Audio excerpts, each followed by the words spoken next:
Chapter 1 Momonosuke Must Die. See Circle Calendar 1494, North Blue, on an island. The sea breeze is rustling, the sky is sharp with light rain. A unkempt, tattered boy sat on a reef, looking at the vast and boundless sea, constantly muttering in his heart, "Since I came to this world, then Momonosuke must die, Momonosuke must die, Momonosuke must die. My ultimate goal is only one, to kill Momonosuke." The boy's name is Roy. He was born in the big heaven, wore a red scarf and grew up under a red flag. When he woke up 3 years ago, he became Tyrion D. Roy in this pirate world. This year 15 age. This small island was originally a well-known place of pilgrimage in North Blue. The Tyrion family was also a well-known great sage. By propagating the great holy light, it gained a large number of believers, thus gaining the rights, fame, and wealth that can rival a kingdom. He was wiped out because he publicly condemned North Blue's famous Vensmoke family for not believing in the holy light. The only bloodline left behind was little Roy. He survived by hiding in the basement that day, and now Roy is the only one on the island. Climbing up from the reef, Roy walked towards the island, walked through a forest, and soon saw a church in the center of the island. Over time, the church is in a state of dilapidation, with unrecognizable windows and doors, which can be collectively referred to as holes, like those in the ceiling. But the good thing is that the space here is large enough, and under the podium in front, enough for Roy to rest at ordinary times, so this has become Roy's residence for the past 3 years. Roar. Just as Roy was about to enter the church, a huge wild boar suddenly emerged from the woods next to him. It was not so much a wild boar, but a hybrid of a wild boar and an elephant. Roy took it in his hand, and a golden spear appeared in Roy's hand, spear of holy light. The wild boar screamed at Roy, and the whole body rushed over, causing the ground to shake. Brush. The long hair flew out, only to hear a wailing from the wild boar, and the holy light spear sank directly into his eyes. Then, Roy grabbed his right hand out of thin air, and a strange-looking one-man giant sword appeared in Roy's hand, Ash Messenger. Roy showed a very sunny smile and smiled at the wild boar, "Beast, the holy light will bless you." Then a sword fell, Crusader Strike. The blade draped over the wild boar's forehead without any deviation, and the giant sword sank directly into the wild boar's forehead, splitting the entire head in half. Ding dong. Kill elephants and pigs to get holy light points, 0 points. Get skill points, 0 points. A voice sounded in Roy's ear, and it was no surprise to him. Holy light, old rogue, bah. Holy light lord system. What gave him his current strength was the golden finger of the traverser he got 3 years ago. Ashbringer he was holding, who was rated as Supreme Sword, was a toy given to him by the system. That's right, it's a toy, because Roy swears that he has a heart to be a nurse, and after he has the silver hand of the milk hammer, he will never use any more Ash's messengers. Isn't it sweet to hit someone with a hammer? So he often asked the system, "When will you give me the hand of silver?" System always answers, "You are the worst host I have ever brought. If you don't play with good DPS, what kind of nanny do you play?" On this island, there are more animals larger than the elephant and pig in front of me. According to the system, these big guys were left on the island by the Vensmoke family to eliminate the remnants of the Tyrion family. Roy has always maintained a skeptical attitude. This is obviously the system you brushed out for me to level up, right? Otherwise, their reproduction speed is too amazing. Killing more than a dozen a day, will it not lead to extinction for 3 years? However, now, the beasts here can no longer provide Roy with any experience and skill points. Holy light points can be used to improve 4-dimensional attributes, and skill points are used to point skills. System, look at the panel. Host, Tyrion D. Roy. Age, 15. Main attack skills. Crusader Strike, a fierce melee slash. Holy Storm, holy light storm with a radius of 10 meters to 1000 meters, extremely destructive, and has a healing effect on the host. Paladins verdict, a devastating melee slash. Awakening of Ashes, a destructive slash that is so powerful that it will release the sword energy of holy light that destroys the world and purifies all evil. Pure White Blade, a powerful cross-shaped long-range sword slash. Hammer of Repentance, summons the hammer of light, smashes the ground in front of it, with extremely strong destructive power, and has a chance to make the enemy enter a state of repentance. Judgment, summoning the field of holy light to attack the enemy. Big Move. Pearl of Apocalypse, the legendary Apocalypse. Rage of Vengeance, the host is so awesome, his power is doubled. Auxiliary Skills. Flash of Holy Light. Holy Light. Slow Healing. Heaven Homonym. Looking at a bunch of skills, Roy felt a headache, especially those auxiliary skills. Does it have anything to do with him? He is not Milk. How comfortable is the output? Milk Hammer. In addition to these skills, in the past 3 years, Roy has learned all the skills of the Paladins of Yamaguchi Mountain, including the long-lost Holy Seal. In addition, all the skills of the contemplative person before the sleep are also known to the society. However, many auxiliary skills seem to only be used on himself, which made Roy feel helpless. System, you tell me, if you use divine interference on yourself, will you die or not? I don't know what my current strength is. Roy began to feel distressed. After all, when a person stays on this island, only animals are accompanied by him, and there is no other person who can compete with him. The only way to know the outside world is to have newsbirds come every 3 or 5 times, and Roy can also know a little about the outside world through the newsbirds. Today is the Sea Circle calendar 1494. Now, with the efforts of the world government, the average strength of Marine is higher than that of pirates. The major marine branches are constantly expanding, and their power spreads throughout the Great Waterway and the New World. Even so, it can't stop countless men from pouring into the sea. Just a few months ago, a pirate group was born again, and soon dominated East Blue again, and entered the Great Waterway called Pirate Grave. The news of their captain's name Gold Roger, the reward, 1500,000,000, 1.5 billion, Bailey. Roger was called Gold Roger after becoming 1P/King of Pirates. The total reward of the Roger Pirates has reached a terrifying 7 billion, making it the pirate group with the highest total reward in the sea. Thinking of this, there was a sound of birds chirping from the top of the sky. Quack quack. Roy looked up and saw that it was a newspaper delivery bird. Roy immediately took out a 100 Bailey coin found in a dilapidated church and handed it to the delivery bird parked on a branch. Who knows the bird that delivers the newspaper? Gauuu. What? The price has increased? Now it costs 150 Baileys. Roy was helpless, and took out another 100 Baileys. Don't look for it. After sending the newspaper delivery bird away, Roy grilled the wild boar he just ate and looked at the newspaper while eating. Gold Roger, bounty 1750,000,000, 1.75 billion, Bailey, another 250 million Bailey. Recently, Roger's bounty has risen many times, and he has become the reddest pirate in the sea. Is different from the situation where 100 schools of thought contend with Luffy 2 decades later. At this time, the 4 emperors were not born, and Marine was not in his peak state. There was no rise of the 4 emperors, Shichibukai, Revolutionary Army, and other forces after more than 20 years.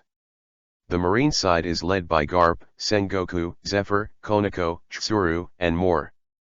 And the strong men in the pirates are even more pitiful. The names of Whitebeard, Roger, Golden Lion, Charlotte have covered almost all the pirate news. As for the newcomers, they have never appeared in the newspapers. Since the demise of the Rocks pirates, there has been no pirate group that can confront Marine. But Roy doesn't care much about these, he only cares, when was that bastard, Momanashuk born? Kill him no matter what. Chapter 2 The light will bless you. It's almost time for me to go to sea. Roy threw the newspaper into the bonfire and was full. Although he didn't know what level of strength he was, he knew that he should be very powerful now, because he clearly knew that the beasts on the island he was on should be similar to the beasts on Luffy's 2-year devil training island. Recalling the boring days of checking in at work in his previous life, Roy felt that his current life was much more interesting, especially with the holy light, which made the world a better place. Praise the great light. Just when Roy was brainwashed by the holy light. Oh, that's Roha, who was standing on the shore of the isolated island, suddenly saw the search ship slowly driving on the sea, and the black skull flag fluttering in the wind had already explained the identity of the people on board. But Roha is very strange, why this pirate ship is heading towards the isolated island where he is located, although it used to be extremely prosperous, but with the demise of the Tyrion family, the island has now been removed from the map. The pirate ship got closer and closer, when the ship was still about 1 kilometer away from the island. Snapped. Roy snapped his fingers and shouted at the same time, "Get on the horse and don't shout, 3 battles and hunts." After 3 seconds, a brown animal with wings and a sphinx appeared out of thin air under Roy's crotch. This is Roy's flying mount, the brown swift griffin. On the pirate ship, a person was seen riding a strange-looking big bird descending from the sky. The helmsman shouted and let more than a dozen sailors on the ship run over to watch. I saw a 15-year-old boy standing on the deck. Birds have disappeared. Who are you, kid? The pirate's temper will definitely not be as gentle as Roy's, and when he sees a stranger invading the pirate ship, he immediately roars. Hey, how are you? Don't be so nervous, I'm a good person, and I'm here to bless you on behalf of the holy light. Roy waved his hand indifferently. Pirates? What are you talking about? I can't understand the mess. Who are you? Do you know whose boat you are on? Look at Roy. The other pirates looked at Roy without any tension. One of the unshaven strong men with a whip looked extremely excited. Hey, brothers, have fun today. I don't know if this tender meat can stand the toss. Roy picked his nose. You guys are too rude and you don't speak well. I want to see your captain. Ha ha ha ha ha. Could it be that you didn't know our pirate flag and ran over here? Your courage is commendable. Your courage is commendable. Seeing our captain too. Yes, your courage is commendable. If you fall into our captain's hands, it will be a very pleasant evening. Nearly 20 ha burst out laughing, and about half a minute later, a fierce black man about 2.5 meters tall walked out of the warehouse room. Spearman. It is said that the spearman has been lucky since ancient times. Roy is very happy. God. Captain of the Firth Pirates, Martin Firth, has a reward of 30 million Baileys. He Jae-swang reported his name and reward with a cold face, showing a hint of pride on his face, and pointed his nostrils at Roy, who was only 1.8 meters tall. How fierce! The big pirate with a reward of 30 million. You must know that this is North Blue, although North Blue is called the strongest in the world, but with a reward of 30 million, it is definitely among the best in North Blue. Right now, the world government has not yet begun to grasp the economy, so there is no inflation yet, and the tens of millions of people who offer bounties are all amazing. If it was in Luffy's era, I'm afraid it would be worth hundreds of millions. Hello, Mr. Captain, I bless you on behalf of the holy light. Roy said very politely, but then his face condensed. Since you are a pirate with such a high reward, why didn't you enter the Great Channel? Phil's face froze, and his crew was ugly. Everyone seemed to think of something unpleasant at once. They did enter the Great Passage, but they couldn't say, we got beaten up by a curly beard and came back, the Great Passage or something. It was horrible. I don't need to tell you. Phils calmed himself down and glared at Roy. Your eyes are full of fear, the holy light told me that you are afraid. Roy said plainly, Child, what are you afraid of? Do you believe in the holy light? As long as you believe in the holy light, I can help you expel your fears. Believe in the holy light and have eternal life. Roy recited emotionally. The system told Roy that as long as he developed believers, he would get unexpected gains, so Roy wanted to try it. What a mess of holy light, what are you talking about? Phil said angrily, Boy, tell me who you are, was that bastard Roger sent to hunt us down? With Roy's previous life, the power that no one in the world could match. Boom. Roy stretched out his left hand and used his palm as a shield to block the punch. Brother is so ruthless. Roy pushed Firth's fist out and shrugged helplessly, since there is nothing to talk about, let's accept the judgment of the holy light. Repent. Roy raised his hand and released the spell repentance. A holy light fell from the clouds and directly enveloped Firth. Suddenly, Phil stopped punching again, and then thumped and knelt in front of Roy.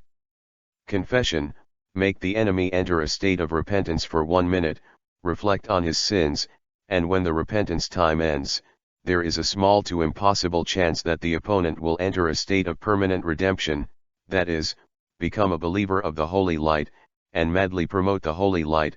This status is contagious. CD, one day. Seeing his own captain kneeling directly, the jaws of other pirates dropped to their waists in shock. I have to say that these guys in the pirates have really huge jawbones. Roy may never be able to do such difficult moves in his life. Hey. What did he do to the captain? Devil fruit ability? The captain seems to have something to say. In the eyes of everyone, Firth looked at Roy very religiously. Holy light, please forgive me, I'm a heinous bastard, killing people at the age of 3, slaughtering villages at the age of 10, killing countless people, up to 80 old people, down to 3-year-old, never let go. Besides that, I'm still gay. I peeked at my brother's bath when I was 5, and fucked my dad when I was 10. As long as it's a man, whether it's an old man in his 80s or a 3-year-old wife, as long as there is a chance I won't let it go. Besides, I've done anal to everyone on this boat, and the guy with the curly beard is the one who wants to anal the most. Having said that, the other pirates have dropped their jaws more and have already landed. Hey, Captain, you. The captain is not sincere to me. At this moment, Phil shook his head, finally came to his senses, and stood up suddenly. Boy, what have you done to me? Seeing this, Roy shook his head. It seems that the atonement effect was not triggered. What a pity. Unforgivable. Firth burst out completely, pulled out the long spear behind his hand, his upper body swelled, his clothes burst, and he turned into an incomplete black bear with a height of 4 meters and human legs. Boy, I'm going to anal you. Third chapter. The light will punish you. Then let the holy light punish you. Roy chuckled, and a wave of blood rushed to his head. There is no doubt that the big pirate who offered a reward of 30 million is not in vain, but just now, before Firth entered the state of repentance, hesitation and timidity appeared in his eyes. And listening to him mentioning the name Roger, it can be judged that this product has an intersection with Roger. Be able to have an intersection with Roger, anyway, his strength should not be too lame. But he seems to be afraid of something. Brush. A golden sword light flashed, and blood splattered from the bare face on the right side of Firth. Roy did not know when he had a 2-meter-long broadsword in his hand, with a white body and a red sword. The hilt, the middle of the sword body is sunken, and it is replaced by a golden ball of light. Ashbringer rated by the Supreme Two-Quick Knife, the first artifact of the Great Lord who once cut the two fools Frostmourne in half. Captain. Several pirate fighters exclaimed, wanting to come up to help. Roy suddenly kicked Firth's body away, and then a golden light storm with a diameter of 20 meters appeared beside Roy. Holy storm! Brush brush! The holy light turned into sword energy, pirates fell one after another, and several wounds appeared on the thick black bear skin on Firth's upper body. Roy had to sigh, this Firth deserves to be the owner of Zoan, bear fruit, black bear form, this thick skin is not a bit or two, and his ability to resist beatings is absolutely top-notch. Phils took a step back, held the spear in both hands, and then slammed it hard, turning into two halves from the middle, not a spear, but a pair of swords. Breaking chopsticks is so skillful, is it a violent battle for a long time? Ah! With a loud shout, Phil slashed down with a sword in his right hand, which was extremely fast, and slashed directly into Roy's neck. Such a scene made the surrounding pirates applaud again and again. It would be fine if Roy's head fell directly on the head, but his head was not cut off by Firth directly, only the knife sank into his neck, and the whole head was almost completely dropped back, and there was still a face on his face. Vice's last smile before his death. However, this head burst into laughter in the eyes of everyone who couldn't believe it. The pirates standing behind Roy felt a tremor, the head that should have been cut off actually showed a crazy expression, laughing, he was laughing, his facial muscles were twitching, the corners of his mouth were beating, there was no doubt that he was not dead. Head cut off, still alive? But the people present were all the younger brothers of such a big man with a reward of 30 million. The surprise was only for a while. Immediately, everyone gradually regained their composure and began to speculate about the reason why Roy was still alive. Everyone has only one result, devil fruit. Suddenly, a holy light descended from the sky and enveloped Roy's body. In less than 2 seconds, Roy's head returned to its original position under the illumination of the holy light, leaving no scars. Roy suddenly raised his great sword and slashed down, Crusader strike, with extremely terrifying power, and Firth quickly picked up the double swords in his hand and crossed his head to resist. Clang! The tyrannical force directly smashed Firth through the plywood and fell into the cabin below. A large hole with a diameter of 5 meters was broken on the deck, and sawdust was flying all over the sky. However, Roy's attack did not stop. He jumped into the cabin and slashed down with the ash messenger in his hand. "Help the captain!" One of the crew roared, and the rest quickly picked up their guys and jumped into the cabin, trying to attack Roy. Roy's movements were not gimmicky, nor did he have any tendency to dodge. After avoiding the first-person slash, he held the ashbringer with one hand and slashed towards Firth below, and with the other hand, a spear of holy light was in his hand, and he threw it at the man's head. Brush! The holy light spear pierced the man's head directly and solved one. Phils shocked Roy's ash messenger with 2 swords, and immediately counterattacked. A sword stabbed into Roy's throat. Phils quickly pulled out the sword, and blood sprayed Phils on his face. Originally thought the battle was over, but Phil saw the giant sword in Roy's hand slashing down towards his bare head. "The holy light bless you." Roy laughed wildly, and exhaled a few words deep in his throat. Phils dodged sideways, but his right shoulder was still hit, and a huge wound spread from his right shoulder to his right belly.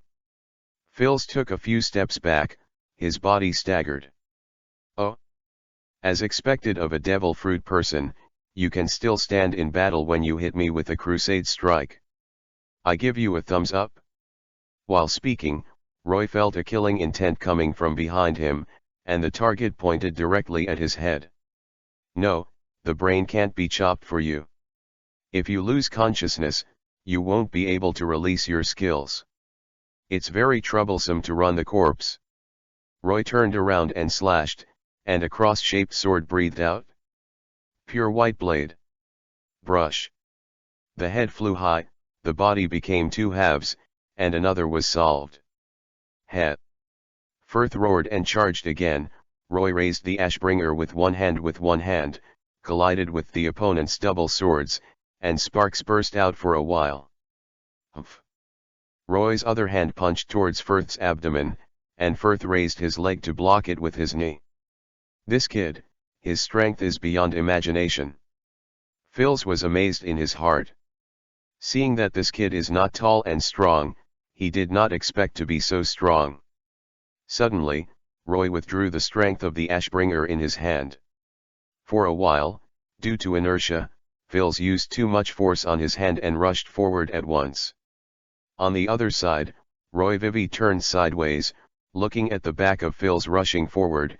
He grabbed his left hand out of thin air, the spear of holy light reappeared, and a spear was thrown. Brush. The spear directly nailed Firth, the bare-legged guy, to the wall from behind, and the spear sank directly into his heart. Before you die, answer my question, why not go to the Great Passage? Roger, I'm afraid of him. After the heart was pierced, Firth reluctantly said that after that, the holy light spear turned into a photon and disappeared, his body slid along the wall to the floor, and never got up again. The enemy, Martini Firth. Get 1, holy light point, get 10, skill point. Yamaguchi Yama Paladin strength, 50%. Apocalypse level, 51, experience 10%. Weapon, Ashbringer, 30%. Haste, affects all speeds 110%. At present, these 4 are the focus of Roy's development capabilities. Among them, the Apocalypse is level 51, and there is still 24 levels left to become a spiritual thinker. Skill points can be exchanged for experience points. Now Roy's skills that can be learned are full, and without hesitation, he directly points all holy light points. Turned into experience points are added to the level of the Apocalypse.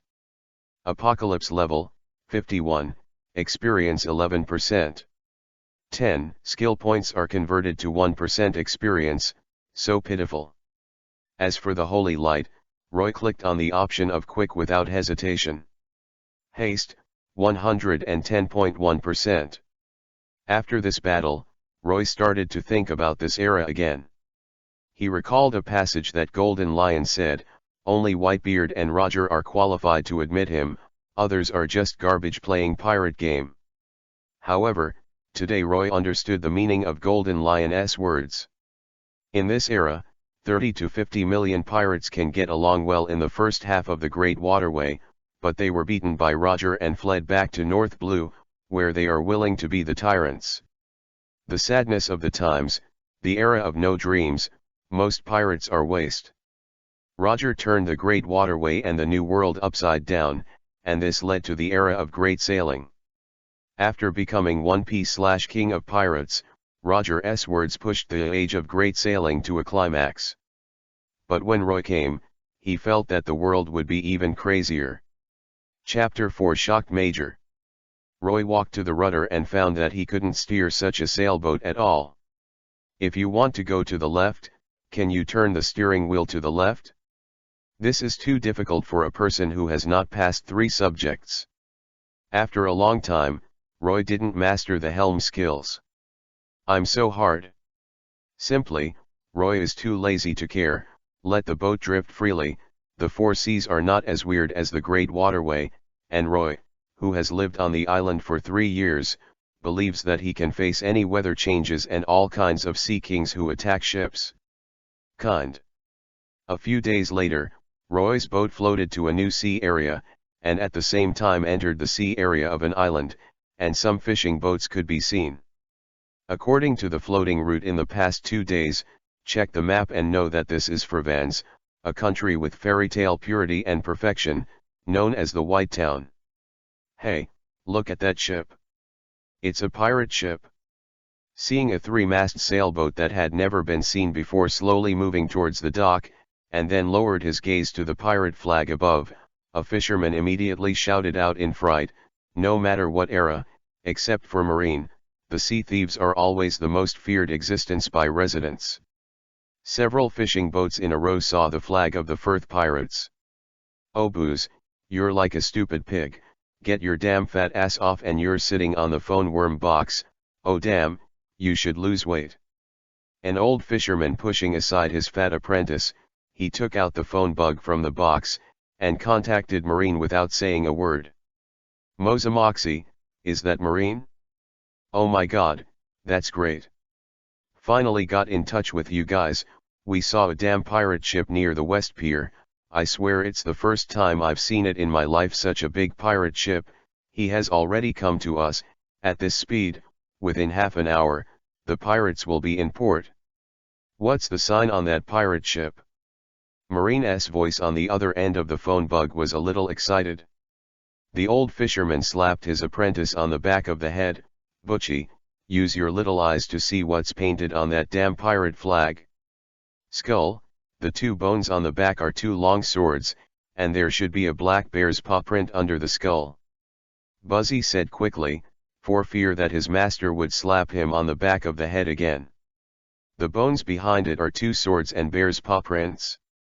Communication Marine rolled his eyes and immediately thought of a person, the big pirate with the top bounty in North Blue, the Zoan Bear Fruit Black Bear form ability, and Matney Firth, a guy who made all North Blue Marines fear. "Call the troops immediately and inform Major Asar that something big is going to happen." After the communication Marine hung up the phone bug, he quickly gave an order. He didn't dare to be careless about this kind of thing. Marines who were sluggish also suddenly regained their energy. It seems that a war is about to break out today. A quarter of an hour later, more than 200 soldiers from the Marine Division had assembled on the west blue shore of Fravans, and a dozen cannons were ready at the port. 5 minutes later, a three-mast sailboat slowly entered everyone's sight. "That's right, it's that guy Firth." Major Asar touched the scar from the corner of his left eye that spread to his chin and muttered to himself, "The big pirate who returned from the Great Waterway after losing to Gold Roger." Immediately, Asar's expression turned solemn. He raised his hand and said, "Little brats, put up your pants, cheer up, the battle is about to start, and fire the guns immediately when the ship enters the range." 5 minutes later. At the moment when the pirate ship of the Firth pirates entered the range of the cannon, Major Arcel, one of the top Marine commanders here, shouted, "Open the cannon." Boom! Boom! Boom! A dozen cannons burst into flames in one breath. At this point in time, Vegapunk has not yet joined Marine, so the current cannonballs are iron balls that will not explode, and a dozen solid black iron cannonballs are blasting towards the pirate ship. "Have you been attacked?" Roy, who was just controlling the mast, muttered, "It doesn't matter, it's more troublesome." After speaking, Roy jumped to the bow in one step, facing a dozen iron lumps, and released a pure golden holy light aura from his body. Shengguangqin Shield. Immediately, a giant golden shield directly protected the hull. Boom boom boom. The shell exploded on the Shengguangqin shield, and the Shengguangqin shield also shattered due to excessive damage, and disappeared into the air as little fragments of the holy light. The cannonball was blocked. This scene did not surprise Major Asar. It should have been like this. If the big pirate with a reward of 30 million was killed by the cannon, it would really be a fake. Suddenly, the pirate ship speeded past, and at such a close distance, it was no longer possible to use the cannon to avoid the shock. Major Asar stepped back, waved and shouted, "Riflemen prepare." Immediately, a pair of infantrymen with a 1-meter-long Higgin fire gun on their backs took a step forward, knelt down halfway, and aimed their guns at various parts of the pirate ship. Once they found a figure, they immediately fired. When everyone saw the figure on the bow, someone shot immediately. "Hit!" A Higgin fire gun soldier shouted excitedly, and he lightly saw that his bullet exploded a pirate's head. "He's not dead," Asar said solemnly. The cheering crowd also looked over, only to see the pirate whose head had been blown open. His body did not fall, his head was tilted back, and at this time he slowly raised his head back. Next, a horrifying scene was discovered. I saw a boy of 15 or 16 years old with a black spherical bullet in his mouth, and then spit the bullet out in a hurry. It's really troublesome. Why do these guys like to hit the head? Roy complained. If he hit other places, he didn't want to hide at all, and it would be restored with a holy shock. Asar looked at Roy and hurriedly asked his deputy, "Who is this boy from Firth?" As the top pirate in North Blue, Firth's actions have always attracted Marine's attention. Basically, there is information about who is on the ship, which Asal knows very well. After all, the Firth pirates are up and down. It was still very easy to remember, but he didn't have any memory of this young man in his mind. Who is he? Did you just join? Is it the monster back from the Great Fairway? The adjutant on the side did not know where to turn over a pile of reward orders. After a quick look, he turned to his boss and said, "There is no such person in the reward order. It must be a new member." This thought came to Asar's mind. Of course, there is another possibility. The Fells pirates were wiped out by this youth group. Don't be kidding. Asar doesn't believe that the 15-year-old and not very strong little guy on the bow can kill Firth. Although there is no shortage of geniuses in this sea, Asar has never met. But luckily, he ran into it today. It's Marine. Roy looked at the soldiers wearing white shirts and blue collars, and immediately recognized their identities. In this sea, there are nothing more than two forces, pirates and marine. Take me as a pirate? What a joke. Roy picked up a severed head and threw it directly. The head rolled twice on the ground and finally stopped at Asar's feet. Then, the second, the third, a total of 15 heads. Because after Firth was killed, some people jumped into the sea and ran away. Basically, they were non-combatants such as cooks and doctors. There was no benefit to killing them, and Roy didn't bother to care. This is... Asal began to examine these stench-smelling heads.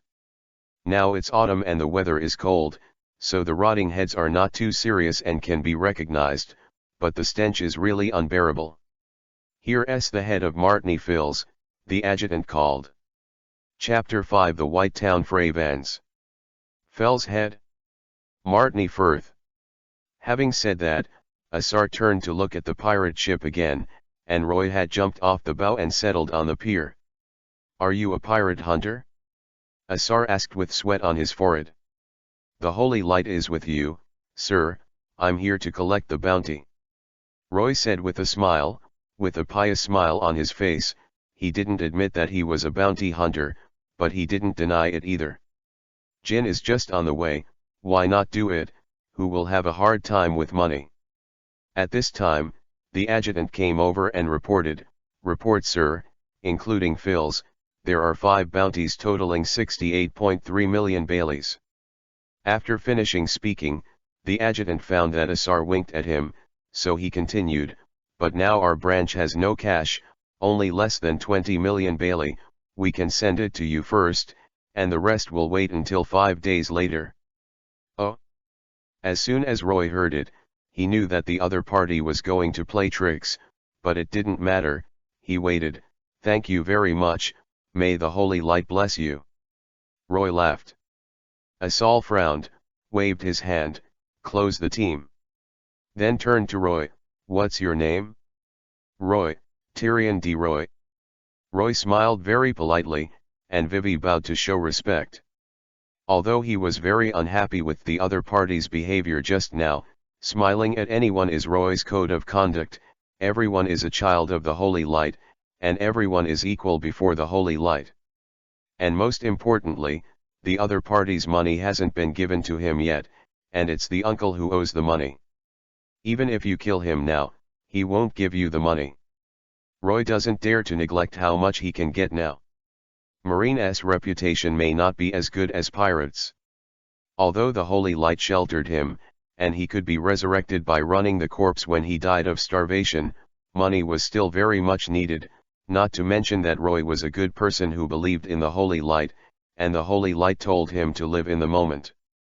Soon, Roy led the money from the adjutant, a whole box, and Roy threw it directly into the system backpack. Wandered in this Fravans, which is called White Town. 80 years ago, this town discovered a special ore called platinum lead, which can be used to make tableware, seasonings, and even cosmetics for women. This special resource quickly made this town a capital. Socialist society. Everyone in the town believes in only one thing, and that is Bailey. Welcome next time. At the door of a service store, the beautiful waitress bowed enthusiastically in the direction Roy left, because Roy just made a huge profit from the consumption she just bought. At this point, Roy had taken off the shabby clothes that he had been wearing for 3 years and could no longer see the color, and put on a long white trench coat, wearing a white t-shirt and trousers, with a golden cross hanging on his chest. His face, the dirt was also washed off. Walking on the side of the road, Roy couldn't help but glanced at the glass of the jewelry store as a mirror. Kurom with black hair was not much different from his previous life. In the past few days, Roy has spent the past few days in the hotels, bars, and streets of Fravens. He wants to wait and see what trick Marine wants to play by delaying the final payment of the bounty to 5 days later. Originally, during this period of time, Roy wanted to develop his own followers and publicize the Great Holy Light, but it turned out that it was not realistic at all. People in this city have reached the point where they have nothing but money, work, and pleasure in their eyes. Go and preach the benefits of the Holy Light to them, they will look at you like a fool. Little brother, is there a mistake? I am living a good life now, why should I believe in the Holy Light? Can it make me rich? So Roy gave up. As for using the repentance skill to promote believers, come on, it's better to lobby. And in the past few days, he discovered a problem, which was discovered through the skill of cleansing. Some people in the city contained a small amount of toxins. But it's not very obvious, because this toxin is latent, which means that it can't be discovered at first, and when it is discovered, it is announced that a person is about to die. This is poisoning, and the source of toxins. A white stone, the so-called platinum lead, is more or less poisonous to anyone who comes into contact with it regularly. The most seriously infected are those absentee workers who have lived in the mines for a long time, especially those responsible for mining. According to the records of the original book, the toxin will erupt in 10 years at most, and it is uncontrollable. Roy smiled and kneaded the white stone in his hand into powder.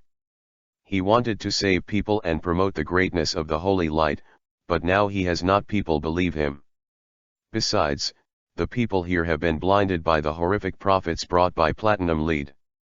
If you ran over and said to them, "Hey guys, you are poisoned with platinum lead," they would definitely regard you as a father killer. At 8 o'clock in the morning on the 5th day, Roy went to the Marine branch on time to collect the remaining bounty. The adjutant told Roy that he would not get it until the afternoon. The adjutant's attitude was very low and sincere.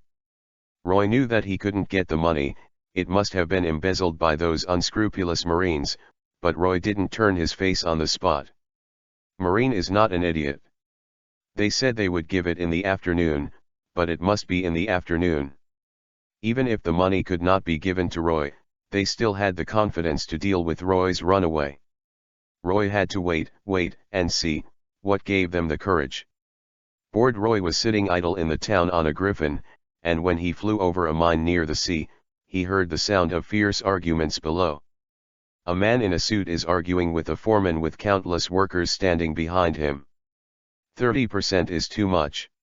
If this is the case, we can't even feed the workers. The foreman spread his hands and said aggrievedly, "Originally, platinum and lead mining is very expensive, and then reduce the price by 30%. After the holiday, we can't even get to the bar." The man in the suit smiled with good intentions. "Do you still want to go to the bar? Are you kidding me? I represent the power of the world government. What are you doing against the world government?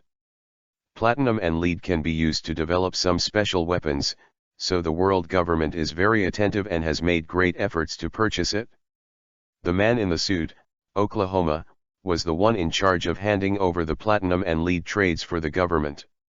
Oklahoma doesn't want a dead salary, he wants a little bit of money, and if he can keep the price down, he can get a big kickback. To this end, he demanded that the price of platinum and lead be lowered by 30% to enrich his own pockets.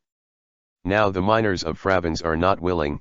30% of the price, good guy, their original profit is only about 30%, this Oklahoma is ruining their jobs. But if they want to resist, the other party can directly move out of the name of the world government. They don't want to go to prison, and they don't want to be Tenryabito's toys, so they can only endure it. This is also for world peace. In order to deal with the increasingly arrogant pirates, the government has recently suffered financial constraints. You should support it. Do you want to see pirates looting this beautiful city? The foreman scolded inwardly, what is the difference between you guys and pirates? You talk about robbery so nicely, for the sake of world peace? Don't talk about it, it's for the golden gold and the belly of a woman. But the foreman only dared to curse in his heart. This scene made Roy, who was not flying high above, laugh out loud. God is so financially tight. There was a heated discussion between the two sides, and the scene was very serious. Coupled with the echoes from the mine, Roy's laughter was soon discovered. Chapter 6 Don't Kill Z. This is really the style of the world government, it would be strange if it wasn't like this. Roy jumped off the griffin's back and landed smoothly. What he said surprised everyone present, although Roy did not. It is said that the world government is really a sand sculpture, but anyone can hear the irony in it. Oklahoma sneered and quickly walked to Roy. Although Roy was very young and had an innocent smile on his face, he didn't look like a master to mess with. You dare to evaluate the world government, do you know what crime you committed? Oklahoma and Roy were only 1 meter apart, looking straight into Roy's eyes. Oh? I'd like to hear about it. Roy said with a smile. Deep sea prison is waiting for you, bastard, prepare to live in it for the rest of your life. Forget it, you should die.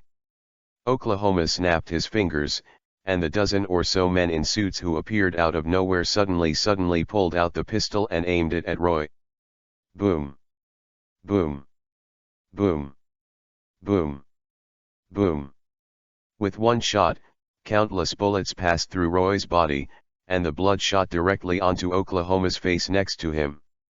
He smiled and watched all this with a very enjoyable expression.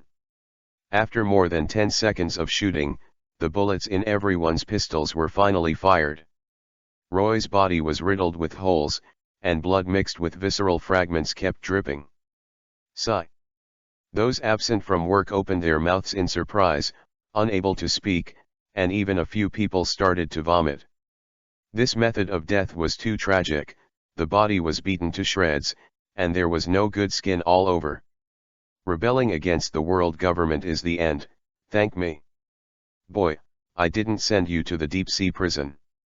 Oklahoma shouted, doing a great thing today. This made many miners feel terrified. No matter what, the other party just said a word, so he wouldn't kill him. Compared with you, the pirates are just like younger brothers. Oklahoma waved, throw him into the sea. Suddenly, a government agent showed a frightened expression, sir, behind you. Well? Oklahoma looked behind him subconsciously, and the moment he turned his head, he felt a heavy weight on his neck. The corpse stood up intact after a holy light reaching the sky fell, and put a great sword around Oklahoma's neck. Farewell, may the holy light bless you. Roy said Isho at the corner of his mouth. The moment he swung down the ashbringer, a huge force suddenly shook his arm. Roy took advantage of his inertia to turn around to stabilize his body, looked back to his original position, and saw a 3-meter-tall man standing in front of him. Although he didn't know who it was true that the guy interrupted him. His own attack. Judgment.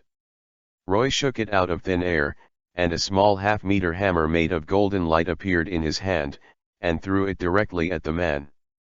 The other party directly stretched out a big black hand to catch the hammer and squeezed it with one hand. Beautiful work. Roy couldn't help but sigh in admiration. After coming to this world for 3 years, Roy was the first to see someone who directly squeezed the hammer of judgment with one hand. At the same time, he could also see the appearance of the other party.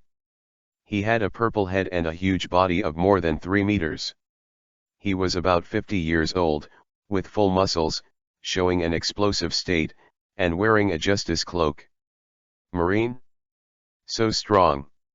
Roy can feel that this guy doesn't look like a little guy, on the contrary, it's different from the things he encountered before. Roy raised the Ashbringer with his right hand, and his left hand was wrapped in a layer of golden light. Sacred Fist Impact and Crusader Strike are activated at the same time. The two fists collided first, forming a huge explosive force that caused the surrounding people to retreat. Oklahoma was even more frightened and lay on the ground, holding his head, shaking all over. Click. The bones in Roy's left hand appeared to be broken, but he was not afraid of pain, and the giant sword in the right hand above fell. The purple-haired man was stunned. What a crazy fighting style, does this kid want his left arm? In the face of Roy's crusade attack, Armament's left fist was not afraid at all, and directly greeted him. Ding! He blocked easily, and at the same time took Armament with his right hand and punched Roy, sinking deep into the mountain behind him. The stone shattered, and the resulting smoke temporarily blocked everyone's sight. 5 seconds later, the big man suddenly felt a crisis, and when he looked back, he saw a golden sword energy galloping out. Awaken the ashes. Brush. The sword light tore the big man's arm, and blood spurted out. Ah! The strong man roared, directly holding the sword chi with both hands, and then flicking it into the air. The sword chi flew into the air, and the sky shone with a golden light, covering the entire island. Ding! Scratch Admiral's peak powerhouse Zephyr. Achievement, strong start. Reward a silver gift box. Roy didn't expect that this game only scratched Zephyr, but he was able to jump out of the achievement. What a terrifying man. Roy suddenly remembered, Zephyr, isn't it one of the iconic powerhouses of this era, the admiral who doesn't kill with the title of Black Arm? After seeing the identity of the other party, Roy grinned. Isho, no wonder the achievement will be triggered. This is just a scratch. What will be the reward if you kill him? Thinking of this, Roy seems to have made up his mind, milk a hammer, and punish him to the end. Zephyr Admiral. At this moment, countless Marines had surrounded the mine, at least 300 people, just a formation of a warship. And at the front of these people is a tall man with thick lips that is as tall as Zephyr, with curly hair, and small round sunglasses. A shaved beating Zephyr is in front of him to check the injury. The sword chi has a strange flame, and it hasn't been extinguished. Brother, you actually hurt teacher Zephyr. It's amazing. This is the gift of the holy light. Roy laughed. Kuzan, freeze those flames. Zephyr said, looking at the golden flames, enduring the pain. 3 Admiral Marines in the future, Kuzan, who has the ability to freeze fruit, immediately raised his hand to freeze Zephyr's arm to prevent the flames from spreading. At this time, Oklahoma jumped out again and shouted to the crowd, this kid insulted the world government and shot and injured Zephyr Admiral. Now grab him immediately and send him to the bottom of the deep sea prison. Zephyr turned his head and kicked the Oklahoma horse. The murderous aura of a long-term battle was something that a mercenary lackey could endure. He was so frightened that he hurriedly retreated and fell to the ground, and turned his head backwards. Are you the pirate hunter Asar said that killed 30 million bounty pirates? Zephyr turned to look at Roy and asked. Pirate hunter? Well, I'm actually a paladin. Roy said solemnly, looking at the large area of marine around, knowing that he couldn't fight, he quickly put on a smile. Zephyr is regarded as a clear stream of marine, and he is not a pirate, so he should not embarrass himself. Paladin? Zephyr thought for a while and finally looked at Kuzan. Do you know what a paladin is? Ah. Teacher, are you asking me? I don't know, Maybe Kuzin thought about it for a long time, as long as it's not a pirate. By the way, your marines seem to still owe me some money. I hope I can get it before the sun goes down. Otherwise, the holy light will not be able to save the moths. In front of him, everyone saw that this guy seemed to be Zephyr Admiral's enemy. Let him go. Zephyr said aloud. Those people naturally did not dare to disobey and made way for Roy. Call your name, Paladin. Zephyr pulled the cuff down and covered the wound. I am a descendant of the Holy Light, Tyrion de Roy. Roy left his name again. Chapter 7 Kuzin's Invitation. Kuzin glanced at Roy's back, then turned to look at his teacher lazily. How to deal with it? Don't worry, settle the matter here first, and then deal with this Roy. Zephyr walked up to the Oklahoma who fell to the ground. When he saw that the sunlight in front of him was blocked, Zephyr exuding an amazing momentum like a mountain, Oklahoma shivered with fright. Although Marine is only a vassal of the government will not take Zephyr to heart, but Oklahoma himself may only be regarded as a tool. Zephyr, he dare not offend. Please explain before and after the matter, Oklahoma executive. Of course it doesn't matter if you want to lie, I will investigate the residents here. Zephyr was originally going to send the platinum and lead bought by the government to the Red Continent, and by the way, he brought some internship tasks for his students. However, I heard Major Marinasar say that a pirate group with a bounty of more than 30 million Baileys was killed by a 15-year-old bounty hunter. Roy's actions during this period were in Marine's eyes, so Zephyr quickly found the mine. Just came over and saw this scene. Be sure to investigate carefully. Roy bought 3 sets of the same clothes at the previous clothing store, which made the waitress excited for a long time. After coming to a bar and ordering a glass of rum, Roy was very excited, shouldn't he? It's like playing a game. If you have to choose between being second and being abused, Roy chooses the latter without hesitation, and would rather fight someone stronger than himself rather than waste time with trash. Having said that, there seems to be a silver treasure chest. System, out of the box. Ding. Congratulations to the host, get the item, a recruitment order. Recruitment order, you can recruit a Yamaguchi-san or DNF character as a follower. Note, as a big lord, how can there be no younger brother?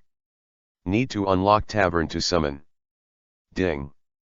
Post a special mission, Kuzin's invitation. Invitation from Kuzin. Kuzin will invite you to join Marine today, make your choice, Lord.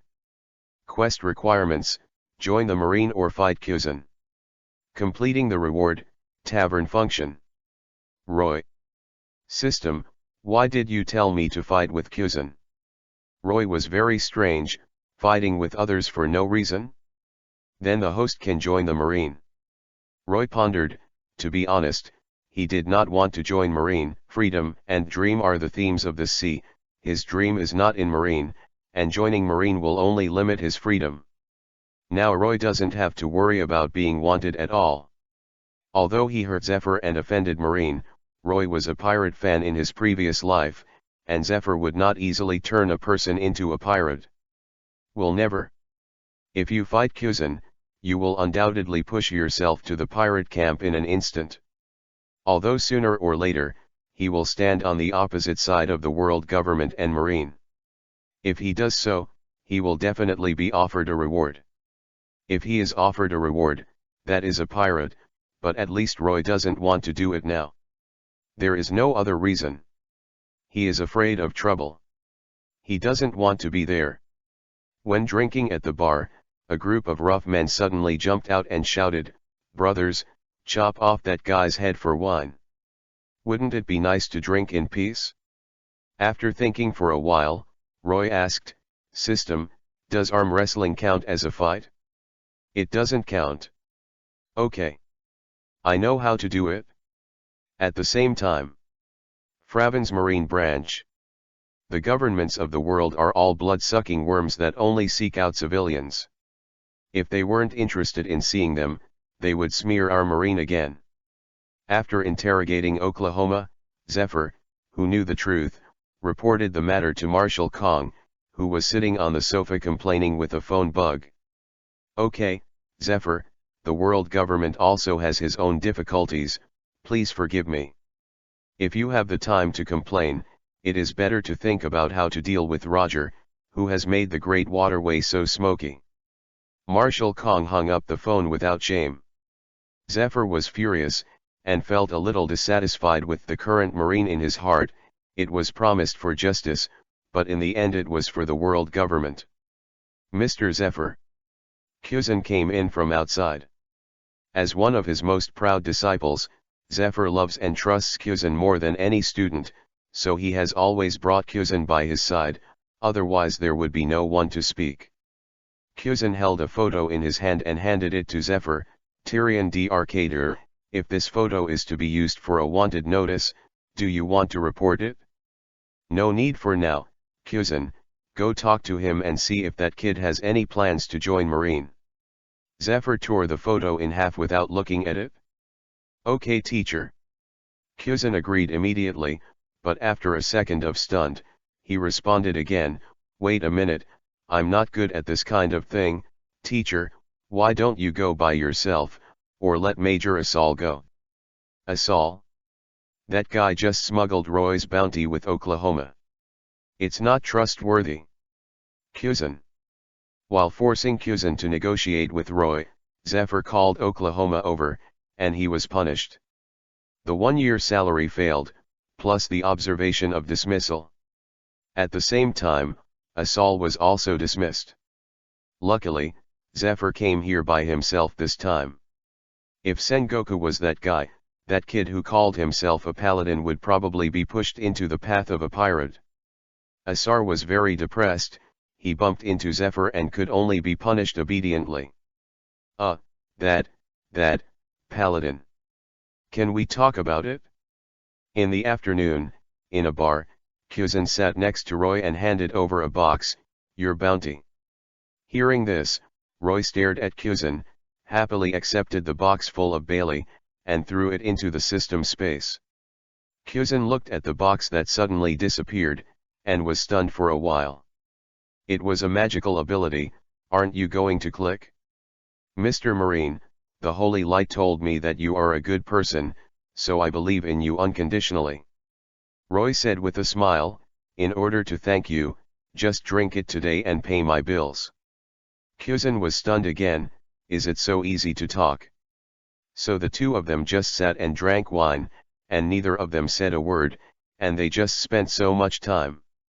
In the end, Roy couldn't help but say, Mr. Marine, you're here this time, it shouldn't be as simple as giving a bounty.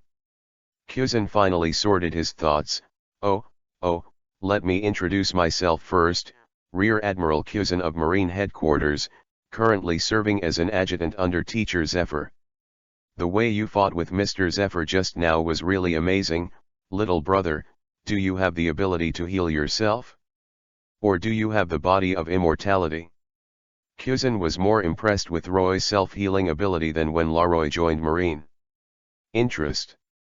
Roy devoutly picked up the cross on his chest and put on the appearance of a magic stick, this is the power of the Holy Light. Under the bathing of the Holy Light, I will be able to go anywhere. Kyuzin frowned, and after talking for so long, you told me whether you will heal yourself or not. In fact, Roy is indeed going to die. As long as his head is blasted and he loses his mind, he cannot communicate with the Holy Light, and he will die. In other cases, he is immortal. It doesn't matter if he is dead, he can run the corpse to resurrect. In addition, if there is such a thing as resurrection coins, it can be resurrected directly on the spot. Okay, Mr. Rear Admiral, are you here to invite me to join Marine? Roy cut straight to the point. It's really good to be so sensible. Kyuzin clapped his hands, Mr. Zephyr really wants you to join Marine, how about you, are you interested in coming with me? Chapter 8 for Azeroth. I won't join Marine, I'll never join in my life. Roy took a sip of rum and said, although all of you Marines are talented, many of you are rude, It doesn't sound good either. Kyuzan is helpless, the reason for refusing is too perfunctory, and, am I being rude? But Roy added, I believe in the holy light, not the justice of your marine. Ah, that's right, that's really a pity. Kyuzan didn't intend to continue to persuade, not only because he was not good at such things, but because he could clearly see from Roy's eyes that the guy didn't take marine seriously at all. Can I ask one more question? Kyuzan continued. Mr. Rear Admiral, just ask, you can say everything you know. Roy smiled. At this moment, Kyuzan's expression has become completely serious, and all the laziness on his face has disappeared. What purpose did you go to sea for? You simply want to be a pirate hunter and make money in the right way, or do you want to be with Roger? Like Whitebeard and others, do you plan to become a pirate in the future, aiming to dominate the Great Waterway? Since the other party can't be marine, at least he can figure out what kind of person this Roy is, or try to find out what kind of road the other party will take in the future, and whether it will threaten marine. Why did you join marine, Mr. Rear Admiral? Roy asked back. For justice in my heart. Kyuzan replied solemnly, with a flash of pride on his face. Then Mr. Rear Admiral, what do you think is justice? What is justice in your heart? Roy asked very seriously. The current Kyuzan is not the Kyuzan of the future, justice is very hazy in his heart, so when Roy asked the question, he was silent. Roy knew that in the future, Kyuzan would slowly implement his justice. Kyuzan's personality is very laid back. When he first joined Marine, he held high the banner of passionate justice, but after years of tempering, he gradually became lazy justice, and finally sublimated into calm justice. At this point in time, he should have given up on passionate justice and was in a period of confusion. Mr. Rear Admiral, please answer my question. Roy pressed. This Kyuzan was speechless. Mr. Rear Admiral, you don't even know Marine's justice, so why would you ask me to go into the water with you? Roy was rude. Hey, you say that, why do I feel like Marine is a pit? Kyuzan felt that he was brought in rhythm. Then Mr. Paladin Roy, can you explain what justice is? His face became serious again. Justice. Roy thought for a moment. The holy light told me that fraternity, equality, freedom, mercy, humility, honesty, bravery, and judgment are justice, and also my 8 laws as a paladin. Before the holy light, all are equal. Kyuzan frowned, feeling that what the other party said made sense, but he couldn't refute it. Of course, these are all Roy's nonsense. When Roy came to this world, he thought about what he would do in the future, kill Momonosuke. Sorry, that was just incidental. This is the world of One Piece/King of Pirates, how can there be no dreams? Roy has only one ultimate goal, let the world government go to hell. He wants to be the king of this world, to be the great lord of this world. He is the man who wants to be the king of the world. When he conquered the whole world, he renamed the world Azeroth. All for Azeroth. Of course, Roy certainly couldn't say that. If he had to say that, he would be guarded by Marine wherever he went. So, Energizer, avoid this topic, talk too much hurt feelings. That's why I didn't join your Marine. Your Marine has no holy light, let alone the justice I want. At this moment, behind Roy, a big man with purple bang curly hair, long legs and fishnet stockings stood up and walked out shaking. No one noticed her. Kyuzan's brows wrinkled deeper, and he found that he was still too young, as if he was being led crooked again. But Mr. Roy, you haven't told me why you are going to sea. For Azeroth, said Roy. Kyuzan? Azeroth? Your lover? Or your lost family? Or a place? Roy nodded. Yes, that's a beautiful place, I want to find it. Then the conversation changed, but none of this matters. In fact, I went to sea to kill a man named Kojiki Momonosuke. Kojiki Momonashuk? Is it from Wanakuni? Did you go out to sea to seek revenge for him? Kyuzan seemed to have got the answer he wanted. There are indeed many people who went out to sea to seek vengeance. Forget it, I hate him very much, so before he is born, I have to live well. Kyuzan didn't want to ask any more, are you going to sea to kill someone who hasn't been born yet? This is obviously playing tricks, and I can't chat today. Not only did Kyuzan continue to ask questions, but he was so emotionally involved that the other party didn't answer him at all. However, after analyzing it, Kyuzan came to a conclusion, this guy is a genius, maybe he went to sea for missionary purposes. Roy got up and said, it's rare to meet someone with the ability of Logia, let's have a battle and learn from Rear Admiral. However, before he could finish speaking, Kyuzan felt something warm against his neck.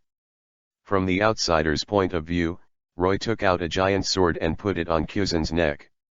Little brother, don't do such an excessive thing. After Tuo Changjian finished speaking, Kyuzan's body began to freeze, and Roy found that a thin layer of ice had formed on the Ashbringer. Ah, it's so troublesome. Kyuzan stretched his back, no fighting spirit at all. Roy suddenly isho and whistled, hey. Grandson. Huh? For some reason, Kyuzan suddenly felt that the fighting spirit in his body suddenly rose, especially the look in Roy's eyes changed. He wanted to beat Roy very much. Roy smiled, it seemed that the skill worked. Ding, you used the skill Resolve, Taunt, on Kyuzan, the skill is effective, please take defensive measures for the host. Roy was a little excited, claiming to be the rarest Logia among the 3 major series of devil fruits. Roy had long wanted to see whether his attack could hurt the opponent. That sentence, holy attack ignores form, what does it mean? Since we are going to fight, we have to change places to avoid hurting innocent people.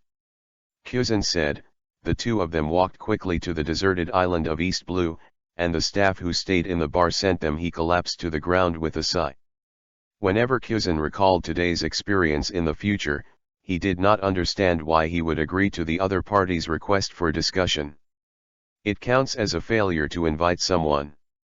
Check out the opponent's battle information and give teacher Zephyr an explanation. Chapter 9 Big Blinding Wings. Is it okay to hit on it? After the two walked to the East Blue shore, Kyuzan pointed to the sea in the distance. If he hit on the shore and affected innocent people, he would definitely be scolded by Mr. Zephyr to death. The teacher is the main thing that even pirates are reluctant to kill. If they hurt civilians, they will not be chopped up. No problem. Roy said that it doesn't matter, it's the same wherever he plays, it's just for learning anyway. Kyuzan put one hand into the sea water, the frost spread out from his body, and he spit out a cold breath, ice time. The ability to freeze frozen fruit completely freezes the sea surface and spreads it several kilometers away. This is not Kyuzan's future super move Ice Age, that move is a ruthless move that directly freezes the entire sea area, and now this move is at most a weakened version, which shows that Kyuzan's strength is not as strong as Luffy's era. There is not even a fishing boat in the waters here, so half of Kyuzan's head has become an ice block, and he has entered the battle preparation. Little brother, I will ask you one last question, why are you obsessed with fighting me? Yes. To test the power of the Logia fruit? No reason. It's purely because of interest. In order to gain the pleasure of fighting, what reason is needed? Roy tilted his head, indeed, although the system has related tasks, but then again, to be able to fight against a strong Logia, isn't it a happy thing? Happy to be done. What a vile guy, full of benevolence, righteousness, and morality, but a fighting maniac. Little brother, I really want to beat you. Kyuzan raised his hand and turned his palm towards Roy. The condensed cold air formed a thin ice line and rushed towards Roy. Ice time capsule. Frost, it's really troublesome, if it's frozen, it'll be troublesome. Roy smiled, with a hint of fanaticism in his eyes, then, Kyuzan, the holy light will bless you. Ice block on Kyuzen's head in half. But there was not a drop of blood in the wound, and the ice block, which had broken his head, coagulated frantically, and soon returned to its original state. Although he was unscathed, he was still shocked. He had multiple hammers in his hands. Where did he pull them out? And when the hammer flew towards him just now, Kyuzen obviously felt a huge crisis. Kyuzen felt that he could not be hit by the hammer, so he directly hit half of his head through elementalization, which caused the illusion of the head being smashed by a hammer. Elementalization? Sure enough, Logia is very flexible. When Roy said this, he had already rushed towards Kyuzen, and in less than a second, he had rushed in front of Kyuzen. The Ashbringer in his hand was raised high, and the golden holy light covered the blade. The Crusaders' strike didn't turn black and didn't feel any hacky breath.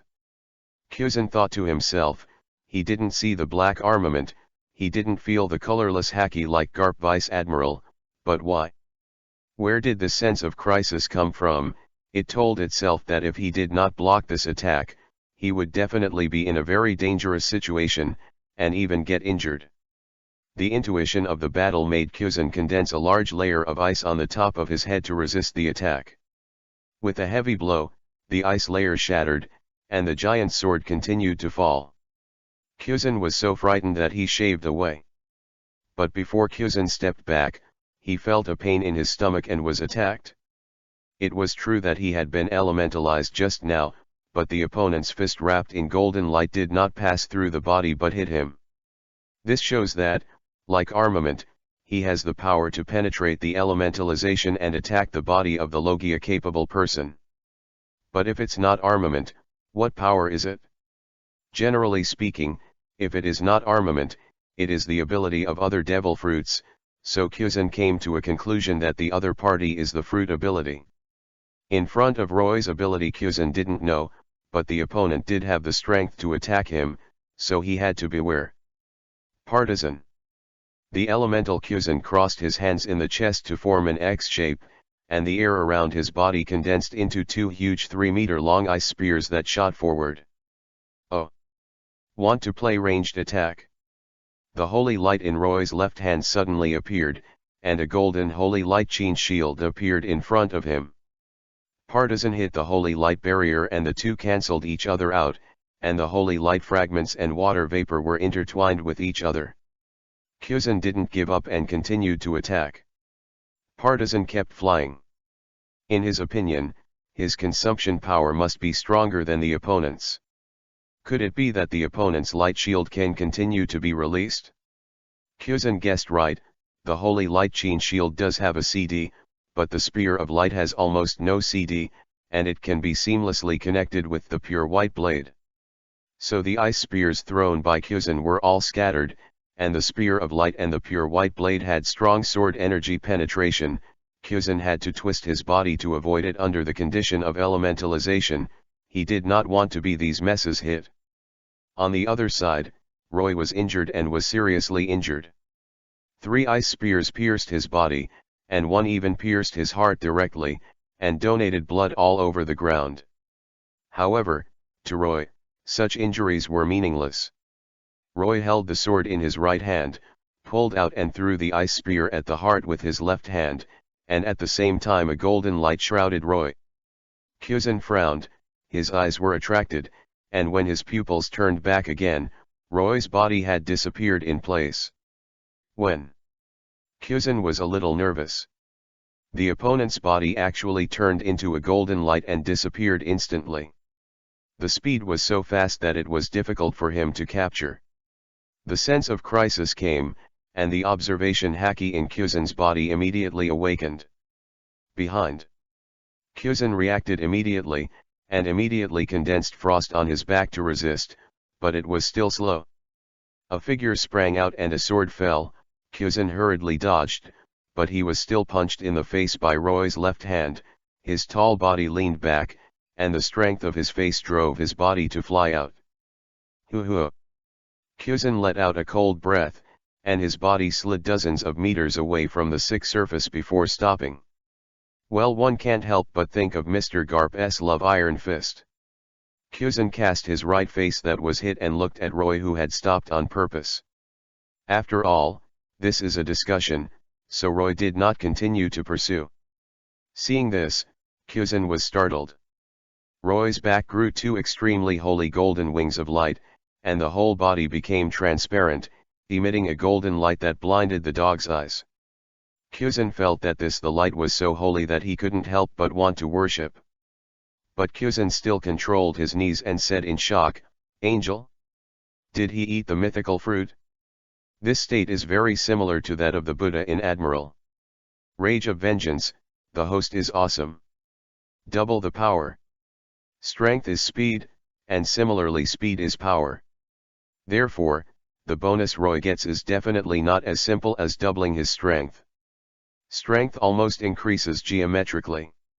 After all, this is not a game. Kyuzan, the warm-up is over, you have to be careful. Chapter 10. The future is ours. Looking at Roy's arrogant look, Kyuzan didn't speak, and sighed coldly towards his right hand. Ice blade. Kyuzan's hand condensed a zigzag shape, but it could still be seen that it was a knife-shaped weapon, shaved, and rushed to Roy in an instant. The speed has also gotten faster. Roy could feel it, and Kyuzan started to get serious. Boom. The swords intersected, the holy light and the ice energy collided with each other, and the two weapons kept trembling, and the situation remained stalemate for about 3 seconds.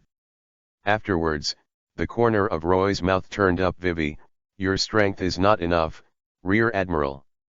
Then he suddenly exerted his strength, and Kyuzan was directly suppressed. Roy chased after the victory, and an extremely dazzling holy light erupted from Roy's great sword.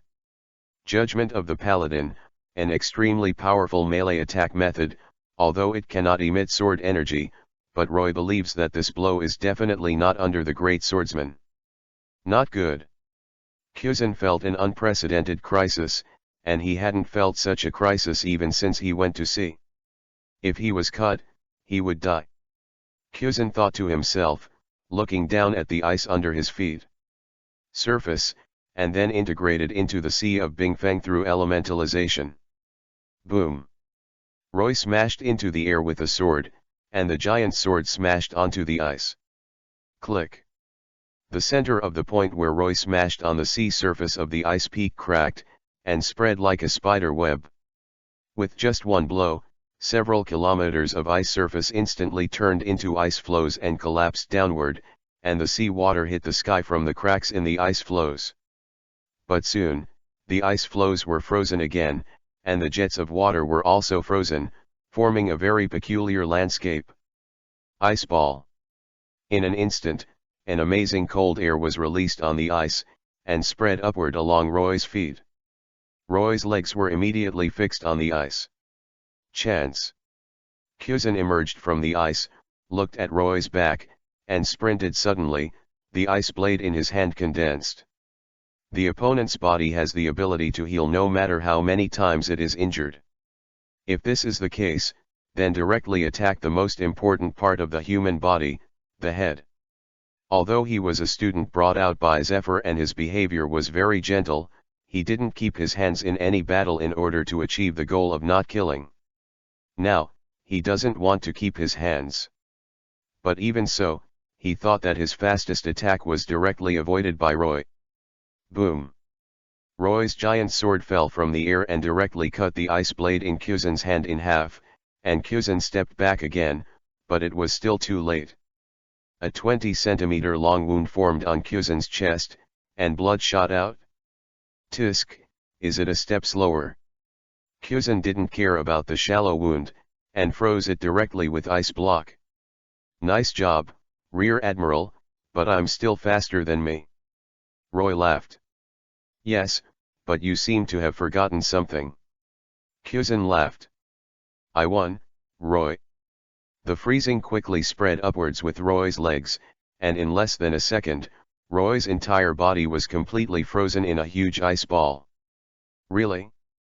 I don't think so. Kyuzan's heart tightened. What? You can still talk when you are frozen. O Supreme Light, please give me strength, Let me break through these shackles. Blessing of Freedom removes all control effects and is not affected by any control effects for 5 seconds. Click. Ice block shatters directly. Roy turned into a golden light, and in the next second, the Ashbringer was placed on Kyuzen's neck, who didn't react at all. I'm not going to fight. Roy unlocked the golden glitter mode in Kyuzen's eyes. In fact, Roy lasted for 30 seconds, and the time for the 3-hour CD of Rage of Vengeance was up. And he heard a beep. Ding. Complete the task. Kyuzen's invitation, the tavern function will be opened. Huh? Kyuzen's expression changed to a husky, what do you mean, such an interesting battle has just begun. Roy took advantage of the opportunity to put the Ashbringer into the system space. Looking at the Ashbringer who suddenly disappeared, Kyuzen sighed, this ability is really convenient. Roy turned and walked towards the beach, turned his back to Kyuzen and said, the strength of both sides has not reached the peak. It will be a lot less fun to kill in this way. This battle will be reserved first, and we will meet again. Roy walked further and waved his back to Kyuzen, the future is ours, Rear Admiral. In the sunset, looking at Roy's back, Kyuzen's heart suddenly shook, and he said to himself, the future is ours. What an interesting guy. Kyuzen touched his chest with his hand. Although the wound was not deep, it was enough to leave a scar on his chest for a lifetime. However, Kyuzen doesn't hate scars, which are a symbol of men. Through this battle, Kyuzen has come to a conclusion about Roy's opinion, he is not a bad person. As for what camp he will be in the future, and what will happen in the future, we will talk about it later. But how to explain to teacher Zephyr, it's so troublesome. Soon, Kyuzen returned to the Fravens branch. Although I couldn't be invited, I still figured out a little of his ability. Kyuzen told Zephyr about his experience in the battle with Roy, and his personal analysis of Roy's abilities. Extremely fast self-healing is the most appropriate word to describe Roy's ability. No matter how serious the injury is, even if the heart and lungs are pierced, they can recover quickly. They don't have armament haki themselves, but they can still hit me. Skilled, good at attacking with a giant sword, visually he is a swordsman, and seems to have the ability of Devil Fruit, it should be mythical, and it should be of the same species as Admiral, that's all. Kyuzen scratched the back of his head habitually, and continued with his neck crooked, however, it should be a little too much that all parts can heal themselves, because during the battle, he dodged all my attacks on his head. Where his weakness lies. Head. Zephyr nodded. There are indeed quite a few devil fruits that can be regenerated, but I have never heard of the fact that the whole body can regenerate and heal itself. After all, there are weaknesses. Knowing the opponent's weaknesses is enough to make Zephyr feel at ease. Kyuzen breathed a sigh of relief, and finally completed the teacher's task, and thought he was going to be scolded again, but then again, that kid is really interesting. By the way, Mr. Zephyr, he went out to sea to seek revenge.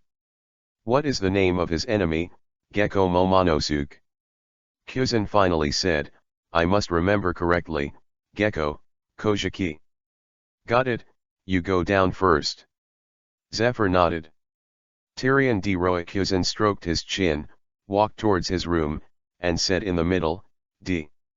More than 10 minutes after Kyuzen left, several patrolmen came in, saluted Zephyr loudly, and then told Zephyr what they had just seen on the dock where Roy had left. Zephyr reported what happened here to Marshal Kong. Sarah said on the other end of the phone, has he left Fravens? It doesn't matter, the nearby Marine, let them pay attention to his actions at any time. Such a guy must be strangled in the cradle and put on a reward, less. Let us say 50 million. 50 million. Zephyr laughed, if Kyuzen goes to be a pirate, do you think it will be worth 50 million? Kyuzen and him will get no benefits if you fight with him. Humph. If Kyuzen really goes to be a pirate, I will catch him with my own hands. Marshall Kong doesn't like Zephyr's comparison. So, don't force him to be a pirate, because Roger and Golden Lion, this sea, is already messy enough. Therefore, because of Zephyr's intervention, Roy has not been offered a reward for the time being, but presumably, Zephyr can't protect Roy for long. Chapter 11. What does the host say about the Caribbean? After Roy got on the boat, he immediately tore off the damn pirate flag and threw it into the sea. Looking at the slowly sinking pirate flag, Roy couldn't help but think about it. After all, being alone is too boring. This pirate flag is really ugly. Draw a bear's paw print. This taste, let's just call the bear-infested pirate group. The captain is called Seongda, the deputy captain is called Seong-er, and another navigator called Bald-Headed Cheong. Well, not bad. Thinking of a navigator, Roy couldn't help but feel a little pain in the ass. He just drifted aimlessly on the sea, and he didn't know where it was going. If there was a navigator, it would be completely different. You can choose a route to the Great Waterway. Be sure to find a navigator in the next town. Right? Roy suddenly remembered that he had completed the task of Kuzan's invitation, which seemed to activate a tavern function. Tavern? Roy remembered the tavern in the world-famous real-time strategy game War 3 in his previous life, which could be used to recruit heroes, of course, in exchange for money. Turn on the tavern function, and a virtual screen appears in front of Roy. A small dark room. It seems that the small dark room can only accommodate 2 or 3 shorties to stand in. If they lie down, it is estimated that there is not enough space. Tavern, there are any followers you want here, of course there is a price. You can randomly recruit a character from Yamaguchi-Yama or DNF as a host follower. As a big lord, how can you not have a follower? The price? What's the price? Going green? Note, every time you recruit, you need to consume 5,000 holy light points. 5,000 points? Roy's face darkened.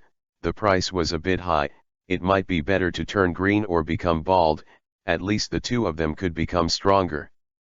Ding. Detected that the host has a recruitment order, and can recruit for free once. Whether to recruit immediately. Recruit now. Roy didn't even think about it. Roy didn't have any hope of recruiting in this free lottery mode. He had always been pitted to the limit, and he was not the Emperor of Europe. Be able to recruit a rusher who can only scream quack, and it's good luck to summon an untransferred magician. If you want to draw a master egg or 2 fools, do NT Dream. Saunian, do you have kryptonite? You can get kryptonite. Even more exaggerated, in the tavern lottery pool of some bad games, in addition to the characters drawn normally, it will also tell you, dear player, congratulations on drawing a pair of smelly socks. I didn't have any hope at first, but the next picture really made Roy happy. Please select the type of follower you want to extract. Navigator, a team navigator who plans a route and avoids bad routes. Chef, he can make you something to eat. Doctor, literally. Boatsmith, a person who manufactures, remodels, or repairs ships. Combatant, there are many types of combatants, such as tanks, melee DPS, long-range DPS, and healing. There is always one suitable for you. There are 5 categories to choose from. Without hesitation, Roy chose Navigator directly. Then the golden light flashed, the door of the tavern opened, and the 3 golden lights turned into 3 cards with the backs presented in front of Roy. Roy had a sense of sight after the legend of the stove. The patterns on the cards were the same as the legend of the stove, the only difference was you can only choose one. Choose one of 3 classics? No. Roy was helpless. Can you let me see what the 3 cards are? Ding, you can view the contents of the 3 cards, but after reading these 3 cards will be reshuffled for the host to draw. The first card is turned over. Jack Sparrow. Roy. System, are you sure this product is from Yamaguchi-Yama World or DNF World, not from the Caribbean? Well. Ding. You are so dirty, host, what are you talking about Caribbean? Roy, yeah. Forget it, continue to look down, as well as attribute introduction. Jack Sparrow, a very good navigator, with more sailing and drafting skills than anyone in this era. Special ability upstream, the speed of the ship this person is on is permanently increased by 100%, and the flexibility is increased by 100%. The ship will automatically avoid non-human bad weather. Combat potential, Rear Admiral. System combat power ranking, others Vice Admiral less than or equal to Shishibukai less than or equal to S.I. Wang's Deputy less than or equal to Admiral less than or equal to S.I. Huang less than or equal to 5 Old Men Monkey D. Luffy note, don't mess with the protagonist, unless you have a halo, you need to open the protagonist's halo complete the achievement damn Tenryabito Roy has already seen the above. Fuck. Roy scolded directly, this special ability is so awesome, the first card is a great character, yes, the system is conscience. I hope it will not be too bad next time. Roy nodded. Then the second card was turned over.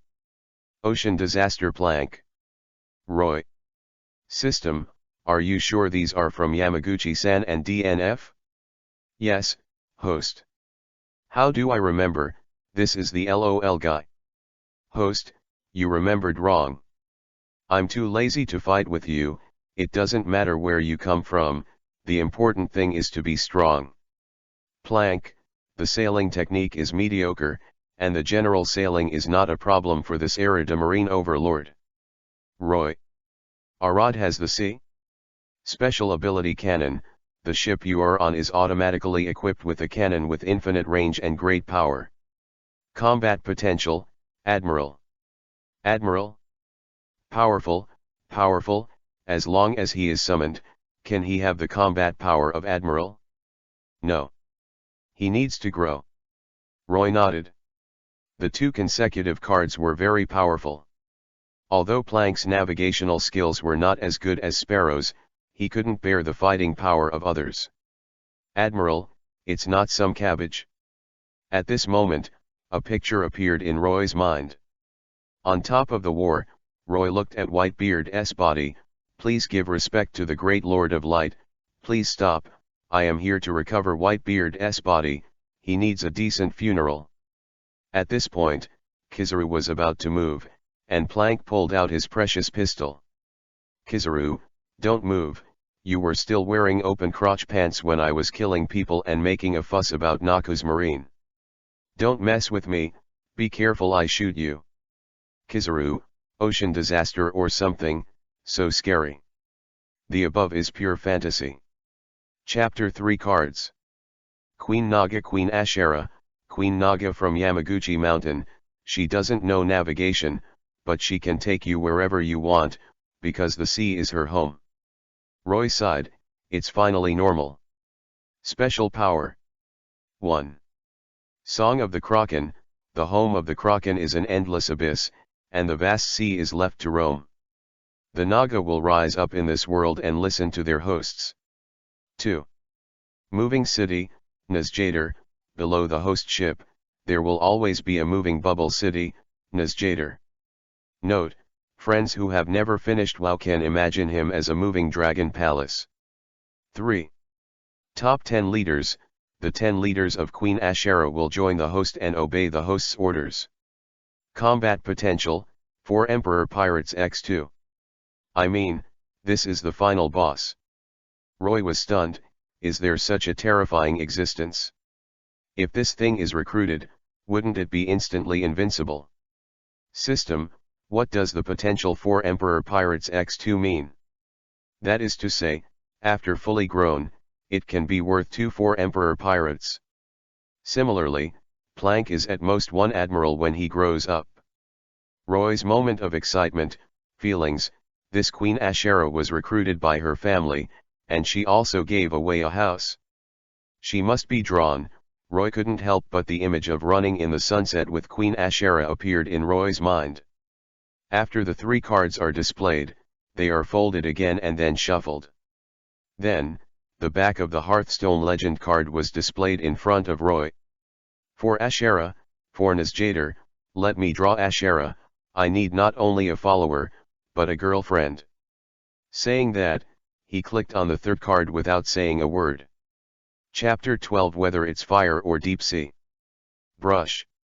The golden light flashed, and the front of the third card appeared, a bearded man wearing a pirate captain's hat, carrying a musket with the thickness of his arm in his left hand, and clenching a fist on his chest in his right hand. The whole fist was bigger than his head. Ding. Congratulations to the host for obtaining a follower, Disaster of the Sea Plank. He will come to the host's ship in 10 seconds. This follower can be disassembled at any time, and the disassembly can obtain 1000 points of holy light. Ocean disaster? Roy was a little disappointed, but fortunately, although he was not a European emperor, he was not an African chief. At this moment, a fierce-sounding man's voice sounded, "This is my boat? Where did this guy come from?" Looking at the big beard that suddenly appeared in front of him, Roy was startled. This guy seemed to appear in front of him out of thin air. It looked the same as the card, so he had to say something different. Even looking dirty and greasy, as if his clothes were covered in sticky sea breeze and salt. The left waist is a retrohigan, fire gun, with thick arms, and on the right waist hangs a half-meter-long machete, the legendary Bilgewater machete. I don't know if the equipment of this product can be synthesized. Hextech gun. No, stinky pirate, this is my ship. Roy looked at Plank and nodded solemnly. Cut, ha ha ha. Plank sneered, "Little devil, do you know who you are talking to? I am a disaster of the ocean, be careful, I will put a machete in your mouth, and then smash your intestines, let your corpse sink into the sea. If you still don't want to die, Tarangs will close your hairless little mouth and find 2 bags of oranges for Laozi. Laozi is thirsty. So fierce. Sure enough, it is a vicious and stinky pirate, and the mouth is fragrant as soon as it comes up. Plank, if you do this again, I'll break you up and let you go back to that little dark room." Roy was rude. "Boss, what are your orders?" Plank laughed immediately. "Introduce yourself first, what are you good at, what is your current strength, and how many skills do you know?" Roy looked at Plank with anticipation. Plank rolled his eyes. "Boss, I don't have that kind of interest." "Go to hell, what are you thinking? Sure enough, all of you in Summoner's Rift are gay. I'll let you introduce yourself, understand?" Roy was alive. "Okay, boss, I'll introduce myself now." With that, Plank lowered his hat, and a vicious light appeared on his face again. Roy thought he heard it wrong, because he actually thought of a very rocky BGM. "Yo, check the trouble, come with a set of pancakes and fruits, I am a pirate, the momentum is like a tsunami, where there is a riot, I will shoot there, che ha ha ha ha ha ha ha ha ha ha ha ha, I am the disaster of the sea, PP Pronker." At the same time as Plank rapped, the plywood suddenly cracked, and 3 giant black artillery guns appeared behind Plank. At the same time, under the spotlight, Plank shot into the sky, full of momentum. Roy covered his face. "So old, what kind of hip-hop boy are you pretending to be?" In a certain sea area in North Blue, when Roy recruited Plank. "What kind of ship is that?" A pirate group navigator stood on the observation deck on top of the pirate flagpole, looking at a slowly sailing ship in the distance with a telescope. There is no identity flag on the mast above. Generally, such a ship is just a civilian ship. The key thing that caught his attention was that the ship was too broken. There was a huge hole in the hull. Even the most important ship owner, there are so many holes in the sails. If it is placed at night, it can definitely scare people to death, and it is completely a ghost ship. "Captain, there is an unmarked broken ship 2 kilometers away from the opposite side. It should be the product left by other pirates after looting." "Huh?" When the pirates below who were drinking nonsense heard the words of the navigator, They immediately looked in the direction he said. There was indeed a black spot that kept moving towards them. The captain took a sip of beer and smashed the glass in his hand. Is it looted? It doesn't matter, it didn't sink after all, indicating that there should be other people or things on board. The young people speed up the going and search for the things on it. Roy was taking out a map and handing it to Plank at this time. I want to go to the Great Channel, you help me plan the route. I did this when I received the boss. There is no problem with route planning, but boss, do you really think our ship will not sink into the sea? Plank looked at Roy very seriously, and said, Ute Niang is teasing Lao Tzu. Someone will send us a boat. Roy sat leisurely in his chair. He didn't let Plank take the helm immediately, but let the boat float with the sea breeze. Thief. Regardless of whether he is a rotten boat or not, if he sees a boat, he will grab it. This is a pirate. Hoo-ho. As the ship kept approaching, Roy could hear the roar of a group of pirates. Roy couldn't understand these pirates. Is he so excited to grab a broken ship? Looking to the left, Roy and Plank saw at the same time that the pirate ship with the skull logo with a huge scar on the left face was very close. To plunder, of course, you can't bomb the ship with cannons. The normal situation of pirates is to find a way to board the ship, then kill all the people, loot the supplies, and finally blow up the ship. When Marine hits pirates, he fires when he comes up.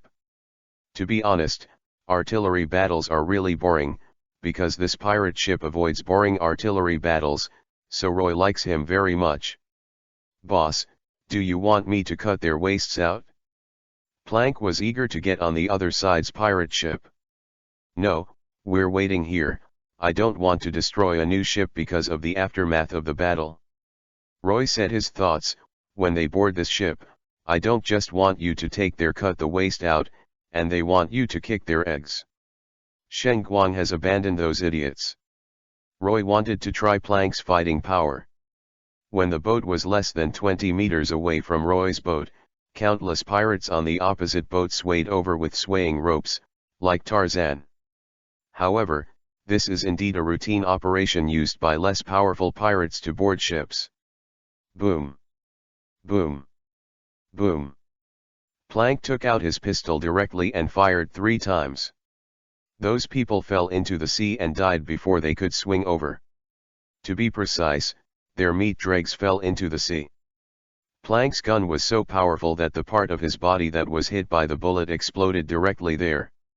There was one unlucky guy whose entire upper body was completely blown up, and his head and legs fell into the sea. There's someone on the boat. Captain Houston shouted and reminded that he jumped directly to Roy's boat without a rope. As a big pirate with a reward of 50 million, he had no such ability, he could die. Houston turned his head and saw a young man sitting on a chair on the plywood, with a sloppy middle-aged sailor standing beside him. 2 brats? Houston said with disdain. It's true that Roy is a kid, and Plank looks anxious, but he's only in his 40s at most. Compared with Houston, who has gray beard and hair, he's really a kid. In addition, this Houston has a tall figure of nearly 4 meters, and is covered in silver armor. He looks really big. Thank you very much. Roy ignored Houston's sarcasm and said with a smile. Huh? Houston didn't understand what Roy wanted to express. Roy didn't speak anymore, and Plank hurriedly said, Old man, you know what? We are short of a boat, and we are still short of gold. If you can give us your boat, then our boat will also be yours, and of course if we do, we promise not to touch anything on the ship, and you too, get it? Chapter 13 One shot down. 50 million gone. You little brat. Houston swiped his eyes, already understood what Plank meant, and co-authoring was to seduce them from the beginning. Dong dong dong.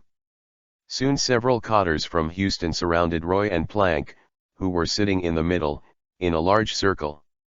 Captain, it seems that these 2 guys are on this ship, said a cotter in charge of reconnaissance ships in Houston's ear.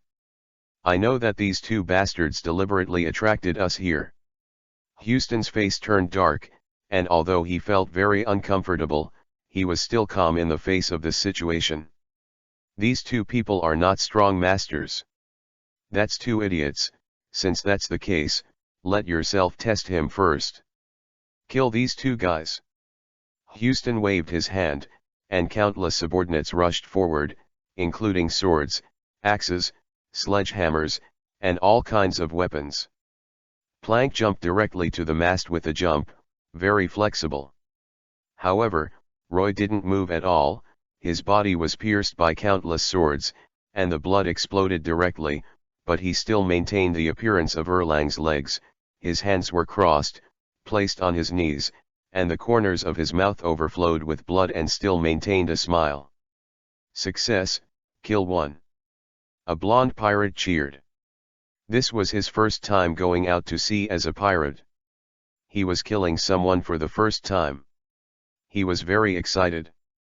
He was mocked by his companions on the boat just now that he was a landlubber who had never seen blood. Now, he is also a real pirate. Suddenly, the blonde pirate felt something pressed against his forehead, and when he looked up, he found that the sloppy bearded sailor was standing horizontally on the mast, on his head, waiting for a thick one as thick as his head. Barrel. Bang. The sound of gunshots reminded me that the blonde pirate blew up. It really blew up. The whole head, including the upper body, became bloody and blew up, and the legs fell down in 2 days. The other pirates pulled out the swords inserted in Roy's body and stepped back cautiously, looking at their captain, thinking that only the captain can deal with this kind of guy. But then, their worldview was turned upside down again. Under everyone's astonished eyes, Roy, who was covered in blood, stood up. Yes, Plank killed them all, leaving none of them, and made me a new one. The clothes I bought are broken, and this stuff is very expensive. Roy said, went into the cabin to change clothes, and a few pirates wanted to chase in. Then. Boom. Boom. Boom. 3.5 corpses plus 2.5 people's minced meat is presented on the deck. Little brats, hear what my boss said. Now, I want not only your boat, but your life. Bang bang bang. There were a few more gunshots, and a few more pools of blood. Houston was still in a state of confusion as he watched Roy walk into the cabin. Impossible. Is he immortal? He has been traversing the North Blue and the Great Waterway for many years, and he has never seen a guy who is so mortally wounded and looks like nothing. At this moment, Plank is still shooting, and one shot is a person falling down. As for using a knife, why use a knife when there is a gun? For the most part, knives are just decoration for Plank, not a game. Change bullets? Haven't seen the unlimited musket. Captain, don't be in a daze, we are going to be killed by this guy. As soon as a pirate cotter finished saying this, his head exploded. He actually dodged Plank's bullet, but the bullet would turn. Pointing skills, you can't escape, even if you fly to the New World, bullets will chase after you. Captain, I seem to remember that young man just now. Recently, there was a pirate hunter in North Blue who killed the great pirate Phils with a reward of 30 million. It is rumored that he is immortal at this time. Next to Houston, he the vice captain Kong swallowed and said, "Bastard, I'm not a guy with only 30 million. I am the captain of the rocket pirates. I have offered a reward of 50 million. The big pirate who just returned from the Great Waterway can't be compared by anyone." Houston said that, but he looked at Plank with a bit of fear, and his words trembled, because the power of the musket in Plank's hand was too great. The key was that he also saw that the bullet would turn. He didn't think he'd be okay with being hit by this musket. Moreover, this already very strong guy named Plank is actually just a subordinate of the boy just now. How strong that boy should be, he seems to have kicked a steel plate. At this time, Roy had changed his clothes and walked out of the cabin. Well done, Plank, there is too much waste before the age of sailing, and it is necessary to clean it up. After Roy said this, only the remaining pirates looked at their captain, run jump into the sea. Bang bang bang. So Houston was left alone. Fight. Houston's face turned black, his huge right hand was raised above his head, armed. Then his fist turned black and smashed at Plank. Armament hacky, it's not bad to meet such a guy in North Blue. Roy exclaimed. But. Brush. The black fist was cut off and flew into the sky. The machete in Plank's hand directly cut off his wrist and kicked out at the same time, kicking Houston's huge body to the hatch on the rear deck, and the entire cabin collapsed instantly. After a while, Houston coughed out a mouthful of blood and finally got up from the ground, but Plank in front of him stood in front of him like a mountain. Forgive me, Houston said in a shaky voice, but it made Plank even more excited. Hey, old man, it's no use crying for mercy, feel Bilgewater's kindness. Plank laughed, the machete flashing in his hand, and Houston's head was thrown high. Then, Houston's head flying in the air was shot by Plank, and blood rained in the sky. Hey man, you bastard Plank, look at what you've done. Roy watched Houston's head explode, and his flesh hurt. What's the matter, boss, didn't you let me kill them? I did it without leaving one. Plank spread his hands. Did you know? The holy light won't forgive you. Your methods are too cruel. Although I like it very much, the shot you just got made Bailey fly away. Roy yelled. Plank. Is the head of this stuff very valuable? Plank was helpless. Roy took out a reward order, 50 million Bailey, it's gone. Don't you like gold? Oh.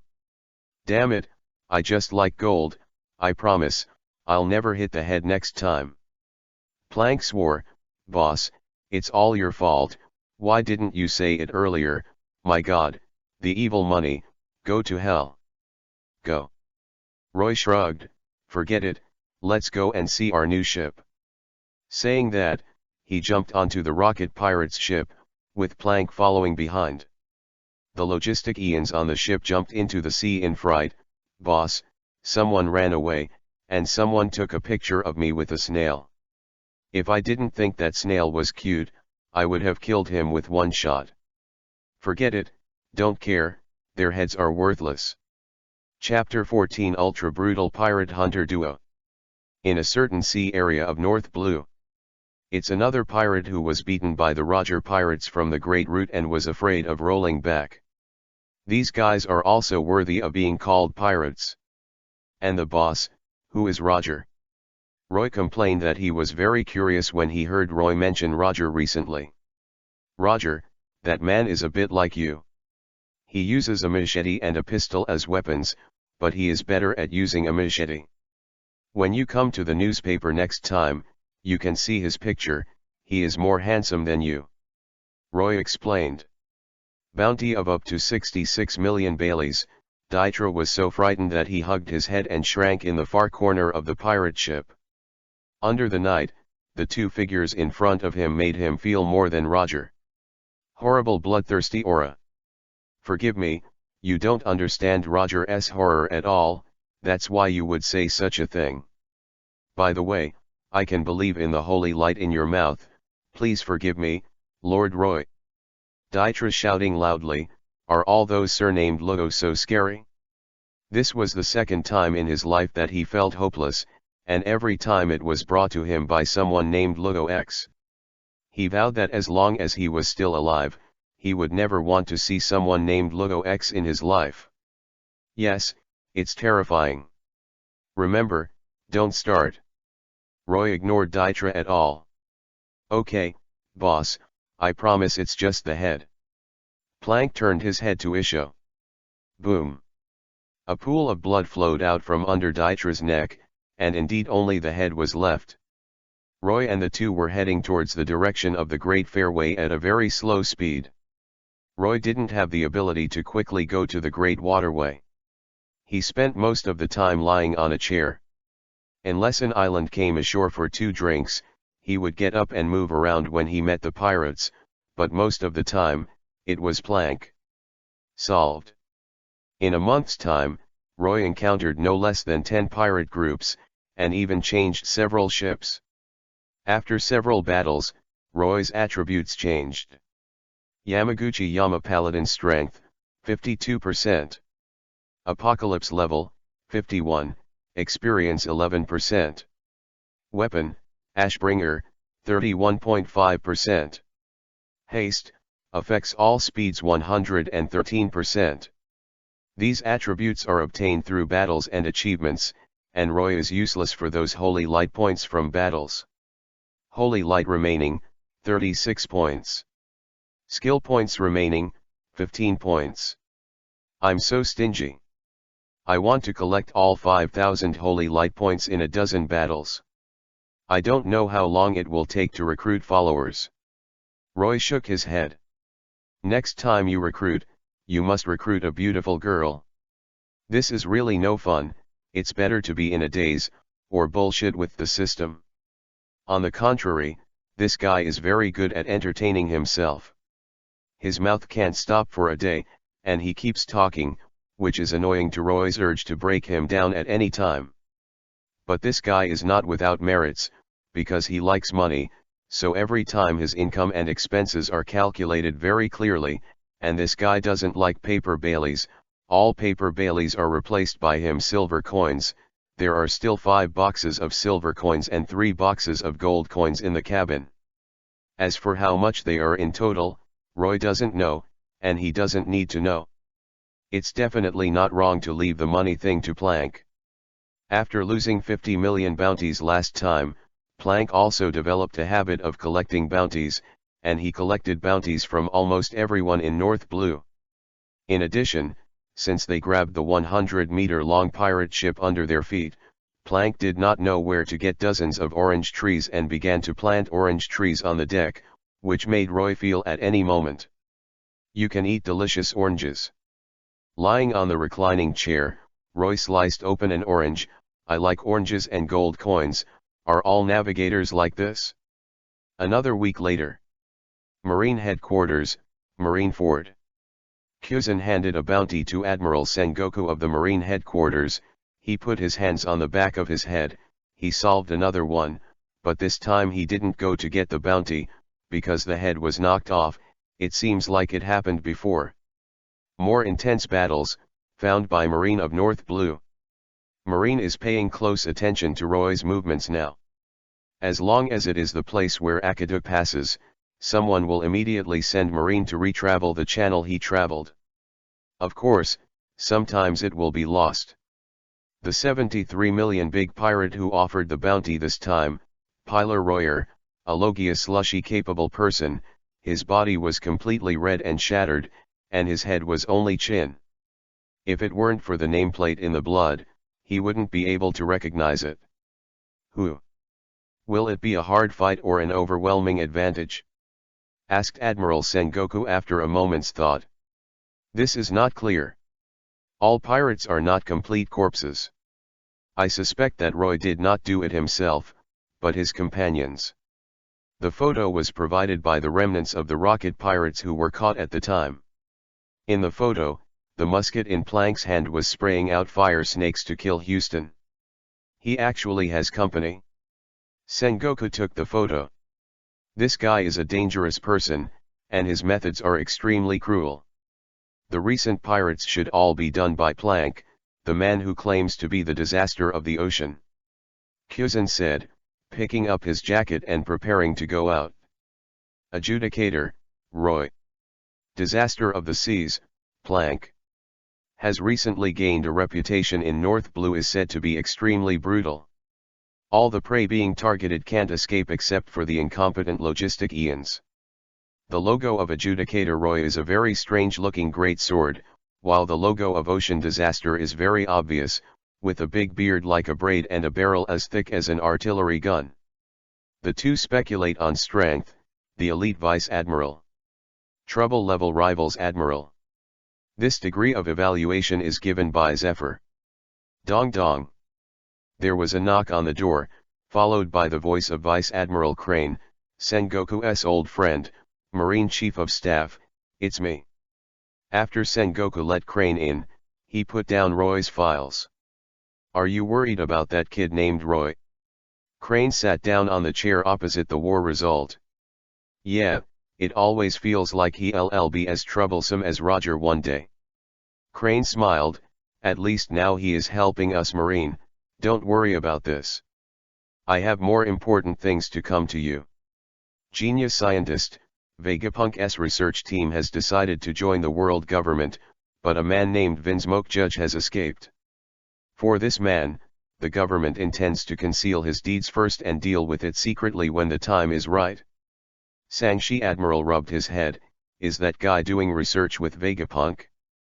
It's really necessary to take precautions, he's not the type who is willing to be subjugated, even if the target is the world government." After speaking, Zhang Guo stroked his beard again. "So is the wanted order going to be issued? What Vegapunk and Judge are doing is illegal life research that the government has banned. If they can't be used by the government, they must be wiped out, because they know too much." Sengoku is well aware of the way the world government behaves. It is precisely because Judge knows so much that no one else can know of his existence. After the crane sank for a while, he said, "Where do you think he will hide?" Sengoku thought for a few seconds and said, "I think it's time to go to North Blue. As the most powerful royal family in North Blue, he must have hid in his own lair." Crane shook his head. "I don't think he didn't know that we were going to search North Blue thoroughly, but I think it's probably in the Great Passage." With that, Crane stood up, "But this matter is not worth discussing. It's all up to the government to solve it. We still have to focus on that guy Roger, and we will probably send you out later." Sengoku clasped his arms. "That guy Garp can't wait. He gets excited every time he hears Roger." Chapter 15 The Straw Fruit is Invincible. As the strongest sea area in the world, North Blue is not only because of the overall strength of the pirates here, but also because it is very easy to produce strong people here. Great Waterway of later generations was divided into three major forces, Shishibukai, Marine, and the Four Emperors. Today's North Blue also has three forces, Marine, Pirates, and various kingdoms. Among them are the four major kingdoms, with constant disputes and wars. It is a bit like the three kingdoms of Roy's previous life. They check and balance each other, but wars cannot be avoided. Among the four countries now, the two countries confront each other, and the two countries are the war between the Kingdom of Minas and the Kingdom of Arancha. Blue gold vine from the Arancha Kingdom.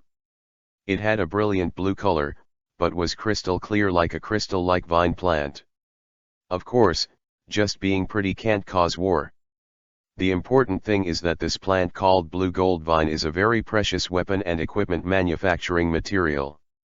Its juice can be attached to weapons and equipment, making them more solid or more lethal. Originally, the Minas Kingdom had seen the dawn of victory in the half-year-long War of Aggression, but the hostile Arancha Kingdom produced a guy named Karagarad. This guy is Zoan, the cat fruit, the owner of the leopard form. Its strength and speed are extremely amazing, wearing a blue gold rattan armor, holding two blue crystal-like 2-meter-long swords, entering and exiting on the battlefield without hindrance, dry turning I don't know how many soldiers of the Minas Kingdom. Minas Wolf, the king of Minas Kingdom, originally planned to use money to buy the swordsman with fruit power for his own use. It's okay to surrender, but he also killed his own diplomat and sent his head back. No, Minas Wolf is getting angry about this in his room. "Damn it, when I kill Alancha, I will put you in the sea for a year. Your Majesty, I have something to report to you." This morning, just as Wolf was venting with the vase in the room, a minister walked in. "What's the matter, tell me now." Wolf has a lot of headaches because of Garrett. Now as long as Garrett is solved, he can win the war, but the problem is that no one has beaten him. The devil fruit ability is really too strong for ordinary people, not to mention the opponent is a swordsman. 500 million Bailey to buy a paramecia devil fruit called water fruit from the underground exchange of Don Quixote family to use for his capable ministers. It is said that this fruit can give people the ability to freely control the water flow. It is a powerful and suffocating ability, known as the nemesis of devil fruit ability. But after eating the devil fruit, the minister told Wolf that the devil fruit's ability is, you can use any part of your body to drink water. Where is the water fruit? This is clearly the straw fruit. After eating it, you can drink water with your little brother, really amazing. This didn't make Wolf angry, so what is there to fight against that cartel now? Pirate Hunter Adjudicator, Tyrion D. Roy and Disaster of the Seas, Plank have logged onto our country's west-south blue coast. What are you going to do now? Or let it go? Tyrion. When Wolf heard about Roy's people, his first reaction was not to have any reaction to Roy, but to think that the surname made some impression on him. After a while of recollection, Roy remembered that 3 years ago, he was destroyed by North Blue's overlord-level family, the Vinsmoke family. He was also a very famous noble in North Blue at the time. Tyrion, D's family. Seeing that the irritable king suddenly became quiet and did not speak for a long time, the minister thought it was the king who did not know the names of the two, and explained, the Super Pirate Hunter Group, which has become famous in North Blue in recent months, killed nearly 10 pirates with a reward of more than 30 million, are currently known as the ultra-brutal pirate hunter duo. Pirate hunters, in the minds of many people, they do everything for money. They may kill pirates for money, or they may kill marine for money, and then they get a bounty, and then they become pirates. Although the world government will not do anything special to pirate hunters, once there is a little bit of a phenomenon with marine or the government will soon turn them into pirates. So it's not without reason that pirate hunters are scarce in this world. Call all the ministers to the conference room, I need a roundtable meeting, and at the same time, bring that Roy and what kind of marine disaster to me, I have a profitable business to introduce to them. After thinking for a while, the old king ordered to the minister. Wait. It's to invite them over, remember to invite. The old king emphasized. King, do you want them to deal with cartel? The minister asked. Most of the pirate hunters just do things for money, not to mention that his surname is Tyrion, so he must not be too savage. The Minas Kingdom has been in a state of war for more than half a year. Even if the mainland has not been affected by the war, the lives of the residents here are still very poor due to the use of military force. All men who are not too old have been captured and fought. Roy led Plank into a tavern, where there were many vicious pirates and bandits, like this war-torn country, but it was very suitable for them to stop and replenish supplies. Marine wouldn't intervene in the battles between countries, so he didn't care much here, and he wouldn't dare to make trouble if he raised these pirates. Roy ordered a big beer and a few snacks and sat at the bar. As soon as Erlang Plank tapped his leg, he opened his mouth and said, serve all the dishes on the menu and give me 10 bottles of the best rum. The bartender, wiping his glass, looked at Plank and asked, Mr. Special Period, you have to pay first. Plank slapped the table hard, don't you see the moving gold coins behind me? Those are my wine money. Roy looked at Plank in surprise, are they pirates? Roy didn't know the situation of the Minas Kingdom, so he always thought that the young men here were civilians. Plank said, I have seen their reward list. Although the weight is not large, it is all gold. Lao Tzu Te Niang just likes gold. Pedal. Pedal. Pedal. After Plank's words, the pirates and bandits who were still sitting and drinking stood up and glared at him and Roy. I just didn't seem to hear what you said. A big man with a height of more than 2.5 meters and carrying a huge sword came over. When he was still 2 meters away from Plank, the huge sword behind him suddenly pulled out and slashed towards Plank. Boom! With a gunshot, the giant sword in his hand fell to the ground. To be precise, his upper body blew up, his head rolled to the ground, and his legs habitually took 2 steps forward and fell down. "You're too slow, big nigger," said Plank dismissively. "Okay. It's so strong." Several pirates rushing behind were so frightened that they kept shivering on the spot, and some people were so frightened that their tongues and eyes were sticking out all the way. "Don't be nervous, scumbags, everyone has a share." Plank's body quickly accelerated, gunpowder and sword light filled the air. The bullets shattered their bodies, blooming blood mist flowers, basically retaining their heads, while the sword light produced heads that were thrown high. It was long after the gunshots ended that the bartender dared to look at the bearded man and the young man in white who was sitting all the time. "Okay, there is still a bounty for these wastes. The wine and repair costs should be enough." "What I said just now, hurry up." Plank did it very comfortably. Roy took a sip of beer. "Plank, I think we should talk." "What's the matter, boss?" Plank took a bottle of rum suspiciously, opened it, and took a sip, the water running down his beard. "You stole my limelight, you know." Roy's expression was serious. "You can tell me these things in advance and let me do it, okay? Readers want to see me pretending, not you." "Okay. Boss, what does pretending mean? Is it a verb?" Chapter 16 I want to build a church. Boom. The door of the bar was suddenly pushed open by a force of gravity. When the bartender saw this, he skillfully greeted, "Patrol Chief Avro." This person was the patrol chief who was arranged by the king to invite Roy and Plank. After he was given the order, he came as fast as possible. When he and his subordinates came here, the whole person was completely frightened. They also often go in and out of this bar, and they clearly know what this place is supposed to be like. Pirates are rampant, so when he comes in, he tries his best to maintain his momentum.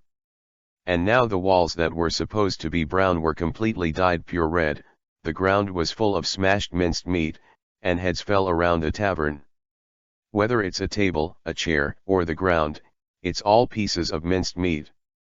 And the 2 people who did all this were still sitting on the only clean bar and drinking leisurely, completely oblivious to the bloody scene behind them. The super brutal pirate hunter duo is really bloody and brutal. Pirate hunter Tyrion D. Roy, and Calamity of the Seas, Plank, killed all the bounty pirates he encountered so far, and his reputation in North Blue even overshadowed all of them. Great pirate. Avro walked behind Roy step by step, and said at the same time, "Our great king has a business that he wants to discuss with you. I use my reputation to guarantee that you will be interested." His posture was very low, he didn't dare to touch the brows of these 2 guys, and he didn't want to fuse with the blood and flesh behind him. Avro took out a brick-sized gold nugget from his military uniform and placed it on the table between Roy and Plank. "It's just a little sincerity." Plank immediately wanted to reach for it, then he saw Roy's eyes and retracted his hand. "Okay, you're the boss." Roy grinned, picked up the gold brick and weighed it, and then threw it to Plank. "Then what are you waiting for? Let's go right now, may the holy light bless you." On the red carpet in the palace of Minas Kingdom, Roy and the 2 came here under the leadership of Avro. This is a round table conference room. Come on, Roy, the noble descendant of North Blue's noble Tyrion family. The old King Wolf, who was sitting on the main seat, immediately stood up and said with open hands. "Oh." Roy looked at the man sitting on the main seat in surprise. It was the first time someone saw the origin of his surname. As for Plank, the old king did not greet him, because the patrol captain leaned into his ear and said something. He should have told him that Roy was the boss. Because from the appearance, it is obvious that Plank is more ferocious, so most people will think that he is the boss, so the patrol chief still has to remind the king. "Thank you, Your Majesty the Great King, the Supreme Holy Light wishes you eternal youth." "I wonder what Your Majesty the King is looking for."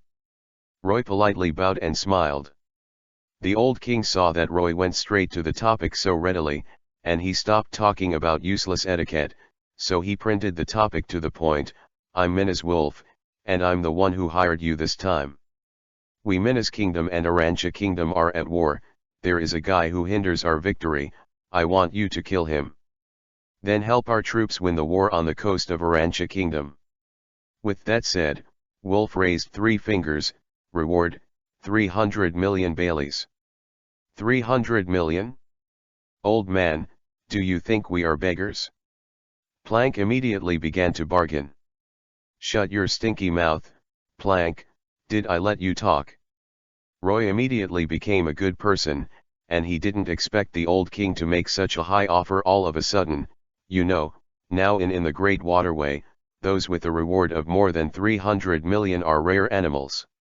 It seems that the strength of the opponent must be extraordinary, and it is still a big worry for Wolf. Roy sorted his thoughts. Dear Your Majesty the King, you also heard that my subordinates are not satisfied with such an offer. Don't you plan to add a bit of leverage? After all, the war between the 2 countries is no joke. If you capture the palace of Arancha, I don't believe that there are not even 300 million in their palace. The old king fell into a sinkhole and did not speak immediately. He has no other money now. The abominable strawfruit cost him a full 500 million last time, which emptied the only remaining funds in the treasury. You can't do this, this is our most sincere offer, said a minister excitedly. Really? I'm sorry, we don't think we can handle this, said Roy, wanting to turn around and leave. Wait. The old king stood up, his expression full of exhaustion. We can give you some more jewelry going after the war. Roy smiled. Dear Wolf, your sincerity touched me, so let's not use jewelry going. My request is very simple. After the war, you must help me promote the great holy light in your kingdom. I need a church to enshrine my statue. Huh? Wolf and the ministers looked confused. Is it that simple? Wolf was very happy. But His Majesty the King, royal power and divine power, a minister wanted to stop it. Fork him out? Wolf hurriedly instructed Avro, then looked at Roy. Then we are happy to work together. Let's talk about the details. Roy sat down and pointed at the table with his finger, feeling extremely relieved. The task of building the first Holy Light Church that was issued by the system with a reward of 500 Holy Light points was finally completed. Target's name is Kayla Garrett, here's the photo. The mention of the name made Wolf's teeth itch. Is that guy strong? Roy's eyes flashed with excitement. The stronger the kill, the more reward. It must be much stronger than the pirates you have hunted so far. Wolf is extremely certain. It's interesting, then leave it to us. It's enough for you to prepare the money. By the way, there is also the church, which is very important. Roy said and stood up, full of energy. Avro, you are in charge of sending Roy and his companions to the battlefield. Wait. Avro was just about to lead the way for Roy, but Plank stopped the other party. Under the eyes of the old king and his ministers, he had to say, half the commission is to be paid first, old guy. You don't know this rule. Pay half first?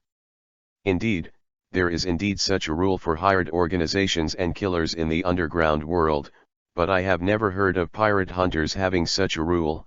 Otherwise they are looking for pirate hunters, directly looking for the self-proclaimed Don Quixote. Family organization. If you look for the Don Quixote family, it may not be something that 300 million Bailey can solve. However, it is too much to take half the commission first. A minister immediately stood up. Mr. Roy, you should take care of your subordinates. This minister was the one who proposed to find the Don Quixote family to buy devil fruit and eat the straw fruit. Because of the mistake he made, he has now lost the favor of His Majesty the King. Roy's color suddenly condensed, and his subordinates would never be able to blame an outsider. Roy promised that if the minister continued to talk, Roy would not mind letting Plank turn him into a pile of minced meat immediately. Wolf saw a hint of crisis in Roy's eyes, and immediately raised his hand to stop the minister from continuing, and said solemnly, come on, go get 150 million Baileys. As expected of a king, it's a good thing to have your own style of doing things. Roy Isho, waiting quietly in place, until a man carried a black suitcase in front of Roy and opened it, which was stuffed with banknotes. Tap off. Don't be so troublesome. After Roy found the box, he threw it directly into the system space. Looking at the box that disappeared out of thin air, everyone finally saw Roy's methods for the first time. Chapter 17 Hard. The mercenary is the one who pays the money, and the pirate hunter is the same. Roy doesn't hate it. The war was going on, and the two countries were islands, so the sea battle was naturally adopted at the beginning. It only takes 2 or 3 days to travel from Minas Kingdom to Arancha Kingdom by boat, otherwise it will take 5 or 6 days. East Blue Shore of the Arancha Kingdom. But this is not a victory. Garrett is a warrior who blocks all the troops of the Minas Kingdom on the coastline, unable to go one step, and he is Roy's target. The team of more than 20 people in the same boat with Roy is mainly responsible for leading the way and preventing Roy from escaping halfway. Most of the kingdom's army is already on the island, but in fact, if Roy escapes, they can't stop it at all, but anyway can be known in advance. After landing on the coast, Avro said, "Please come with me, Mr. Roy and Mr. Plank, let's talk to the barracks." When they arrived at the barracks of the Minas Kingdom army, under the doubtful eyes of many soldiers, Roy swaggered and found 2 chairs and sat down, while Avro acted as an interpreter, facing all the soldiers. Said, "The pirate hunter Mr. Roy and Mr. Plank, these two are the support appointed by His Majesty the King, and are about to take down the head of the damned Kate Garrett for our kingdom." Roy smiled without saying a word, as if your Minas Kingdom was the one who invaded, but described the other party as heinous. But Roy likes it. Originally, this world is dominated by the weak. Whoever has the bigger fist speaks. Even the kingdom of Minas can say shamelessly, the kingdom of Arancha was only a part of the kingdom of Minas many years ago. Who knows? Kingdoms in the pirate world, because they are all island countries, and some trails are no more than 10 kilometers in radius, which is only as big as Roy's previous township. South Blue coastline in the west alone is hundreds of kilometers, but the Arancha Kingdom is half smaller than Minas. Comparing the total number of troops on both sides, there are currently tens of thousands of troops in the Kingdom of Minas, and there are only more than 2,000 on Alancha's side. It stands to reason that NAS troops should be pushed directly across. However, most of the soldiers are just ordinary people who have been trained, and the soldiers who are almost fighting are still in the way of hug together and scuffle, so at this time, the commander plays a very important role. Zephyr or Kuzan that Roy encountered when he just went to sea, this army of more than 10,000 people can turn into a pile of corpses in an instant. Now don't look at the total strength of the Minas Kingdom combined is 5 times that of Arancha's army, but they are fighting on the land of Arancha Kingdom, so the losses are larger. In addition, the 3 main fighting forces of Minas were all made into human flesh by Garrett a few days ago, and the current Minas Kingdom army has already shown a rout. On the afternoon of the first day Roy and Plank arrived, the battle horn could not wait to sound, and everyone wanted to see how many brushes the 2 pirate hunters invited by the king had. The main difference between the 2 armies is the color of the armor they wear. Minas is black and Arancha is blue. Roy and Plank stood at the forefront of the troops and looked at the neatly arranged phalanx on the opposite side. "What are you waiting for, head? I can knock them all out by myself," Plank said impatiently. "I'll give you the little ones. Have you seen that person?" Roy pointed to a tall man wearing blue transparent armor and carrying 2 blue long swords on his back. "He's my prey. When I'm done with him, play whatever you want. Killing a dungeon monster, and finally encountering a boss." After finishing speaking, the holy light appeared in Roy's hand, and a golden spear appeared directly in his hand, and then made a throwing gesture. Hum! The spear galloped in the air, making a sound of breaking through the air. Garrett, who was talking with the two soldiers, suddenly reacted, turned around in an instant, clenched both hands, and grabbed the tip of the holy light spear directly in his hand, but his body was still repelled by the power of the holy light spear. After a dozen meters, he let out a loud roar, squeezed his hands, and the spear shattered directly. Nice reaction speed and strength. Roy had to sigh. It was the first time he saw someone who could grab his holy light spear with his bare hands. Because of this sudden change, everyone saw that Garrett was suddenly repelled by a spear. It's too unreasonable, not to mention the fact that the two armies can accurately hit the target at a distance of 500 meters. To be honest, the two sides go to war. Usually, the main generals have to announce their names to each other before the confrontation. I've never seen anyone who came up to do it. Garrett was very annoyed. If he hadn't reacted quickly, he would have been nailed to the ground by the spear by now. When he grabbed the spear just now, the spear was still going a few centimeters forward, and then he was hit by his chest. Armor to block. That's the armor made of blue gold vines. Avro even saw this scene, and quickly explained, it has super defensive power, even bullets can't leave traces on that armor. Behind him the longsword is also made of blue gold rattan. Roy nodded, indeed, I have to admit that this armor is very hard. Roy's holy light spear can be broken even by ordinary people's armament, but now it is blocked. Of course, it cannot be ruled out that the flying distance of the spear is too long. The penetration power has decreased, and the strength of Garrett's own arm has prevented the blue gold vine armor from being damaged, but it can also be seen from the side of the armor's toughness. No wonder the old King Wolf did not hesitate to use the power of the whole country to start this war. Of course, Roy didn't know. Compared with his own shock, the soldiers of Minas and Arancha were even more shocked. There is such a powerful attack method in the world. The armor of the blue gold vine, plus Garrett himself is a swordsman, and the blessing of the devil fruit power. If this Garrett participates in the marine, no matter what, you have to get a general, a commodore or above. I've low said. Roy grinned. Isho, that's fun, isn't it? The light told me he deserves my shot. Saying that, Roy raised his right hand above his head, the holy light descended on Roy, and a strange giant sword appeared in Roy's hand. Just look at it.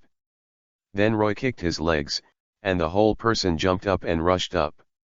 The ground where his feet had stepped on appeared about 5 meters directly and 3 meters deep.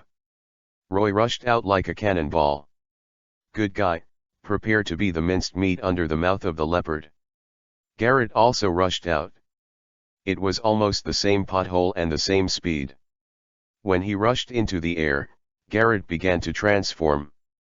It became a strong human-shaped leopard with a height of 2 meters and 5. Ding! Roy's Ashbringer and Garrett's two blue longswords intersected, and a large spark burst out. Chapter 18 is Normal Zoan Week. After the two fell, they stood with their backs facing each other, still maintaining the movement of drawing out their swords. It seemed that neither of them was injured, but in fact it was not. Roy's chest was cut with a deep hole. If he hadn't launched Divine Shock in time for treatment, Roy's intestines would have been dragged on the ground now. As for Garrett, the blue gold vine armor on his chest has been cut off.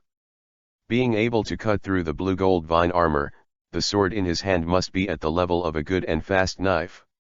Be careful. A thought flashed in Garrett's mind, ordinary swords simply cannot achieve such power. Are you a swordsman too? Garrett asked, turning around. No, I'm a paladin. Today, I'm going to destroy you on behalf of the Holy Light. If you don't want to die, then use your two long swords to hack me to death, but then again, I've never lost a violent battle, a good lethal blow if you don't learn what angry double swords. Roy said with a smile, and at the same time the holy light flashed in his left hand, and in the eyes of everyone's horror, a huge golden light hammer with a length of 30 meters appeared out of thin air. Into Roy's hands. Hammer of Penance. Roy roared, and the giant hammer in his hand fell. "Is it also a devil fruit person?" Garrett said coldly. He didn't dare to be careless at all, but the hammer fell so fast that he, a leopard fruit ability person, couldn't escape. Crossing the two swords above his head, Garrett's arm exploded with incomparable strength, and the air trembled for it. Boom! The dust was flying and the ground was shaking. The giant hammer fell, and the power spread around with Garrett as the center, and the entire ground was completely sunken. His arm was obviously bent a little by this force, but it was still blocked, and his legs were deeply sunk into the desert soil, without knees. "This kid is so strong." Garrett complained in his heart. Who is this person?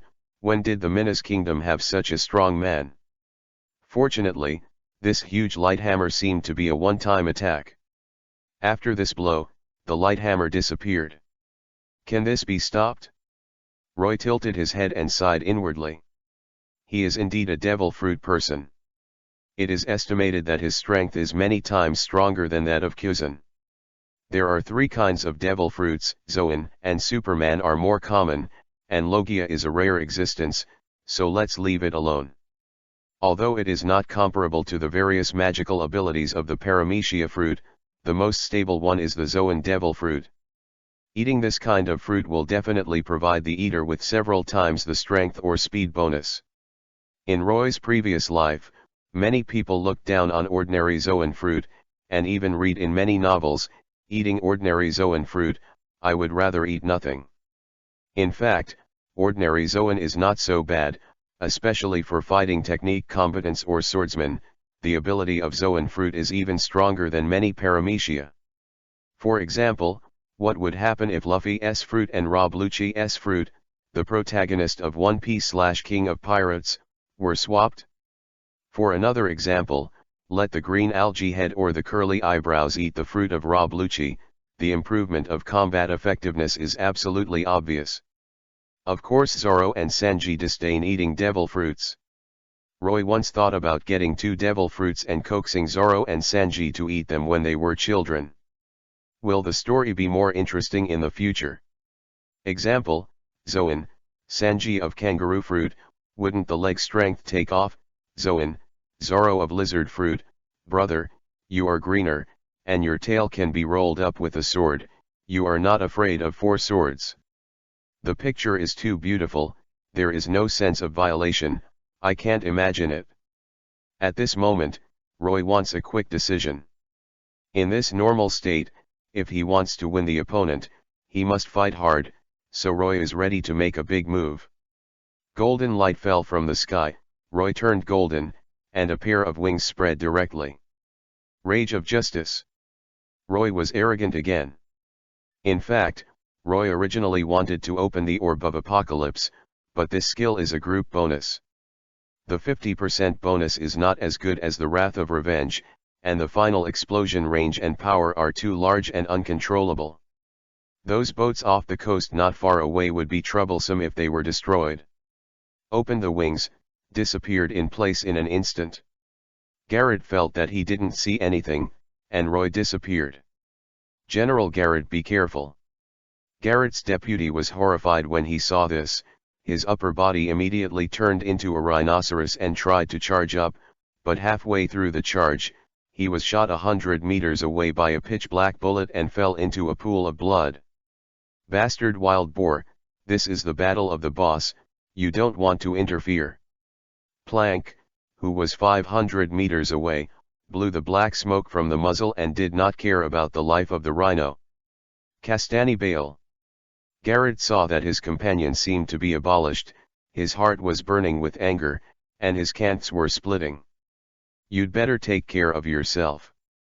Roy's voice came, and the ash messenger in his hand released a fierce golden light.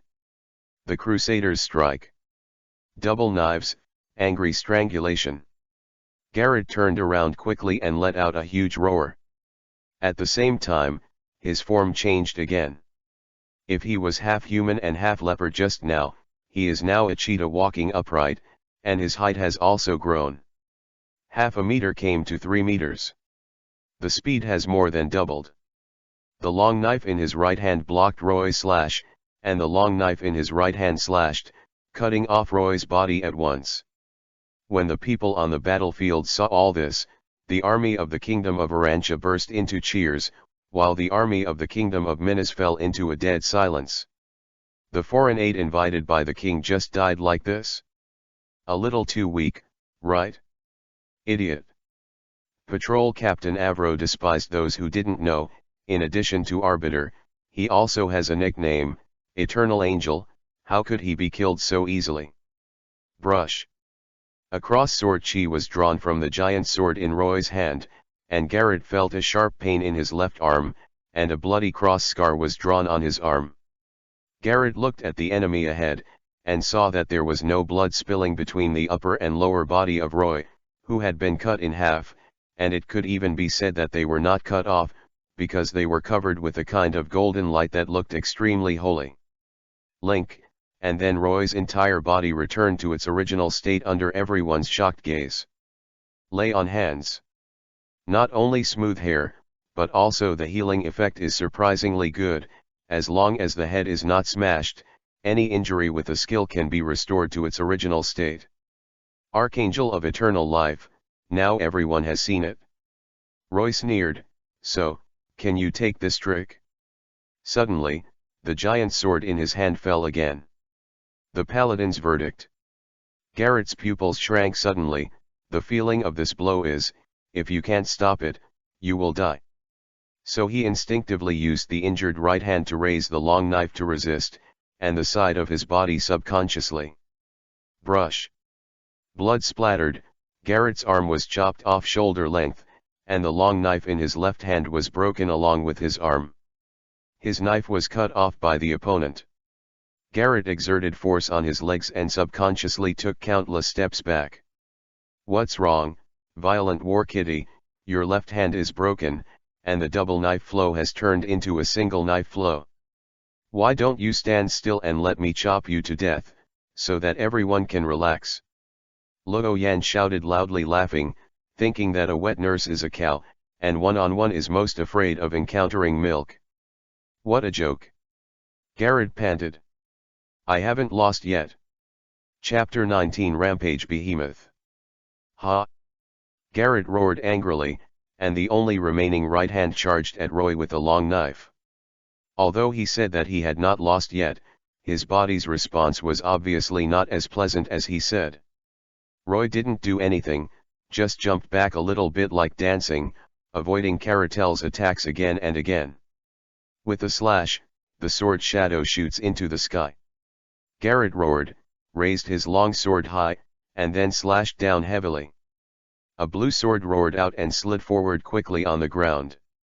At the place, the line became a bottomless ravine. Roy directly crossed the giant sword, and then took advantage of the situation to slash horizontally, and the golden sword energy rippling out.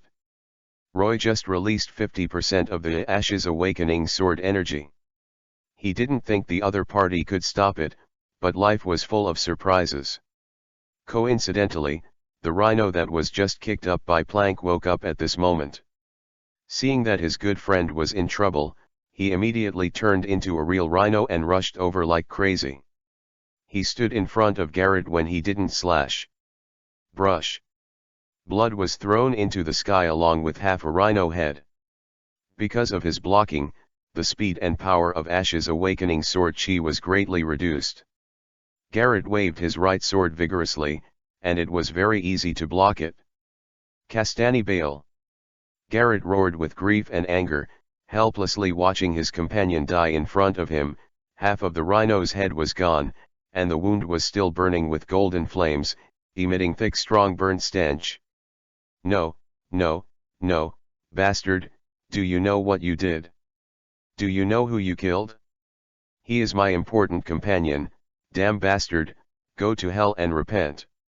Saying that, Garrett shook his right hand suddenly. Click. The long knife in his hand shattered and turned into pieces of blue. I'm going to rip your intestines out. Garrett's body began to swell up again, sending out an extremely painful pain. Shouting. When his body soared to 4 meters, the blue gold vine armor on his body was blasted and shattered into countless fast fragments, and he still had a tendency to continue to soar. 5 meters, 6 meters, and finally, Garrett's body grew to 8 meters before it stopped. Oh! Roy glanced at the incomparably huge one-armed humanoid leopard with interest. Roy got the answer in his heart. His devil fruit was awakened, but unlike normal devil fruit awakening, under normal circumstances, devil fruit awakening is dominated by the eater. On the other hand, Garrett's situation is exactly the opposite. Rather than awakening, he is more dominated by devil fruit, just like the jailer beast of Impel Down, or Chopper 2 years ago in the original book. Then the next battle seems to be more interesting. Lord Garrett, you have been seriously injured, and Lord Ni Bale is also dead. Let's retreat first, please don't fight. A general who also looked like a blue gold vine rushed up to stop Garrett. At that time, Garrett waved his left hand, and directly shot the man into the sky, only to fall down after a few seconds, smashing into pieces of meat. Everyone was shocked by Garrett's attack on the friendly army, especially the people of the Urantia Kingdom army. They couldn't understand what happened to this general who was usually serious but cared about his subordinates. Actually attacking allies. Afterwards, everyone looked at Garrett in horror, his eyes turned blood red, his face was extremely hideous, a leopard's mouth was wide open, fangs were exposed, saliva kept falling, and 2 words were written all over his face. One word, anger. At this time, Garrett had completely lost his sense of human beings, and had completely turned into an animal indistinguishable from the enemy, as if he wanted to destroy all the living things he saw. It seems that you can't control this power yet. In that case, I will end your suffering on behalf of the great holy light and send you to hell. May the holy light bless you. Roy said and held the giant sword with both hands. When he rushed over, he fluttered in the air. Very embarrassing. Because Garrett's target was obviously not on Roy at this time, his eyes turned to the place with the most people and the densest population, that is, the army formation of the Minas Kingdom army. Roar. Boom. Just as Roy jumped over, Garrett also jumped up, jumping amazingly, jumping more than 200 meters at once, jumping directly into the military formation of the Minas army, and the 4 people who couldn't dodge under his feet instantly turned into blood. Garrett began to bombard people around him indiscriminately, completely turning into a beast seeking blood and destruction. What the hell happened to this guy? Evro looked at the army that was scattered in an instant with fear. In just a split second, hundreds of people died under Garrett's giant fist. Naturally, the other soldiers would not allow Garrett to slaughter like this. Although they were weak and pitiful, their IQs were still normal. The soldiers around Garrett fled wildly, and the soldiers in the distance seized the opportunity to pick up the muskets in their hands. Start shooting. But the bullet hit this violent beast as if it hit an iron block, and it was all bounced off. Seeing this scene, the people of the Urantia Kingdom's army couldn't help cheering again. At this speed, Minas' army would soon collapse. Master Roy, Master Plank, please hurry up and deal with this beast. If it goes on like this, we don't even know how much we will die. Avro couldn't stand Garrett's mad killing, and he had to ask the 2 bosses called for help. Plank was like a normal person, I want to do it too, but the boss said that this cat is his prey. Cat? Avro was almost out of anger. If the cat had this kind of fighting power, he really wanted to raise 2 more and throw them into the palace of the Urantia Kingdom. But under Avro's expectant gaze, Roy moved. It's really troublesome. Sheng Guang won't allow you to continue killing. If that's the case, then I'll kill you directly. Then he jumped up high, his body turned into a golden light and rushed directly to the head of the tall golden leopard. Although the awakened Garrett lost his mind, he had not lost his instinct, and his instinct was even stronger. Almost the moment Roy jumped up, he felt the sense of terrifying crisis coming from Roy. Roar. With a loud roar, Garrett's only remaining palm patted Roy directly. Blood seal, open. Roy also roared. The golden holy light on his body was even stronger and purer, and there was a kind of courageous momentum. Awaken the ashes. The golden sword energy shot straight into the sky changed color, and the golden light shone on the earth, and it flashed away. The Paladin's verdict. With another sword swing, the neck of the behemoth also exploded like a fountain. In the end, Roy landed on the ground, and a pair of large golden wings and the ash messenger turned into photons and disappeared. At the same time, Garrett's arm and head slid to the ground along the red blood line, and the huge 8-meter-high body collapsed with a bang. And killed another group of people. It's pitiful for the weak. Looking at the group of people who were crushed to death by Garrett's body, Roy didn't know what to say. As for Garrett, Roy has to admit that he is very powerful. His strength and speed are the strongest Roy has ever encountered so far. However, apart from using a little swordsmanship, this guy can't do other moves at all, even if the fruit awakened but lost his mind. Sad. Has enough attributes, but he doesn't have any skills. It's like a furious battle that can only slash with a god outfit. It's useless. Even if he meets another Marine Rokushiki again, it's absolutely no problem to reach the level of Rear Admiral. The audience was silent for 2 seconds, and then the soldiers of the Minas Royal Army began to cheer. Dead, he's dead, damn, Garrett is finally dead. Excellent, we will win this war for sure. When the war is over, we can go home. Yeah, I guess it won't be long before I can see my wife. Avro was stunned. 2 knives in 1 second, such a huge monster was beheaded like this, and then a burst of ecstasy filled his heart, and he couldn't help shouting out. Long live Lord Roy, long live the holy light. As he shouted, more and more people followed. Long live Lord Roy, long live the holy light.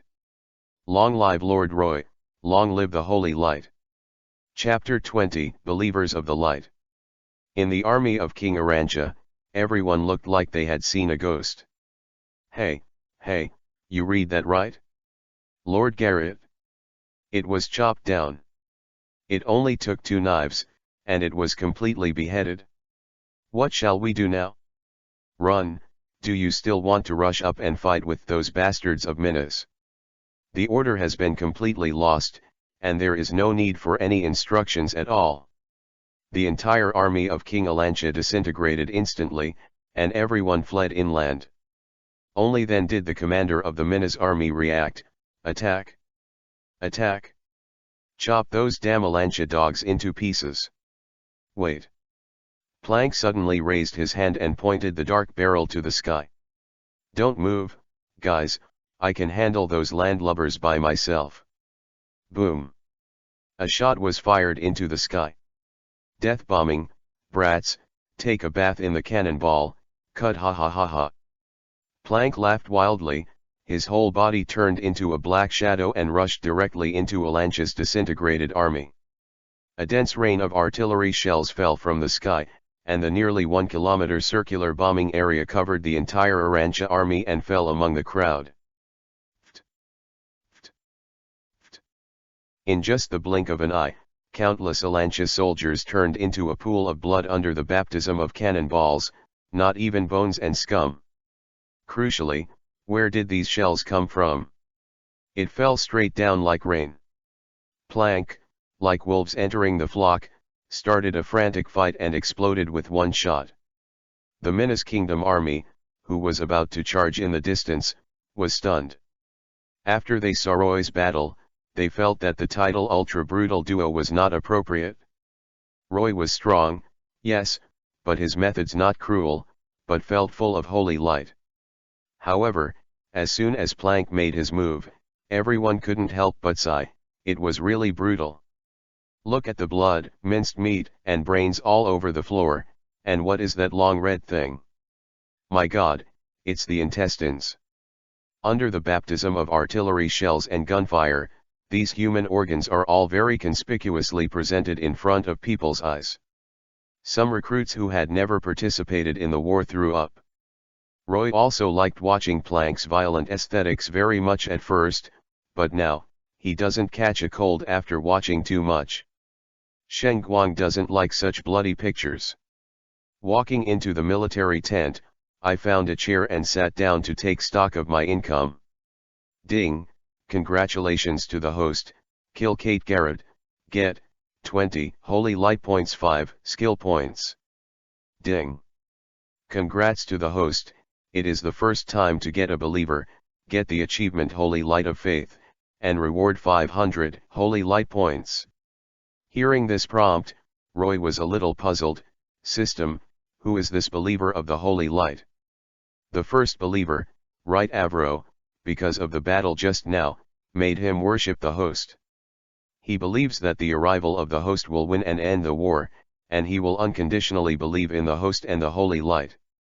And will madly publicize the greatness of the host and the light in the days to come. This is really an unexpected gain. Roy glanced at the patrol chief who had been following behind him, and was in a good mood. Roy did not spend all of these Holy Light points, but the prophet kept them. He wanted to save enough Holy Light points for the next recruitment of followers. In Roy's ideal, he wanted to call 9 followers. In this way, a 10-person pirate group can be formed. In the past life, Roy was an uncompromising Haimai. As for the skill points, all of them have been converted into experience points by Roy and added to the experience of the DNF Paladins. Upgrading this thing can not only add more skills but also increase attribute points. If you level up, you can probably improve 5% of the attributes at this stage. The full level is 85. Avro, hurry up and prepare the ship, our business will be over soon. Garrett is already dead. As for the remaining smashes, Roy doesn't think they can be in Plank's hands to survive, none of them will do. I see, Mr. Roy, I will personally send you back to the kingdom later, because the rest of the money is with His Majesty the King. Avro is worthy of being a believer of the Holy Light. Salutation, how respectful. After an hour, the gunfire in the distance stopped, and Plank walked into the military account covered in blood. Boss, although there are 2,000 of them, they are too unchallenged, they are too weak, I need a stronger opponent. Plank complained a little, just like playing a game, he just made up more than 2,000 knives, and also put a big move, but fortunately, the big move has no CD. After Plank came to this world, he felt that he had been dealing with some small fish and shrimp. If there were too many soldiers and he would be irritable. He wanted to find a real opponent. Don't complain, there will always be encounters, right? Let's go back to Mina's kingdom first. I think a celebration banquet has been set up for us there. Roy said. 3 days later, in the kingdom of Minas, Roy got the remaining 15,000 Bailey commissions as he wished, and 1/3 of the Holy Light Chapel was also built, but people here were very curious. What is a church for? Did the king begin to believe in gods? Which deity is it? Can it bring them a happy life? On Roy's way back, the old King Wolf also heard the performance of Roy and Plank on the battlefield. The old king was very shocked by their combat effectiveness. The two of them killed all Alancha's advance troops, so the old king was thinking about whether to let Roy stay, so that he could conquer a few more countries, and he would definitely become the greatest king in the history of the kingdom. At the banquet, several beauties served Roy and Plank. The strangest creatures in this world are human women. There is no such thing as medium in their bodies. They are either superb or ugly to the limit. Just like these women serving Roy, a small waist is a must, but the hugeness on their chests is something Roy has never seen in his previous life, which is amazing. Roy, as an aristocrat, you had to run around for money and life. Do you want to continue this kind of life? Old Wolf ordered the maid to pour Roy a glass of red wine that he had treasured for many years, and asked with ulterior motives arrive. Your Majesty the King, I don't quite understand what you mean. Roy did not reject beauties, and let the big-breasted woman pour wine on him. To be honest, it was very comfortable, but he really didn't understand Wolf. What is the intention? Is it to leave yourself to inherit the throne? Old Wolf said earnestly, you must know that the Wensmoke family used to dominate North Blue. Although they gave up their rule over North Blue for some reason, I have heard the Wensmoke family.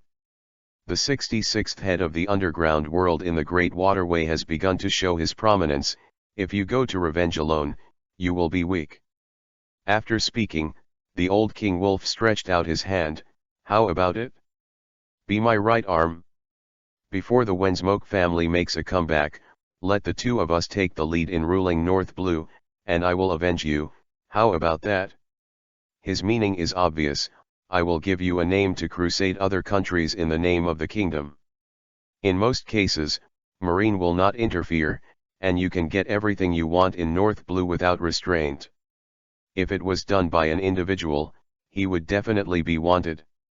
Roy crossed his hands on his knees, lowered his head and laughed non-stop, and even Plank next to him opened his mouth and laughed, food residues flying all over the sky. The old King Wolf felt that his heart was out of order. After a long time, he finally couldn't help asking, what are you laughing at? Chapter 21 Savior. Although he is one of the 4 North Blue kingdoms, he always feels that the overall level of his subordinates is low, like a flock of sheep, unable to help him realize his dream of aggression. With the appearance of Roy, the old king saw hope.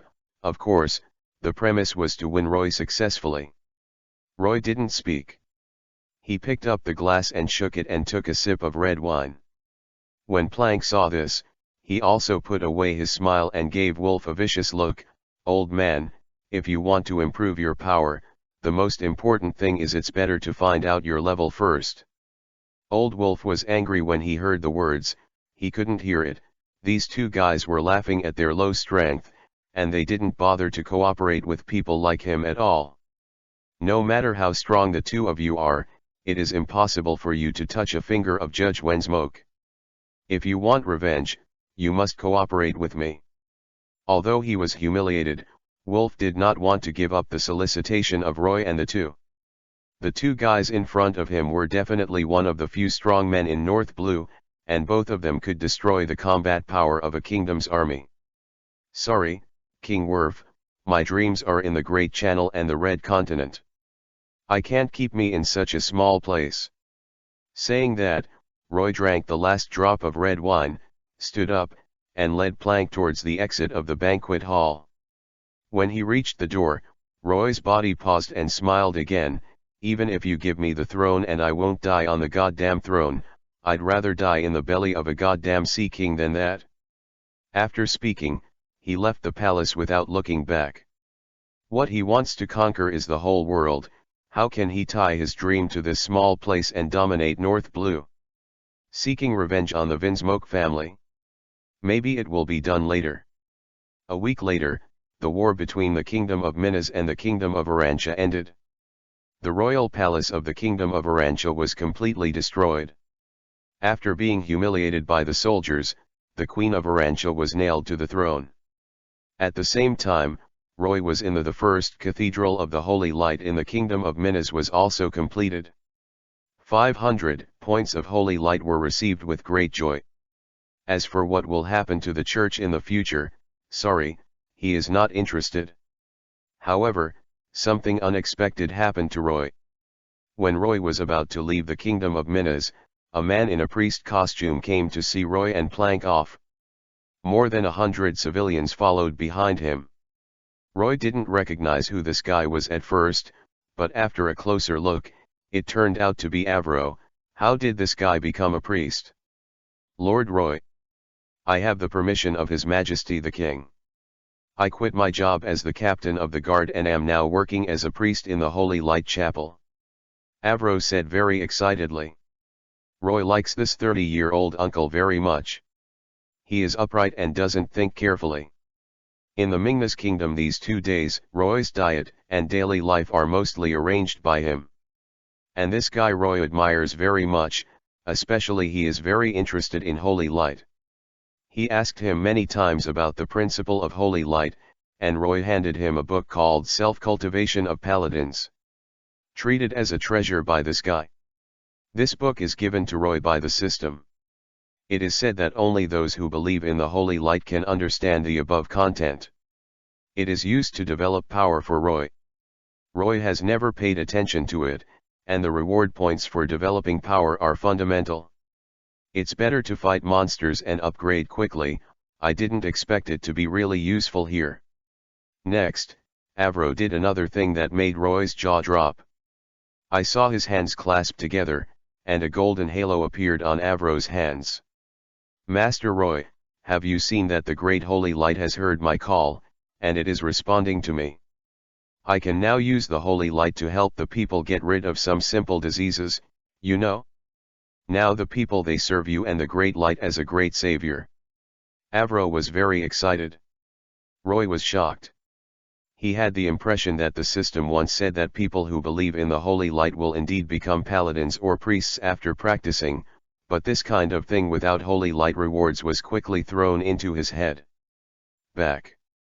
The system told him that only those who absolutely worship Roy and believe in the holy light can do it, and Avro did it. But there is one thing that makes Roy unable to figure out why his holy light skill is only effective for himself, but this guy can help others to get rid of patients. Ding.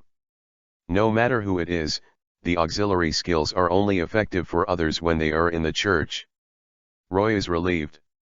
Then, congratulations, Avro, I believe it won't be long before you become a paladin as great as me.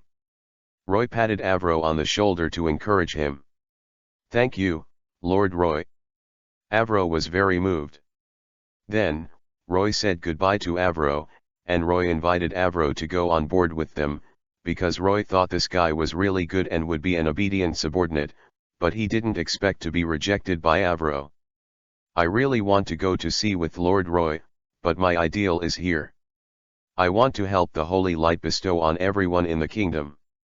When they said goodbye, the commoners who came along offered their own special products, including wine, clothes, and some delicacies. This made Roy almost burst into tears.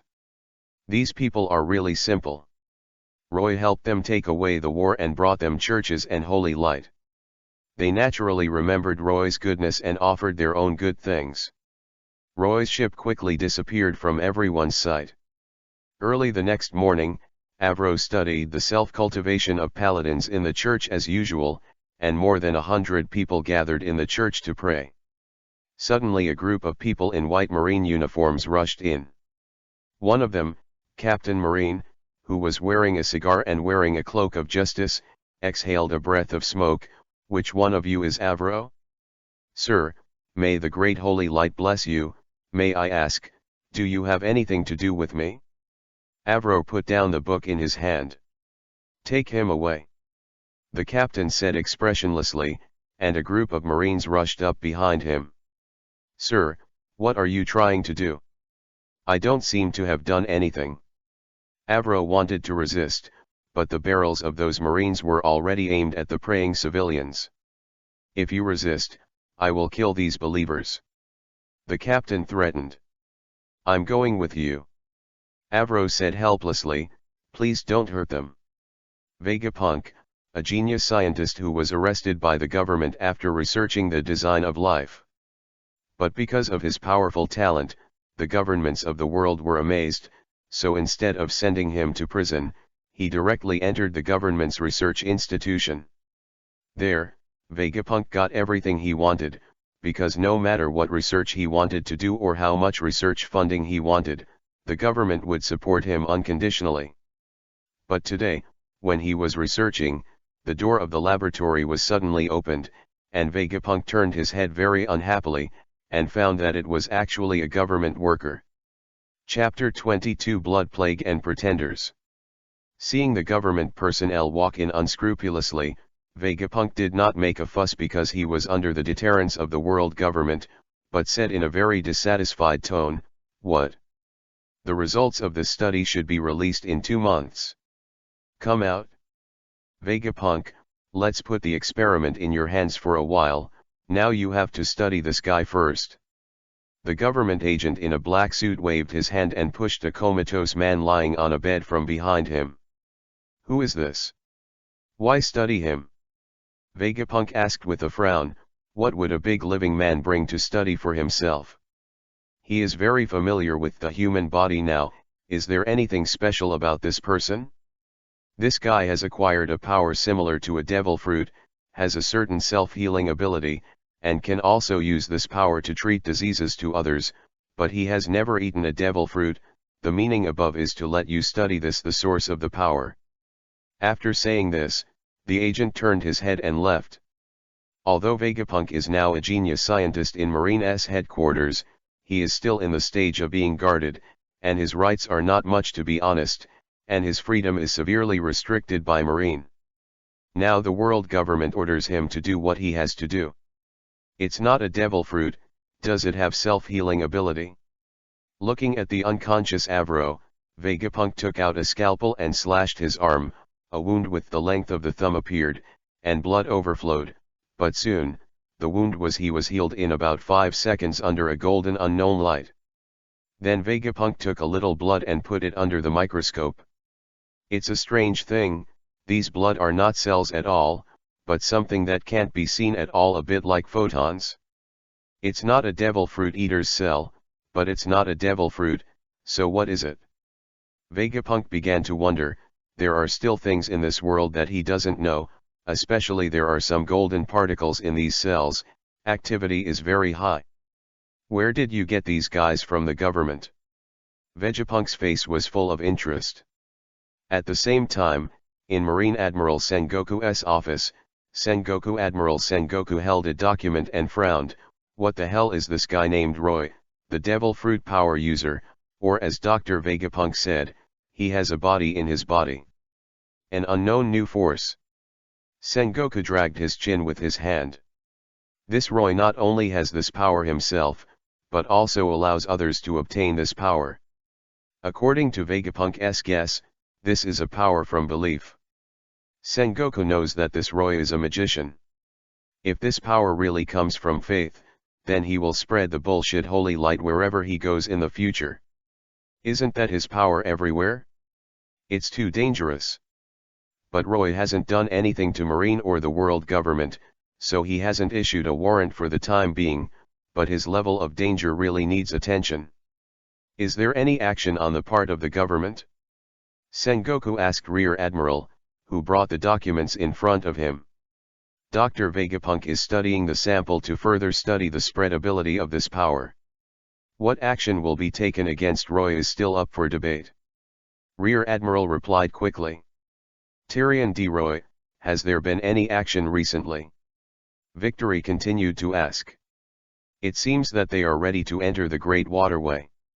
If it is the route, it should be this one. Because they went to buy the permanent pointer of the Great Waterway 2 days ago. Rear Admiral pointed to one of the 7 routes of the Great Airline on the map and said. The departure direction of the intersection of the Great Channel is different, and it is divided into 7 routes. After the decision is made at the beginning, it will not change until it reaches the endpoint of the first half of the Sabayati Islands. Post his photo, even if he is not wanted, let the soldiers be more careful. Sengoku said solemnly, by the way, there is that plank. Yes, let us do it now. After Rear Admiral saluted Sengoku, he took the documents and left the office. Dong dong dong.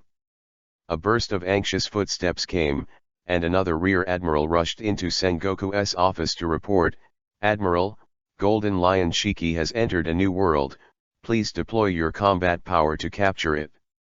Zhangguo slapped the table fiercely, the restless bastard pirate. Roy at the moment was just drawing attention, and Marine was mostly focusing on Roger, Whitebeard, and Golden Lion. Roy's ship soon entered the first large main island of the Great Channel of the North Blue Entrance, but when they entered the main port, they discovered an unusual scene.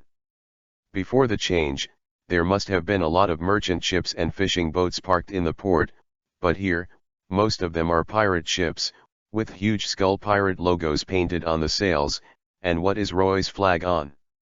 Baifan, who had nothing at all, was very conspicuous. Roy was sitting on the deck, thinking about the extra reward the system gave him when he left Minas Kingdom 5 days ago. How should I put it? Roy was a little surprised to get this thing, because no matter how you look at it, this thing has nothing to do with holy light. If it has to be related, it is the enemy of holy light, blood plague. This thing is obtained after completing the achievement of first Paladin. So what is the blood plague? This thing comes from the DNF world.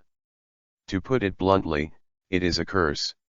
It can also be said to be a virus, a highly infectious virus. Although people who have been cursed are no different from normal people on the outside, their hearts will be occupied by demons. These people are collectively referred to as pretenders, such as werewolves in the DNF world. Vampires are variants of fakers.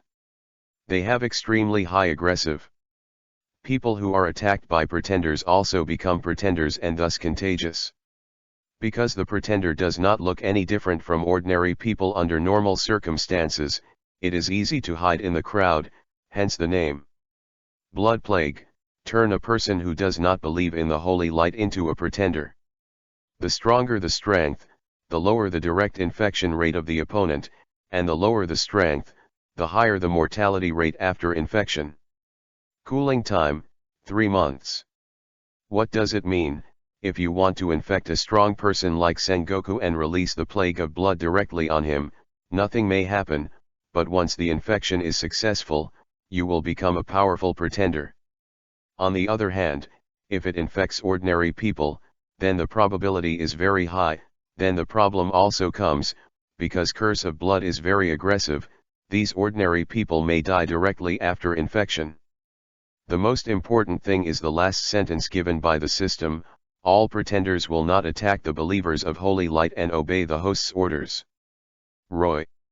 Lao Tzu, is this a paladin, a death knight, or the fourth uncle the Avenger? But I have to admit that if you want to develop your own power, this thing is definitely much more powerful than the propaganda holy light. It is an extremely powerful biochemical weapon.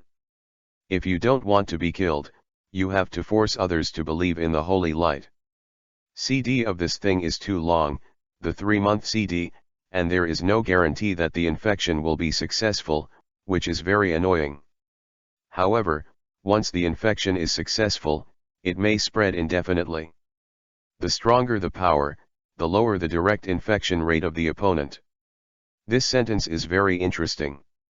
It is the direct infection probability. What if these powerful guys are bitten by the infected person? Chapter 23, City of Pirates. Just as Roy was thinking about this, he and Plank got off the boat. Welcome, welcome. Welcome to Mayeries. A man with long green hair led several men and women over. My name is Indian Polis, guests, it's your first time in Mayeries, I'm right? The man who claimed to be Polis clasped his hands and chest towards Roy, and the two of them, speaking of which, the men and women behind are obviously his scumbags. Yes, the holy light praises the city, what's the matter with you? Roy replied with a smile. It's nothing special, this city has its own specific rules, we don't want bloodshed because the two don't understand the rules, so come here to remind the two. Polis said, his eyes narrowed. Roy's mouth twitched.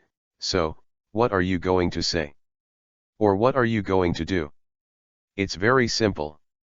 The ships that come here must be managed by the wharf here, so as to ensure that there is no malicious intent. That's all. This is a trading city where North Blue enters the Great Waterway, so the management is very strict. Polis said, spreading his hands, so you have to come with me, I hope you can understand. Roy still smiled, understand, lead the way. Polis didn't expect the other party to agree so readily, and he was a little shocked, but soon they exchanged glances with each other and walked towards the city with Roy and the two. Do you think that the boy in white just now has a problem with his mind? He just followed him obediently? I'm afraid it's a rich boy running around in a boat. I'm too lazy to threaten, I'm lucky today. Don't be so nonsense, that ship is very big, and it looks like a lot of fakes. There must be a lot of treasures in it. 24 people quickly boarded Roy's ship, but after half an hour of searching, they found nothing of value except the orange tree on the deck, not even a single cannonball. Is the artillery a decoration? A ferocious yellow-haired slaughtering leader yelled, "What is it? There is nothing in it, only some food and water." "I'm going. Do these two guys carry their treasures with them?" One person put forward his own idea. Indeed, those boxes of gold and silver coins were usually carried by Plank in his six-pack bag. The leader Huang Mao immediately clapped his hands. "Well, it's possible. We will join up with the boss of Polis and take off all the valuable things from those two guys." In a remote bar, Polis and others brought Roy and Plank here. It was full of smoke and smelled everything, including alcohol, smoke, sweat, and even the sow smell unique to women. It was full of people, and at a cursory glance, I would say 30 people less. However, Roy still kept a smile on his face. "The place where your manager entertains guests is really good." I saw that Polis brought Roy and the two to the middle of the bar, and a few of his men quickly walked to the edge of the bar. Before Roy and the two were seated, Polis snapped his fingers. Brush. In an instant, everyone stood up, took out the guns that had been loaded long ago, and aimed at Roy and Plank.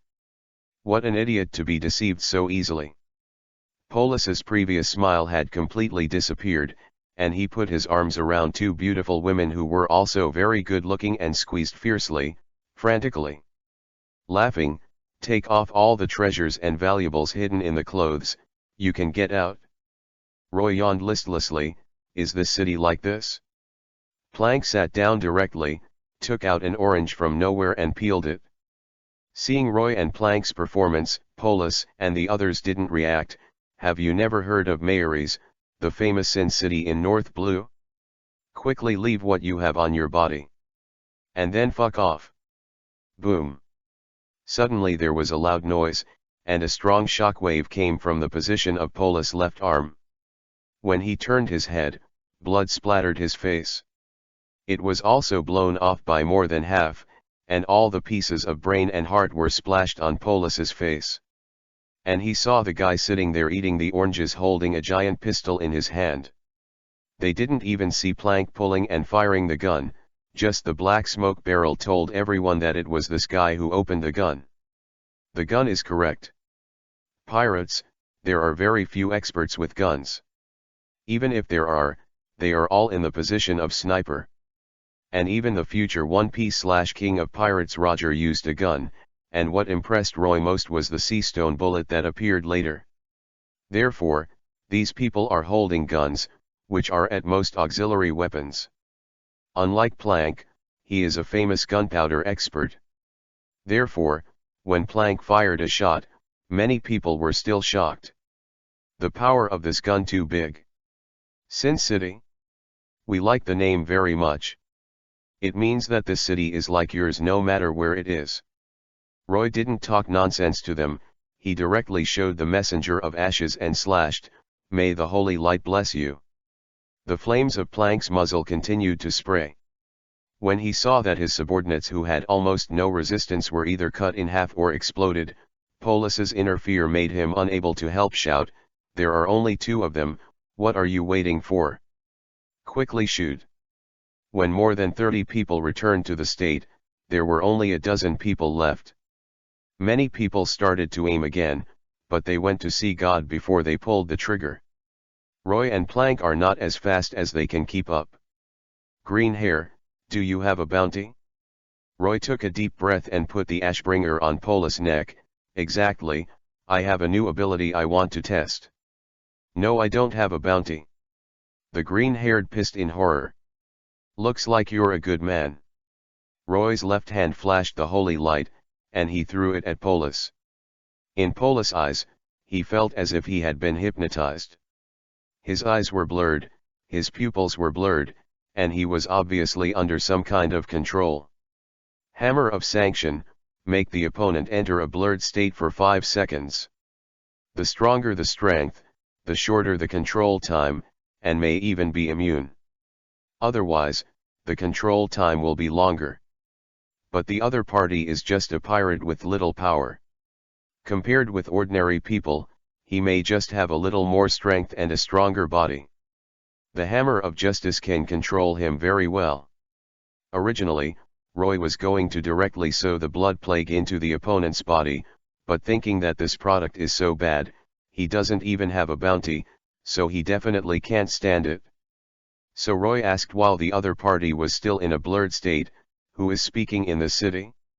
The controlled Polis was a little confused, and stammered, "Evil, the king of evil.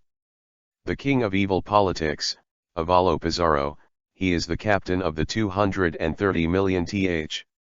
That's it, thank you for your hard work." Roy's great sword swung down, and Polis' head flew high.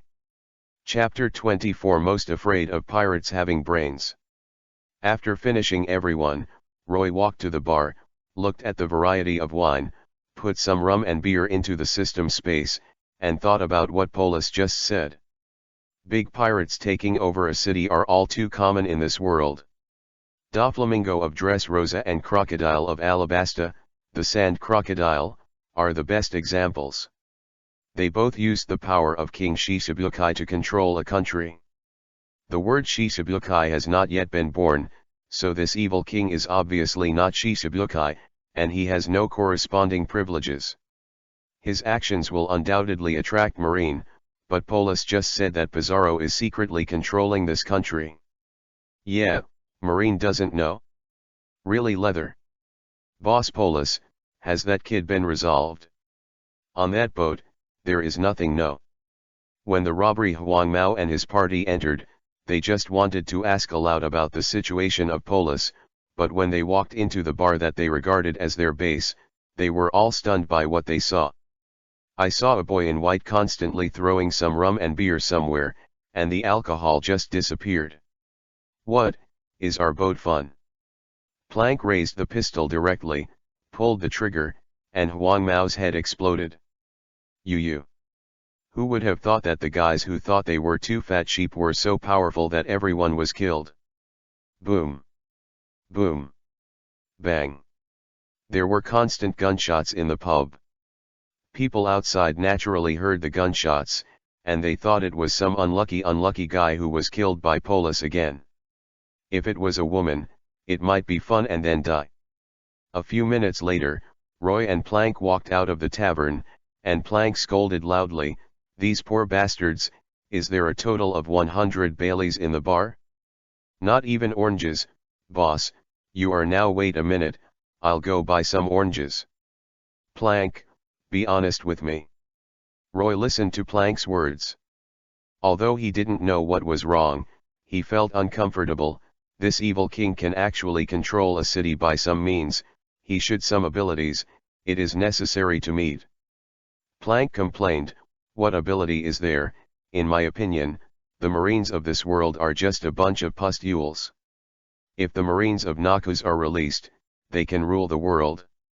Plank, your thoughts are very dangerous, don't underestimate the Marine of this world. Roy guided. When Roy was walking on the street of Mayeries, he found that although the city is big, there are not many people walking on the street. To be precise, the people who are swaggering outside are all rotten shit, rotten to the core. Of the kind. You think about it carefully, you know that in a city controlled by pirates, Marine can't be trusted. Those who are able to run away early, but those who can't escape, either lock themselves at home and find a way to escape, or become free labor, maybe some beauty nice woman, there is still some way out. At these times, the only people who can walk outside are Pizarro's eagle dogs. Pizarro is indeed a pirate, and his bounty is high enough to leave a name in the history of pirates, because he has his own unique way of robbery. As the captain of the villainous pirate group, he likes money for sure, but he never robs money directly. He likes to take the local Marine base in one breath, cut off the connection between the local Marine and the Marine headquarters, and then confront a local Marine base. The city is under control, and slowly inquire about where in the city can loot the wealth of Dabby. Although it will take a lot of time and energy to do this, but I can't bear the money of other people's guns, and he is a person with strength and brains. Of course, there is no impermeable wall in this world. Although Marine always knows how to deal with him, he has never escaped Marine's eyes. And Pizarro perfectly seized the opportunity in the middle, and only sailed away at the last moment when other Marines came to support the arrival. At this time, the wealth in the city was almost swept away, the women were almost ruined, and the men also sank into the sea. This kind of style that likes to be the king and hegemony in the local area has given him the title of the King of Evil Politics. This Mayor's under Roy's feet was obtained by him in the best way. However, this place has been under control for several months. No matter how wasteful Marine is, no matter how late it is impossible for him not to react. Logically speaking, troops should have been dispatched long ago. Mayor's is the economic center of North Blue, so a Marine with a level of Vice Admiral or above will definitely be sent here. Pizarro definitely doesn't want to fight with Marine. No, except for Golden Lion and Whitebeard, there is no pirate group in this area who wants to play two tricks with Marine. Even Roger tries to escape when he sees Marine. Pizarro was clearly like that at the moment, and now he was wondering if he was going to start running.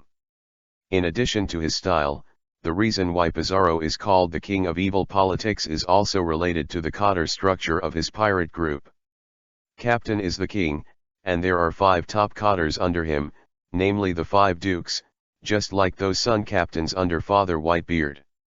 In addition to the 5 dukes, the pirate group is also divided into 5 different levels of Marquis, Earl, Viscount, Baron, and Soldier, with a total of more than 500 people.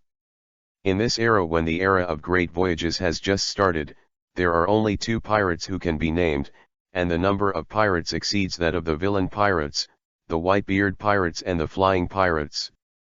And after the capture of the big city of Mayor's, the Pizarro pirates have been expanded again, with an 800-person pirate group. Hey, who are those 2 guys?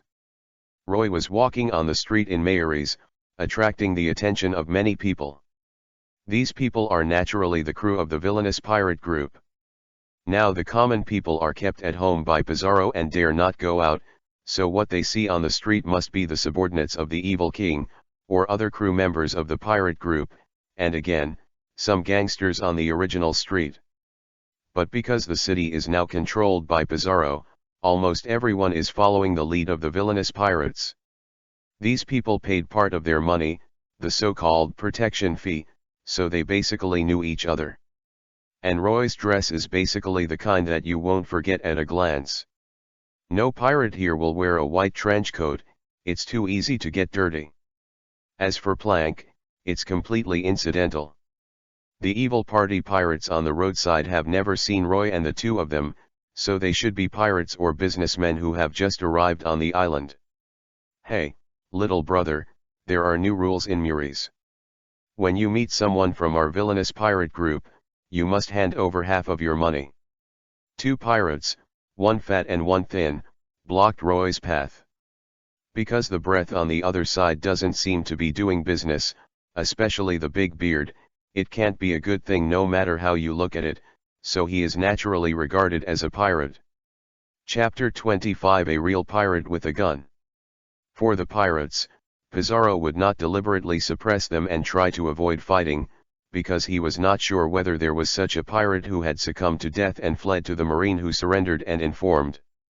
So generally speaking, if you pay more than half of your money, you will be let go. If you don't pay it, then you will see what the iron-blooded rule of the evil government king is.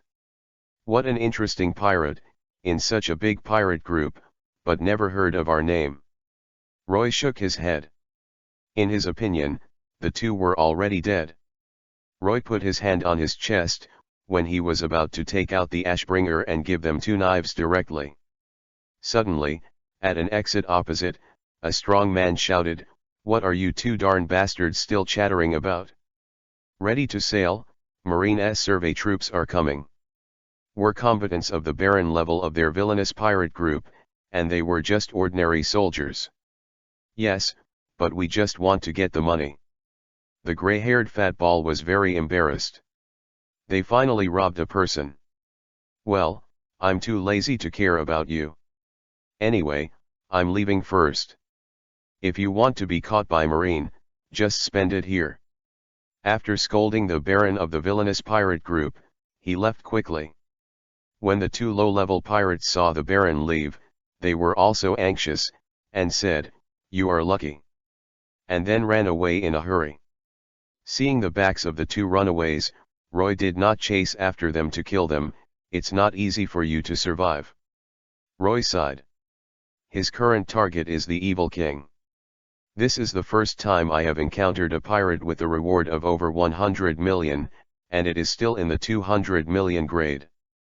The gold content of 200 million in this era is definitely not lower than the 300 million that Luffy will make in the Nice lobby in the future. North Blueport in Mayeries, while Roy's ship was parked in the West North Blueport, so Roy didn't see Pizarro's ship when he came over. Plank, that Pizarro is mine later, and the others are yours. I don't want you to disturb my battle, you know. Roy ordered. Plank can only helplessly nodded. You are the boss, you have the final say. Pizarro didn't control the island like Whitebeard did. Speaking of which, he still wasn't strong enough, let alone control the island. It was difficult to control even a city. The era of great sailing has not yet begun, and Marine's position is too strong to be shaken. The most dominant pirate right now is none other than Golden Lion. You must know that this guy has a fleet. Playing island domination, it is impossible not to achieve such terrifying strength. After all, not many pirates give these so-called sea thieves draw hatred, so Marine's goal is relatively single. The future, Whitebeard will use his flag for others to use to avoid war, such as Fishman Island. It has a deterrent effect in the sky, but it is actually useless. Later, Whitebeard was tricked by his cutest son, Teach, and hung himself up. The Ant's flag was borrowed by Fishman Island, and Fishman Island had already provided candy at the price. It should be regarded as a transaction. As for domination, not at all. Except the future 4 emperors can rule the new world. The act of the 2 werewolves, Crocodile and Doflamingo, is also called true domination. But their real purpose is not to rule for the sake of rule, one for Hades, one for being a stronghold for doing business.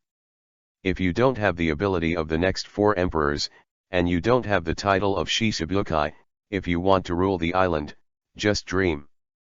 Pizarro is naturally not an idiot. He has not yet reached the level of Golden Lion and Whitebeard. After completely draining a city, he immediately ran with his subordinates, which was very exciting. I have to admit that pirates are not scary, but pirates with brains are scary.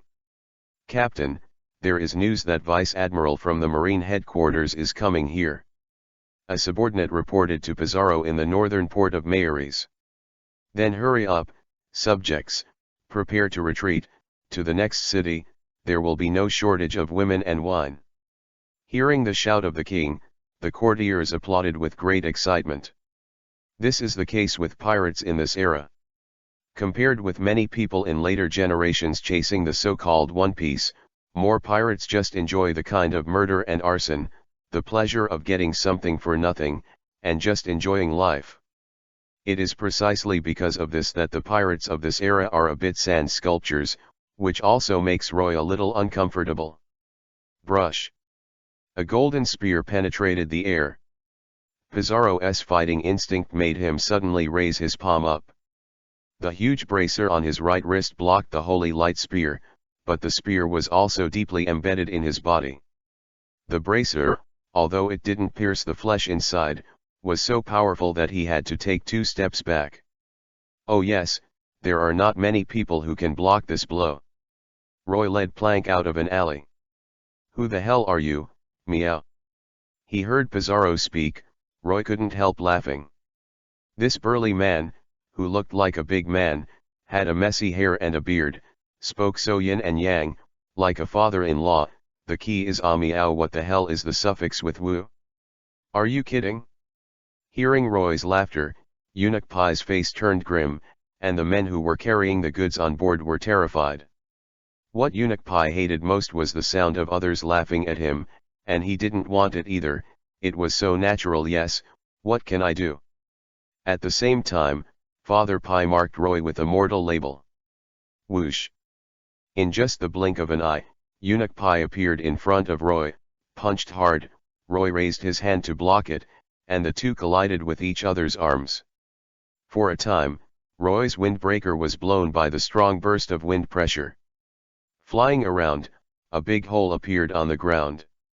Roy's other hand condensed the ashes messenger and placed it on the other's neck, while Mr. Pai took out a pistol that was only one size smaller than Plank's gun from his chest and aimed it at Roy. Brush! Boom! Roy slashed the throat, while Father Pai shot the heart. Armament! Feeling that the blade was blocked, Roy suddenly remembered the battle with Zephyr when he was in Fravens, when Zephyr's armament also blocked the Ashbringer, and he was unscathed. But after taking a closer look, Pizarro's neck has a blood stain. Although the injury is not deep, it is true that he is injured. It's not just that Ashbringer's power has been increased by about 1.5%, Pizarro's armament is definitely not as good as Zephyr's, but it is already strong. Armament that Roy visited before. In fact, to be honest, there is no one that can't be solved with one stroke. Pizarro on the other side was also very surprised, staring at the blood hole in Roy's chest that was blown open by his own shot. The chest and the heart are gone. Can it still be like a normal person? It's incredible. Chapter 26 Silver Hand. Borsellino Vice Admiral, we are less than 3 hours away from Mayeries, please give orders to the soldiers. North Blue, on a warship, and Uncle Weisuo, wearing a yellow striped suit under a cape, was lying on a chair on the deck with his back to a colonel, his eyes closed. Well, it's really troublesome. Borsellino stretched his waist and said weakly to the colonel, then go get ready. Colonel Marine was quite helpless. He felt as if he was the vice admiral in charge, but he didn't dare to say anything and stepped back to prepare for work. Marine Vice Admiral Borsellino, a glint fruit-capable person, and the first disciple of Marine Admiral Zephyr's chief instructor, when he first entered the barracks, was known as a monster level of powerful strength. The only one who can compete with him is another monster, the current Akina Vice Admiral, the Magma Fruit ability. After instructing the colonel to prepare the other Marines, Borsellino lay back on the reclining chair, recalling what Marine Admiral Sengoku had said to himself a few days ago.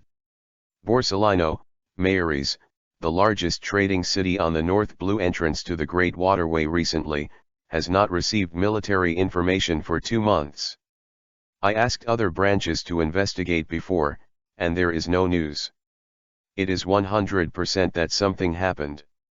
Now I order you to lead 500 a Marine soldier when to investigate.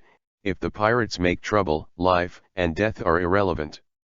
This is the original words of the Sengoku Admiral Sengoku the Buddha, and it is possible for him, the Vice Admiral of the headquarters, or even the Marine Admiral, to handle this matter, which shows the seriousness of the matter. Well, it's so troublesome. If I let the enemy run away, Sangshi Admiral will talk to me again. I don't want to stay in the office after work. Borsellino muttered to himself, lighting a cigarette for himself. He didn't dare to say this out loud. If it got to Admiral's ears, he would definitely be pulled over to talk. What a hassle. Borsellino took out a reward order, the captain of the evil party pirate group with a reward of more than 200 million Bailey, the king of evil government, Avalo Pizarro. This guy has a very bad criminal record. He likes to take control of villages or towns, and then carry out a heinous carpet search to loot the wealth of the entire island. Such a unique and vicious method of robbery earned him the title of King of Bad Politics. Although Pizarro had never looted a city the size of Mayeries before, he was definitely the most likely to win. Good at armament hacking. Oh, so scary. At the same time, in the harbor of Mayeries, under the stunned eyes of the pirates of the surrounding evil party, Pizarro's chest was devastated as a spear of holy light in Roy's hand pierced, leaving only the last trace left. The strength of Pizarro finally fell. The battle went on for more than 2 hours, and finally the winner was decided. There was really nothing to see in the fight between these two guys. They fought hand to hand almost all the way, hurting each other. You shoot, I shoot. Pizarro turned his head half dead. The bloodstains all over his body said that he would die in the next second. On the other hand, Roy's wounds were slowly recovering under the bath of holy light. Through the clothes that had almost completely disappeared on his body, you can see how many injuries he has suffered. Let's put it this way, Roy is almost the same as without clothes now. Monster! What a monster! Witnessing this battle, everyone in the vicious pirate group was stunned. Roy's injuries during the battle were definitely dozens of times that of Pizarro, but what was terrifying was that bursts of golden light always fell from the sky, and then the body is healed. Not dead, really not dead. Plank had been eating oranges board next to him, watching Roy's battle. To be honest, he was itchy, and he wanted to fight, but the orange peels were piled up half a person's height. What kind of evil pirate was on the opposite side? The group was actually watching the play, and he couldn't do anything well. After all, the boss had an order. Roy put the great sword on Pizarro's neck, who was facing the sky. Pizarro's throat was shaking with difficulty breathing, and there was not a single place on his body that was not stained with blood. Guru. Originally, it was difficult to breathe because of the serious injury, and there was a heavy object on the throat to resist, so Pizarro couldn't help but let out an uncomfortable choking. Move, do it, boy. Pizarro said with difficulty, although he was still as rough as before. He had a voice like a eunuch and a disgusting ending, but Roy didn't say anything this time. Laugh at him. Because this guy is the first person to face death without begging for mercy. May the light bless you. Just when Roy was thinking about how many reward points he could get for killing this guy. Ding. Please accept the selection task for the host. Option 1, Benevolent Light. Avalo Pizarro will die in 5 minutes. Ask the host to use slow healing to pull the opponent back from the brink of death. Note, his fate should not end here again. Quest reward, Silver Hand, Weapon, Two-Handed Hammer. Choice 2, Incarnation of Justice. Take Avalo Pizarro's life and join Marine with his head. Marine will definitely give you a high rank. Note, I am the embodiment of justice, and I will end all evil with my own hands. Mission reward, Guardian of Truth, Weapon, Shield plus One-Handed Sword. It's so hard to choose. Roy was very helpless. In fact, he preferred me to choose the Guardian of Truth. He was a tank professional, with a high output, a tough one, and could feed himself, but Roy couldn't accept his task conditions. Join Marine? No kidding, although you can join and then find a chance to sneak. But instead of being so troublesome, it is better to choose the Silver Hand directly. Well, let's go with the Silver Hand. At least this hammer is quite handsome, and it's not bad to smash people. As for the milk. Sorry, Roy didn't. After making a decision, Roy slowly withdrew his ashbringer, then raised his hand. A holy light fell from the sky and fell into Pizarro's body. Under normal circumstances, Roy can only use the skill of slow healing on himself, but because of special tasks, he can naturally use it on others now. I have to admit that your voice is disgusting, but you are a real pirate, said Roy. Hoo, Pizarro gasped non-stop. He suddenly felt that the breath in his body slowly calmed down, and even the wound on his body was less painful. He knew that the holy light in Roy's hand just now had an effect on him. But why? Why don't you kill me? If he wanted to, he could do it easily, couldn't he? This era is so boring. Roy started talking nonsense. He couldn't say, "Hi, man. I have a mission. The mission requires me not to kill you. A pirate like you who does all kinds of evil, is the additive of the sea, isn't it? Pizarro. Why meow? Resisting the pain in his body, Pizarro raised his head and roared wildly. The disdain in Roy's eyes was as if he was looking at a tool or prop, which made him annoyed. Are you taking pity on me? Is this taking pity on me? Everyone is a child of the holy light, and you are no exception, Pizarro. The holy light told me that you shouldn't die. Roy changed his words. Also, the pirates of this era are all sheep that only eat grass, and you can take your wolves to hunt in this world. After all, you are still too thin, waiting for your wolves to grow up. The world is more interesting when it's bigger, isn't it? At the end, Roy glanced at Pizarro. May the holy light bless you. Pray that you don't meet me again next time. Otherwise be sure to turn you into bonus points. The people of the other villainous pirates were in a cold sweat. This kid is a monster after all. Chapter 27 Ikazaru refused to work overtime. For Roy, it doesn't matter what kind of boat he uses, so he took plank and jumped directly to one of the 5 ships of the evil pirate group, scaring the pirates who were originally on it to roll and jump into the sea. Plank complained to Roy helplessly, "Boss, there was still my orange tree on the boat, that's very important."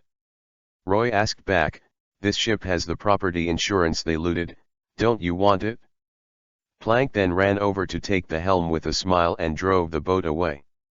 When all the pirates watched Roy's ship go away, someone suddenly reacted and shouted, "Captain! Quickly treat the captain!" The ship doctor rushed to Pizarro's side and began to examine his injuries. When the ship doctor tore Pizarro's coat and saw the wound inside, even the ship doctor, who was used to seeing pirates' serious injuries, couldn't help but take a breath. The golden flames on some of the wounds were still burning, and Pizarro would be dead now if he hadn't been protecting him with armament. But the good thing is that these golden flames are slowly dying out. Take off all the medicines from the boat. I can't move the captain now. I'm going to bandage the captain here. Roy's ship in the distance. Kill you, I must kill you, I swear to kill you. Pizarro's heart kept repeating 3 words. Roy gave him something more painful than death, and he was pity himself. Think of yourself as a toy. Such a thing, such a humiliation, even if it is just to slash the opponent again, you have to do it yourself. Must kill him. Kill this bastard, called Roy. Because there are too many sword wounds on his body, there is no way to do a simple bandage, but the ship doctor is very strange that even with so many and such deep wounds, they are still slowly healing and have not deteriorated. Could it have something to do with the last golden light that shot towards his captain just now? The ship doctor can't help but recall. An hour later, Pizarro's wounds were all bandaged, turning him into a large mummy. Okay, get Captain Pizarro on board. The ship's doctor had just carried Pizarro to the deck when he heard panicked screams from the crew. Everyone looked at the sea and saw that a huge marine warship was heading here. The size of that warship was obviously a senior officer in the marine headquarters. You bastards, what's there to be afraid of? It's not that you haven't dealt with marine warships. Pizarro's deputy, a duke with a big wave, pulled out the western sword from his waist and roared, "Just when it is for us to increase the bounty, little ones, after killing this group of government hawks, let's have a carnival." Although pirates generally avoid fighting with marine, how could a large pirate group such as the Vicious Party Pirates have never fought with marine? They had fought more than 5 times with Colonel Marine alone, so they didn't have any fear. After hearing Lord Duke's order, many people regained their morale and picked up their weapons and shouted. However, seeing a burst of golden light shot from the warship, many pirates standing on the pier fell one after another. Ocean. Ah! Did you go too far? The golden light gradually condensed into a person.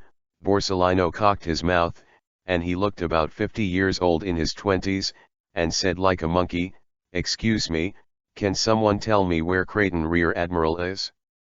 Creighton Rear Admiral is the supreme commander of the Marine Division who is responsible for guarding the city of Mayaries. Of course, now he is estimated to have become the feces of the Sea King. Doesn't anyone know? What a pity. Borsellino looked around, and in the fearful eyes of the other pirates, he dragged a long tone and said, "Since it's all pirates it shouldn't matter if you kill them all." Borsellino was in a very happy mood. He originally thought that he would meet the legendary evil politics king and thought that there would be a fierce battle that would delay his work time. However, it is not as good as God. When he came, Pizarro was already wrapped in a bandaged geek, unable to fight at all. Borsellino was still a little depressed, and he just thought of a pretending line, "Speed is even power, have you ever been kicked by the speed of light?" Picked up a ready-made cheap. Next, the 5 cotters of the villainous pirate group were rewarded by Kizaru alone, and the battle ended, and all those spineless brothers surrendered obediently. Kizaru completed his goal and clocked in on time. So the colonel who was with the army once again took up the task of investigating. Now the entire Mayaries marine base has become a mouse paradise. But not all of those marines died, most of them were imprisoned. Borsellino was also curious as to who made the king of evil like this. At 9 o'clock the next day, he began to interrogate Pizarro on time. "I'm going to kill him, no, I'm going to make his life worse than death, that guy named Tyrion de Roy." As soon as he entered the interrogation room, he heard Pizarro's roar. When the 2 interrogators saw that their superior came to work on time, they immediately got up and gave the other a military salute, and then said very brokenly, "Borsellino Vice Admiral, I'm really sorry, he has been repeating this sentence since last night until now. That bastard, damn Roy, what a fucking judge, you have the ability to kill me and keep me alive, one day, I will kill you, kill you. Eternal Archangel, go to hell meow." This at that time, Pizarro, who was tied to a chair and wrapped in a mummy, shouted this sentence again. Hearing this, Borsellino touched his wrinkled forehead, which was clearly in his 30s, and Roy. His voice dragged on for a long time.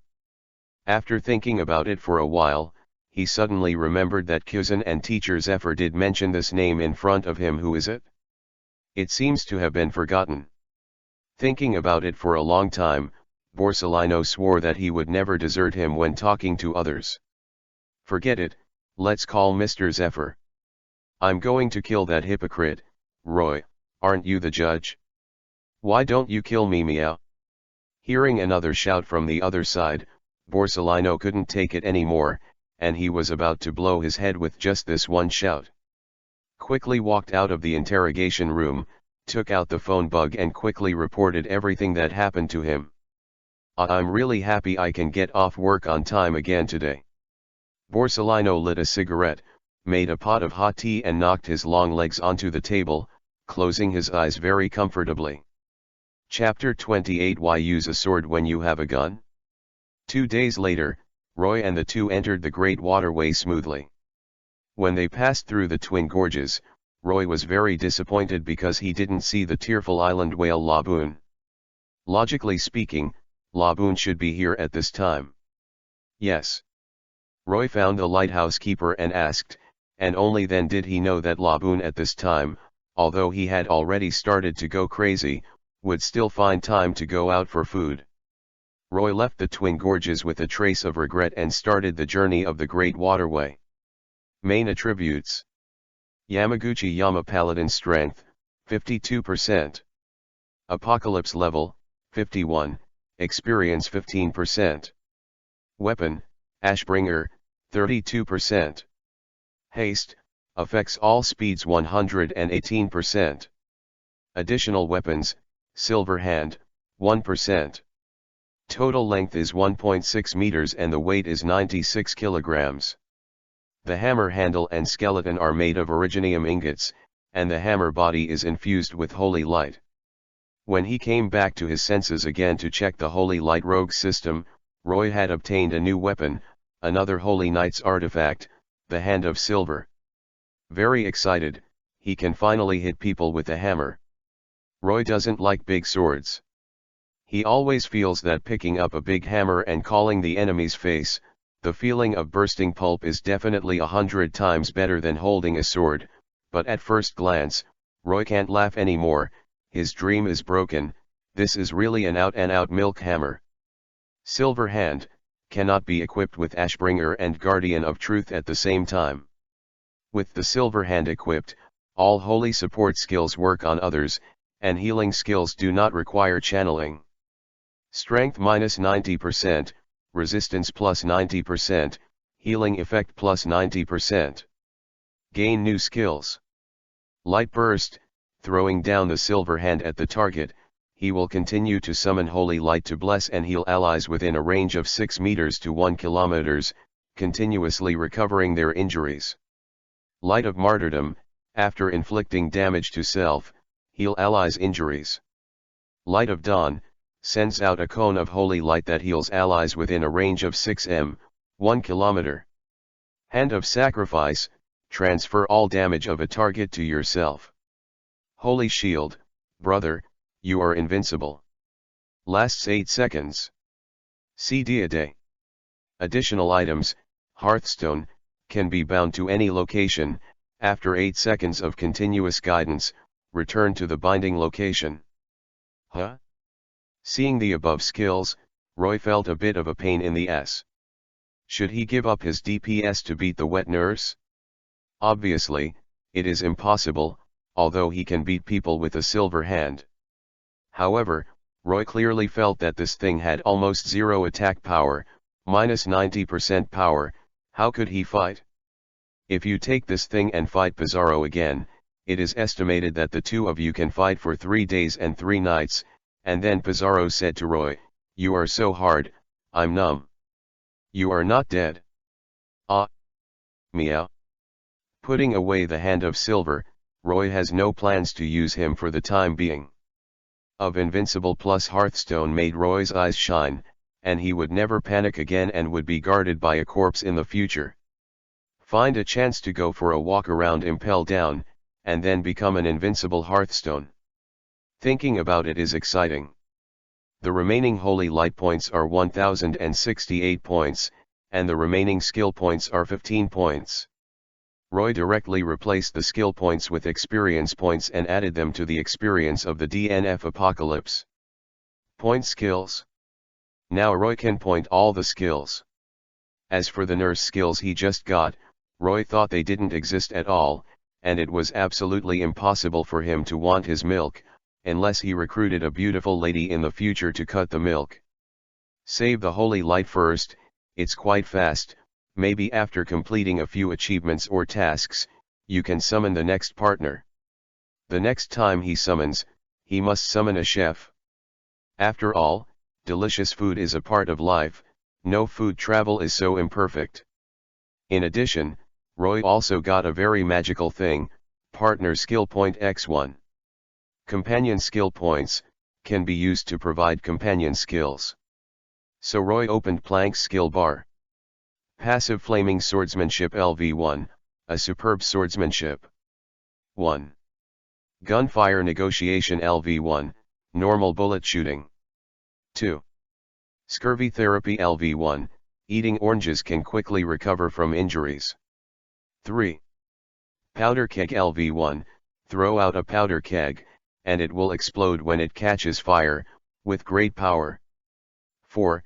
Cannon Mew LV1, summons a cannon barrage to attack the target area. 5 skills. Roy thought for a while, and finally added him to the gunfire negotiation. Does the main queue still need to explain?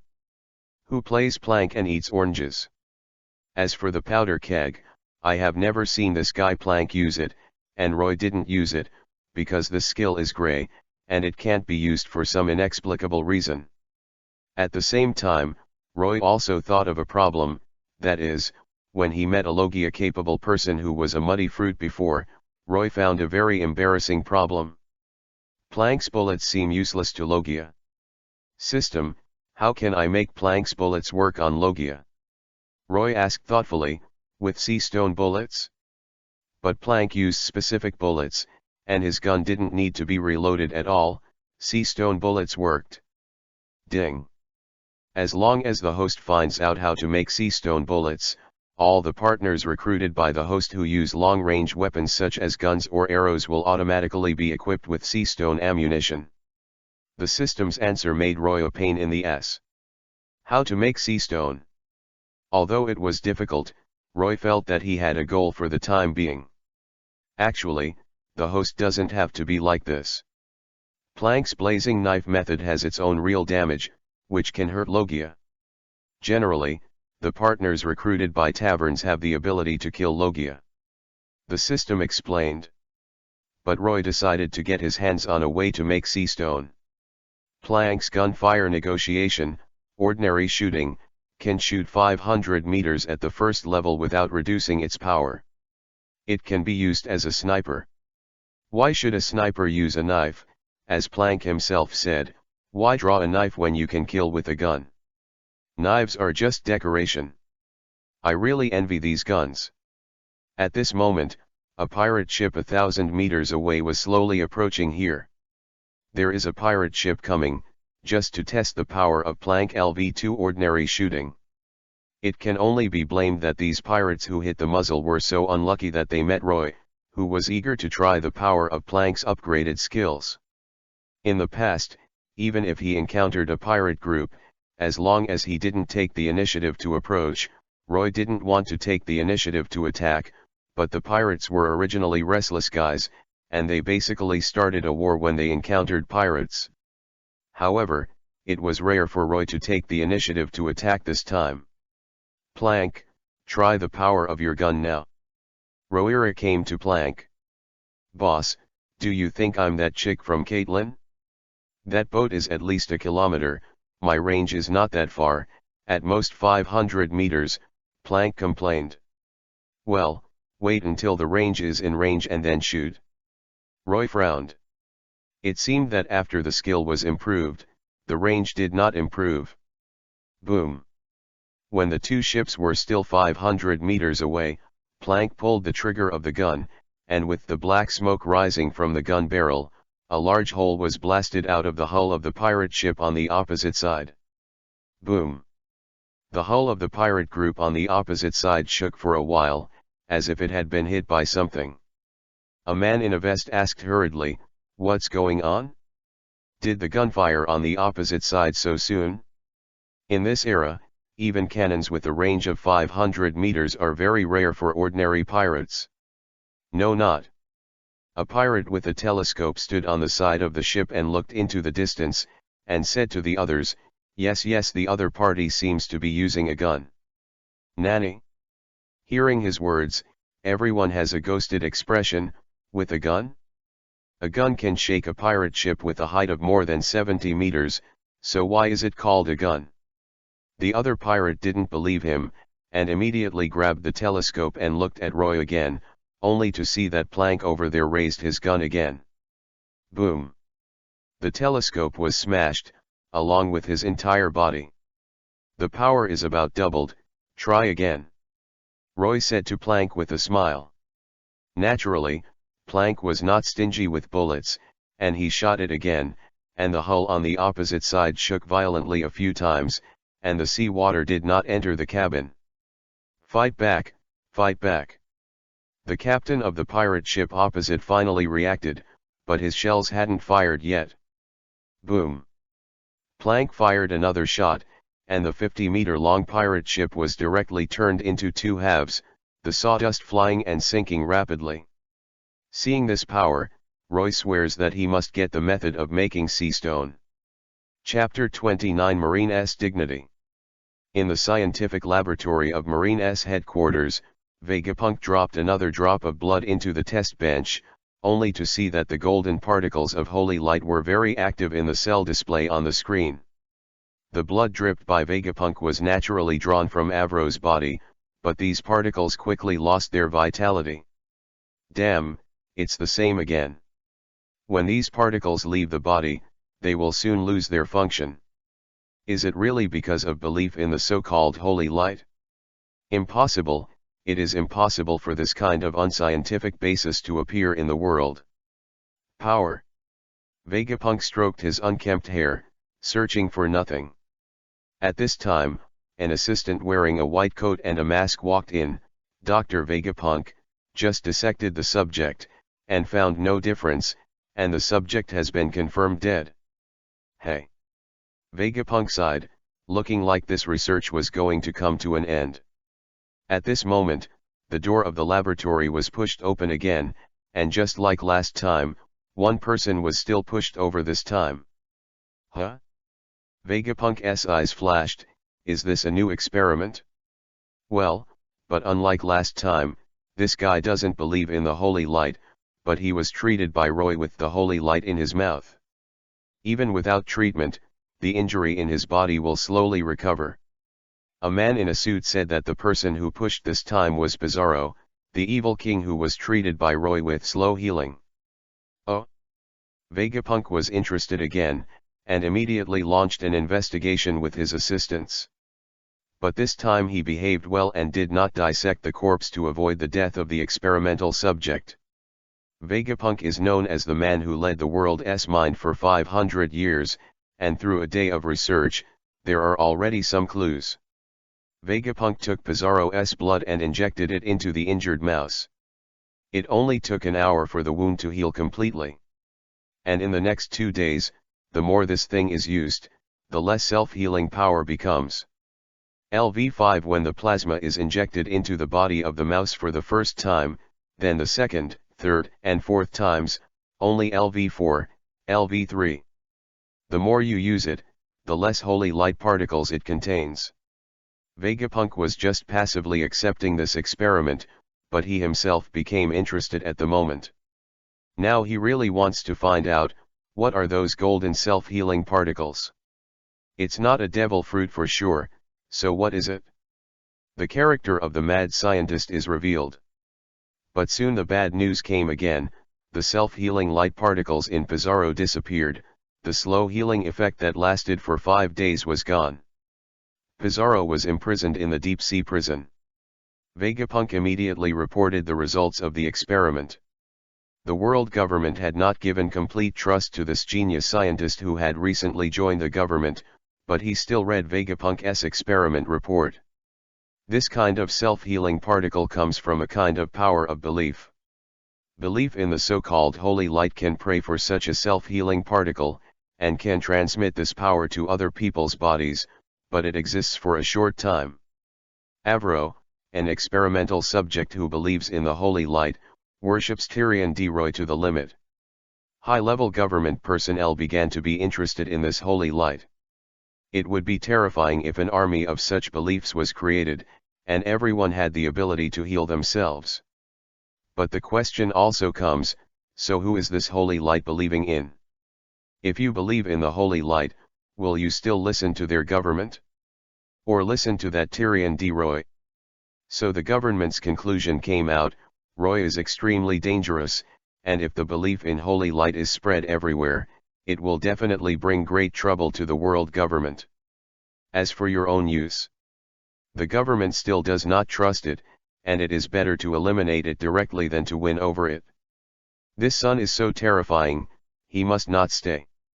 Marshal Marine saw the government's report and immediately convened a meeting of several Marine executives to discuss the bounty for Roy.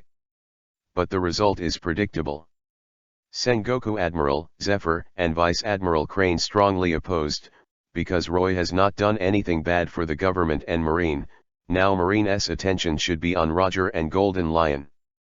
Garp is busy eating donuts, Akainu is pretending to be cold, Kuzan is lazy, and Kizaru hasn't returned from a mission. So nothing was discussed at the meeting. After everyone left, Marshal Sara read the recent report on Roy. According to Kizaru, the pirate hunter Roy and the two finally stole a ship of the villainous pirates, and the pirate logo of the villainous pirates was on the hull and could not be cleaned at all. That is to say, now the ship of the villainous pirates is actually Roy and Plank. Another hassle. If Marine discovers the pirate ship, no matter what pirate group he is, it must be subconsciously bombarded. Won't that Roy fight back? At that time, even if he is a pirate hunter, he will be sent a reward order directly. The messed up guy, didn't he think about this situation? Now the government is very dissatisfied with this Roy preaching everywhere, and he is so presumptuous. Sarah said to himself. If Roy heard it, he would be very depressed. When did brother preach? He clearly killed him all the way. He would never do such troublesome things as preaching. In the end, Marshal Kong took a tough stance on this matter. No matter what, Marine's dignity cannot be compromised, no matter whether the opponent is a pirate hunter or a pirate. He didn't intend to issue an order no attack is allowed when the ships of the vicious party pirates are seen. If this order is issued, Marine's dignity will become empty talk. Roger, Whitebeard, Golden Lion, Charlotte Linlin, and that stinky brat named Kaido are already strong enough, and one more Roy will be called so. However, he did not know that he made a very wrong decision. When he thinks about it in the future, he will say that this is the worst decision he has ever made in his life and the decision he regrets the most. Starting from the upside-down mountain at the entrance of the Great Fairway, there are a total of 7 magnetic lanes. Whichever one you choose at the beginning is almost all the way to the end, until the last Sabayati Islands can end. This statement is not wrong, but there is also a premise, that is, follow the permanent pointer. If you don't follow the permanent pointer, you may break into other magnetic bands at any time, which will be very dangerous, such as Roy now. Plank put the permanent pointer on the original ship. So everything can only be sailed based on Plank's own experience, plus Plank's navigational skills were originally half-baked, so he took Roy around in the Great Waterway. Of course, it wasn't just Roy who was depressed, but also Marine, who was following him for several days, and found that he was so lost. They didn't even know which island Roy was going to go to next. Even Roy himself didn't know where he was going. For Roy's behavior, Marine can only describe it as death. They have no sense of navigation at all. Don't they know that it is very dangerous to forcibly break the magnetic track?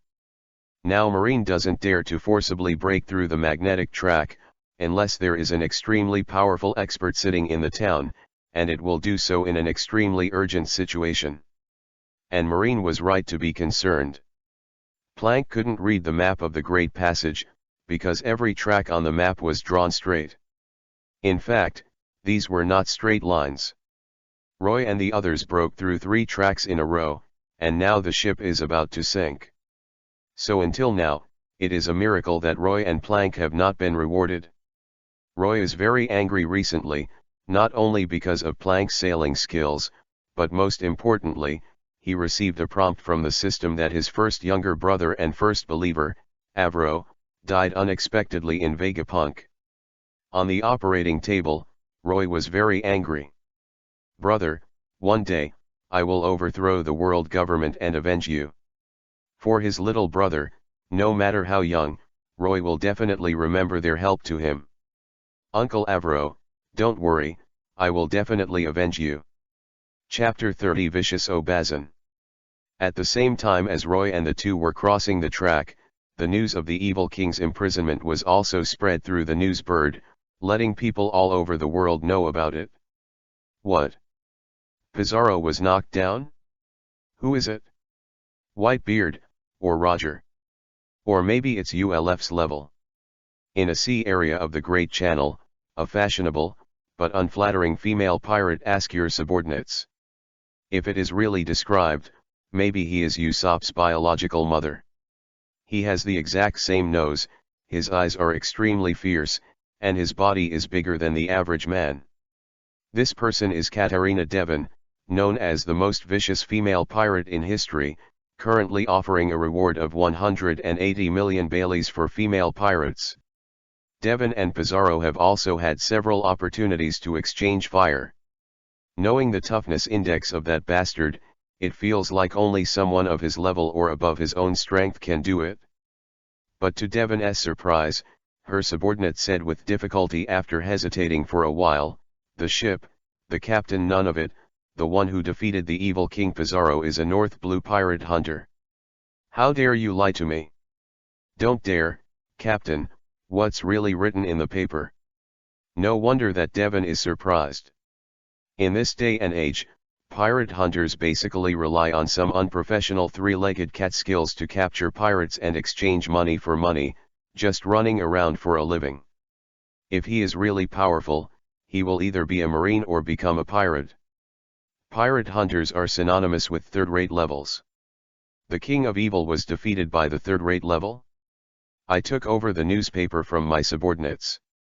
Apart from some content, there were also 2 photos of one old and one small. The one who defeated Pizarro was the hairy boy who looked almost 20 years old. Can such a kid beat Pizarro? Humph. It seems that Pizarro has robbed a lot of money, and he has forgotten to cultivate. Devon suddenly squeezed and threw the newspaper into a ball into the sea. At this time, Devon's navigator stood at the patrol on the top of the ship and said to Devon below, "Captain, we are approaching the big city of Spring, Queen City." The city of the Queen of Spring, St. Pablo, as one of the big cities in the sea area, has the title of a super-large trading city second only to the trading capital of water, the 7 Islands of Water. Because the 2 cities are not on the same track, they do not interfere with each other, and there is little communication. Muruhuhu. That's great, it's time to change into beautiful new clothes. Devon is not only the crescent moon hunter as the most vicious female pirate, but also her clothing taste is indeed outstanding among pirates, and her pursuit of fashion is very high. If it is not because she looks too ugly, maybe you can have a bunch of children like Charlotte Linlin. Santa Pablo is undoubtedly the best place for her to shop. And 5 hours after the ship of the Devon pirates left the sea area and arrived in San Pablo, a rotten ship that was rotten enough to call it tattered moved slowly in the direction of San Pablo at the speed of ants. Slow going. Arcader sat on the same tattered chair, thought for a moment, and then called to Plank, "The wooden boat just can't stand the toss, and the material must be replaced." Basically, all cities have their own marine branches. The bigger the city, the larger the scale and the higher the level of pirates patronize, so the strength of the marine is relatively stronger. Example, the era of great voyages has not yet begun, and marine is stronger than pirates in this era, not to mention, a big city like St. Pablo, no doubt, also needs a powerful marine to sit in, and the one who sits here, namely its Marine Vice Admiral, Shop Best Joseph King. In the Luffy era, no matter how bad Marine Vice Admiral's strength was, it could definitely compete with Rob Lucci in the Nice Lobby era. I do know in this era. Although Roy has played against Kuzan and Zephyr, these 2 guys it can't be used as a benchmark for strength comparison at all. If the former Crescent Moon hunter Obazan came to town for clothes, now Roy is for food. He hasn't eaten decent food for several days, either bread or roasted sea kings with no cooking. The taste is too monotonous, it is simply unbearable. I really want a chef. Dreams, adventures, and partners are the themes of the pirate world, but food is the basic element of any world. If you don't even have food, it will be really tiring to live. After entering a hotel, Roy ordered all the dishes on the menu directly, and he was very happy to eat it. After eating, he threw 10 million Baileys directly on the table, all the dishes. I finished packing 5. 10 million Baileys were used to buy food, and such local tyrants were rarely seen even in San Pablo. Knowing that the big client was coming, the chef in the kitchen hurriedly ordered other staff to come to help, and soon, all the more than 500 dishes were packed. After more than an hour of busy work, the packaged box is estimated to be the size of a dozen adults. Guest, everything is ready. All the special dishes in this shop should be found for you with another 1 million Bailey. Just take it as your tip, Roy said, and put these dishes directly into his system space. I don't know if there is a quality guarantee function in the space. If it stinks next time, it will be bad. But there is no way, the food on the boat is really bad. Which bastard said that the meat of the Sea King is delicious even if it is ordinary barbecue? Plank looked at Roy's behavior for a while, it was too extravagant. Not long after Roy and Plank left the store, they heard a lot of scolding coming from a clothing store next to them. What a joke, does it mean she's the last size on her body? Judging from the voice, this is a woman, well, it should be, and from the slightly rough voice, it can be judged that this is definitely not a beautiful woman. Because of the loud voice, many people on the street are moving towards the voice. Looking in the direction of, even Roy looked in through the glass window. A burly and sturdy long-nosed woman in the store was pinching her waist with one hand and pointing at another better-looking woman next to him, scolding the clerk with an unpleasant expression. At the same time, next to the two women with such a high difference in body and appearance, there were also two pairs of different people standing. The burly woman is tall and tall. Although her identity is hidden, you can still see the various weapons they carry, pirates. Otherwise it's a bounty hunter, not a good thing anyway. Especially the burly Obazin, who looked very vicious at first glance, and it was really hard for a woman to grow up like this. But to be honest, these people are definitely not bounty hunters, because no bounty hunters have ever formed a group, so they must be pirates.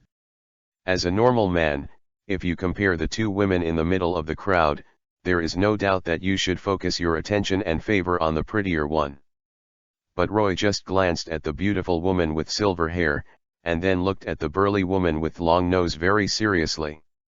Of course, Roy didn't look at the other party's appearance, thinking that the other party was ugly and distinctive, but Roy recognized the woman's identity.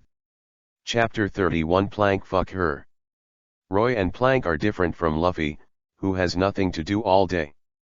Plank has collected so many bounty lists, and Roy often goes to see them. Pirates with bounties over 100 million basically remember that these bounties represent not only the bounty, but also the reward points that can be obtained after killing. She is one of the rare and powerful female pirates with a bounty of over 100 million, Crescent Moon Hunter Devon. Roy feels that a female pirate can have such a bounty, which is more eye-catching than a big pirate with a bounty of 500 million. If you like it so much, then I'll give you my clothes. The beautiful silver-haired woman in a coat was about to take off her clothes. She felt that this troublemaker was intentional. Although she was not tall, she also had a michi, but this ugly monster is definitely more than 2 meters, just this size is not right. Silver-haired woman named Nicole Orbia and her colleagues in the archaeological team searched for historical texts all over the world. Although she looks beautiful, she is not picky about the clothes used for makeup. If it wasn't for the dress she couldn't wear before, she wouldn't buy a new one, so she went to the clothing store to pick a set she liked, but she didn't expect to encounter such a thing. Originally, Orbias acted in a low-key manner, but unexpectedly Devon did not intend to let her go at all, and instead said unreasonably, "Enough, give me what you have worn. See, you really challenge the limit of my patience." At this time, the subordinates behind Devon also began to shout, "Don't you know who our captain is? The Crescent Moon Hunter with a bounty of 180 million Bailey is my captain. She is indeed a fierce female pirate." If Devon let Albia go so generously, Roy would feel that something was wrong. When I think of my own ship that is already out of shape, it is no problem to barely support it to the next shipbuilding city. Just slow down, why not grab her ship, and kill her is a reward point. Thinking of this, Roy's mouth twitched, then he found a public seat by the road and sat down, took out a piece of Luffy's favorite stick meat in the original book and gnawed it, and said to Plank, "P-Runk, fuck her." Roy didn't plan to do it himself, and the people Plank killed were also his reward points. Plank blushed, "Boss, she's so ugly." Roy spit out the meat he just bitten, "I mean kill her." When Plank heard this, a smile appeared on the corner of his mouth, and he could finally move his lower tibia today. When there were many people on the street, he suddenly took out his precious big gun from his waist and shot Devon through the glass. Boom! The glass instantly turned into powder, and the bullet flew towards Devon's forehead. It didn't even take a fraction of a second to fly from Plank's muzzle to Devon's forehead in such a short distance. Huh? Devon's pupils shrank, he pulled out a spear behind him, and suddenly turned around and slammed back. In an instant, the spear and the bullet collided, and the strong shockwave caused Orbia and many other ordinary people to slump to the ground, and Devon's men couldn't bear it and flew out. After about a second of confrontation, Devon managed to stop the bullet, but the sharp tip of the spear she was using had Vivi's bend, but it wasn't obvious. Oh, it can actually stop Plank's bullets, and there is no armament hacky, that spear is not ordinary. Roy said while eating meat with Erlang's legs crossed. Everyone looked up and saw a bearded man wearing a captain's hat walking in through the shattered glass. He looked like a pirate, giving him an impressive aura. The corner of Devon's mouth twitched, revealing shark-like sharp teeth, and he lit up his spear, one of the 21 big sharp knives, the famous knife, Broken Water. I will put his blade on the spearhead of my weapon. Roy, who was sitting in the distance, heard what Devon said, and was immediately interested in Isho. Oh, it's a big sword. It's really powerful. It is indeed the most vicious female pirate in history.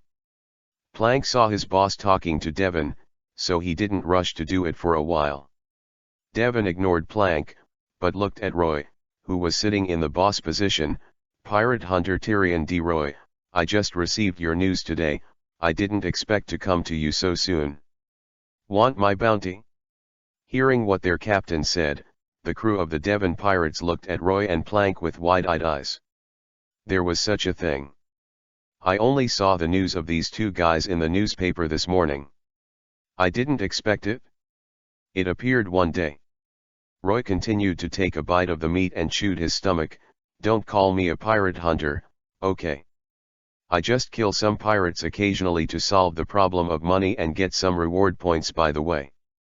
I am the spokesperson of the Holy Light. Holy Light is a kind of murder. I am not good at it, and I have never admitted that I am a pirate hunter. This is already considered a pirate hunter, don't you understand? Devon's voice fell, and suddenly a huge force erupted from the spearhead, thrusting forward with huge energy, condensing into a shockwave visible to the naked eye, taking Roy directly.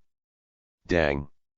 The sound of metal crashing recalled that Plank drew out the machete at his waist and directly blocked Devon's spear. Ugly, your opponent is me. Go away! Devon shouted, the spear fired again, and the shockwave rippling. Boom! With a loud bang, Plank slammed into the opposite restaurant, overturning several tables, and the people and employees in the restaurant who were still eating were too frightened to speak. Originally knocked Plank up, Devon wanted to kill Roy directly, but he saw that although Plank was knocked up, he stood up without any serious problems, and then he became serious. These two guys are not easy to deal with. This is Devon's intuition, and intuition also tells him that the bearded man who is fighting against him seems to be stronger. In fact, his feeling is not wrong. If Roy does not have self-healing ability and various skills, Plank is indeed stronger. Ignoring the stunned gazes around, Plank slowly stood up and walked outside the hotel. At this time, Devon also walked to the street outside through the broken glass window. What kind of stinky bitches are so powerful? I'm scared. I didn't know where to take out an orange and took a bite. This guy, the wound is healing. Devon was shocked when he saw that Plank's belly, which had been scratched by his blow just now, was continuously healing with a mouthful of oranges. He narrowed his eyes and said in his heart, what trouble? Plank, don't use a gun, I want to see your melee ability. Roy pointed aside. Plank waved his hand angrily and inserted the gun in his left hand into his waist. Okay boss, listen to you. In fact, he resists using knives.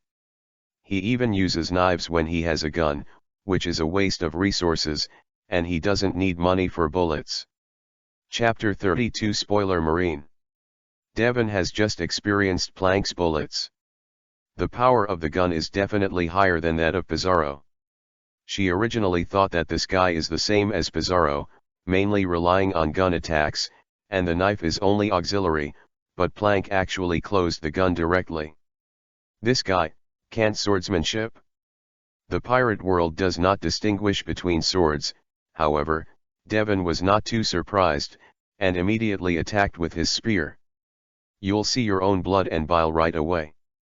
Facing Devon's sudden attack, Plank suddenly swung the machete in his hand and collided with the opponent's spearhead. After bursts of golden sounds, sparks continued burst. Enter. Enter. Into. In an instant, the two passed dozens of tricks, the fire was shining, and the pedestrians on both sides of the road were stunned. The aftermath of the sword chi caused many houses to be cut off by the middle. After realizing it, he ran away and shouted in horror, "Pirates are fighting! Quick! Quick! Notify Marine! Notify Marine! Run away!" The surrounding turmoil did not affect the battle between the two. The more he fought with Plank, the more shocked Devon was. This guy, there is no way to use the knife, he just cuts where he sees, and the knife goes straight to the point. Let's go quickly, Orbia. At the door of the clothing store, the other companions of the archaeological team said to Orbia. Yes, yes. Orbia nodded quickly, then got up and left with his companion. Before leaving, he finally looked back at Roy, who was sitting on the bench and nibbling on, very calm, no matter what purpose, but he helped himself out of the siege. At least in his heart, Orbia had a little gratitude for Roy. Why not thank Plank? Hey, normal women definitely like young handsome guys, who like sloppy beards. At this time, Devon seized the opportunity to stab Plank's shoulder with a spear, but he was not proud, only to see that Plank not only did not cry, but laughed excitedly. Nice work, stinky bitch.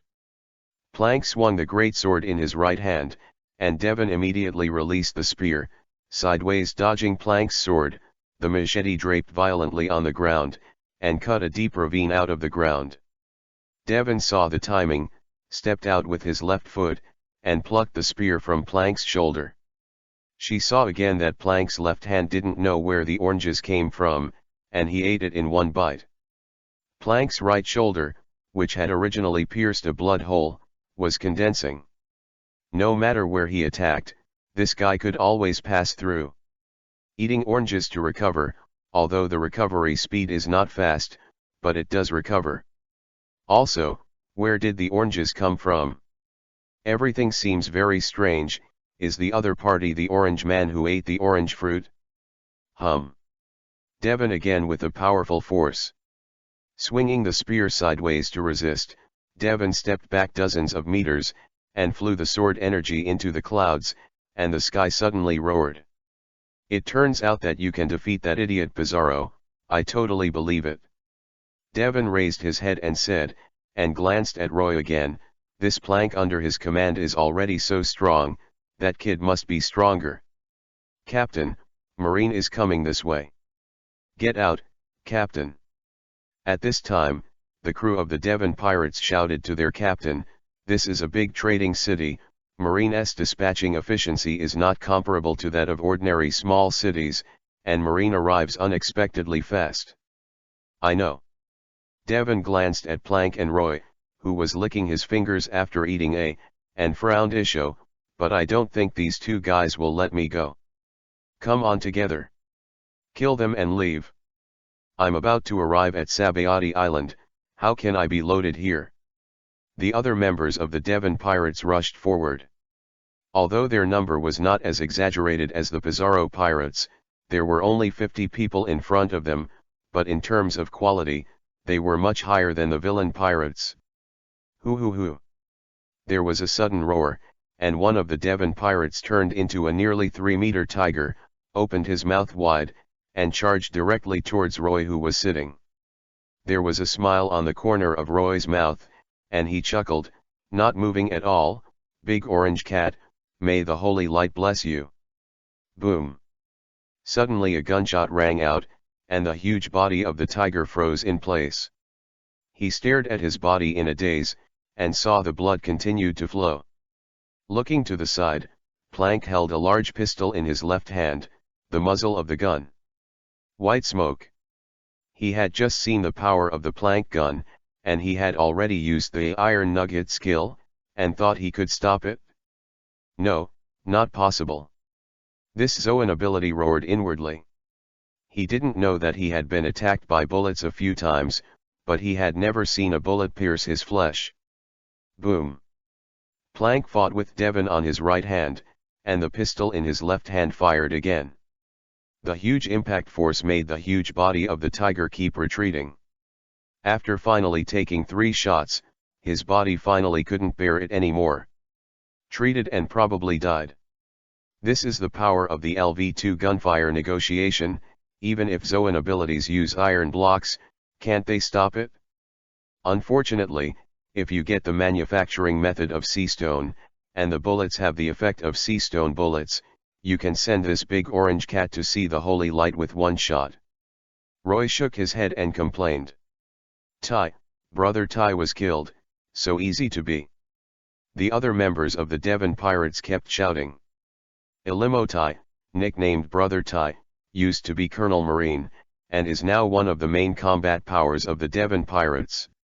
Except for the captain Katarina Devon, he was one of the best on the ship, yet he was killed so easily. Tread, step, step. Suddenly, the sound of loud footsteps entered the ears of both parties, and Best Joseph King, who was guarding the Marine Vice Admiral shop in Santa Pobla, came with his own people. Judging by the sound of footsteps, no less than 300 people no. At least 500. Katarina Devon and Plank could react. The front and rear of the street were already surrounded by Marine. First, the first row was the shooting team, holding long guns and kneeling on one knee, raising their rifles and aiming at everyone, including Lugo who was sitting. Yee. And in the back there are various Marines with sabers, waiting in full force, waiting for orders. Cut. Devon spit and said to Plank and Roy, "Hey. Plank, and that Roy, I can't deal with you this time, and now is not the time to try desperately, let's give each other a step, how?" In fact, Roy really didn't want to let the reward points he got run away, but Marine's posture seems to be saying that he will fight again and catch you together. Damn Marine, spoil it. Whatever you want, Plank, come back, this is the end of today's fight. Roy said. Speaking, Devon's group ran back without looking back, leaving Brother Tai, who was dying on his knees on the ground. This is the case with many pirates. When they were surrounded by Marine, they all escaped according to their ability, and they would not pay attention to the serious injuries. Looking at Brother Tai lying on the ground, Roy suddenly had a desire to fight in his mind. You will become the first experimental subject of Curse of Blood. May the Holy Light bless you. Chapter 33 Roy's Pretenders. Brother Tai was lying on the ground, watching his fellow pirates fighting with Marine, and his companions who kept running away. His heart was like ashes. He could predict for the rest of his life that Impel Down would be his home. Just when he was in despair, he suddenly felt something penetrated into his body. Ugh! The pupils in Brother Tai's eye sockets shrank, as if he had experienced some incredible pain. Brother Tai could hold on for a few seconds, but after more than 10 seconds, he felt that every cell in his body was sending out a very painful pain. Whine. Marine who kept rushing forward, Roy walked directly in front of Brother Tai. Marine? He seems crazy. If you don't want to die, don't attack him. He's dangerous now. When seeing Roy protecting Brother Tai so strongly, a sailor swallowed his saliva, and one of the nearest sailors couldn't help but ask, "Your Excellency Kim Vice Admiral, are you going to attack?" Just like his name, Jin Vice Admiral has a golden mohawk haircut. After hearing the question from his subordinate, he said solemnly, "Wait a minute, the other party is a pirate hunter, innocent, before he takes the initiative to attack us. Don't shoot." Although Jin said so, there were still many sailors who were afraid that Roy and Plank would suddenly make a move, and they all stared at Roy very cautiously. Brother Ty's whimper continued. In the next minute, Brother Ty's whimper gradually diminished. Then, he slowly stood up, his pain has disappeared, and gradually, his body began to change. The tiger's body, which was originally 3 meters high, slowly swelled to 5 meters. The orange tiger hair on the entire body became dark. The neck and the lower jaw of the head were gradually connected, and 2 fangs at least 30 centimeters grew in the mouth. A pair of horns grows on the top of the head, and looking at it as a whole, the 2 palms have turned into long claws that are more terrifying than the original tiger palms. At this time, Brother Ty has completely lost the appearance of the devil fruit tiger form, let alone a human being. If there is one species, it is the devil. Ding! Congratulations to the host for successfully infecting the first pretender. The host can give him orders at any time. A smile appeared on Roy's mouth, and he meditated in his heart, turn on the fighting stance, come on, and infect these Marines. Pretenders also have 2 stances, a fighting stance and an ordinary person stance, all of which are controlled by Roy's mood. When Roy gave the order, he used infection instead of killing, which meant attacking but not killing, so that Roy seemed to be able to obtain a large number of pretender subordinates in an instant. Roy wanted to experiment. Roar! After roaring furiously, Brother Ty jumped directly into the Marine's crowd, rushed up without any reason, and waved his big hands to scratch more than a dozen Marines, but he didn't kill them. What kind of monster is this? Many Marines responded and started attacking Brother Ty. Marine soldiers who were captured bowed their heads and wailed, but soon, these Marines vomited black blood and died. Their physical strength is too weak to carry the power of curse of blood. Roy looked at Kim Vice Admiral over there and gave the order again, go and attack that guy. I wonder if this guy will be infected if he is injured. Roy was a little curious. However, the ideal is very rich, but the reality is very cruel. When Brother Ty suddenly turned his head and jumped to Jin Vice Admiral, the latter quickly pulled out the long sword from his waist, a sword chi came out of his body, and the position of Brother Ty's left chest and shoulder was blocked. Cut directly. It can be clearly seen that only half of Brother Ty's heart has lost its beating. However, the next scene shocked Kim Vice Admiral. He thought that Brother Ty, who had lost half of his heart, would definitely die, but he didn't expect him to rush over again. You're welcome, Kim Vice Admiral slashed again, and Brother Ty was cut in the middle again, but he was shocked again. Although he lost his lower body, Brother Ty continued to move towards Jin with both hands. Will this not die? Kim Vice Admiral gave Brother Ty a sword without hesitation, and this time Brother Ty's head flew off. But even so, the mouth on his head kept moving up and down, as if he wanted to attack Jin. Isn't it dead yet? Jin was shocked again and wanted to smash Brother Ty's head with his sword. In the end, he thought for a while, then stopped, his eyes kept wandering, and his heart kept thinking. Why did this guy become an undead monster? If you use this technology to mass produce these monsters, wouldn't it be possible to create an army that can't be killed? Thinking of these, Jin had an idea. Roy was a little depressed when he saw that his first pretender was so GG, and he hadn't gotten much benefit yet. So, in the eyes of Marine, Roy left the scene with Plank. Kim Vice Admiral didn't care too much about Roy, but ordered someone to put the head of Brother Ty, who was still wriggling, and then continued to focus on dealing with the Devon pirates. The number of Devon pirates is far more than the 50 or so people Roy saw. Many others and Captain Devon acted separately, responsible for buying water and food and other things. In such a place, the pirates are still relatively low-key. Will choose to use the normal transaction of buying and selling. And in some unprotected small villages and islands, which pirates do not need to grab. After hearing the news, the rest of the Devon pirates immediately came to support, and after fighting 1/3 of the personnel, they finally escaped from St. Pablo. Roy, on the other hand, stole a 3-mast merchant ship directly and left. Vegapunk has been very depressed recently, because the last light particle experiment, although it came to a conclusion, failed to continue the research and came up with some results. Today, he will again focus on sea stone. Then the door was pushed open again. Is there a new subject? Vegapunk couldn't help asking. However, they were a little disappointed that the black suit that came in did not bring any human body like the previous two, but the government officer took out a sealed bag and filled it with a spherical object. What is that? Vegapunk asked with a frown. He opened the sealed bag and was shocked. A head that was still alive without a body. Fractured fruit ability? Vegapunk immediately guessed. If that's the case, there's no need to give it to you. The government official said. It was discovered by a vice admiral by accident. It is of great research value. The government wants you to give some results this time. This thing, only the head will not die. Another month has passed, and Roy and Plank are still running around in the sea, and the bastard Plank always throws the permanent pointer around.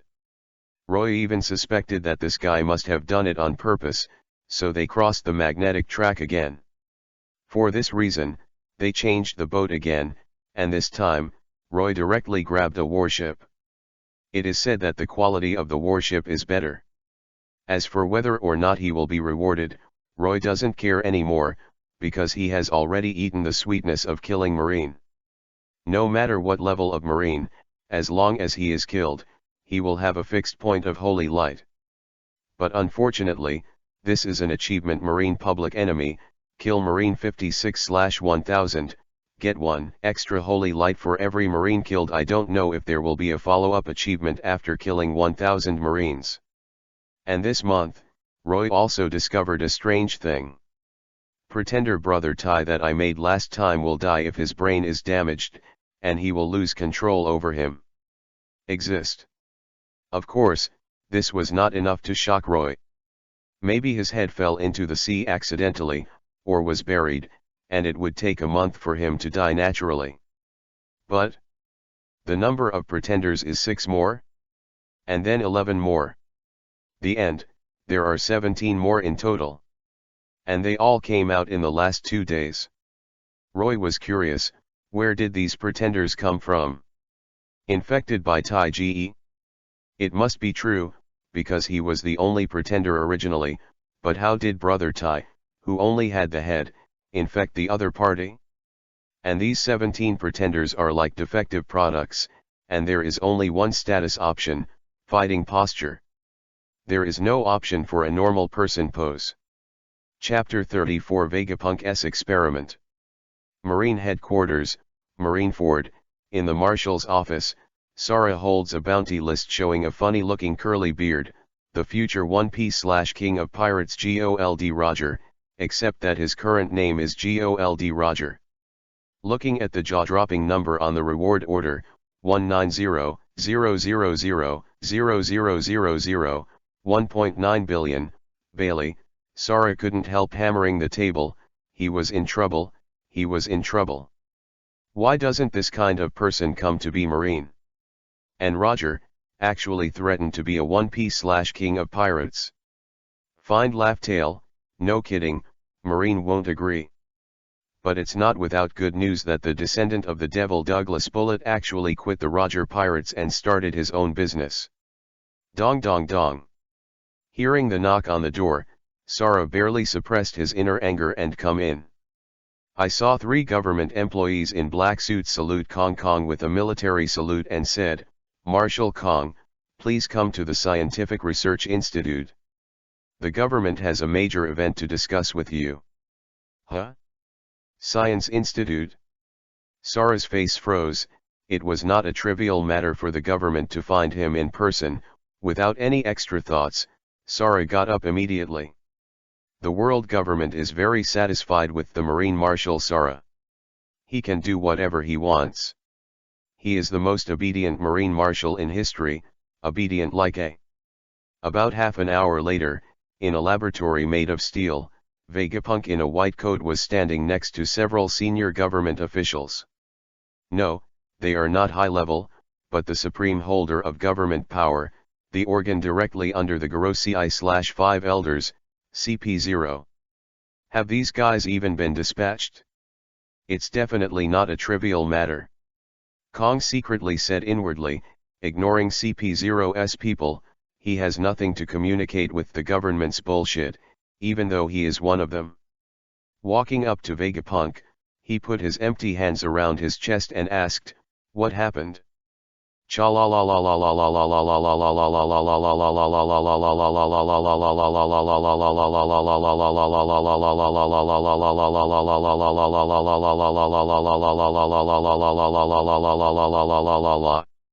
Vegapunk let out a burst of delighted laughter. It is interesting to say it without actually seeing it. Under the leadership of Vegapunk, Sara and the 3 CP0 next to him came with him to a large special thickened glass plate, and when they looked inside, they saw a huge deep pit below, or it should be a combat experiment site. When Vegapunk pressed a button, the door on the inside was opened, and the first person who came out was a behemoth with huge fangs and a height of more than 7 meters. Is that saber-toothed Nemia? Kong Ningshen said that the giant beast with a huge body and teeth far surpassing the extinct saber-toothed tiger, fur invulnerable, was captured by Marine Rear Admiral Kuzan during a recent field training, and is being observed as a jailer beast. If he is offered a reward, his strength should be at the level of 20 or 30 million. That one is fighting against him. Vegapunk pressed another button, and from the opposite side of Nemia, another door to the battle room was opened, and even CP0 couldn't help but be moved by what appeared this time. What it is? Although it is not as huge as Nemia's body, about 3 or 4 meters, but the ferocious facial features, bright red body, sharp claws, no matter how you look at it, it doesn't look like a creature in this world. If Roy and the Marines who witnessed the Battle of St. Pablo saw this scene, they would definitely recognize it, because they are so similar to a limo Tai who was successfully infected by the blood plague. In the witness of high-level officials from both sides of Marine's government, 2 monsters fought together. Next, a shocking scene happened. The saber-toothed tiger Nemia, who could not hurt the flesh with ordinary attacks, turned out to be not like a human being. In front of the monster's claws, which are not like ghosts, they were instantly defeated. The sharp claws pierced through Nemia's skin and pierced into his heart.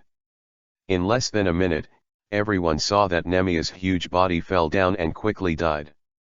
And this monster, after breaking through Nemia's stomach, began to devour his internal organs, screaming up to the sky as if not satisfied.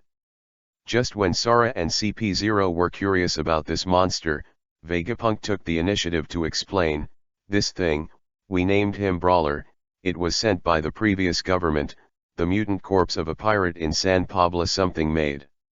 I heard about it. Sara nodded. According to Vice Admiral, who was present, there seems to be a connection between that mutant guy and a guy named Tyrion D. Roy. At that time, Kim Vice Admiral he didn't care about the monster, so he let Roy and the 2 go away, but he felt more and more strange later, as if the monster was created by those 2 guys. Roy. Vegapunk was shocked. The last particle of light experiment also had something to do with him. This guy really hides a lot of secrets. Vegapunk continued, there are very few experimental subjects that can withstand this attack of cells. Even if a few animals succeed, very few can finally live for more than 30 seconds. In the end, I finally submitted an application to be recognized by the government. After I took out a few prisoners detained in LV4 from Impelton, the undersea prison, I completed the experiment, and then through a series of improvements, I got the results I have now. Vegapunk said without hesitation that although this kind of human experiment is seriously inhumane, government approval is enough. How many of these monsters have you made? Sara said solemnly. There are 6 of them at this level. In terms of strength, I think they can reach the level of a general major. The rest are successful experiments with animals, and at least they can reach the level of the saber-toothed tiger just now. There are 5 in total. 5 seabirds were successfully infected, but they didn't turn into this animal, but into a blood-sucking bat-like thing. They are not offensive, but they are the most difficult to deal with, because they can fly freely in the air and fly surprisingly fast. Vegapunk excitedly showed everyone his experimental results, but then said regretfully, "But unfortunately, the success of these experiments is already the limit, and the experimental cells can no longer be taken out anyway." Vegapunk stepped aside, knocked on the table full of experimental props, and asked after a long time, "If this mutation is really related to that Tyrion D. Roy, can you catch him?" "Wait, I also want to ask you, these monsters can't be freely controlled, right?" Sara asked suddenly in a cold voice.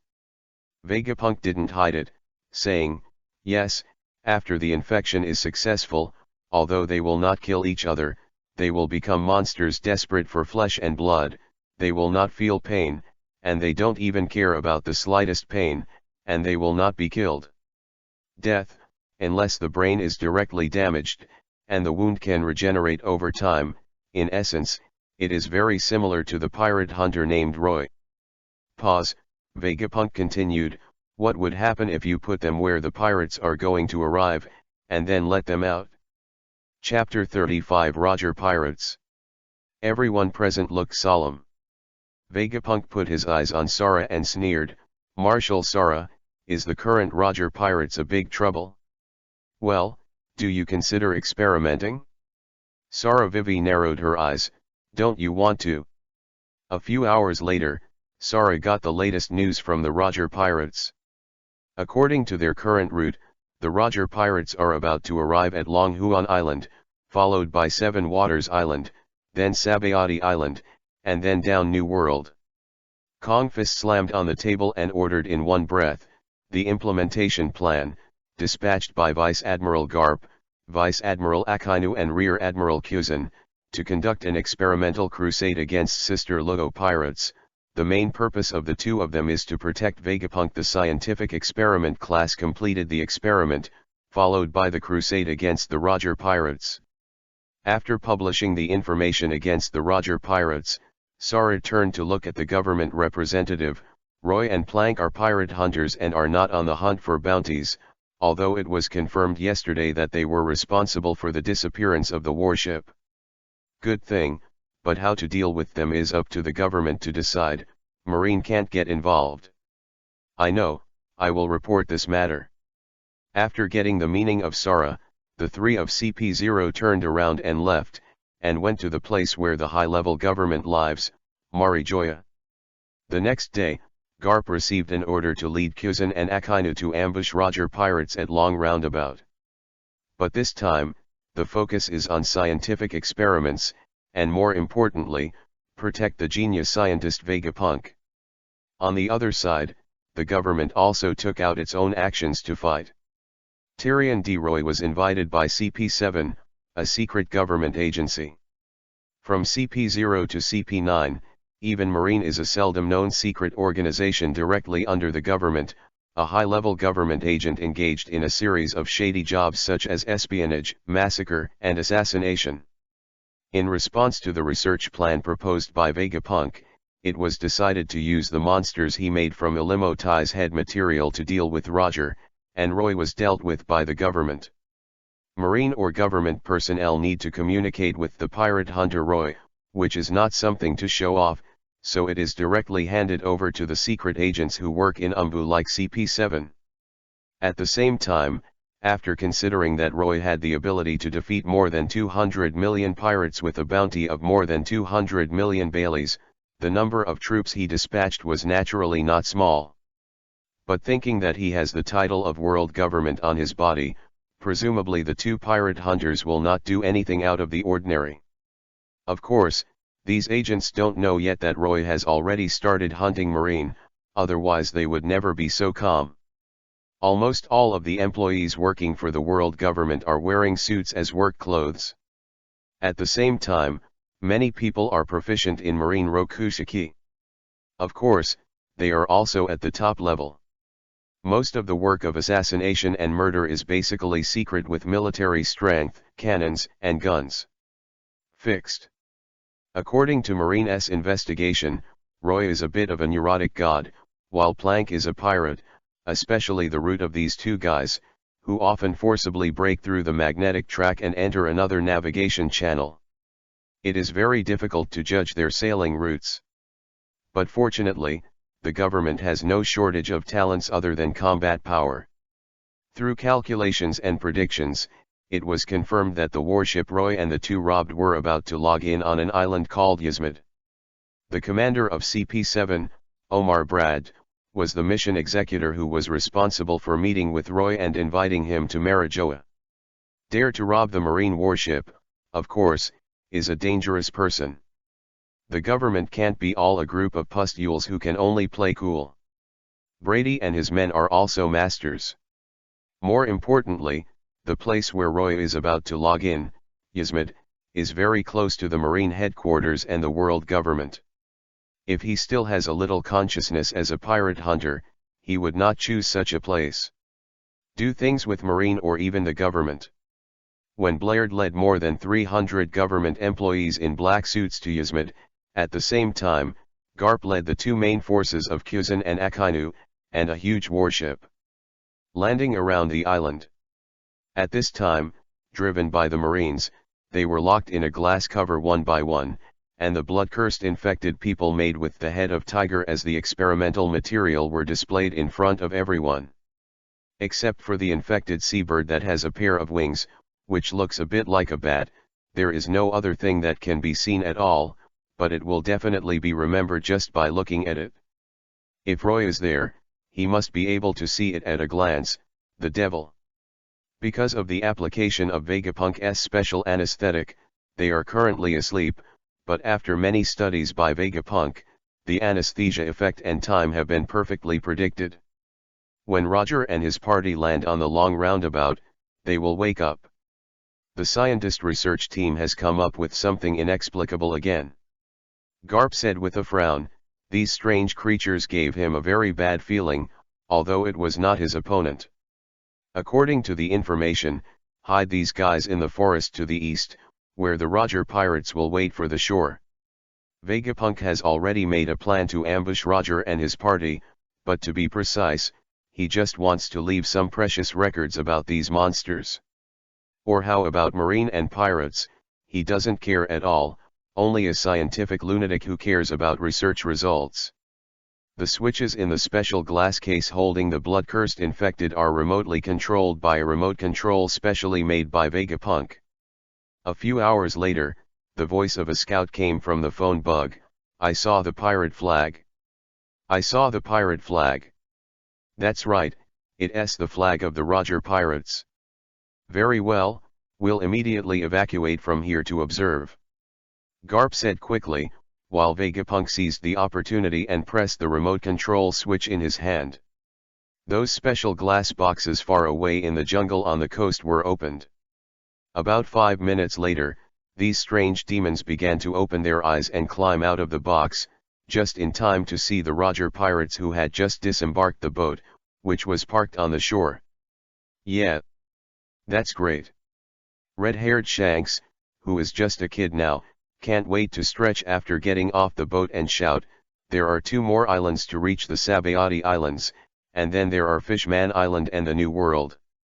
Huh. Looking forward to it. Don't be so excited, Shanks, be careful. Rayleigh, who was still smiling and talking to Shanks, suddenly drew his sword and blocked it in front of Shanks. He swung his sword sharply, cutting a half-human bat in half. What is this? Shanks and the others looked at the monster that had been killed by Rayleigh. It had a pair of wings. It should be a bat, but what happened to the pair of horns on its head?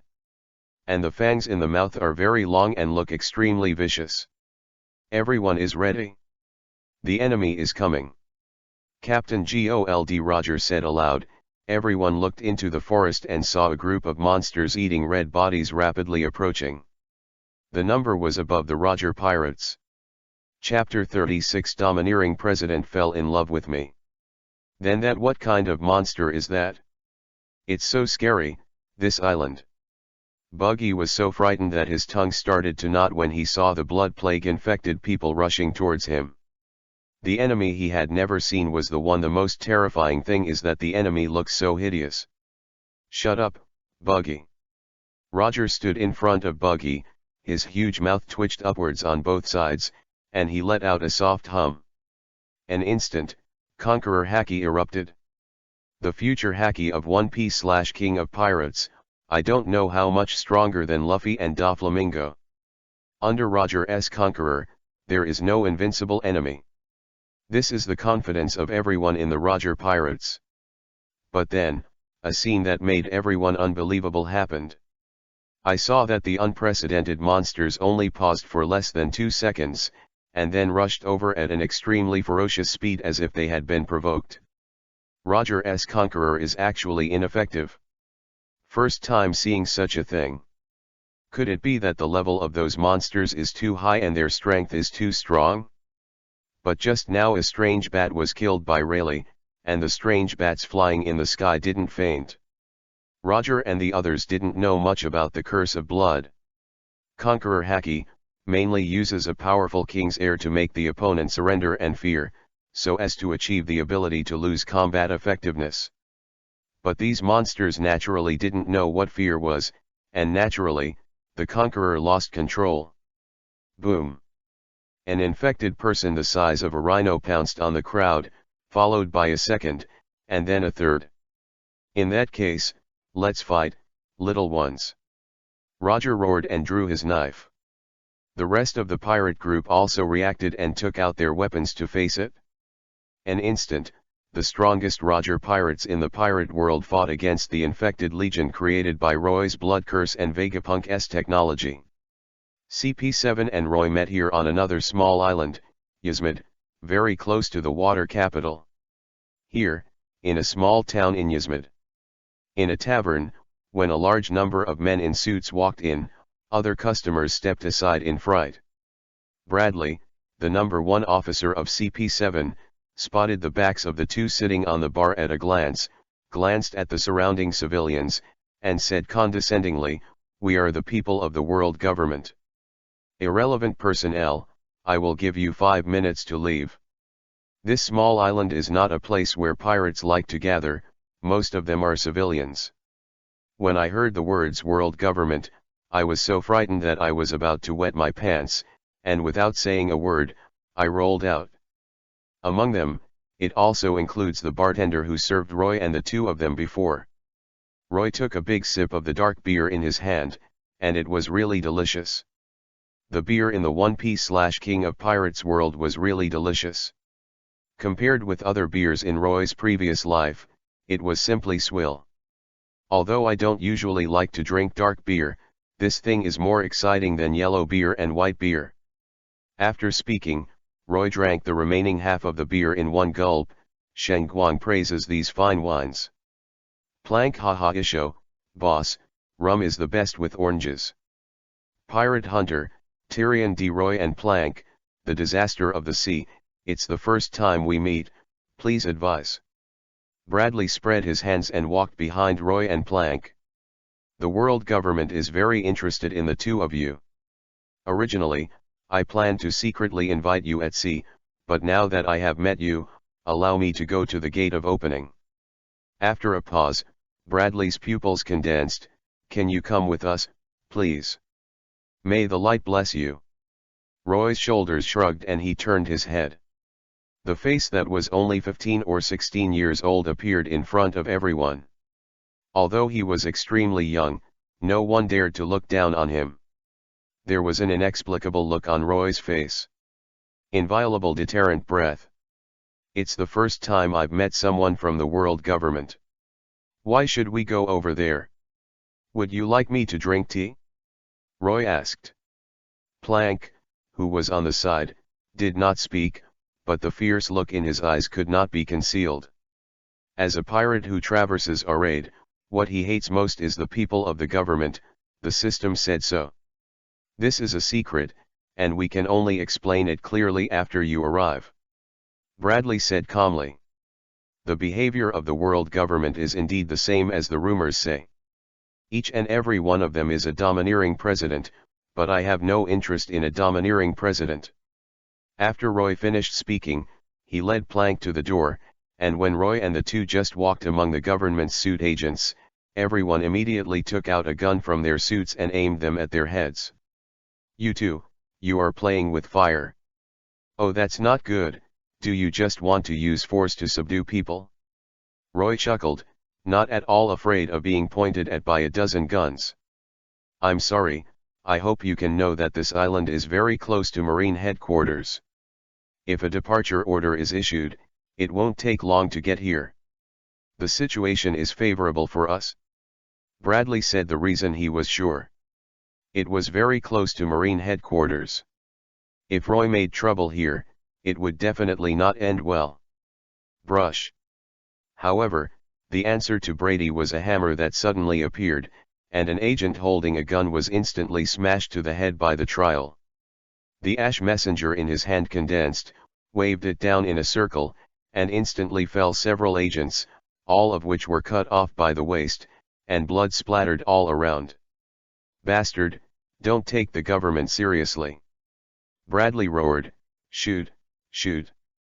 Before everyone shot, no one found that Roy's hand had grabbed the agent closest to him, and countless bullets hit Roy, including the head, no exception.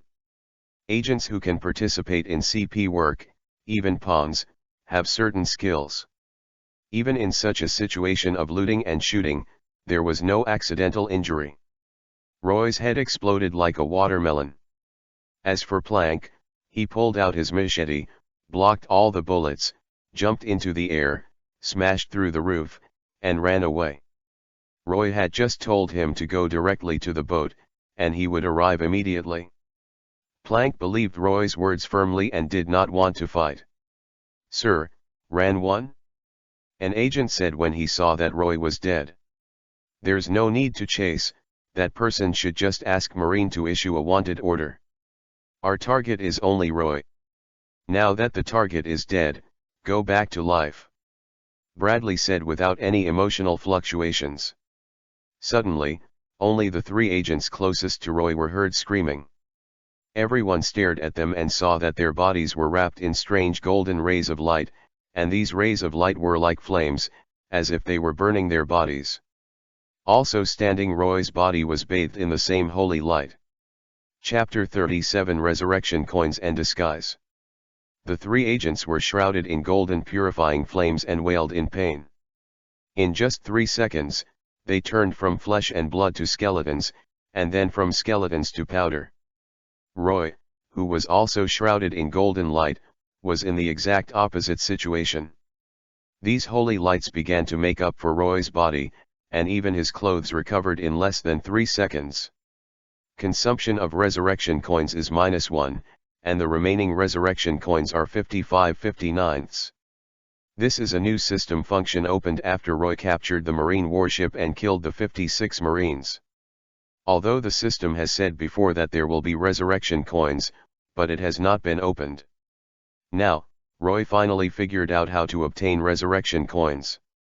The system has always given some tasks to join a certain faction, and there are only 3 factions in this world: Marine, Pirate, and Revolutionary Army. In this era, the Revolutionary Army has not yet appeared. Therefore, when Roy grabbed the warship, the system defaulted that Roy join the pirate camp. Killing people from the enemy faction can purify them through holy light, and after purification, you can get resurrection coins. And the hostile camp of pirates, that is, anyone other than one's own pirate group, other pirates, Marine, or the world government are hostile camps. Although Roy is really dead, he can run away from the corpse. Even if the corpse is gone, he can still be resurrected when his soul state runs to the place of death. When I first came to this world, I was often killed by the beasts on the island. It was too troublesome to run the corpse. There was no map, and I couldn't fly. The location of the cemetery was strange. All need to run for a month, one word to describe, MMP. Therefore, the resurrection coins, which are full of blood and resurrection, are of course the more the better. Moreover, Roy got an unexpected gain, which can be described as murder and arson, a must-have magic skill for home travel. Face of the Pretender: the host can disguise the face of a person who has been purified into a resurrection coin and enjoy the memory of the other party. However, in this purification, people with a slightly higher strength will be directly immune. For example, a lieutenant colonel who was robbing a ship last time can already ignore this skill. What kind of strength will be immune to this ability, Roy is currently not clearly, because there is no clear hierarchy in the pirate world. Example: who is stronger between Marine Admiral and the Four Emperors? This is completely unclear. Even Marine Vice Admiral can chase the future One Piece/King of Pirates all over the world, right? No, impossible. Bradley's pupils almost popped out of his eyes. Archangel of Eternal Life. He had heard of this title, but after seeing it, it was even more perverted than the rumors. This is simply against the sky. After being beaten into a ball of rotten flesh, the body can still recover as before. Seeing such a scene, a few people can't change their faces. Even Marco in the future will probably feel that he is eating a fake devil fruit. Brush. Roy took out the Ash Messenger and started to attack. At the same time, he didn't dodge their attacks. Once he was hit in the head, he just got a resurrection coin, and used purification from time to time to get new resurrection coins. Now Roy's latest way to deal with these little minions is to convert them into resurrection coins, but when faced with a powerful opponent, this trick is useless at all.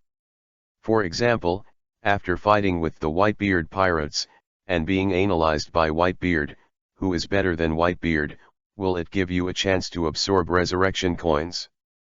But in the end, the agents in front of them are just trash. At least the agents at the CP0 and CP9 levels are acceptable. Kill. The head was blown off, a resurrection coin. To be killed again. Another resurrection coin. No way, the process of sucking resurrection coins just couldn't move, and Roy became obsessed with the feeling of hovering on the edge of death. This process looped for about a minute. Roy used 5 resurrection coins, but he picked up no less than 50 resurrection coins. A tavern has become purgatory, and the ground is full of blood. Of course, many of these blood are Luoyis, because of those guys who died and turned into resurrection coins. There are only piles of white bone scum left. Huh. Roy exhaled a breath of turbid air, and through the resurrection coins, the clothes on his body were intact. When Roy walked up to Bradley, the CP7 commander was stunned to the ground. Hey, play the bossy president in front of me, you can. Roy let out a sneer, and under Bradley's fearful gaze, Roy's sword fell and a head flew high. Just as blood spurted from his neck, a golden light descended, and the golden light was like a flame that purifies everything, turning Bradrid's body into ashes. When Roy got the resurrection coins he converted, he also got his memory. Bring Roy back without any mistakes. Immediately, it's best to bring it directly and allow you to use any means. This is something the government has already allowed. Vegapunk's scientific research has already started. This matter must be beneficial. Roy's importance is unparalleled. Don't let him have any losses.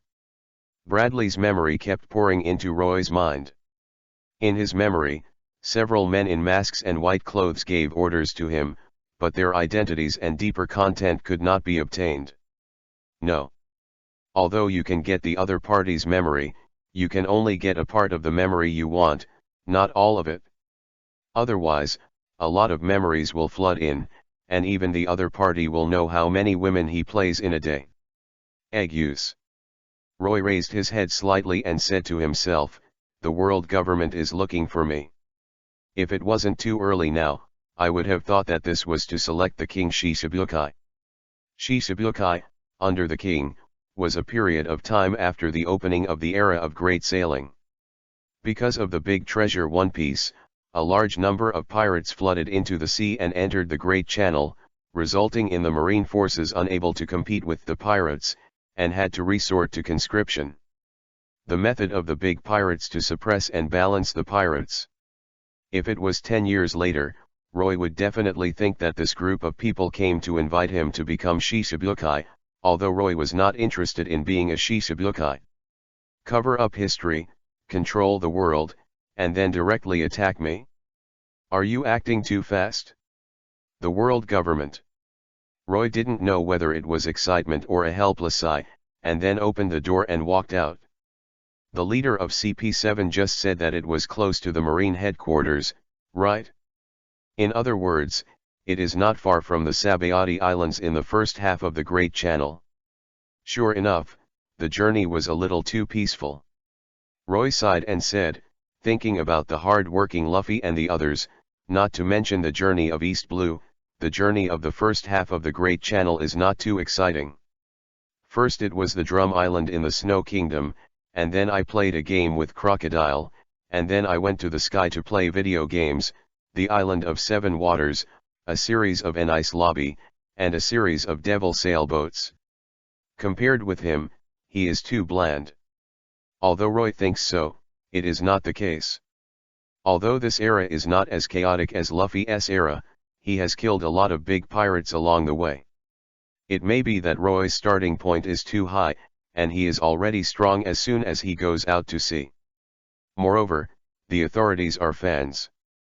It's like watching other people play games with yourself, it's definitely not a feeling. Chapter 38 I'm the man to be One Piece/King of Pirates. Main attributes. Yamaguchi Yama Paladin Strength, 55%. Apocalypse Level, 51, Experience 26%. Weapon, Ashbringer, 35%. Weapon, Silver Hand, 1%. Haste, affects all speeds 120%. Holy Light points remaining 2,359 points, remaining skill points, 0. Roy put all the skill points in the past 2 days into the power of the WoW Paladins. From 52% before, it suddenly increased to 55%.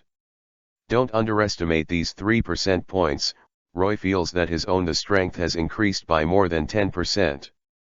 This thing is like the equipment level. The higher the level, the more the bonus.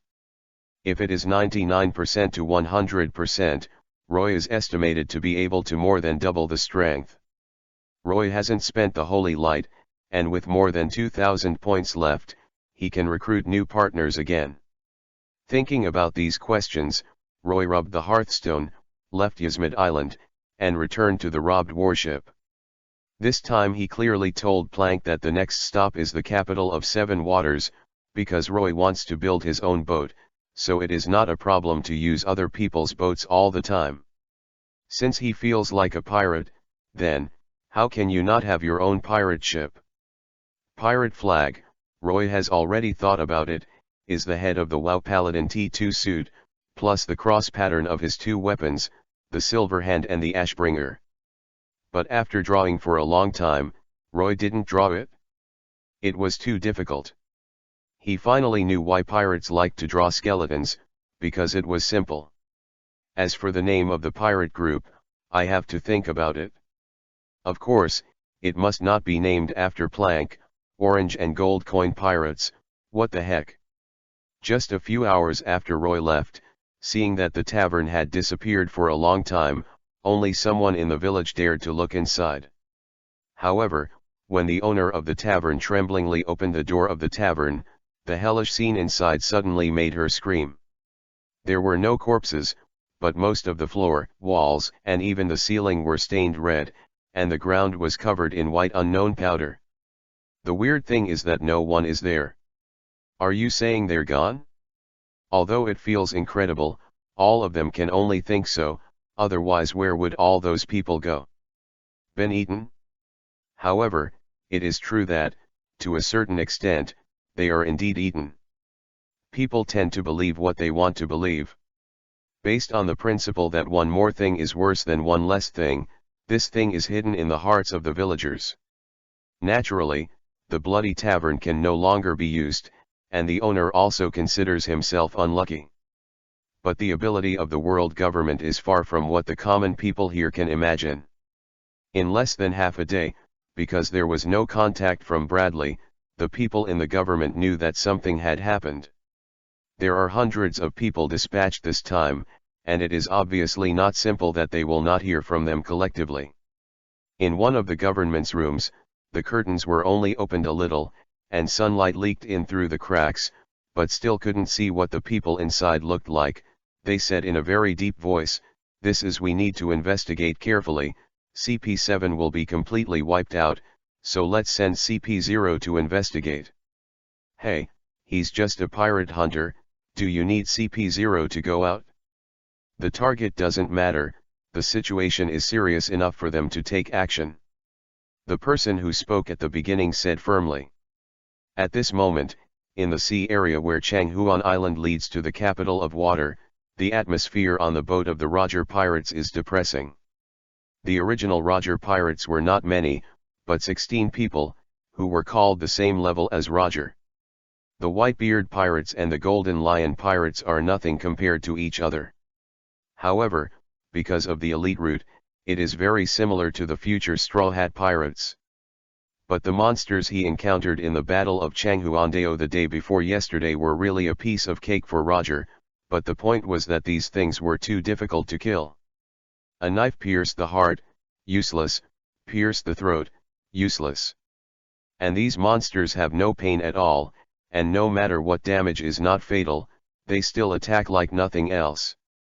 Moreover, they also have the ability to devour human blood to restore wounds, and they must blast their brains to kill them completely. People like Roger and Rayleigh are not wrong at all, but not everyone in the Roger pirates is strong in combat. Because of the carelessness of other companions, 2 of them died at the hands of these monsters.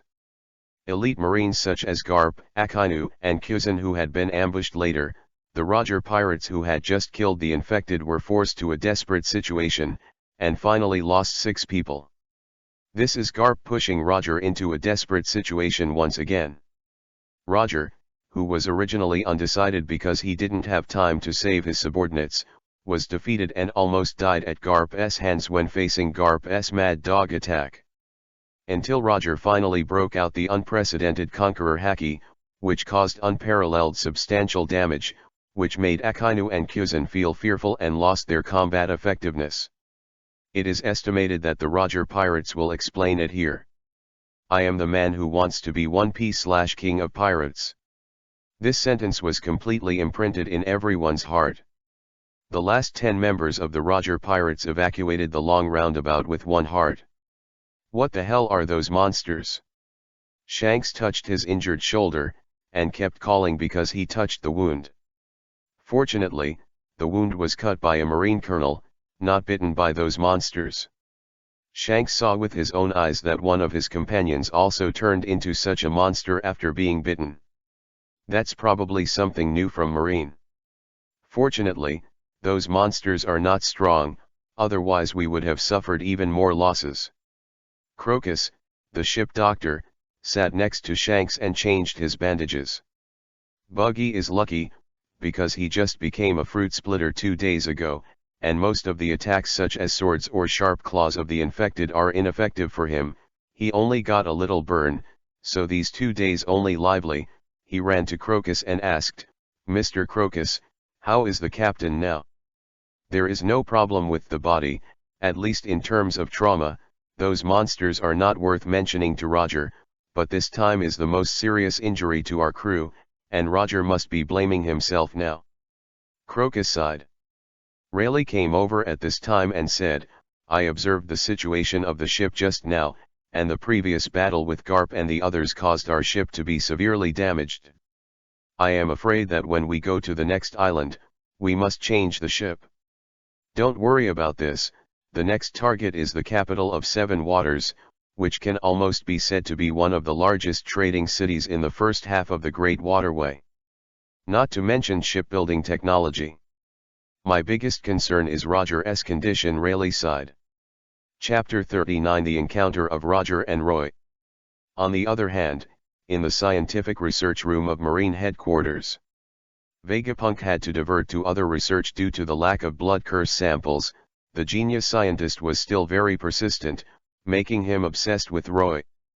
One is the Holy Light Particle experiment, and the other is the Pretender experiment.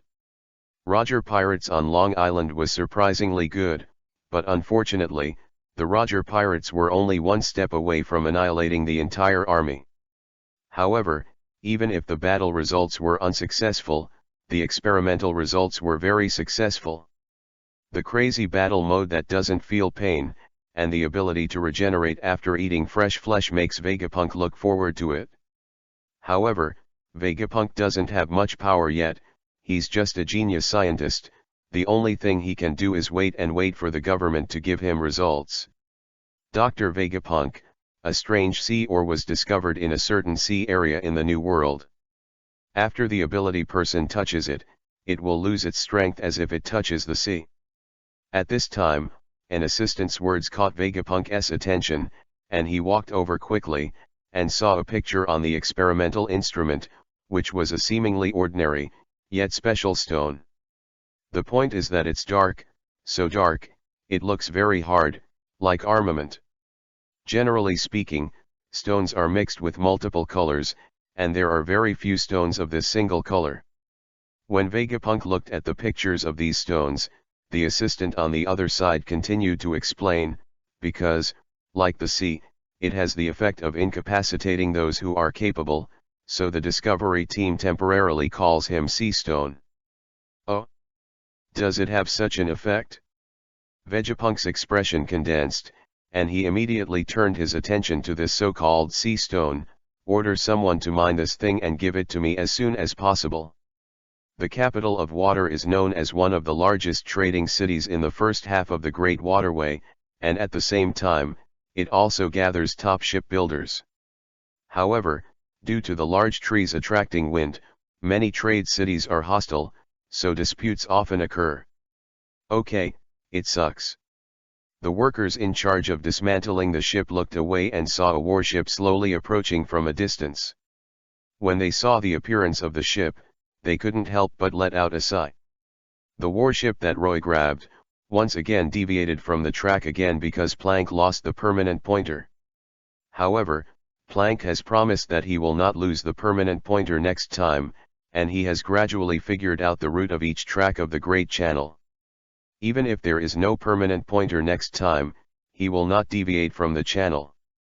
Indeed, this time they just deviated from the track, but they adjusted it quickly, but the quality of this branch marine warship is really very poor.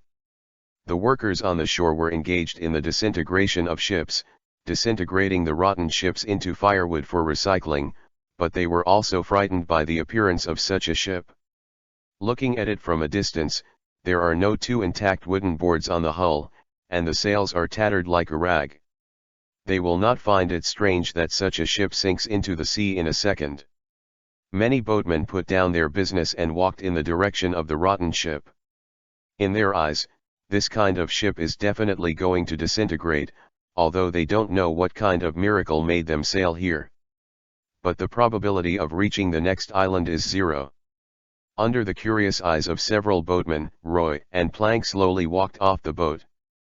Seeing that there was a young man in his 20s and a middle-aged man, the boatmen were stunned. Although the ship is very broken, it can still be seen that it is a warship. How come two people who don't look like marine? The boatmen predicted that these two people, in all likelihood, were the warships that pirates robbed. It is not that they have never seen such a situation, but it was the first time they had met when two people robbed a warship. Everyone, may I ask who is the best shipbuilder on this island? Roy asked politely before the boatman could speak.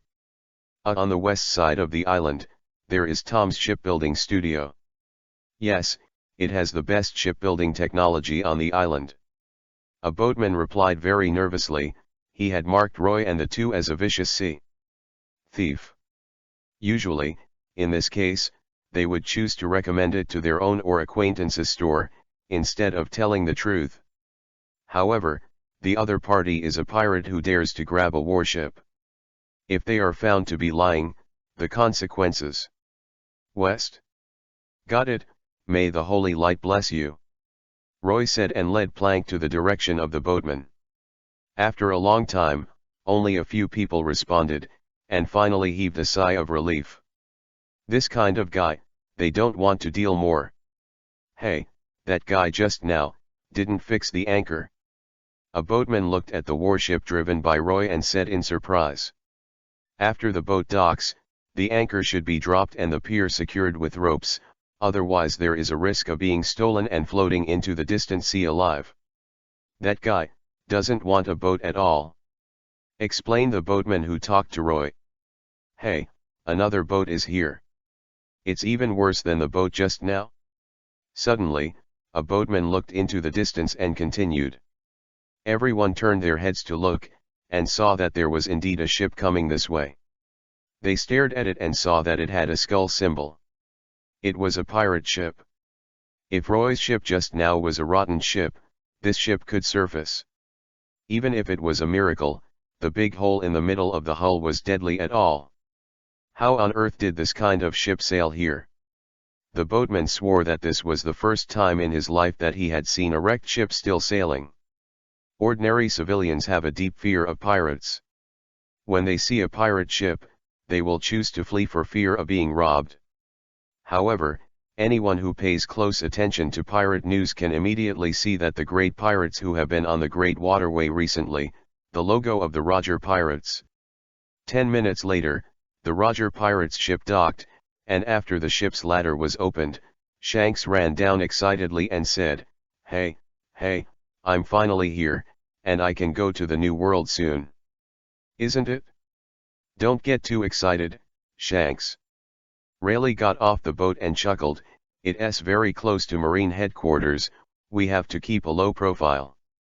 Another member of the Roger Pirates, Gaban, also got off the boat and said with a smile, "Our boat is no longer usable. This time in the City of Water, we just took the opportunity to replace the boat.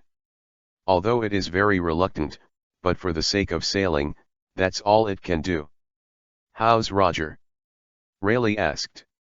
"I have recovered from the death of my companion, but I feel very angry about Marine using that kind of weird monster. The next time the captain is ready to fight?" Gaban laughed. "In short, let's go to the shipbuilder first." "Well, the ships of the Roger Pirates must be built by the best boatmen." Chapter 40 Sky Noble. The capital of water, Tom Shipbuilding Studio on the West Blue Shore. Roy came here alone, and Plank was responsible for finding accommodation and buying some supplies by the way. May the light be with you. As soon as Roy arrived here, he saw an extremely tall fishman with yellow horns and yellow skin. Completed state. "It's really strong." Roy looked at the back of the fishman and commented. Fishman has extraordinary physical fitness, but the amount of wood he just carried was not something that an ordinary fishman could withstand. Of the first boatman on the island, Tom, may the light be with you. Hearing the voice behind, Tom, who was wearing blue short sleeves, turned to look, and saw a black-haired human boy wearing a long white trench coat with a cross on his chest, who had appeared behind him at some point. "Hello, young man, do you have anything to do with me? Are you going to build a ship?" In just a moment, Tom realized that the other party was not an ordinary person. If he were a pirate, he could use his strange whereabouts only to get it. With a reward of more than 20 million Baileys, it is absolutely impossible for ordinary people to approach such a close distance behind him so silently. "Dear boatman Tom, are you interested in making a unique boat?" Roy asked with great interest. "What ship?" Tom was intrigued. "Steel ship." Roy's mouth rose. "Steel ship?" Tom stroked his mustache. "The ship is made of wood. In this way, the damage can be handled and repaired better. The idea of using steel to build a ship has been a long time ago. But no. In addition to the difficult repair work, the more important point is that the sail cannot be carried, and it is too heavy. All the ships in this world use sails as the main power. Even the so-called propellers of the Sunny of the Straw Hats in the future can only be used for escape. The main power of normal sailing is still sails. Steel is too heavy for sails to carry them, which is the main reason why no one, including the government, uses steel ships. Well, little brother, do you understand why no one has ever sailed a steel ship to sea from the past to now? Tom seriously doubts whether the boy in front of him understands boats or not. He actually asked himself to build such a boat. It must not be able to drive. Roy Viviisho, of course he knows that this world does not have a steel ship starting device, but it does not mean that he does not have a method of making such a device. Of course, Roy's method is definitely not the so-called steam engine in the previous life, but the system gave him a blueprint, Sky Noble. As long as Tom builds him according to the drawings, the power is driven by the fuel provided by the magic breakstone provided by the system for free. After giving this drawing to Tom, Tom frowned and was slightly shocked. It was the first time he had seen the drawing of this kind of steel ship, and he had never seen such a power unit before. Such a power plant? Does it really work? Tom had some doubts in his heart. It just happened that there was no big business recently, and I wanted to see what could make a big steel ship without sails open, so I took this business. My little brother's name is Tyrion D. Roy. Tom nodded. I see, Roy, according to your idea, you can build a steel ship. Because it is made of steel, the money and time used cannot be calculated at the market price. Make an offer. 300 million Baileys, completed in 1 month. In order not to make Roy feel too much, Tom added 3 words at the end, price for the people.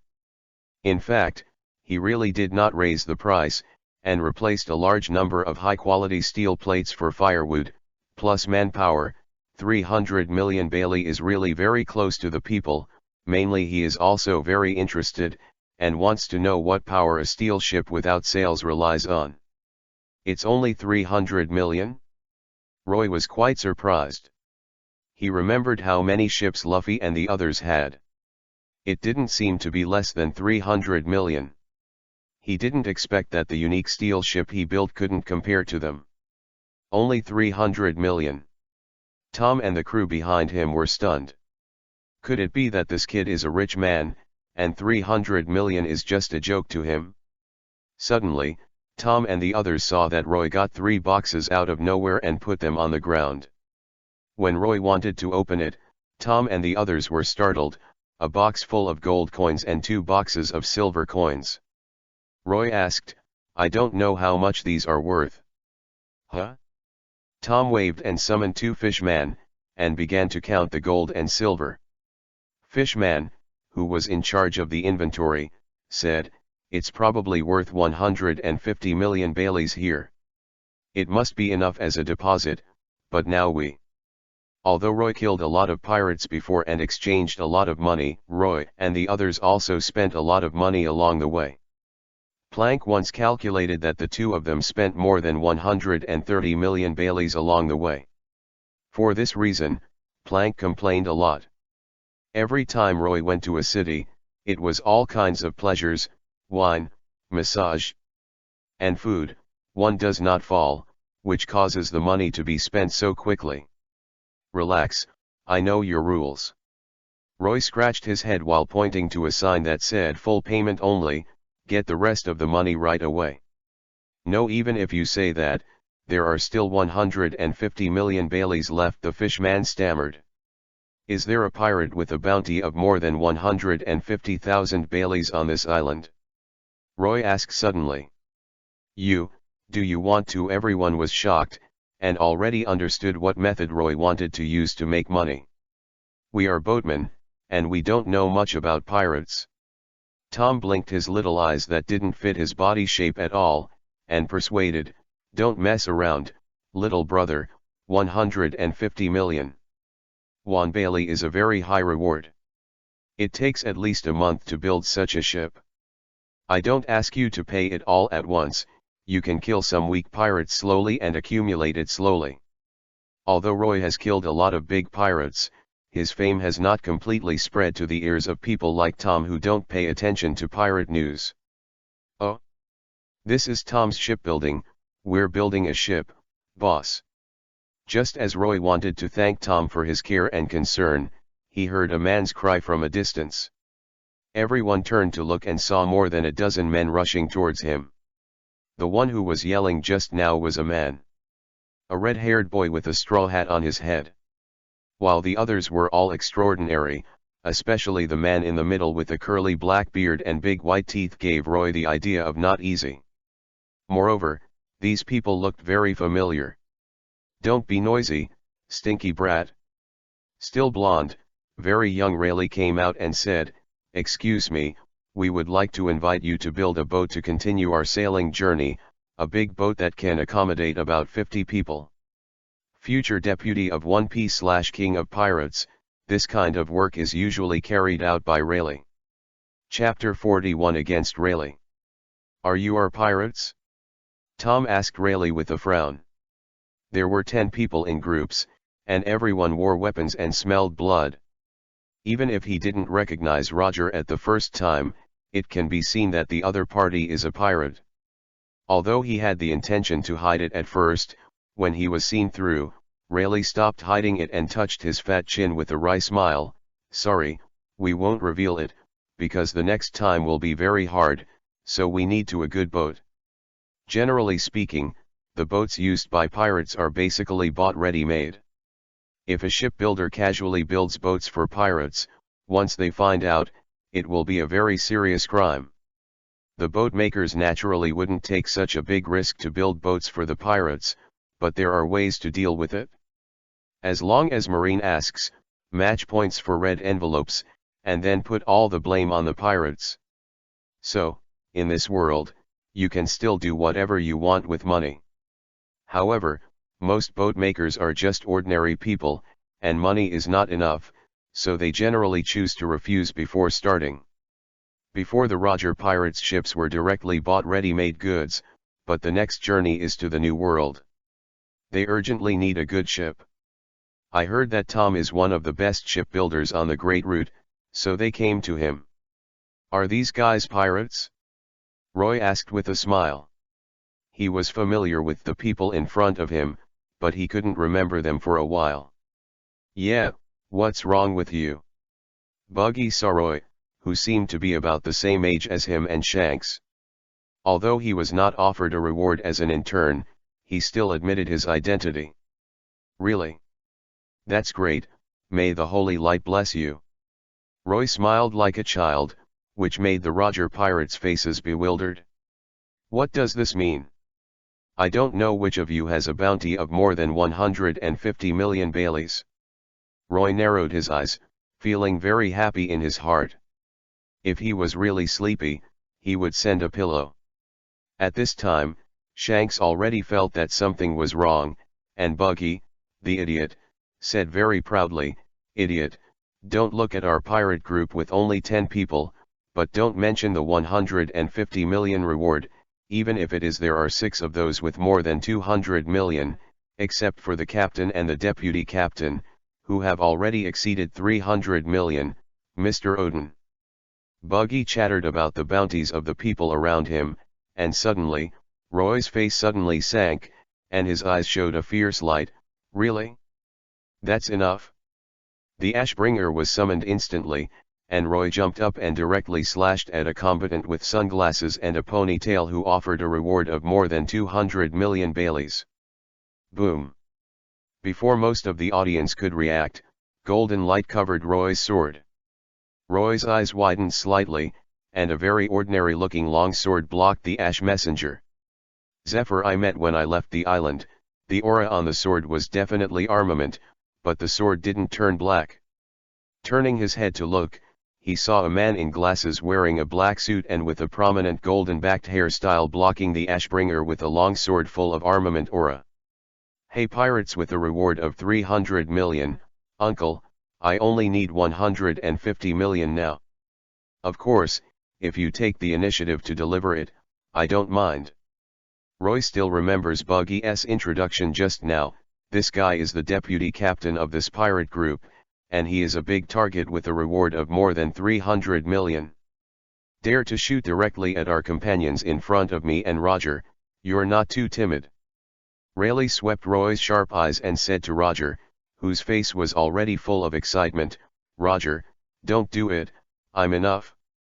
The reason Rayleigh chose to do it himself was because the incident in Garp's ambush before made Roger's mood not fully recovered. At this time, the only thing that could loosen Roger's consciousness was the death of his partner. Roger? Gold Roger. Roy sighed inwardly, no wonder he looked so familiar, so he met Roger's group, so the deputy captain who was fighting against him was Rayleigh. Do you want to continue fighting? Roy began to hesitate, because if it was Roger's group, he would not get any benefit at all, and it is estimated that even Buggy could not be killed. No need to fight. Ding. Does the host accept the task? Recognize self. Quest requirements, play against future One Piece/King of Pirates Deputy Rayleigh for 30 minutes. Mission reward, 1000 Holy Light Points. WoW Paladin Strength plus 10%, DNF Paladin level plus 5. Seeing such a reward, Roy almost died of fright. This is definitely the first time Roy has seen such a crazy reward since he owns the system. It doesn't seem to work. At this time, Tom on the side was also taken aback. The name Roger was very familiar. Ding. The great sword and the longsword collided again, and the two longswords competed with each other, sputtering a series of sparks, and Rayleigh said with a gloomy face, my head is not such a good thing. How do you know if you don't try? Roy was indifferent to issue, his hands suddenly exerted force, and the giant sword kept slashing towards Rayleigh. Fire is shining. Kill him, Mr. Rayleigh. Kill him, co-captain. Roger. Pirates on the other side, Buggy and Shanks couldn't help shouting loudly. Huh. After Rayleigh let out a light snort, he rushed forward with his sword in hand, turned from defense to attack, and kept defeating Roy. Rayleigh, Roy dare not have any reservations, he is not comparable to Pizarro. It's really a very comprehensive attack. Roy started holding a sword in one hand in his right hand, and condensed a half-human hide hammer in his left hand and threw it towards Rayleigh.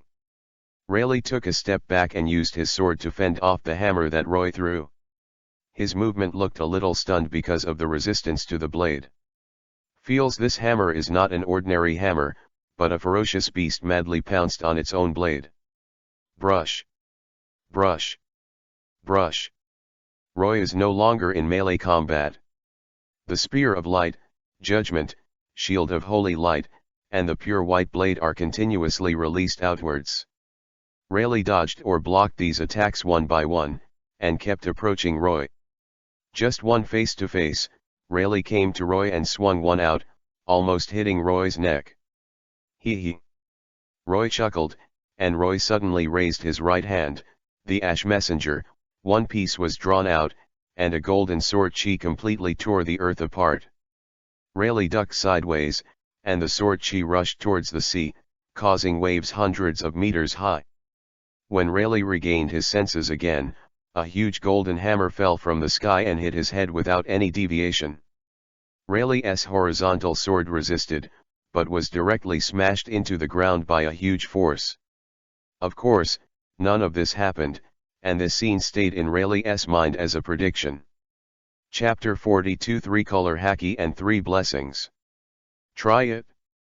Rayleigh didn't predict any danger. After successfully dodging a series of attacks from Roy, Rayleigh saw a golden sword light galloping. Rayleigh dodged sideways, and at the same time he drew a knife towards the sky very smoothly.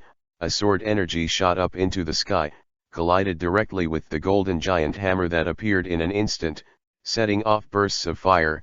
Rayleigh instantly retreated, dodging the attack range of the Hammer of Penance.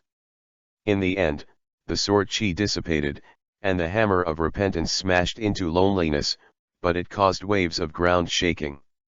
This can be predicted, this must be observation hacking. Roy sighed inwardly. But what Rayleigh didn't expect, just as Rayleigh retreated, a golden spear pierced through and hit Rayleigh's forehead. Rayleigh dodged quickly, a strand of blonde hair fell. He never thought that his observation hacky prediction was missing a link. Often, there was only one reason for this, that is, the other party also had observation hacky, and the first half of the great channel knew it. There are very few people who use hacky. Even in the Roger Pirates, only half of the people have mastered this power. Shanks and Buggy, who are only apprentices on the ship, can learn hacky too. In fact, Rayleigh thought too much, and Roy naturally didn't know about observation hacky, and he didn't need to know it, but Roy got a super fast reaction speed through a skill called Blessing of Wisdom. Wisdom Blessing, improve the host's wisdom to increase the reaction speed, and can predict the opponent's next actions in advance. Unlike in the game, this skill in the game returns to blue, but in reality there is no blue bar, so the skill becomes a literal meaning, improving the user's wisdom, and even the reaction speed has been improved. Of course, it would not be an exaggeration to say that he and observation hacky have the same purpose. In addition to Blessing of Wisdom, Roy's skill list also includes Blessing of Strength, which is very close to armament, increasing strength, attack, and defense, Blessing of Kings, which periodically generates a powerful deterrent, and Conqueror is close and can store active release. It's just that Blessing of Power and Blessing of Kings are gray now, and Roy has not obtained them yet.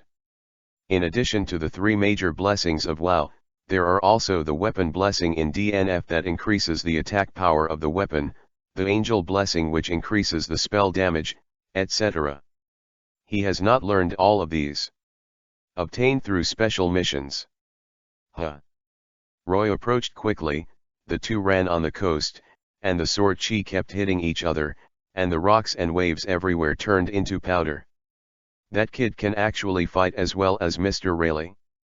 Gaban, a Roger Pirates fighter, said in disbelief, and then he witnessed the scene of the two swords intersecting and blinked, and this kid's swordsmanship is cultivated. Doesn't seem to be under Mr. Rayleigh. That's natural, Roy is now wearing the blood seal. In WoW, the seal of blood donation is additional damage, but in reality, it can be summed up as seeing weaknesses and increasing strength. It looks like a very high level of swordsmanship. In fact, when this seal is opened, all Roy's healing effect reduced by 20%. 20% of the treatment effect, in fact, the impact is minimal. Only Roy himself knew that although it seemed that the two of them attacked each other back and forth, each with their own advantages, but in fact, Roy had already lost in the real competition, and his swordsmanship was far below Rayleigh's. Successful. Fighting for 7 or 8 minutes, Rayleigh turned abruptly, swiped a knife by the side of the Ashbringer, and the tip of the sword sank directly into Roy's face, piercing the entire head, looking very bloody. "Hey, he's just a kid, you've gone too far," Tom on the side couldn't help shouting. His head was pierced and he couldn't live. The battle between pirate hunters and pirates is like this, Shanks sighed, he shot Mr. Gaban first, if only on Mr. Rayleigh wouldn't take his life. Shanks is a little sympathetic to a guy who can fight Rayleigh to this extent and his age is similar, but it's a pity that in the Roger Pirates, the first rule of the ship is to shoot at his companions. Absolutely no mercy. While on the coast, Rayleigh pulled the matching sword out of Roy's head, and with a white brain-like liquid, he threw it and sighed, "If your first target is me, I will definitely stay. You lost your life, it's a pity, we lost too many comrades in the last battle, this time is absolutely impossible." Well? Rayleigh observation hacky sensed the danger, and with a reminder from Roger, Rayleigh hurriedly turned around and saw a huge golden enchantment appeared under the feet of Roy, who had died, with a diameter of 50 meters. Roy was standing on the edge of the enchantment. Rayleigh is in the middle of this circle. "Mr. Rayleigh, can you catch this next move?" Roy said, emitting pure golden holy light all over his body, reaching the sky. Justice Judgment activate, generate a magic circle, drop the light blade from the air to attack the enemies in the magic circle, and finally the Angel of Justice threw a spear of light at the magic circle, causing a devastating blow. Everyone saw that an angel's phantom appeared on the beam of light in the sky, and then the angel raised his hand. Brush, brush, brush, brush. Countless golden light blades fell from the angel's hands, and Rayleigh kept waving the long sword in his hand to block. 3 seconds later, a golden spear fell from the sky and bombarded Rayleigh directly. Draw a knife to block. No, Rayleigh can perceive it. If this move explodes around him, it will be very troublesome, so he can only dodge. A moment of thought flashed in Rayleigh's mind, and Rayleigh quickly stepped back, exiting the range of the golden magic circle. Boom! A huge explosion sounded, and everyone felt as if they were blind. All they could see was the endless golden light. After a second, all the golden light dissipated. As he stepped back, Rayleigh's glasses were slashed in half by a golden blade, leaving a scar on his right eye. The right eye was Rayleigh didn't have time to scream in pain, and after retreating to a safe distance, he faced it again seriously. At this time, Roy raised his head, and a light that made everyone feel extremely holy flashed on Roy's face. When seeing this scene, Roger Pirate's navigator Seekar shrank his pupils, carefully observed Roy's dress and fighting style, and muttered to himself, "The white windbreaker, the strange giant sword, and the injury is nothing. Will die, powerful self-healing ability." Speaking of this, Seekar suddenly shouted and said to Roger, "Captain, that guy is Roy, Tyrion D. Roy, the pirate hunter who killed countless pirates in the first half of the Great Channel." D. Roger, this stupid man, is very similar to the future Luffy. He has the habit of not reading newspapers at all, so he didn't know Roy at all, but when Seekal said D, Roger's face suddenly changed. On the other side, the second round of battle between Rayleigh and Roy has begun. Roy spent 1 resurrection coin and was resurrected with full blood. Rayleigh's right eye was scratched with a deep scar, blood kept dripping from the wound, and the glasses had long been cut off, but for a master of observation haki like Rayleigh, it doesn't matter whether the eyes can see clearly or not. Observation haki is enough in place of perception. At such a close distance, Roy can see clearly even without glasses. Roy is now intact, and the blood hole left on his face has completely disappeared. Rayleigh began to wonder if he had actually killed Roy just once. Chapter 43 Get killed once a minute. What kind of guy? What's the matter? It's just that the eyelid is cut. How to attack or how to attack, isn't it? Roy suddenly said that his body seemed to be unscathed, and he raised the Ashbringer. "If you don't make a move, then I will attack first." As soon as the voice fell, Roy had rushed over like an arrow from the string, and the ash messenger was dragging on the ground, filled with a long stream of sparks, and then Roy stopped walking and inserted the giant sword into the ground. Although the eye injury has brought a lot of influence to Rayleigh, for a person like him, it is not enough to dispel his combat effectiveness. Suddenly, there was a strange sound in his ear, and Rayleigh felt a strange wave from the sole of his foot. He looked down and saw that the ground suddenly cracked, and a golden light shot up from the ground to form a golden long sword, pointing directly at Rayleigh's forehead. Sword of Justice summons countless long swords of holy light to penetrate the ground to attack the enemy, which lasts until the host cancels it voluntarily. What kind of move is this? Rayleigh asked in confusion. His right sword suddenly swung, blocking the Sword of Justice. The next second, the Sword of Justice shattered into a little bit of holy light and dissipated, but in less than a second, it drilled again. It came out, and the holy light longsword continued to drill out. It's really troublesome. Rayleigh snorted coldly, and suddenly accelerated the speed of swinging his sword. In an instant, he did not know how to swing dozens of knives. Countless long swords drilled out of the ground were smashed again, and there were continuous long swords. Out. If it were an ordinary opponent, he would have lost his fighting spirit long ago by being frightened by this endless attack. Rayleigh glanced at Roy and found that his movements were still. He's doing strange movements, so what would interrupt his movements? Rayleigh expected it, and collided with Roy's greatsword again, and the long swords that drilled out of the ground really disappeared.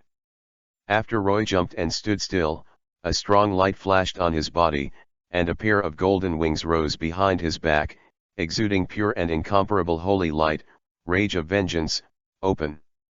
The two sides then turned into two after-images and collided continuously.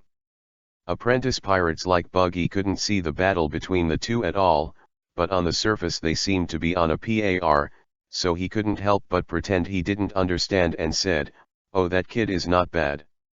Mr. Rayleigh played equally well. "Buggy, can you see clearly, kid?" Gaban on the side broke Buggy's lie and said mercilessly, it was Rayleigh who had the upper hand. "Although that kid is perverted, he is still young and his strength is limited." In fact, as Gaban said, Roy was in a passive defensive state at all, and even the attack type Blood Seal was changed to the defensive Insight Seal. Seal of Insight, there is a chance to completely see through the opponent's skills and tricks, and after a successful block, the injury will be recovered. This probability is not low.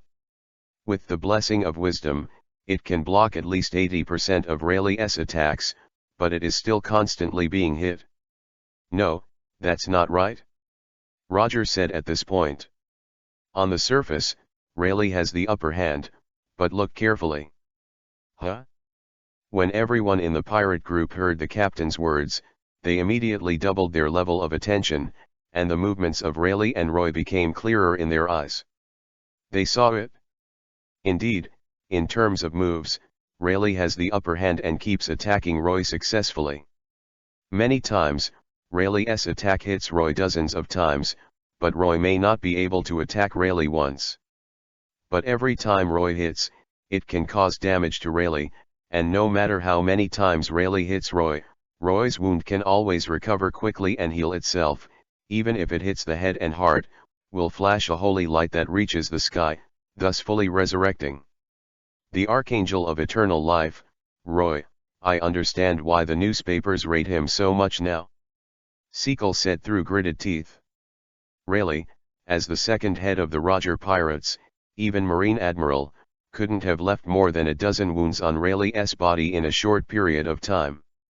Although the other party completely changed his name by name, he couldn't help but heal himself. "This battle is completely super battle. Roger, let's go and help. Mr. Rayleigh's injury is already serious, that's a pervert." A man with a round head, clogs and two daggers hanging from his waist said, picking his nose. "The battle has lasted for more than 10 minutes, and the west blue shore of the water capital has been devastated."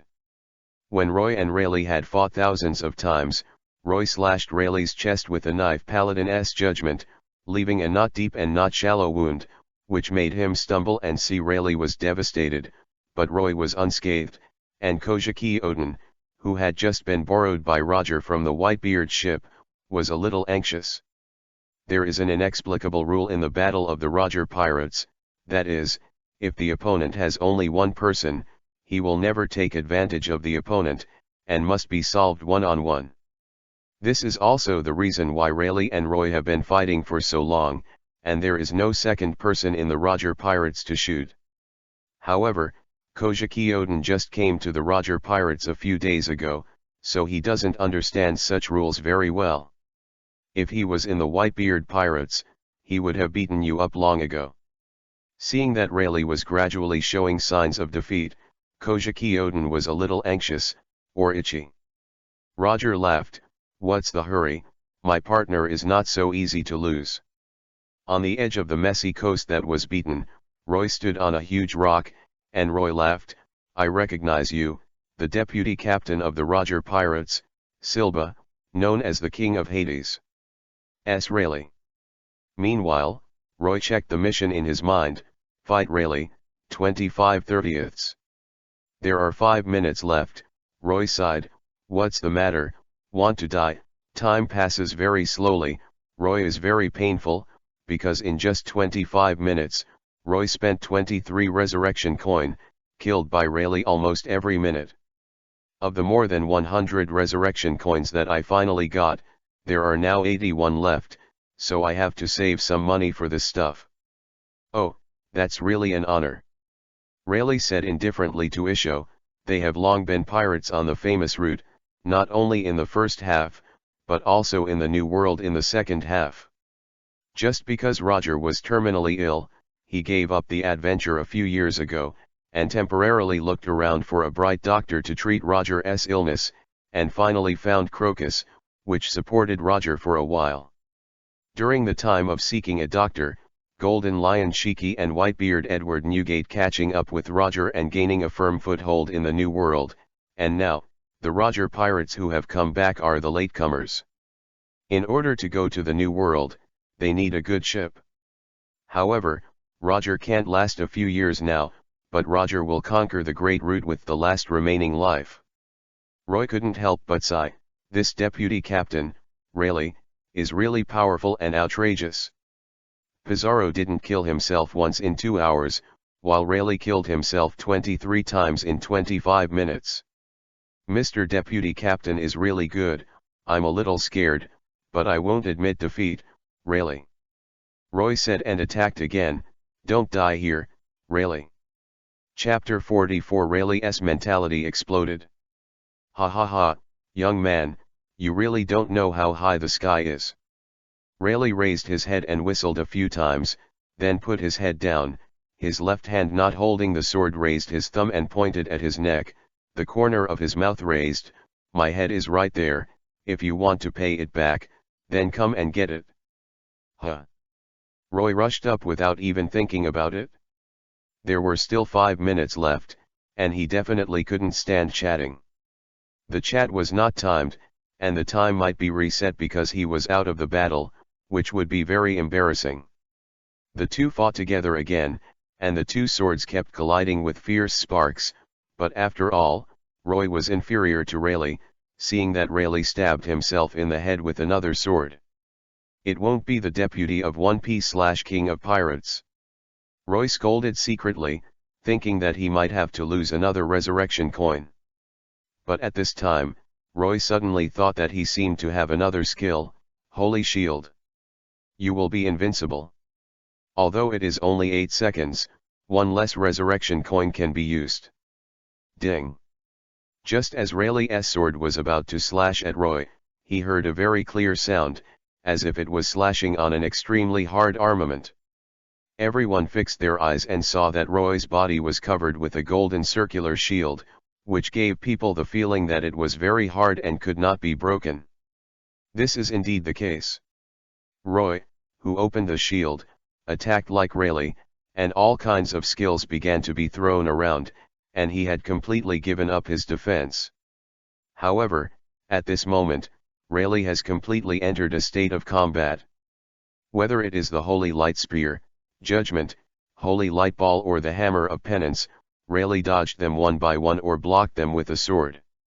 Looking at Roy showing so many flaws, the long sword in Rayleigh's hand instantly drew countless swords. However, ding ding ding. When these sword chi touched the holy shield on Roy's body, they were all like stones thrown into the sea, and only ripples could be swayed. What kind of shield is this? Hey, it's impossible to fight like this. Buggy said, holding his temples in both hands, sticking out his tongue as he was about to collapse. Noisy, Buggy, watch Mr. Rayleigh's fight quietly. Shanks on the side was also nervous, but he couldn't help but yell at Buggy, and couldn't help patting him. Shut up, Shanks, I'm going to kill you one day. Buggy went mad on the spot after being quarreled by someone he hated. Just when Buggy and Shanks were arguing, Rayleigh kept attacking the Aegis, but there was still no response, and Rayleigh had to keep dodging Roy's attacks.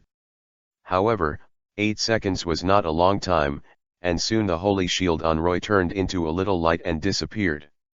Rayleigh's eyes lit up, boy, I finally got out of the turtle shell.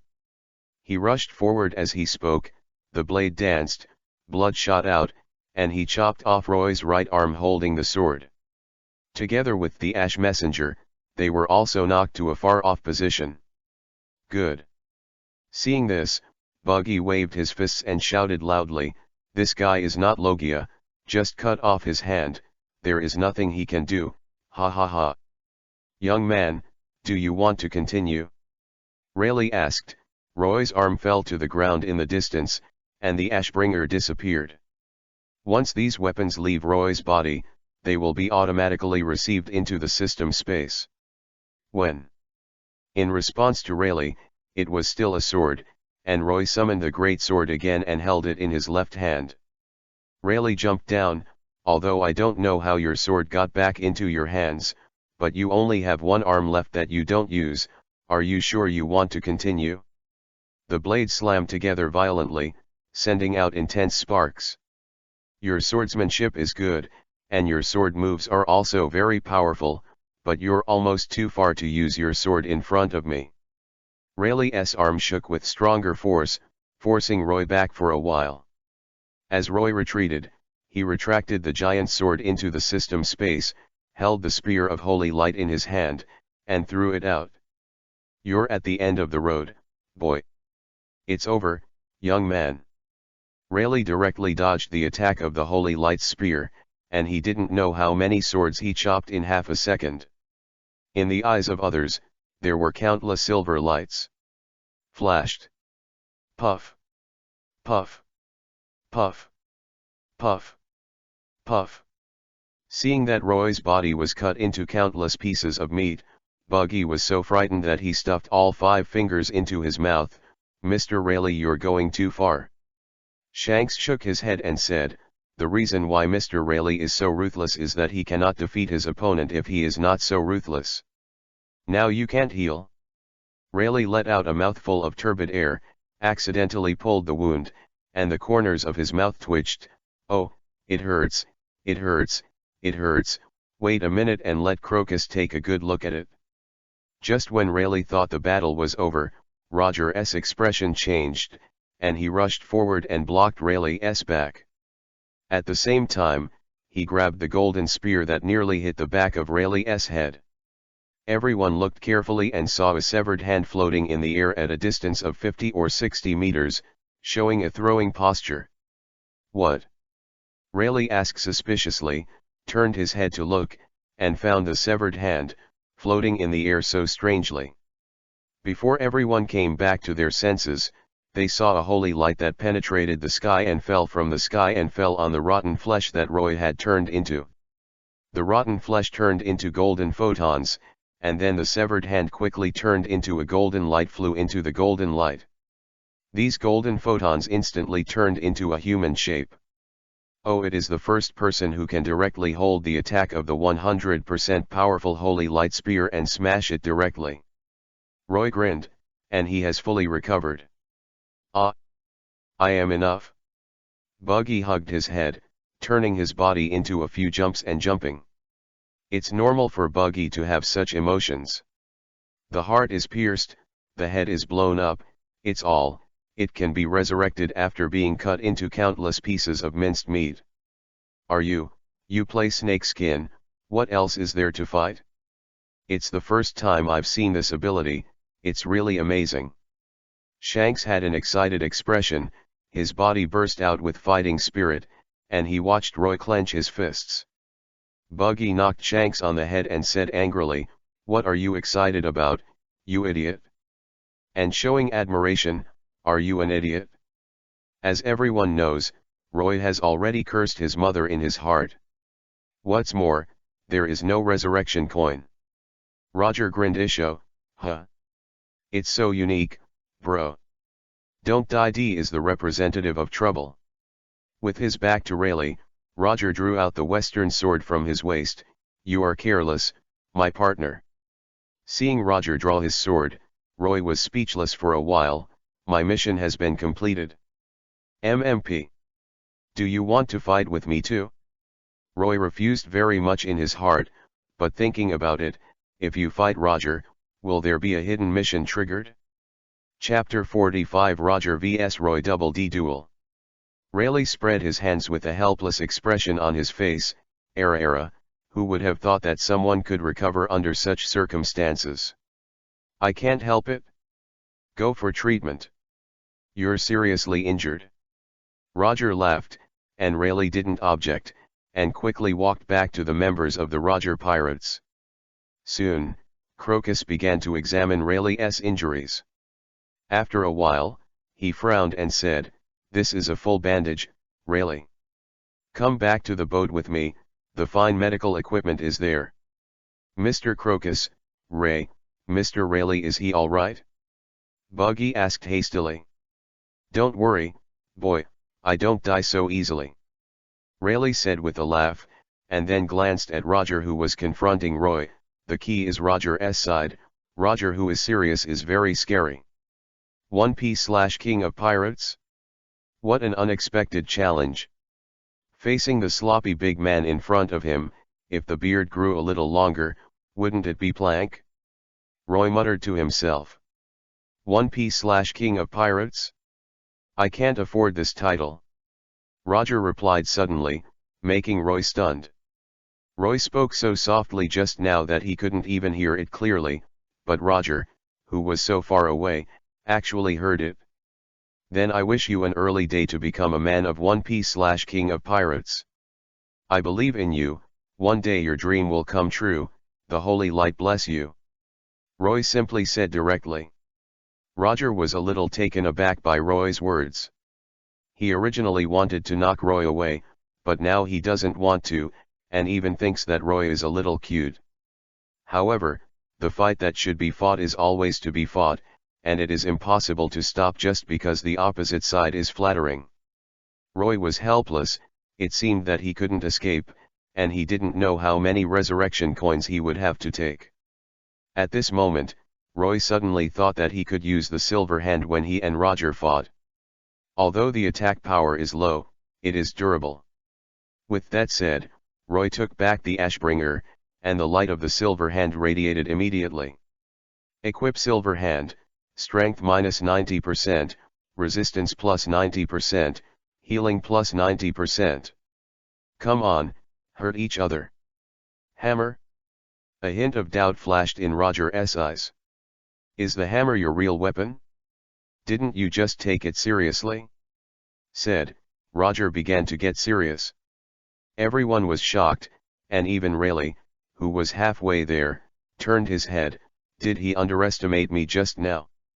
Roger with the momentum enough to overturn a warship. Looking at Roy, who was full of momentum, Roger crossed the sword, and at the same time, he also had a powerful and unparalleled aura. Whoosh! Suddenly Roger disappeared in place. When Roy caught Roger's figure, he suddenly felt an astonishing breath behind him, and he controlled his forward body to stop, and turned around with a hammer. It's still a long way off. Armament was on Roger's sword, which blocked Roy's sledgehammer in an instant. Suddenly, Roger's face changed slightly, because he found that the sword could not be drawn. Looking at it from the front, I saw that Roy was holding his western sword tightly with his hand, letting the sword cut his palm to drip with blood, and he was still standing tall, with an extremely wretched smile on his face. Go ahead, 1p/King of Pirates. Roy Isho, let the sword edge cut the right half of his body sideways, and smashed the silver hand in his hand towards Roger. The Paladin's verdict. A hammer hit Roger in the face. 2 seconds later. Roger, huh? It doesn't hurt? Roy, huh? It's good to be resistant to beating, and the hands are not sore or itchy. Roger kicked Roy, and the two separated again. Roger is a little confused now.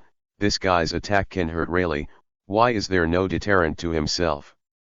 Although he is completely true, armament wraps his body, but this attack power is too small, right? Moreover, Roger thinks that his attack is very strong, twice as strong as Rayleigh, but he just left completely inconspicuous wounds on the opponent's body, and it healed instantly. Although this guy will heal, the speed of recovery is obvious. More than twice as fast as before. Eternal Archangel. Sure enough, Sikar was right. Brush brush. Roger swung down one by one, and Roy didn't bother to care about other places except for the attack on the head, which was a matter of smoothing out holy light. Hey, hey, hey! Roy was ecstatic, and as expected, the proficiency of the silver hand instantly increased by 1%. Seeing Roy suddenly laughing terribly, Roger couldn't help looking at him curiously, and couldn't help asking, "What are you laughing at?" It was so interesting. Roy raised his head, and the holy light kept falling to heal his wounds. Even if he resisted beatings plus 90%, he thought that no one in this world could hurt him. He didn't expect Roger's moves to be fatal. With the treatment of the silver hand, the proficiency will be greatly improved. It's great, Roger, it's such a pleasure to meet you. I know I'm no match, but I won't give up. Practice proficiency. You're a monster, boy. Roger grinned. Monster? You are also a monster. Listening to the conversation between the two, everyone else couldn't help but have a black line. You are all monsters. Battle is still going on, and with Roger's keen insight, Roy's weakness has long been seen. Even if he didn't care about the wounds on his body, he didn't care about any attack. His legs were broken, his hands were cut off, and even a big hole was made in his chest and his heart. Described. Such a completely fatal battle, even though Roger encountered many lunatics when he was young, such as Whitebeard, Golden Lion, World Destroyer, and the Lonely Red, even the Garp known as Mad Dog, the degree of resistance to beatings, and this compared to the boy, he is simply a younger brother. Of course, Roy's completely inoffensive hammer slammed on Roger. Roy didn't bother to use his attack skills, and it didn't hurt. Even armament is too lazy to use it. However, Roy and Roger had been fighting for so long, and Roger had already seen the problem. That is, even in the face of Roy's attack anywhere, he will protect one position, that is his head. After discovering this, Roger started testing, and all attacks were directed at Roy's head. As a result, he found that, indeed, the opponent's weakness is the head, but the question arises again, why did Roy completely resurrect after Rayleigh attacked the head before? Roger thought about it for a long time, and finally came to a conclusion: is there any restriction after this guy's head was shot? Recalling the battle with Rayleigh just now, Roger remembered that, indeed, if this guy's head exploded, there would be a beam of light that penetrated the sky and the ground, and there was only a much weaker golden light elsewhere. A smile appeared at the corner of Roger's mouth, and he completely attacked his head. The fierce combination of bullets and sword energy kept coming, making Roy's mouth slightly warped. Oh! I found a weakness. However, Roy didn't panic. With 90% resistance, plus the seal of insight and blessing of wisdom, it was difficult for Roy to be hit in the head. And every time they attack the head, the attack line is very obvious. How big is the head? So Roy could well guess where Roger was going to attack next. Thus, the scene fell into a stalemate. Roger pirates are speechless. What are these two guys doing? Roger kept poking at Roy's head, and Roy kept blocking without any other changes. This kind of battle, looking at two words, boring. Buggy, who was originally full of passion, had her eyelids drooping down when she saw it. She was bored. Chapter 46: The Correct Way to Open Armament. Hasn't the captain dealt with that kid yet? Rayleigh, who had a bandage on his upper body, had returned. Seeing the two fighting in the distance, he couldn't help but ask, and the fighting style was very strange. It felt like the two were playing. Senior Rayleigh, it's been 3 hours. If it wasn't for the West Blue Shore being far from the city, Marine would have been provoked by now. Shanks replied with a bitter face. He originally thought that this would be an earth-shattering duel, but when he was fighting, it felt like a routine. Roger wanted to penetrate Roy's head, and Roy naturally wouldn't let Roger do it. And counter-attack while resisting, but it can't cause damage to Roger at all, and Roger doesn't dodge Roy's attack at all. This situation has been going on for 3 hours. All in all, this stalemate is still going on. Of course, Roy didn't feel well either. After 3 hours, he bought 50 resurrection coins. He was killed 50 times by Roger, and it was very strange. Roger's sword didn't hit Roy. Exploded inside. Actually, it was an attack from armament hacking. Generally, armament hacking can be opened in 3 ways. First, the normal way is to cover the body and increase attributes such as attack and defense. This is also the basic operation of armament. Of course, if it is strong enough, there is no need for other opening methods at all. Representative characters: Black Arm Admiral, Zephyr. Second, armament can be shot out. This method is similar to sword chi or air cannon, which is called emission in Wanakuni. Representatives: Wanakuni Double Swordsman, Kojiki Odin. Third, this kind of opening method is rarely used. It directly or remotely penetrates armament into the enemy's body and destroys it directly from the inside. Roger uses this kind of hitting the cow from the air, which is too powerful. Of course, Roy didn't know how to use armament, and he didn't use armament, so Roy died 50 times inexplicably. 30 resurrection coins on him now, and Roy feels that he can't hold on anymore. After all, he still needs to keep some resurrection coins. With Roger's physical strength, it's not a problem to fight for 10 days and 10 nights. The key lies in that Roy boy, he won't die. I don't know if his physical strength is exhausted. Gaban said immediately.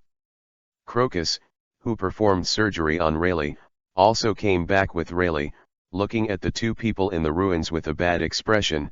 No, a prolonged fight will definitely not benefit Roger. I'm not talking about the result of this battle, but his body. Pause.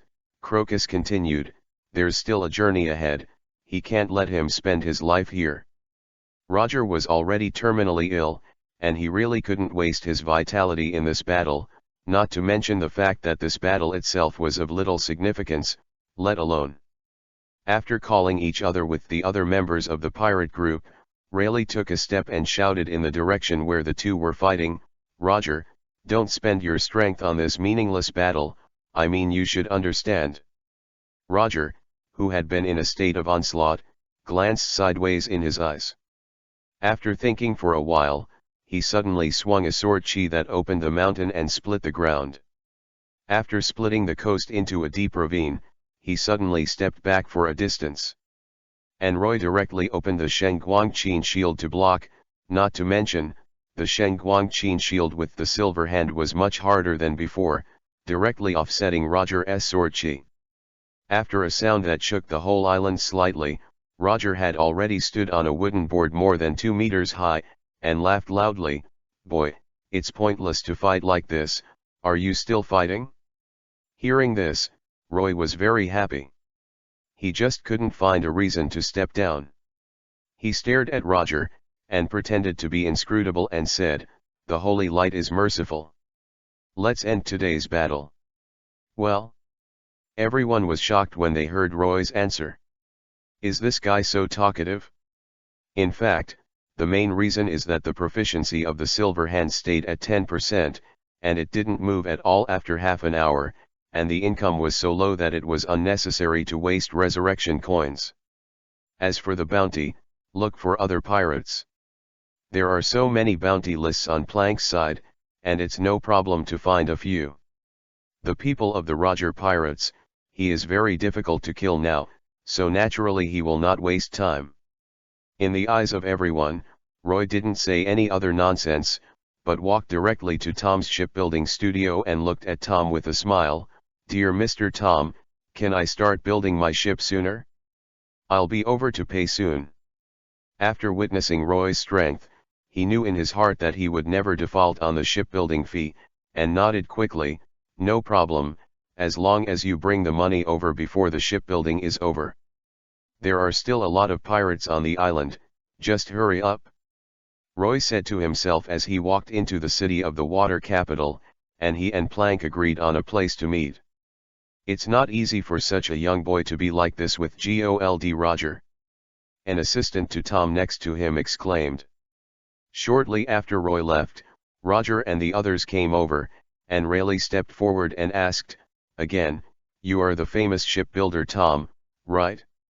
I want to invite you to build us a ship." In order to reassure Tom, Rayleigh added, "Please rest assured, we will never reveal that you are building a ship for us.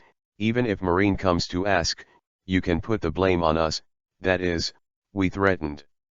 "Well, it's not the problem now, it's just that the kid who just played against you has already ordered us to build a ship, and the amount of work is huge. If you have to build a ship at this time, you will have to tow another 1 month. Tom is very embarrassed. The other party is a famous big pirate. He naturally doesn't want to cause trouble, but in the middle, he can only tell the truth. Ah, that guy, always getting in the way." Buggy opened his mouth wide and said, and Gaban from behind gave him a punch without hesitation and said patiently, "Be quiet, Buggy, Roger and Rayleigh haven't said anything yet." "What do you think, Roger?" Rayleigh asked, turning his head, knowing that Roger's time was running out. "Wait." Roger waved his hand and smiled. "For future voyages, it's worth waiting. We also went back to say goodbye to the old ship. It told me that it was very happy to sail with us." After Roger said this, Tom stared at Roger for a long time, and for some reason, he said an idea that suddenly rose up in his heart: if you have to build the best ship, base Atom is the most suitable material, and I believe you deserve it. Chapter 47 The Great Lord Should Have. 5 days later, at the corner of a street in the capital of water, a woman who had returned from grocery shopping passed by the corner. Suddenly, a dark figure emerged from the corner, knocked her down, and spilled the vegetables in the basket. The others looked towards the rioting side, and saw a few men with knives, guns, and other weapons in their hands. After hitting the woman, they were running hard, and said very unhappily, "Stinky bitches." "In what way?" While speaking, the panic on their faces could not be concealed. "Pirates." When other people on the street saw these men, the first thought that flashed in their minds was this word. Women also consider themselves unlucky. In this world, being accompanied by a pirate, what else can they do besides admitting they're unlucky? Go up and fight them. However, when she lowered her head to pick up the vegetables that had fallen on the ground, she suddenly found that there was another person at the corner where the pirates ran out just now. Wearing a white trench coat with a cross on his chest, a handsome black-haired boy, the most striking thing is a huge wide-blade sword in his hand. Women's heart, so handsome, I really want to fight with him. There is no escape. Roy said with a smile. The holy light spear in his hand suddenly appeared, aiming at one of the pirates. Brush. The first fell. Then Roy jumped up directly, a leap was accompanied by a sword light, and 4 heads flew up again. The bright red blood and minced meat shot out all of a sudden, causing many pedestrians nearby to scream. Is it a fight between pirates? Everyone thought in their hearts, and at the same time, they ran away quickly, and the woman who started to be knocked over couldn't even think about how to fight Roy hand to hand, and quickly ran away with the large army. Roy walked to the corpses, cut off the pirate's head with the spear pierced through his chest with his sword, and threw it into the system space with the other heads with his sword. Roy took out the phone bug, plank, I have a total of 12 heads here, and a total of 80 million Baileys. Plank on the other end of the phone worm laughed, boss, you can't do it? Although I only got 10 heads, there are a total of 130 million. Roy had to sigh, is it still very useful to remember all the bounty lists in his mind? Immediately, Roy turned on the system. Main attributes. Yamaguchi Yama Paladin Strength, 66%. Apocalypse Level, 56, Experience 26%. Weapon, Ashbringer, 38%. Weapon, Silver Hand, 12%. Haste, affects all speeds 121%. Holy Light points remaining 3,359 points, remaining skill points, 0. Acquire a new skill Broken Holy Light Glass, summons a huge Holy Light Ball, 5 to 100 meters, the size is controlled by the host's mind, that moves slowly, causing damage to everyone along the way, and finally explodes, causing, 25 meters 500 meters, range damage. This is yet another nuclear weapon that cannot be used indiscriminately. In fact, it's not that Roy doesn't want to use these large-scale skills, but such skills are too easy to accidentally hurt. Roy is not a virgin, so naturally he doesn't care about the life and death of some civilians. How can he care so much about the great things? But the sentence of the system, Holy Light is merciful, please be a good person. If you kill any civilian, the Holy Light will be -1. This is very painful, so under normal circumstances, before the critical moment, Roy feels that he will not use a large-scale nuclear weapon, including the Sacred Storm that controls the range. And in the battle with Rayleigh, Roy also had a very big receipt, a skill called Probation. Probation, try to influence a person, stare at the other person's eyes for 3 seconds, if the influence is successful, you will become an absolute believer, if the influence fails, there is a certain chance of becoming a pretender. Note, those who have been successfully transformed get the perversion skill, and those who have been transformed deeply worship the host, even if they sacrifice their lives, they will do nothing. Very good skills. With this ability, after the strength is strong, you can quickly develop your own strength. And in the skills, when it comes to dedicating one's life, Roy doesn't quite understand it. So Roy preached the great holy light in the water capital through the essence of the magic stick. With his unremitting efforts, he successfully influenced 17 civilians and produced 12 pretenders. Finally figured out the true meaning of this probation skill. First, the so-called consecration of life means that when Roy dies, the lives of these believers can be used to offset them, which is equivalent to resurrection coins, but these believers will not really die. However, every believer has a CD when dedicating his life, 1 month. Second, if the probation fails, these people will become pretenders. The pretenders here are not the pretenders in DNF, these guys are more like ghouls in WoW, very low level, completely uncontrollable. There are only zombies left with appetite, but will not attack believers. These ghouls will attack and devour other people and turn them into vampires. Level of trouble is only equivalent to a pirate offering a reward of 1 million Bailey. Contrary, the infection of the blood plague is stronger, and those real pretenders are not only controllable, but also stronger. At least most of them will have no problem dealing with some pirates who offer a reward of 10 million Bailey. If it is said that Roy has influenced many people, isn't it true that he has achieved eternal life? Of course, if the probation fails too much, there will be more and more ghouls, and then more people will have to be forced to believe in the holy light. It's a simple, crude, and unreasonable skill. It's up to you to develop believers in the future. Either believe in the holy light or become a zombie. Since you want to conquer the world, this level is a matter of course, isn't it? Hundreds of millions of believers are not a dream. How can you be called a big lord without hundreds of millions of believers? But now is not the time. Roy thought about coming to meet with Plank in front of Tom's studio on the west blue shore of the water capital. The two took out a bunch of human heads from the system space in front of Tom, but Tom was terrified.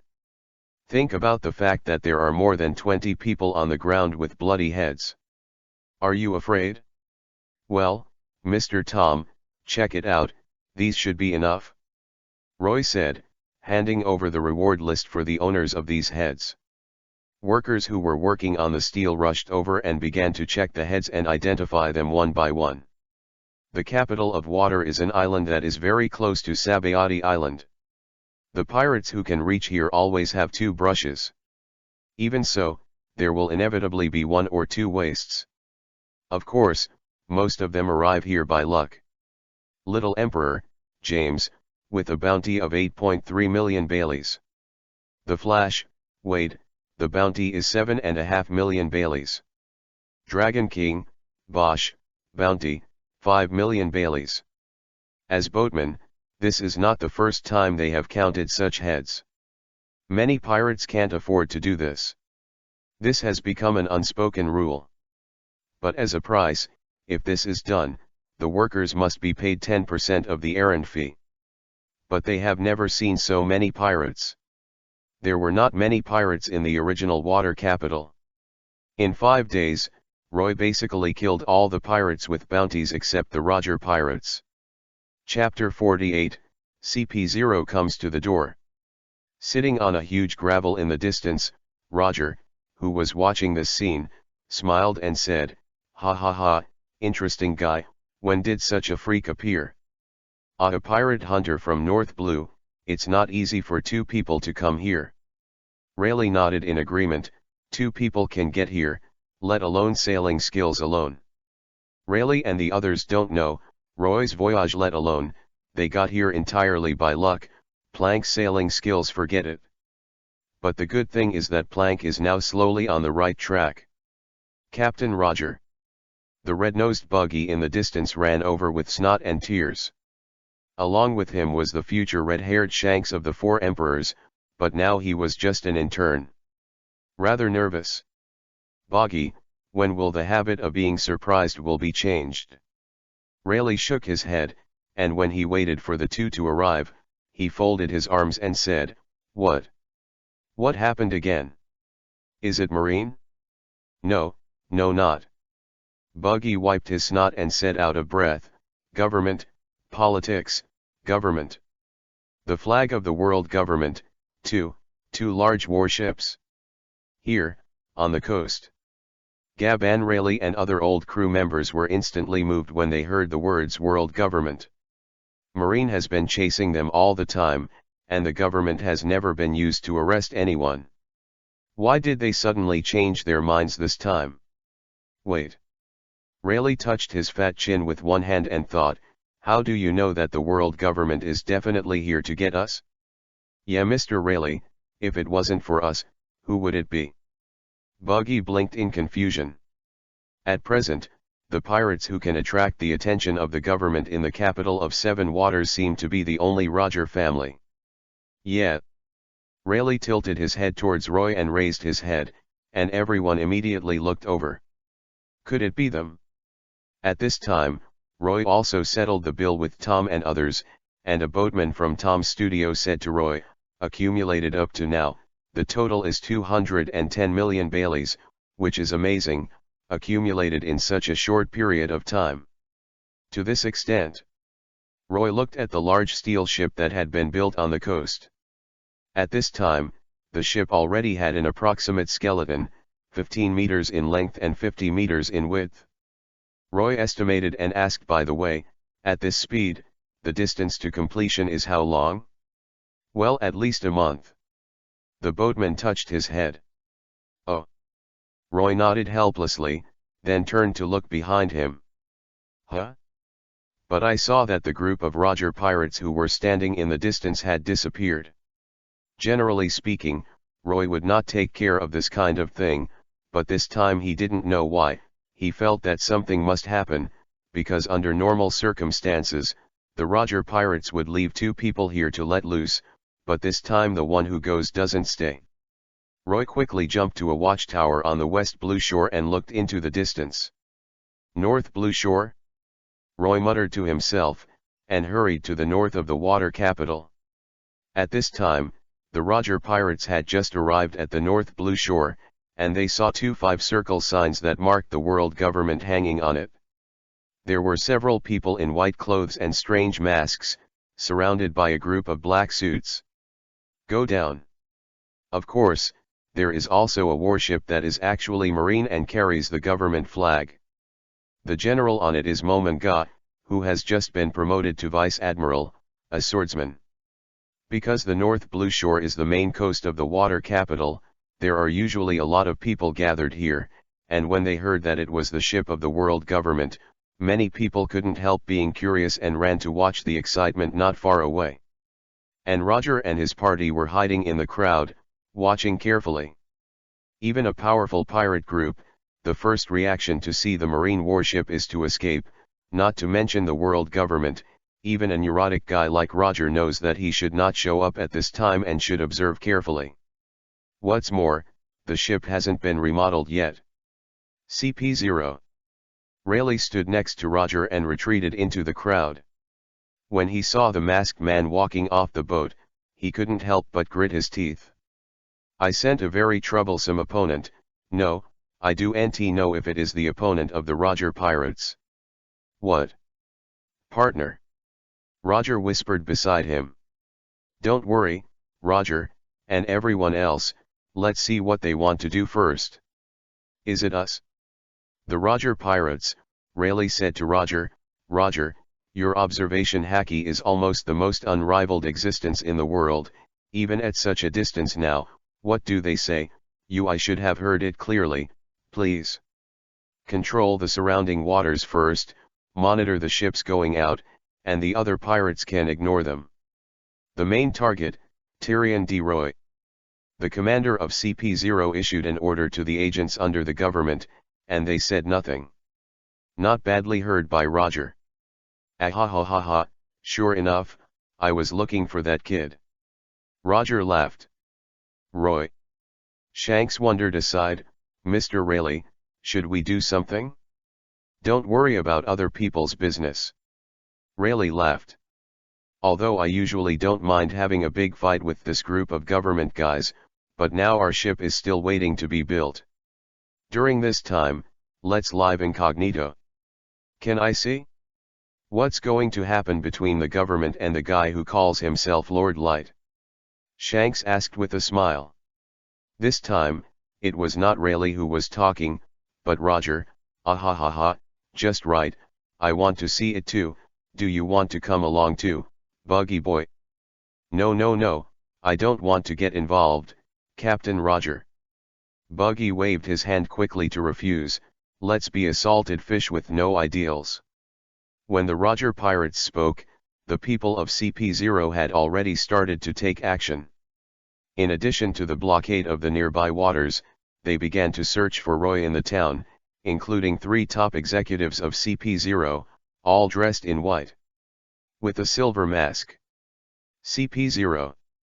Roy and Plank stood at the top of a building, watching the commotion below, and the outfit was so striking that he recognized it at a glance.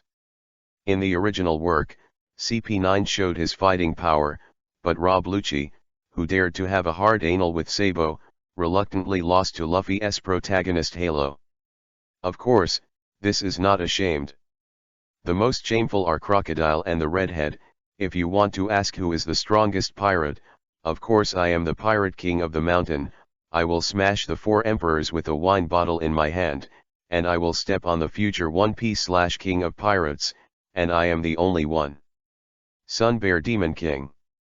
And what about CP0 is a complete mystery. But an organization that scared the mad scientist Caesar, who offered a reward of 300 million, to the point where he couldn't speak, definitely had his brilliance. Is looking for me. After a lot of observation, Roy found that many government agents were looking at the photocopies of his own photos and pressing the surrounding residents for their news. Really, it's been too high profile recently. Roy grabbed the cross on his chest with one hand. In the past few days, he raised money to kill pirates. Many times he was too conspicuous. Today, he is still killing people on the street. There must be many people. It is a matter of time to be asked, and since this is the case, we can only take the initiative to attack. Plank, you go and deal with the people on those 2 warships, and leave the rest to me. Roy summoned the Griffin to let Plank fly directly to the seaside. His goal was the team leader trio of CP0. It's just that before confirming the ability of the other party, Roy felt that it was safer to get more resurrection coins. After all, it was too troublesome to run corpses. As for Plank, if you die, you will die. The price of the tavern's resurrection conscience is only 200 holy light points. Chapter 49 Plank, I'm going to shoot. Brush. Roy lifted the government agent who had just been injured by his neck, a purifying flame fell, and he got another resurrection coin.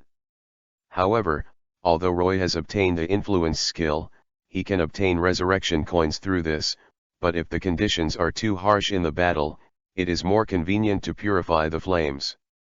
Probation not only requires the other party to look into his eyes for 3 seconds, but also has a success rate. By the way, Roy suddenly thought of a method, and he slowly walked towards a government agent who had been paralyzed on the ground in fright. Don't come here, don't come here. He had just seen his companion's ashes purified by the holy light, and he was already scared to pee, really scared to pee. Roy waved his hand, and the confession skill was activated. The agent knelt on the ground and folded his hands forward. Great holy light, I'm actually a good person, I always kill grass and roots, no matter if I kill the elderly, children, pregnant women, and leave no survivors, I buy slaves all the time. It is for the great Tenryabito, and it is for the world government, which is justice. Hearing such a confession, Roy shook his head.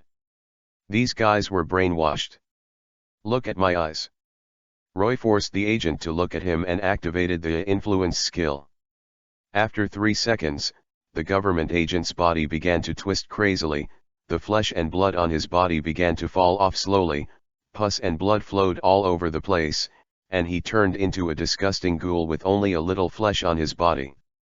A person like you who is evil to the core really shouldn't be protected by the holy light. It's cheap for you to become a ghoul. Only death can wash away your sins. Holy light technique on the ghoul, and this guy instantly turned into a pool of blood in the holy light, which was disgusting. At this time, from Roy's point of view, 2 shadows can be seen behind him through the reflection of the sunlight. Gold Roger, Shanks, don't you know what's going on with the 2 of you? Even if he didn't look back, Roy knew who the 2 guys were standing behind, and Roy had already experienced the aura of these 2 guys. I'm curious what you're doing. Looking at the disgusting pool of pus and blood on the ground, Roger asked solemnly, did you make him like that? No, it's him, it's the sin in his heart that made him like that, and the holy light won't forgive him. Roy said solemnly. Roger was silent for 3 seconds before laughing. CP0 people are looking for you everywhere, but you are here playing with a group of pawns. What are you trying to do? You really want to see me fight with those CP0 officers? Roy grinned. Ahahaha, it was discovered, we were just watching the show. Roger laughed and let Roy leave. Looking at Roy's back, Shanks looked at his captain. Captain, he seems to know your real name. Ah. Rogerisho, didn't care too much, DD, they are all troublesome guys, ahahaha. 2 hours later, on the shore of East Blue, the capital of water, Plank and Vice Admiral, who called himself Momanga, fought fiercely. The place where they fought has been completely turned into ruins. After this battle, the eastern seaport of the water capital will inevitably be rebuilt. At this moment, Plank jumped sharply, and he suddenly lifted a wooden vat half a person high and threw it directly towards Momanga. Momanga is stunned. He has already learned Plank's trick. The power of this barrel explosion is extremely powerful. It is no exaggeration to say that it can blow up a warship into slag, so no matter what, Momanga don't dare to take this trick. Momanga took a big step back, and the distance between the two was widened. When the barrel flew into the air and was about to fall, Plank shot directly on the barrel. Boom! Fire burst. In addition to the deafening roar of the entire East Blue Shore, there is only fire in the sky. A long time, the firelight dissipated, and Plank and Momanga faced each other at a distance of more than 100 meters. What a dangerous bastard! If you are not careful, you will kill you. Momanga Vice Admiral glanced at a blast on his left hand and said very seriously. You're not too bad, Boy Marine, you're the most powerful person who can fight so much with this uncle, except for the stinky woman last time. Plank took another bite of the orange. I admit, you guys are the best. Marine, you're still a little capable, but next, you have to be careful. With that, Plank fired a shot into the sky. Che, haha, feel the rain of shells. Plank laughed. Momonga's eyes narrowed, and she felt an unprecedented sense of crisis shoot into the sky. What does he want to do? The cautious Momonga immediately focused all his attention, for fear of encountering something unbelievable. However, after about 10 seconds, nothing happened. Oh, I forgot, my ship seems to be broken, and I can't make more moves. Plank scratched his head helplessly. He originally wanted to make more moves, but he remembered that the ship was broken and the new ship had not yet been built. So awkward. You bastard, you're actually playing with me. Momonga scolded and attacked with his own sword. Plank drew his knife and greeted him. I'm sorry, I'm going to give you a big gift. Something happened, but it doesn't matter. I'll keep this big gift for you first, and I'll personally deliver the cannonballs to your Marine headquarters in 2 days. Marine headquarters? It's just you. I'm afraid there will be no return. Momonga said, and the two fought together again. At the same time, in a square in the water capital city. The top 3 group of CP0 dragged their large clothes and walked here. After confirming that there was no one around, the man in the lead said coldly, "Is this all right?" Pirate Hunter, Roy. A blinding golden light entered the eyes of the 3 of them, and these holy lights slowly formed the shape of a person, and finally turned into the appearance of Roy himself. Oh, CP0 people are so knowledgeable about current affairs, I thought you guys wouldn't accompany me to talk in no man's land. Roy really looked a little surprised. When CP0 led the trio on patrol in the city of water capital just now, Roy used a method to get them to this large square. I originally thought that these lackeys of the government would not listen to me, but I didn't expect them to come here so obediently. It's nothing, what I can tell you this time is also a major secret that can't be disclosed to outsiders.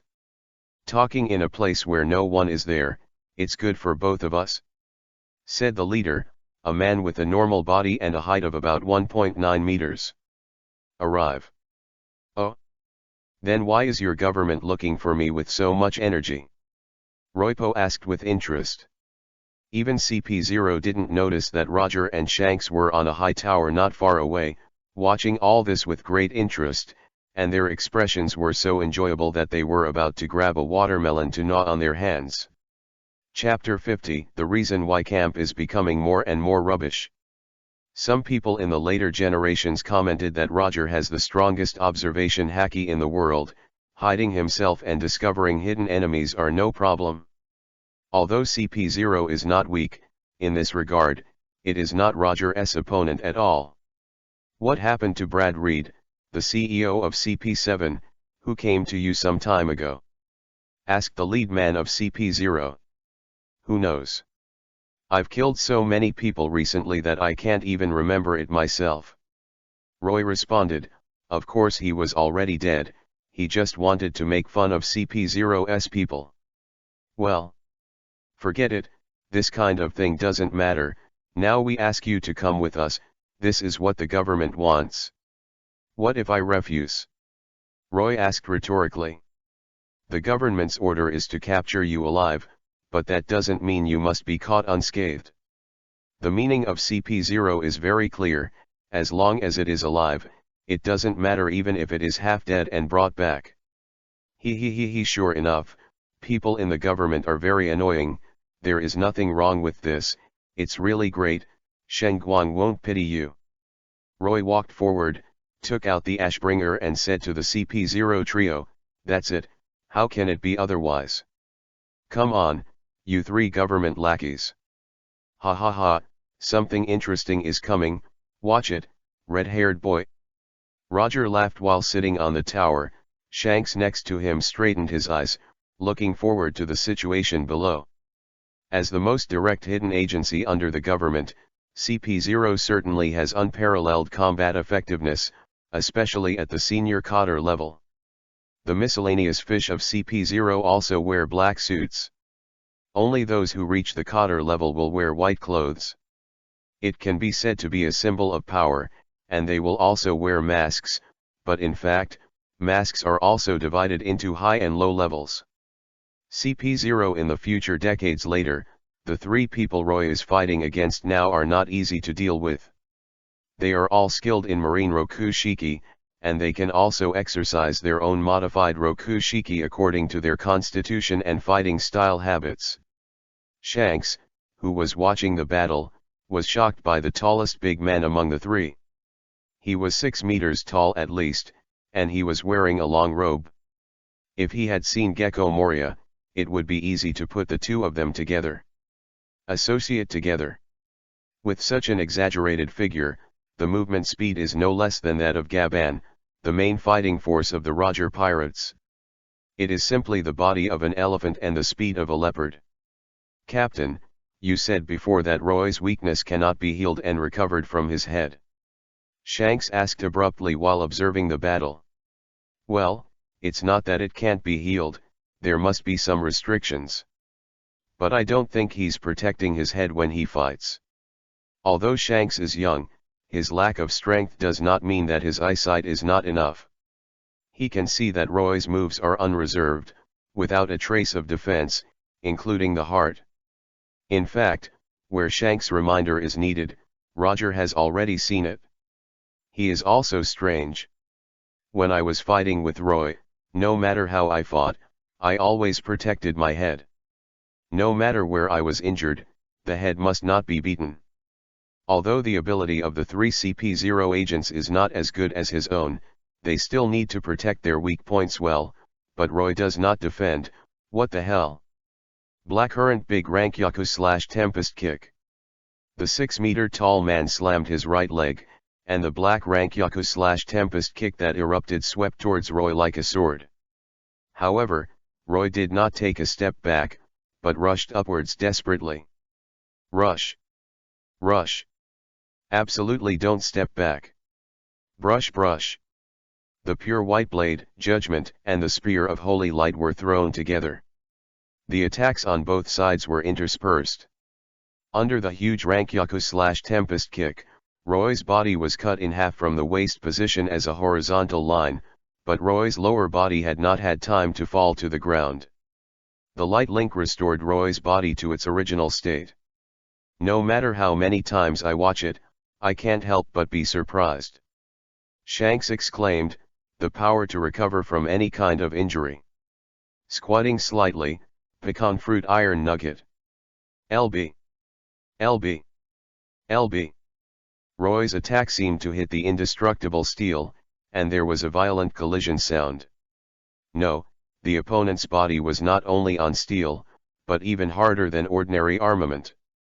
As expected of a monster that the government is highly concerned about, he has the ability to regenerate, his body will be cut off twice, and his heart will be blown out.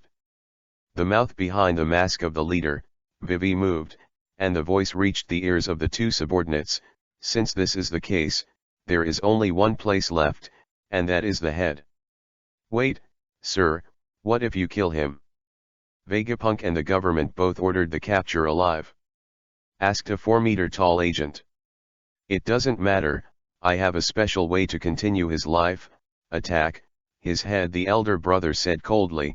The three dispersed, ready to attack again. However, his conversation was sensed by Roger word for word. In front of this guy, you don't want to say anything in private. Don't say anything lighter than mosquitoes, just move your lips and Roger will know what you are talking about. Unless you go to other islands outside the sea, it is absolutely easy for Roger to perceive a person. Something interesting, watch it, redhead. Roger laughed. Oh. Shanks was stunned, only to hear Roger laughing again. They are going to attack Roy's head. Yesterday I blew Roy's head off, but I didn't see him. I don't know if this group of CP0s will have it. Harvest. Then take a good look. Shanks nodded solemnly. In the center of the battlefield, looking at the attack direction of the three, Roy suddenly issued, "Oh, has the attack trajectory changed? Do you want to take my life?" Roy inserted the giant sword in his hand to the ground, and countless golden blades drilled out from the ground and stabbed towards the three of them. But the speed was obviously not enough. The three of them did not retreat. They avoided these long swords with the smallest margin and charged directly towards Roy. "Do it!" The elder brother took the lead and stuck out a hand from his robe, while the other two showed their feet and claws respectively. Rankyaku/Tempest Kick Gallon King. Shigen, Finger Pistol, Banana. The two big men attacked Roy's hands and feet respectively.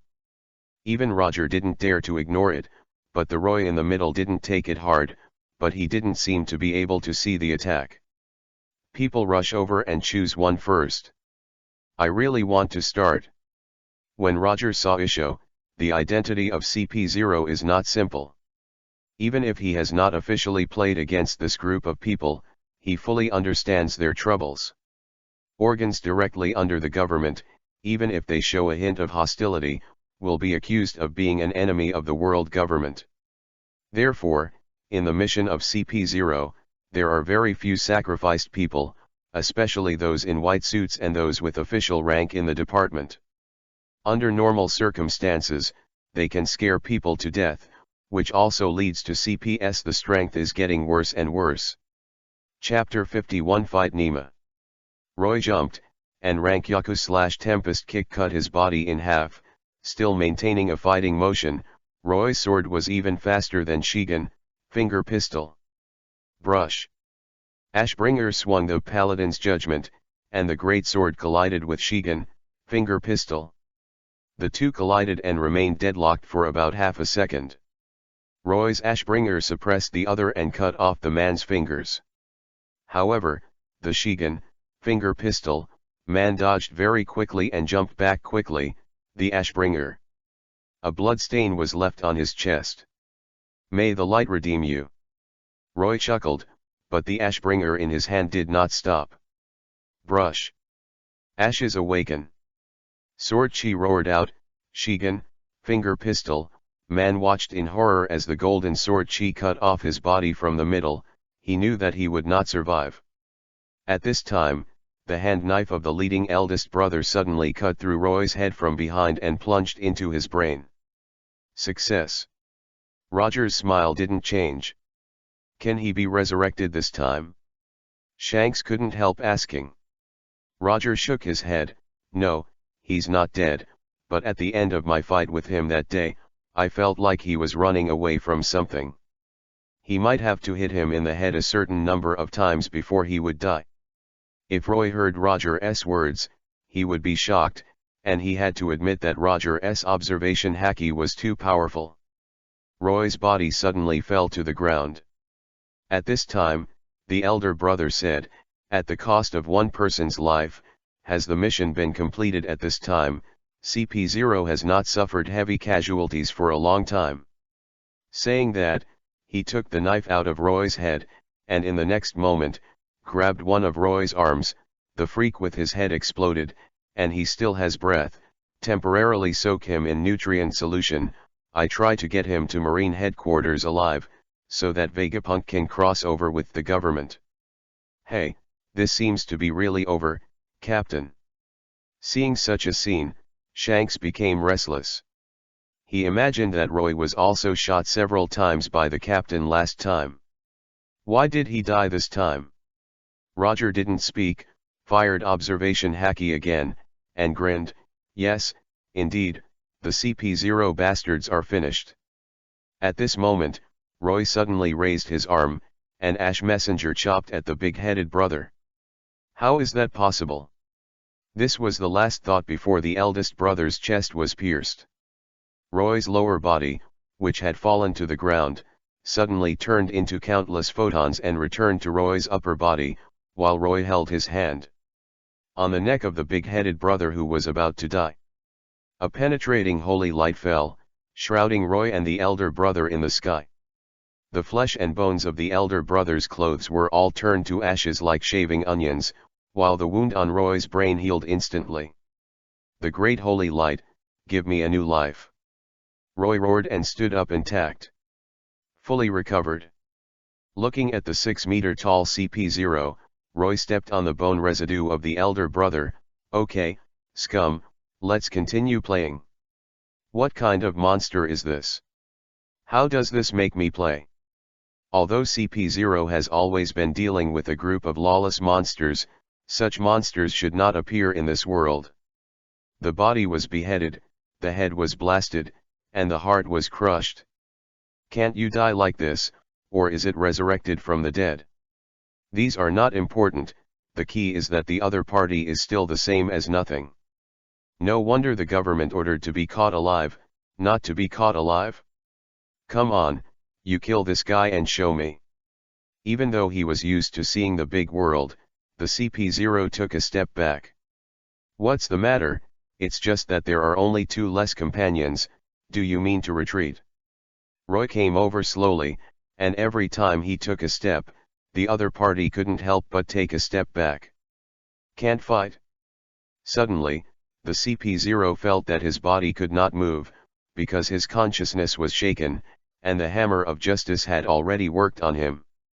At this moment, Roy smashed a hammer of judgment on his face. "Break the mask." Brush.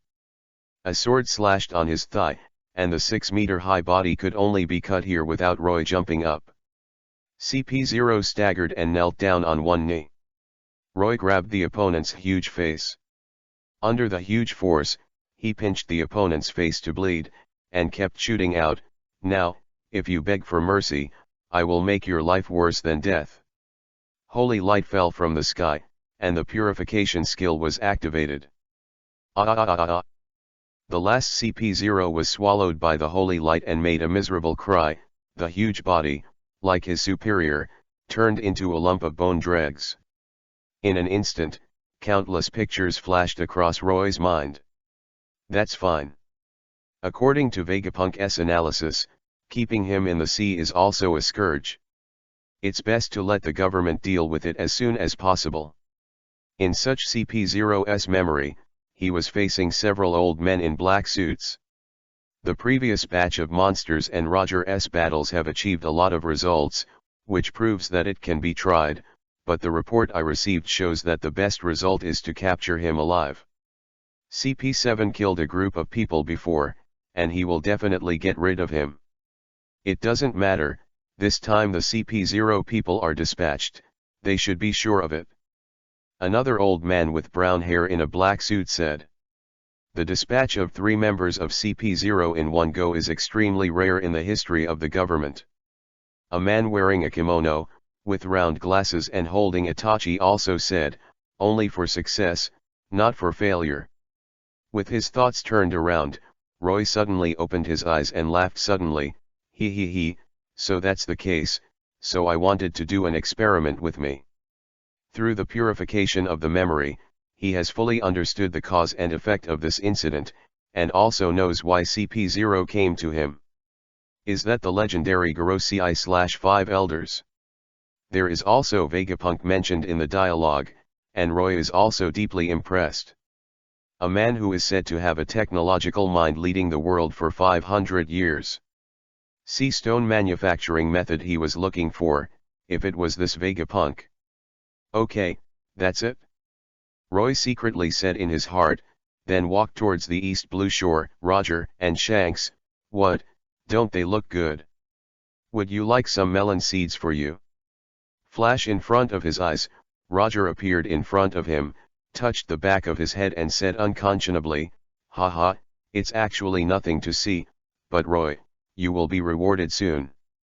"Can you tell me something?" Roy said suddenly. "Huh?" Roger Vivi pondered, and began to listen to Roy's words. North Blue, the capital of water, Plank and Momonga are still fighting. However, when they saw CP0's leading eldest brother in a white suit but covered in blood walking towards here, they waved to everyone, and the fight between Plank and Momonga was stopped, all looking at the eldest brother. Plank saw through Roy's disguise at once through Roy's gesture, and thought to himself, "Boss, what is this for?" When other government agents saw that the chief seemed to be seriously injured, their hearts almost jumped out of fear, but after professional training they hurriedly saluted, "Sir." "Hello, sir." Chapter 52 Infiltrate the Marine Headquarters.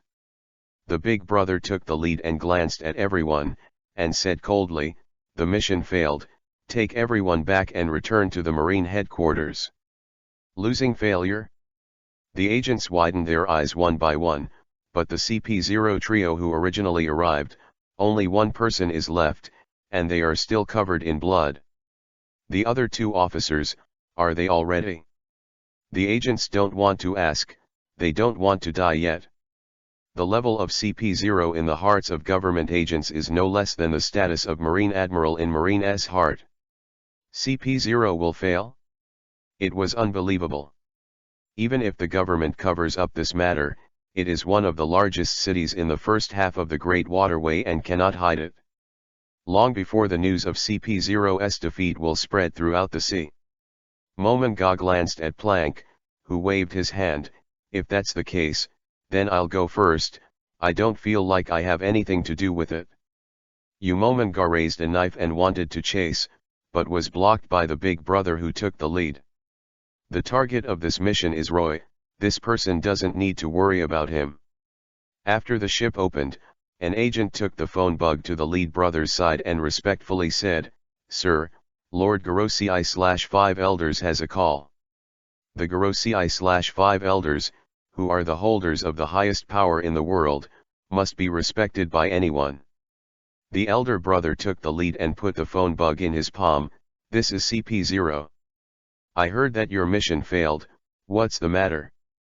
The old man with short blonde hair and a short beard was speaking opposite, and the phone bug showed his facial expressions vividly. The agents on the ship heard the icy tone of Garosei/5 Elders, and after professional training, they could not help falling into a cold sweat for a while. "Tyrion D. Roy, he has a very troublesome ability, no less than those big pirates who are now dominating the sea. This failure is indeed unexpected, but it is not because of our carelessness, but because of our opponents. It's just too hard to deal with." After hearing this, the Garosei/5 Elders on the opposite side were silent for a while. As the 5 people with the highest power in the world, at least they have the ability to employ people. CP0 is a good knife for the government. It is impossible to do anything to them just because they fail once, but it is also impossible to let them go.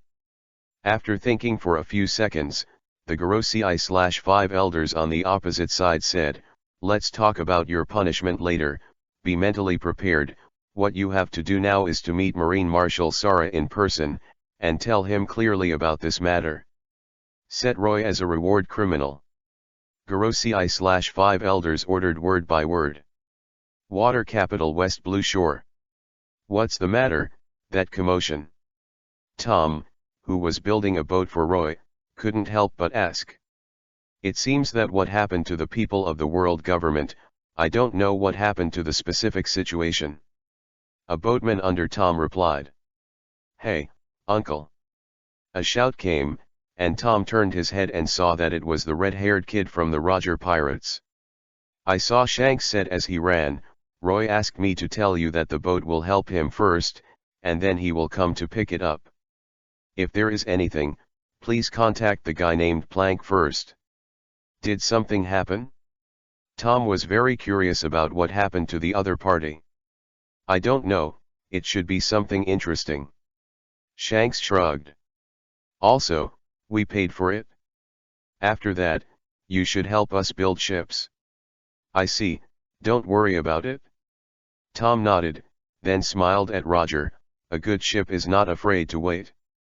After passing through the gate of justice, finally arrived at Marine headquarters, Marineford. "Sir, we will stop the boat at Marine Square. After meeting with Marshal Kong, please return as soon as possible, and report to the government superior." An agent walked to the CP0 leader and reminded him. "Just concentrate and wait." The elder brother replied coldly. I'm very sorry, I was talking too much. The man quickly bowed his head and apologized. Immediately, Marine, who was in training, found a tall government agent in a conspicuous white suit and several black suits and black sunglasses walking down the alley with Momonga. CP0? The Marines in the headquarters thought to themselves, that outfit is too obvious, government agents, only CP0 is qualified to wear a white suit. CP0, come with me, the marshal is waiting, we've already said hello. Yamakaji, wearing a Marine Vice Admiral robe and smoking a cigarette, said to CP0 at the door of the building. Momonga sighed, then sir, next, please take over with Yamakaji Vice Admiral. Understood, excuse me, Momonga Vice Admiral, and the others stay away too, I am alone. Let the other government agents return to the ship, and only one person will enter. The interior of the Marine headquarters building is surprisingly Japanese style. When you come to the front of the empty office, the doors here are all sliding Japanese-style paper doors. Although there are no defensive measures, people who can break in here, there is no point in setting up more doors. Yamakaji stood at the door, signaling that CP0 could go in. When the elder brother went in, he found that in the extremely simple style office, there was a desk on the tatami, and a man in a black suit and a Marine robe was sitting behind him. Marine Headquarters Marshal, Rigid Bones. At this moment, Kong Kong's hands were wrapped around him, his face was gloomy, his thick lips moved. CP0 will fail, it's really unimaginable. This time I came here to convey the meaning of the above, and immediately regarded Roy as a criminal offering a bounty, and the amount of the bounty was determined by various places in Marine. The elder brother said lightly, without reacting to the word failure. Don't you dare to admit your failure? What an incompetent guy. How dare you give me orders? Kong was unhappy, but he didn't dare to say it outright. Then, what is the use of the accusation placed on him? Kill all the cadres of the government directly under the agency, and steal the important secrets of the government. The elder brother said, of course. It's like forcibly putting the crime on someone else's head. After thinking about it, he said, I'm afraid that such a crime will affect the reputation of your government. Do you want to change it? That's what Gorosei/5 elders mean. Replied the lead elder brother. I see, this matter will be handled by us Marine, and you can leave. One last thing. What? Can you approve me to see Vegapunk? Although I couldn't bring Roy over, there are still some things I need to tell him. Said the elder brother. This kind of thing, just hand it over to me in the form of a report, and then I hand it over to him, right? Sara asked flatly. This work is something that the government thinks is very important, even you, the marshal, can't know for the time being. Kong heard the words, his eyes narrowed, his whole body burst out, and the whole building roared, and the fireman outside the door said listlessly, these government agents have provoked the marshal again. Chapter 53 Deal with Vegapunk. I'm just conveying the meaning of the above. Even if you kill me, it's useless. The elder brother took the lead with a faint sentence, which made Sara's momentum restrain a lot. Meaning is very simple, if you have any opinions, go to Gorosei/5 elders. I am just an errand. You and I are talking about this, it is completely useless. Humph. People in your government, it's better to keep a low profile. Didn't you lose 2 high-level CP0 officers this time? Sara couldn't stop sneering. However, this is the enemy's base camp. As Sara said, you should keep a low profile. Soon, the empty pass was opened, agreeing that CP0 would meet Vegapunk. Marine Headquarters, Scientific Research Class. Vegapunk is conducting research on sea stone with his own group of scientists. Mr. The thing we found called sea stone is a kind of thing that absorbs the power of the sea and condenses it. Like the sea, it has the effect of incapacitating the ability to fight, and the ability to touch this thing. There will be a situation where the whole body is powerless. Vegapunk nodded intently. Even if he came up with an idea, if he were to be made into a weapon, wouldn't that be the nemesis of the able-bodied? This kind of thing is absolutely impossible, not to mention that it is many times harder than steel. Just the development cost is an unimaginable figure. Instead of spending so much to invest in seastone weapons, marine, and government, I'm afraid I'd rather spend the money on other things. At this moment, another researcher in a white coat walked over quickly and reported to Vegapunk softly, the people from CP0 are here to see you. Oh? After being deflated at the pirate hunter, you still have the face to come to see me? Vegapunk said with a dissatisfied face. He already knew the news that CP0 failed to capture Roy. Vegapunk himself was very dissatisfied with this matter. Let him in, Vegapunk said, representing the world government anyway. Soon, the door of the institute was opened, and a man in a white suit, robe, and mask came in from outside. Soon as he entered the institute, he heard him say, except for Vegapunk, if other people don't want to die, they will go out, and the next thing is not something you can listen to. Needless to say what the identity of CP0 is, more than 20 top marine researchers who were present withdrew from the research room on the spot after hearing such words. What is the matter with the adults of CP0 looking for me? Or what does the government have to do? Vegapunk is not afraid. Although his status is not high now, his importance is not inferior to CP0. In addition, the very important Seastone design plan has been fully in charge of him, and the status is even higher. It's the first time we meet, genius scientist Vegapunk. May the holy light bless you. CP0 took the lead and said coldly. What did you say? Didn't you see it several times before? Holy light? Huh. And, Vegapunk's face suddenly changed. No, you have something different from before. You are not from CP0, who are you? It doesn't matter who I am, the important thing is that I can become a CP0 person and sneak in. Here, with your brain, it should be conceivable that I can do more things. Although wearing a mask, Vegapunk can still feel the smile behind the other's mask, so he is very calm. You came to me, you must not kill me, but you should have something to do for me.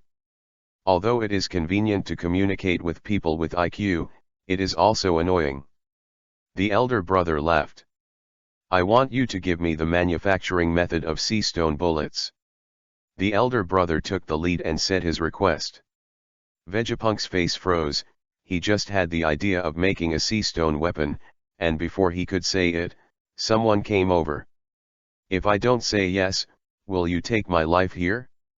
Vegapunk asked. This is a deal, I allow you to state your terms. The elder brother said coldly. Roy.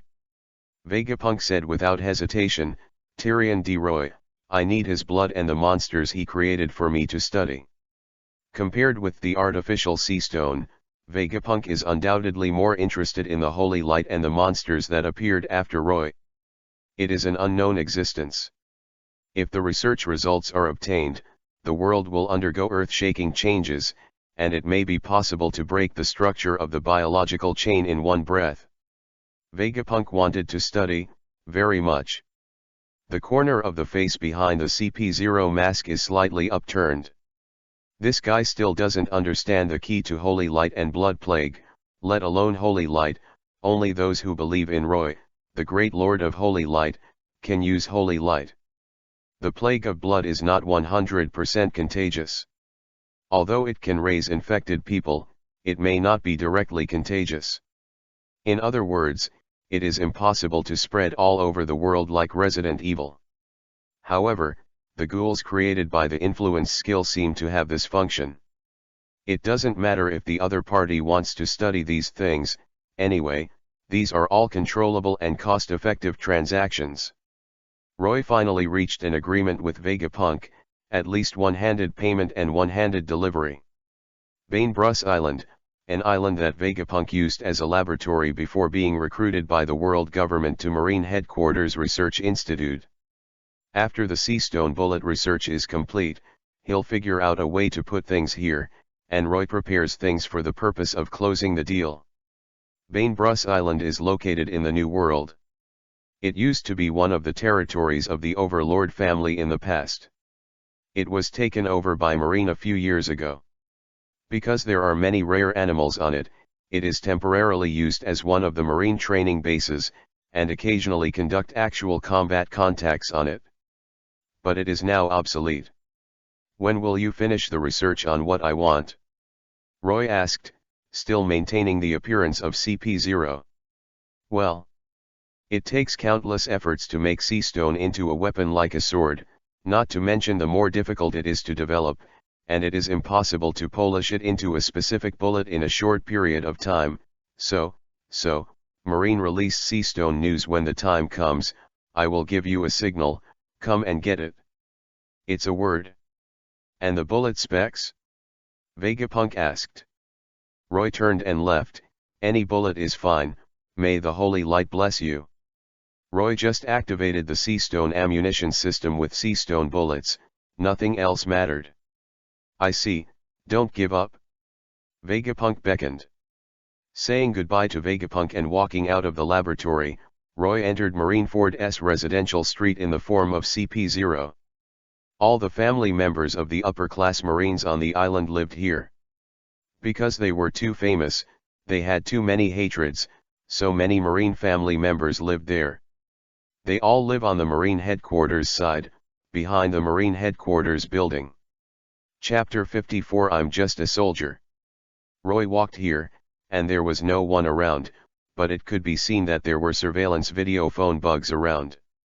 Taken to Marijoya as the real CP0, and you must escape here. Because now Roy found a very embarrassing problem, the Hearthstone was bound to the warship that was snatched, and now that ship is destroyed, so now when the Hearthstone is robbed, only the system prompts, please bind a location. It doesn't matter, let's go out according to your ability, and Roy remembers that he has a mission to kill Marine, which he can just finish. So Roy decided to get rid of the surrounding surveillance first. Thinking of this, Roy immediately released the skill Blind Light, also known as the technique of blinding holy light, and a strong light was released from Roy. Marine monitoring team who was fishing for fish looked at the countless monitoring screens in front of him, suddenly filled with golden light, and then he couldn't see anything. What's going on? Are the video phone bugs sick? The big family of phone bugs is actually a kind of creature. If there is life, it may even be killed, so it is blinded and cannot be played. Go investigate immediately and see what's wrong. Change to another branch, you don't need to care about this kind of thing at all, but this is the Marine Headquarters. If something really happens, you can't take the responsibility. On the other side, Roy walked under the blind video phone bug, and soon two soldiers came over. When they saw Roy, they saluted quickly. Roy beckoned to the two of them, indicating that they were getting closer. The two looked at each other suspiciously, stood in front of each other, and only heard Roy say, I have one thing that I want you to report to Superior Marine, and that is may the holy light bless you. Boom. Just when the two were still concentrating and preparing to listen to what the other party wanted to say, suddenly Roy had placed his palms on the shoulders of the two of them. Before they could react, the purification skills were activated. The two Marines turned to ashes in an instant. And at this moment, Roy changed from the appearance of CP0 taking the lead to the appearance of another Marine. On the other side, at the location of the Marine Square Pier, they had waited for more than 4 hours, but still there was no sign of Chief CP0, which made the agents on the government ship start to worry. Although I know that this is the headquarters of Marine, it is impossible for anything to happen. Now Marine is increasingly disobeying the government's instructions, and the two sides get along far less harmoniously than the outside world imagined.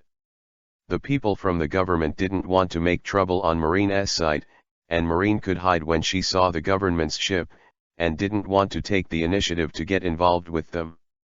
On the other side of the square, Roy was walking here and saw a marine warship docked on the shore in the appearance of a soldier he had just purified. The sail is raised, which proves that it should be ready to attack. If it is parked and not in use, the sail is definitely retracted. Where is this warship going? Roy asked a passing seaman recruit from an inconspicuous position. It was the warship that was led by Vice Admiral and went to the water capital to investigate. Don't you know what happened there some time ago? Seaman recruit glanced at the warship and replied, "This is not a secret either." Seaman recruit glanced at Roy and asked suspiciously, "Which general's soldier are you? Shouldn't it be with us, Vice Admiral, Sias?" Under normal circumstances, a Marine winning the lottery has thousands of subordinates. Of course, it is impossible for everyone to be familiar with each other, but at such a time of attack, there are still people asking where the ship is going, which is too easy to happen. This guy is not this unit idea. To be honest, I really want to apply for a change of leadership, so I take advantage of the shift time to look around. What do you think of Sias, Vice Admiral? Roy chatted with the man without changing his face. So it is, but this kind of thing can't be said nonsense, otherwise there will be no good fruit to eat. Seaman recruit has no doubts now. Indeed, the seamen who are dissatisfied with their superiors and want to change jobs can be completely described by the word countless. Currently the most famous is the newly promoted Marine Vice Admiral Magma Fruit capable person, Akina Vice Admiral, who treats his soldiers severely enough to be described as abuse. Such a strict management method caused many sailors to be unbearable, and they joined together to change jobs, and even went to Sengoku Admiral for a time. Sengoku thought about it, he had to change Akinu's temperament, so he temporarily handed him over to Garp, feeling Garp's love Iron Fist, and frustrate the spirit of this kid. "Please come here and talk to me." Roy pulled seaman recruit to a corner. After all, talking about a topic like a superior can't be done in public. Although Sias Vice Admiral is strict at work, however, as long as there are no special tasks, it is no problem to leave work on time every day, and it will not take up our rest or vacation time. Seaman recruit replied. "Really? Thank you. Job hopping is not easy, don't mess around. Okay, I'm leaving, ready to go." Just as seaman recruit was about to leave, Roy suddenly grabbed his shoulder and activated the purification skill, taking part of his memory and appearance for himself. Roy walked out of the corner, and now he is the seaman recruit. Whoa! At this time, the sortie horn came, and a Marine warrant officer stood on the bow of the warship and shouted loudly, "Sayos Vice Admiral is ready to sortie, all soldiers, get ready to board the ship." Roy Viviesho boarded the warship. After 6 hours, the people from the government couldn't stand it anymore. They found the Marine headquarters building and asked to inquire about the situation. However, Yamakaji, who was in charge of receiving CP0, was very puzzled when he heard this. "Haven't people left? Is it impossible to go back after 6 hours of walking? If you follow the normal steps, the CP0 has disappeared for 6 hours. After thinking about it, Yamakaji realized the seriousness of the problem, and immediately turned upstairs, met Marshal Kong, and reported the matter. "The people from CP0 have been gone for 6 hours, why did they report it now?" Kong Zhen slapped the table angrily. "Marshal, you also know that the relationship between the government and Marine is tense, and I'm afraid they don't want to have too much relationship with us." Yamakaji almost bit the cigar off his mouth. CP0, and a person at the chief officer level, disappeared in the Marine headquarters. How serious it would be, I can't imagine it. Turn on the second level alarm immediately, let all the soldiers conduct a search, and notify the monitoring, let them carefully search each monitoring location, and report it immediately if there is any problem. Kong waved his hand and ordered. Chapter 55 Hunt begins. Soon, a loud alarm sounded inside Marineford, and all the staff went into a state of search. However, Sarah's first thought was that after him, Vegapunk, who had met with the man CP0, immediately asked someone to question him. Marine Chief of Staff Tsuru quickly found Vegapunk. After the others were separated, before Tsuru could speak, Vegapunk asked first, "It's not about the CP0 who just came here, right? You actually know?" Tsuru asked, hugging his chest. If Vegapunk is the number 1 IQ person in the world, Tsuru is undoubtedly better at the world, and the EQ is definitely the number 1 in Marine. He's a little weird. Weird? Ah, I have dealt with CP0 a few times. Although I dare not say that I am familiar with them, I still have some eyesight. The CP0 who came here just now has a completely different feeling from before. Vegapunk is very smart, he deliberately reveals some problems, so that he can perfectly avoid suspicion. What did he say to you? Tsuru asked again. A few questions about the failure of the CP0 mission in the Seven Waters, many of the remaining are confidential, I won't say more. Tsuru asked some more questions, and in the end, with Vegapunk's coping, he couldn't ask any more, so he went back and reported to Kong. Report, the above is the result from Vegapunk. After Tsuru made a report to the sky, another Marine Rear Admiral came out, holding the document in his hand and said, "Report, the monitoring room shows that about 4 hours ago, in a road west of the Scientific Research Institute.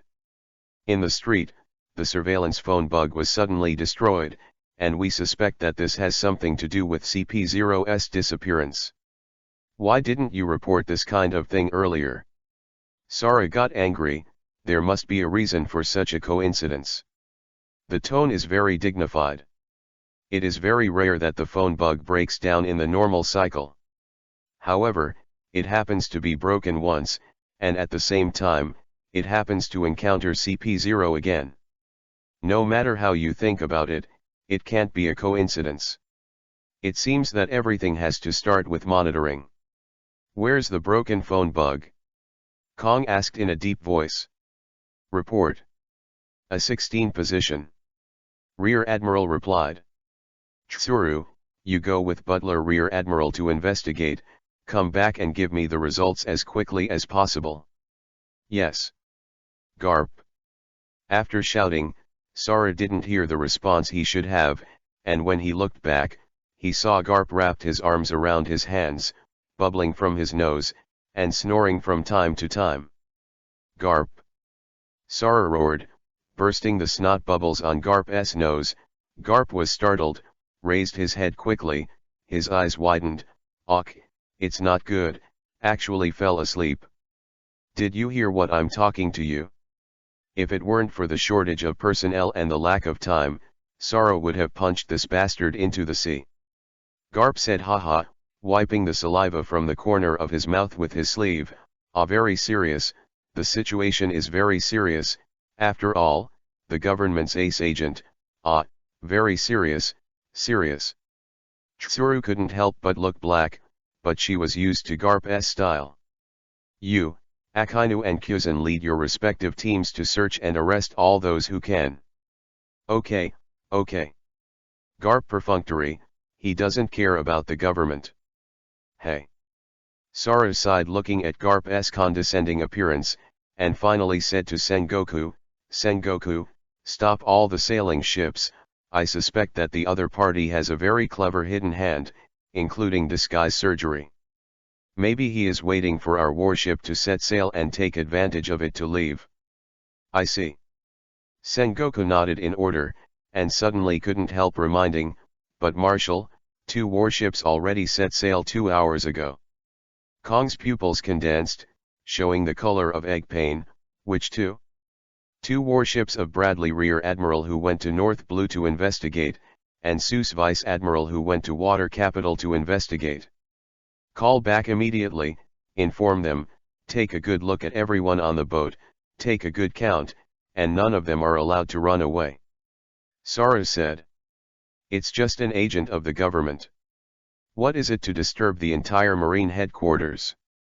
In short, leave this matter to the Akainu and Kyuzan boys. I'm going home to eat donuts. Garp waved in boredom, turned and opened the door to leave. If it were changed to normal, at least Sara would be scolded, but this time Sara suddenly felt that Garp was right. No matter how important CP0 is, it won't make the entire Marine headquarters busy with it, and there is a world government behind it. Now is the time to lick the government, otherwise the position of the commander-in-chief of the 3 armed forces promised by the government will be lost, which is not fun. At least let the above feel, you see, I have worked hard. Blue blue blue blue. On a warship bound for the water capital, Sayus, the supreme commander of the warship, suddenly received a contact from the headquarters from her deputy warrant officer. Sayus vice admiral immediately return to the headquarters, immediately lead your entire ship, immediately return to the headquarters. Sayus, who received the phone bug, frowned when he heard the call from the headquarters on the other side. Did something happen? I don't have time to explain to you now. In short, you return to the headquarters immediately, return immediately. The opposite was indeed a phone bug from the headquarters. Sayusi had no choice but to order a turn back. The soldier standing on the bow of the boat, about 50 meters away from him, was patrolling the building, and his pupils moved slightly after hearing his words. Have you finally felt it? But the gate of justice has already passed, so it probably doesn't matter. First stop this ship from returning to the headquarters. No, it should be returning to the interior of the gate of justice. After making an excuse to leave temporarily, Roy came to the control room inside the ship. On the other hand, Sayusi entered a room alone, dialed the phone again, and asked, Scienci Admiral, there is no one around me now, can you tell me what happened? Sengoku's voice was very cautious. Sayus Vice Admiral, you must be careful, there may be soldiers on your ship who are disguised as enemies. Check your people right now, this matter is too complicated to talk about, and I don't have time to tell you the whole thing slowly. In short, there is likely to be a marine fake on your ship, and its strength may be higher than you. Be careful. I see. Sayus Vice Admiral thought for a few seconds after hanging up the conversation. Infiltrated the enemy, if that is the case, that means that the opponent first infiltrated the marine headquarters, and then infiltrated his own ship. But first, you have to enter Marineford, who is in the marine headquarters. Who is he? How can you have such patience? But no matter what he thinks, he can only follow the order of the headquarters, stop sailing for the time being, and return to the headquarters. Sayusi hurriedly left the room, walked into the center of the deck, and waved to the Marine's order, everyone is ready, turn the ship's direction, and prepare to return to the headquarters. The nature of a soldier is to obey, not to mention those who have been strictly educated in the marine headquarters. No one asked any unnecessary questions, so he quickly prepared to turn around and return to the headquarters. However, at this moment, outside the maintenance control room below the deck of the ship, a soldier entered here, and was quickly blocked by the soldier in charge of guarding, and asked, Crooked? Crooked? What are you doing? Chapter 56. Is it useful to call Dad? Roy looked at the soldier who was blocking him and smiled, I will bless you on behalf of the holy light. As Roy said, ash messenger condensed in his hand, 2 sword lights flashed, and 2 heads rolled to the ground. Collapse. While kicking open the door, Roy also returned to his original appearance.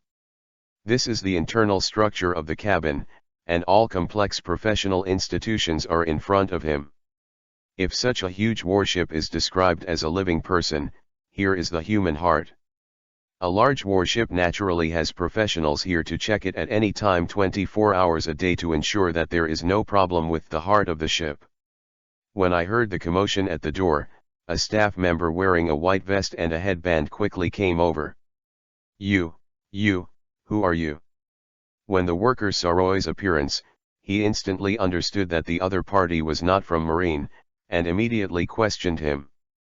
Where is the device that controls the direction of the boat? Roy raised an index finger on his right hand and pointed at the worker.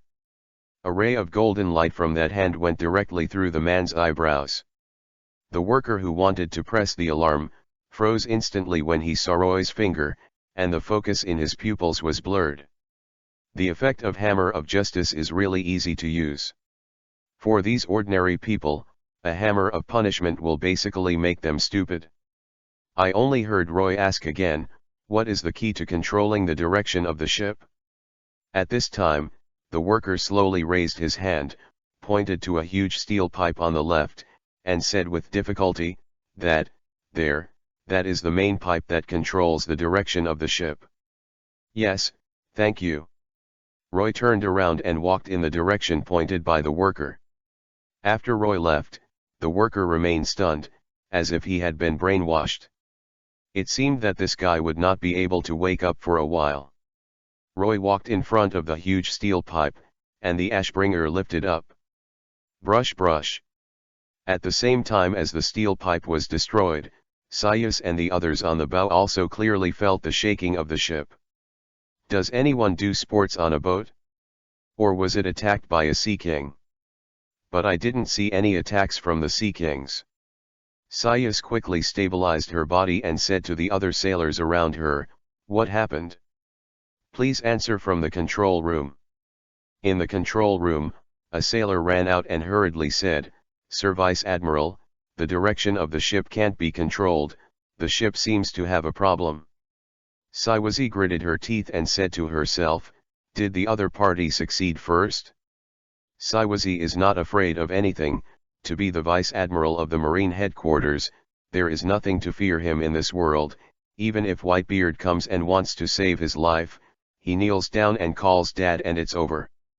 However, now I don't know who the other party is at all. If I can't beat him, I don't know if the other party will forgive him if he calls his father. Now on the isolated and helpless sea, the most reliant ship cannot be controlled, so you must contact the headquarters first. Because he was sure that the enemy was hiding on his own ship. Soon, Tsuru, the chief of staff of Marine Headquarters, was connected to the phone. Tsuru heard the very panicked voice of Sias on the opposite side. Report. Report. Sias' team was attacked, the warship has been damaged and cannot be controlled, please request support from the headquarters, ask the headquarters for support. Tsuru received. Who is the enemy? Tsuru got up quickly and gestured to his subordinates, signaling them to prepare. Report, still under investigation, the enemy interrupted our army's ship control axis, and it is no longer possible to sail. Stay in that sea area and don't move, we will send support immediately. However, when Sias finished saying these words, he suddenly heard a bang from the other side, and Tsuru hurriedly asked, what happened? Sias, away, answer quickly. Report, report, unable to stop the boat, seems to be because the control equipment is also broken, unable to stop the boat, because the boat is sailing at the fastest speed, away from the Marine Headquarters. Boom. Tsuru slapped the table heavily and said solemnly, you guys calm down, I'll deal with it immediately. After speaking, Tsuru got up and hurried to Marine Plaza, and said to the female soldier beside him, notify your superiors and prepare to attack immediately, save Sias and the others, and prepare to attack. Yes. It's a pirate, smart enough. Tsuru said to himself. Right now, on board. Report, Sias Vice Admiral, the ship can't stop. According to the survey, the internal structure of the ship has been almost demolished by the enemy. The Marine Warrant Officer reported to Siwaziwi that even if no one was driving the ship was still heading for going. Originally, Tsuru Vice Admiral meant to stop in place and wait for rescue. Unexpectedly, the enemy saw through everything in advance. Where is the enemy now? Siwazi asked with a sullen face, the one who was in a panic. Don't find it, what if you can't beat it, You can hide it, Mr. Pirate, and don't show your face. This now we have sent soldiers to search the warship. Judging from the current situation, the enemy has a very clever lurking ability, or the ability to change, and can hide his eyes, maybe unknowingly, right next to us. Brush. Before the Marine Warrant Officer's words were finished, Sayus relied on her instinct to control her body to flash her figure and was already standing on the side of the ship. At this time, his deputy, the Marine Warrant Officer, flashed a glimmer of holy light on his hand. Throwing the holy light spear out. Yes, Warrant Officer, what are you doing? The Marine Warrant Officer's behavior frightened all the soldiers around him. He was Sayus's most trusted subordinate, so why would he do something to his boss? You bastard, what did you do to my godson? Sayus' face was gloomy, the cold sweat on her face kept streaming down her cheeks, and she was shaking with anger. The white suit inside had been dyed red, although dodged the attack at the last minute, but the spear pierced his C+ pectoral muscle anyway. As expected of Vice Admiral from the Marine headquarters, he is very skilled. The Marine Warrant Officer's body slowly turned into a golden light, and then Roy's face was revealed. In an instant, all the Marines raised their guns, and at once, 200 rifles were aimed at Roy. What kind of ability do you have? After you kill someone, do you turn into the other person? Sayus asked speculatively. This is the gift of the light. Roy replied. I don't know you, anyone not on the wanted list? No, your marshal has given me a wanted order, but unfortunately you can't see it anymore, and I don't plan to introduce it to you. Roy smiled.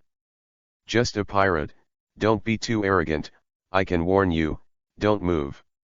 Sayu's face condensed. What if I move? Said Roy, taking a step forward. Sayus suddenly waved one hand and fired 200 rifles at the same time. Little bastard, go to hell. Sayus cursed inwardly. Chapter 57 Going Middle Finger. Boom. Boom. Boom. Boom. Boom. The gunshots continued for a while, and even if Roy was smashed to pieces, Sayus took out a handkerchief and wiped the sweat on his forehead, tidied up his suit and tie. Leave your last breath, I want to interrogate him. A moment. All Marines can aim perfectly at such close range, and they attack Roy's hands and feet. In less than 5 seconds, Roy's limbs had been hit with bullet holes, turning into a pile of rotten flesh and collapsed to the ground. Bleeding, not Logia's abilities. Seeing the blood left on Roy's body, Sayus breathed a final sigh of relief. Although the opponent seemed to be alive, it was obviously impossible to continue fighting in such a state, unless the body can recover in a short time, but it is impossible. Sayus thinks that he has a lot of knowledge, and the other party is not a Zoan fruit ability person in the form of Phoenix. How about it, little brother, the taste of bullets is okay, now answer this Vice Admiral's question honestly. Sayus jumped off the side of the boat. Brush. Suddenly, Roy stood up abruptly, the wounds on his body flashed with a holy light, and all healed. At the same time, the holy light crossed sword chi whistling, and Sayus still reacted fast enough to hide the sword chi. However, what Roy wanted to attack was not just the Vice Admiral. He inserted the Ashbringer into the deck, and the holy light under his feet spread rapidly. Countless golden swords emerged from this holy light and attacked the soldiers. Ah! Facing the attack of the Sword of Justice, he couldn't help screaming, and kept jumping to avoid, or shooting to resist. Roy pulled out the great sword, and many sailors died under the Sword of Justice. Don't come here, or I'll be really rude to you. Sayus shouted, pulling out the sword from her waist. Roy looked at this timid Vice Admiral and jumped up directly, the ashes kept attacking. Pong pong pong pong. Ashbringer and Vice Admiral's sword kept colliding. Feeling the huge power on the Ashbringer, Sayus felt that her saber was like plastic. If no measures were taken, the sword in her hand would soon be broken. Quickly covered his weapon with armament, barely blocking the attack of the Ashbringer. Will it heal? Boy, don't be arrogant, I'll blow your head off. Sayus cheered for herself while competing with Roy with one hand. Do you know my nickname in the Marine headquarters? It's called going middle finger, and one middle finger can be used all over the world. Saya said with a feint, distanced herself from Roy, and rushed up with a loud shout.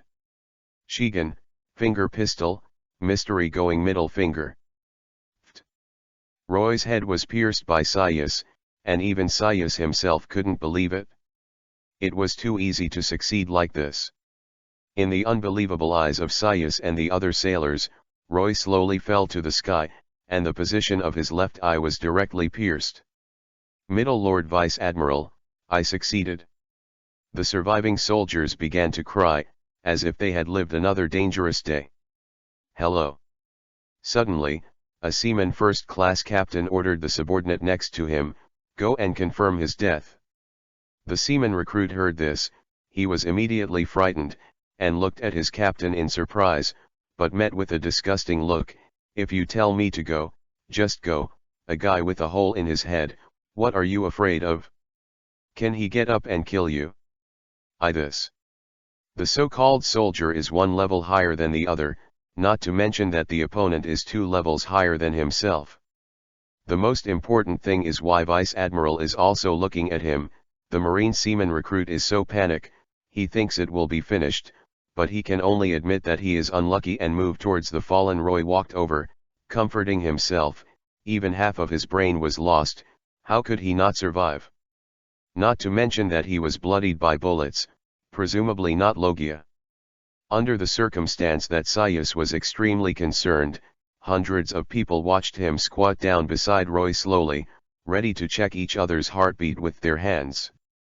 Seaman recruit put his finger on Roy's heart, and after 3 seconds, raised his head to report to Saiwaziwi, Mr. Vice Admiral, he has no heartbeat.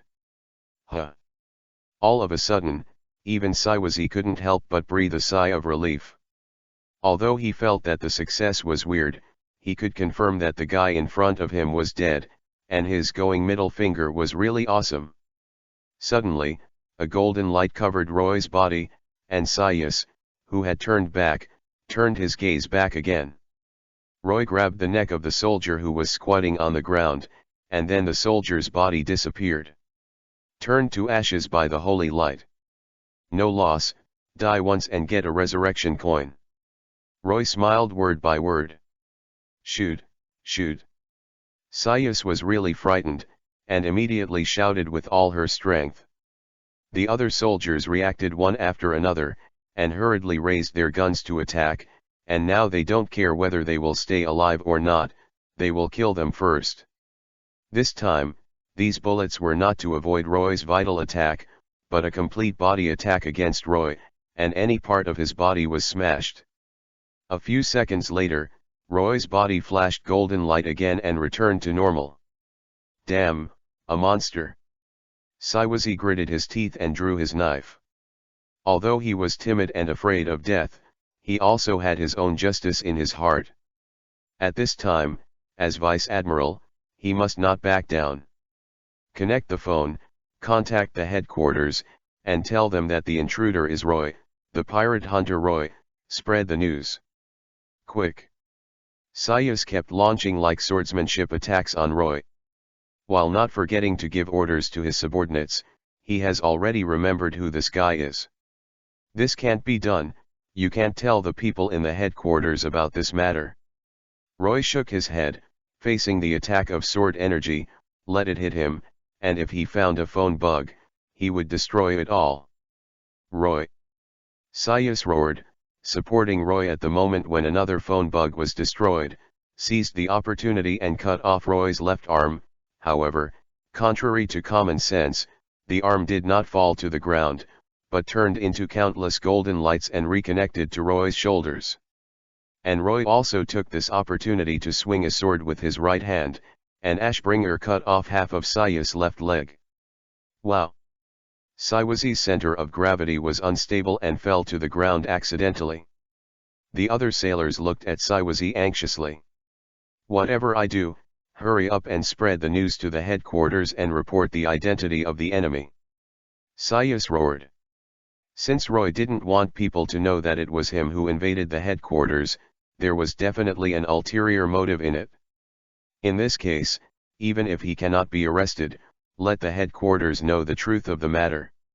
"I've already said no." Saying that, a burst of golden light erupted from Roy's body, which shot out like arrows, and then looked for everyone on the boat. "Holy Wrath, send automatic tracking holy arrows to 5 enemies within a range of 25 m, 1000 m. If the arrows do not kill the opponent will be in a blurred state for 5 seconds. The stronger the strength, the shorter the time to enter the blurred state, and vice versa." Brush. The arrows didn't hit anyone, they just shot the phone bugs hidden in the soldiers' clothes one by one. Chapter 58 Go Kill the Golden Lion. Saunian. Damn. This guy doesn't want the headquarters to know about his invasion so much. A trace of blood spilled from Saius's mouth. He knew that the more Roy did it, the more dangerous what he did in the headquarters before. "With so many holy light arrows just now, I must have killed all 10 phone bugs on board, and in the case of losing combat effectiveness, defeat is a matter of time. With the current situation of the ship, Tsuru Vice Admiral reinforcements have arrived, at least 5 hours or more." In an instant, Saiwazi finished judging the overall situation of the battle, and suddenly ordered, "Everyone dives, even if it is a swimmer, swim back to the headquarters for me, bring this news back, and all dive." "Huh?" Roy suddenly turned to look at Saius, who was barely standing up. And all the soldiers were frightened by Saius's order. Although everyone in Marine could swim as long as they were not capable, such an order was too far-fetched. "Swim back. I am afraid that I will be full after swimming halfway." But with the sacrifices of their companions, the sailors also knew that instead of staying on the ship and dying like this, it is better to make a desperate attempt and jump into the sea immediately, and the possibility of surviving is higher. Many people jumped off the boat one after another. Seeing this scene, Roy looked at Saius with great interest. "Do you think that they can escape the judgment of the holy light?" Cough cough. "The number 1 character of you is actually on the pirate side, and the sea is about to surge again. It seems that I have no chance to see it." Saiuzi was disappointed with Isho. One leg was lost, but still stand up on the other foot. He, I agree with your point of view." Roy laughed. "Don't worry, I'll start quickly, there won't be any pain, and the holy light is still kind." Saying that, Roy's blade instantly slashed at Saius' neck. At this time, Saius reluctantly grabbed the blade of the Ashbringer with both hands, although it was useless. Help, Saius said with the last of her strength. "Oh, any last words?" Roy smiled gently. "Help me revenge, Golden Lion Shiki, he killed my son." Saius used her last strength, tears kept falling from her eyes. "Please you, avenge me." Ding. Trigger the side quest. Cowardly Saius. Mission description: Saius Vice Admiral was originally a brave Marine. Since his son Zaijuo died, he has become timid. He hopes to live to see the fall of the Golden Lion, so he has become very timid, but he is a good person, so the system hopes that the host will help him fulfill his last wish. Mission reward: DNF Paladin, Evangelist, profession is opened. Mission requirements: the host hand-blade Golden Lion, and hang his head in front of the Marine Headquarters building. Mission time limit: 25 years. Mission failure penalty: the host turns into a woman and begins to like men. Above. Seeing such a task, Roy exploded. Killing the Golden Lion is definitely not possible now, but it has 25 years to develop, which is not bad. The reward for the task is sky high, but the punishment for failure is unacceptable to Roy. This kind of task must not fail. Roy said to himself, even if he became a woman, he still likes men? Get fucked. If this mission fails, it will be miserable. When Sayus heard Roy's words, a trace of joy appeared on her face. You promise me?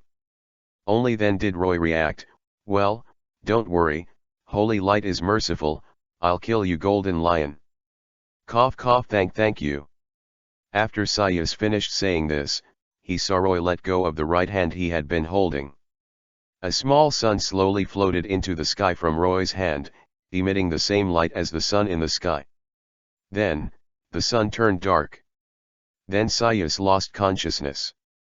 A few hours later, in a certain sea area in the first half of the Great Route, a small marine warship on patrol found a large marine warship floating here, and subconsciously hurried up to investigate, and found that it was full of marine soldiers' bodies.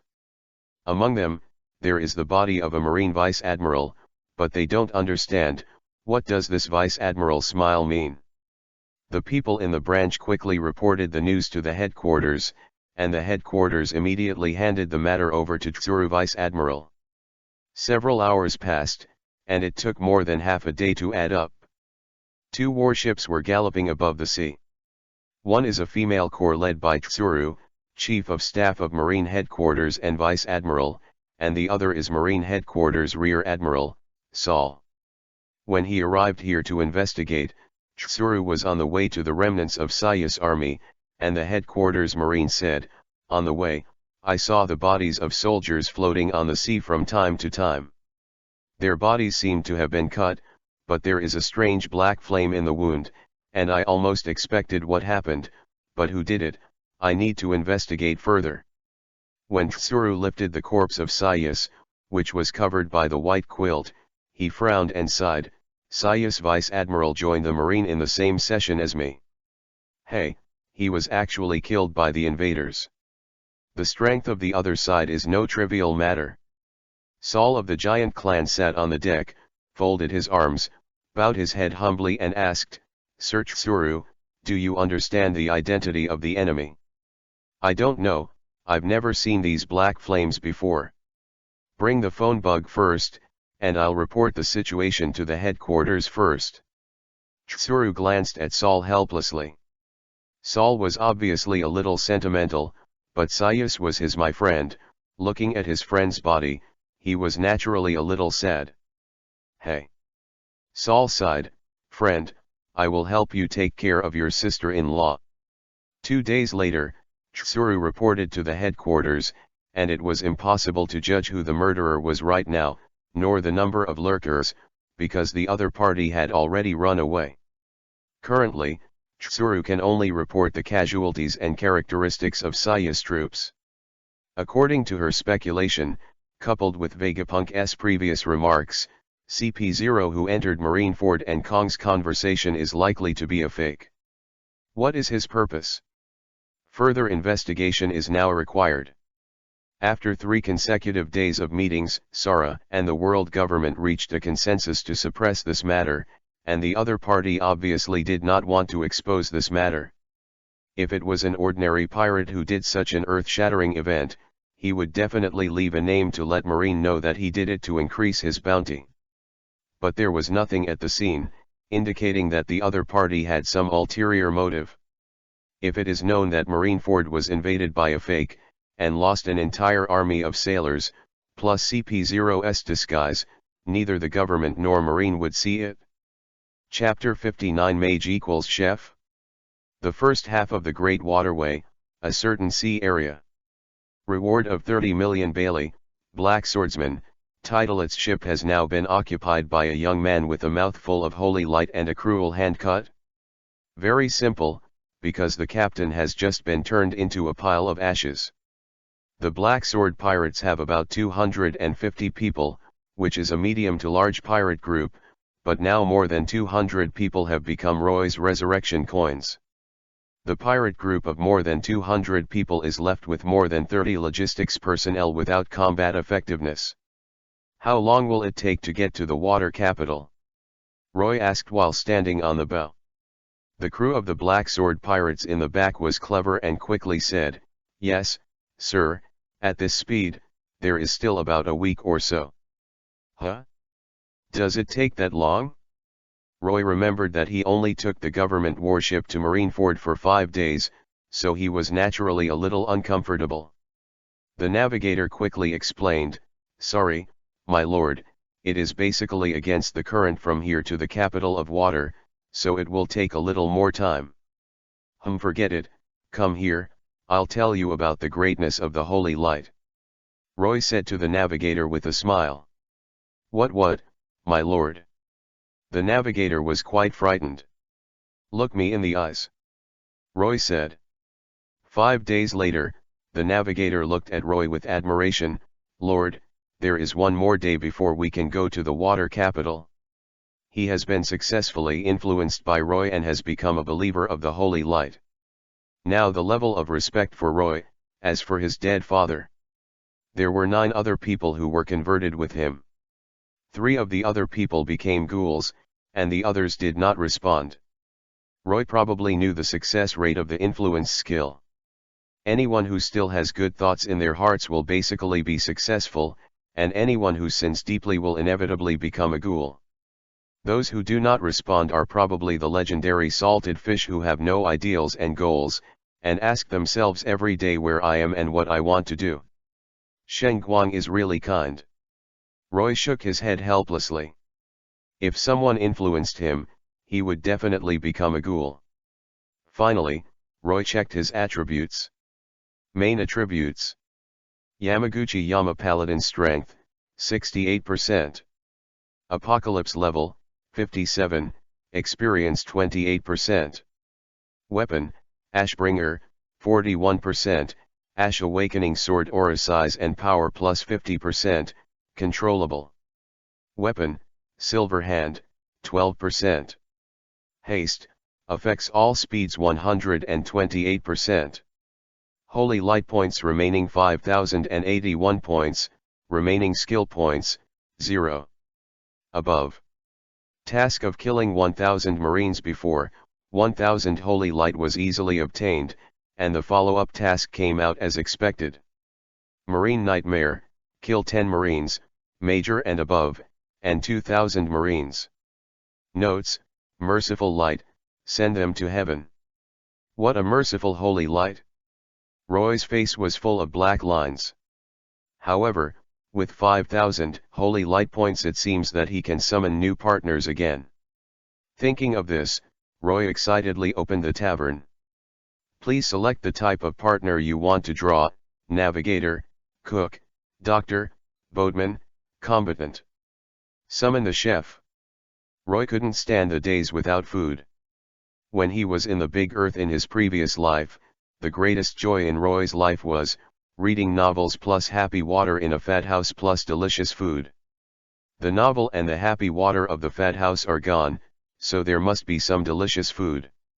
Intoxicating golden light flashed. Ding, did the host check the card characters first? Yes. The first card is open. Jaina Proudmoore, Apprenticeship. Roy. System, are you sure this is the chef? Not the master? That's right, host, this is a mage who can make magic bread and magic spring water, and also make magic burgers. Roy, _. Forget it, for the sake of Gianna's beauty, I don't care. I don't know if Gianna in this apprentice age has been bloodied by 2 fools. Keep looking down. Jaina Proudmoore, the strongest frost mage in Azeroth, none of them, once froze an entire sea in the Battle of Dazar'alor. Special power. 1. Fully eat, eating the food summoned by Jaina will provide the host with a random fully eat effect. 2. I'm an Iceman, the host and Jaina are permanently immune to freezing effects. Battle potential, Vice Admiral, after reaching the maximum potential, you can use 10,000 holy light points to break through to the Battle of Dazar'alor de Jaina, potential, 4 Emperors. After reading this, Roy twitched at the corner of his mouth.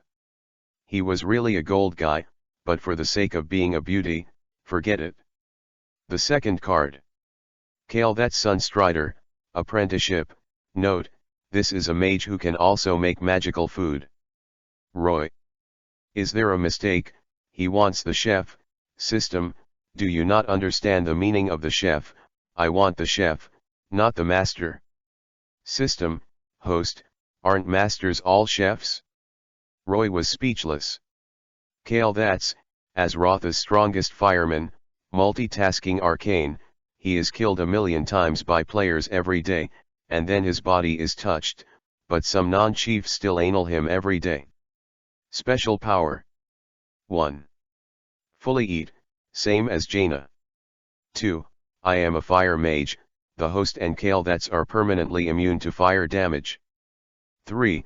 Want my mount? Get the mounts White Chicken and Phoenix. Combat potential, Vice Admiral.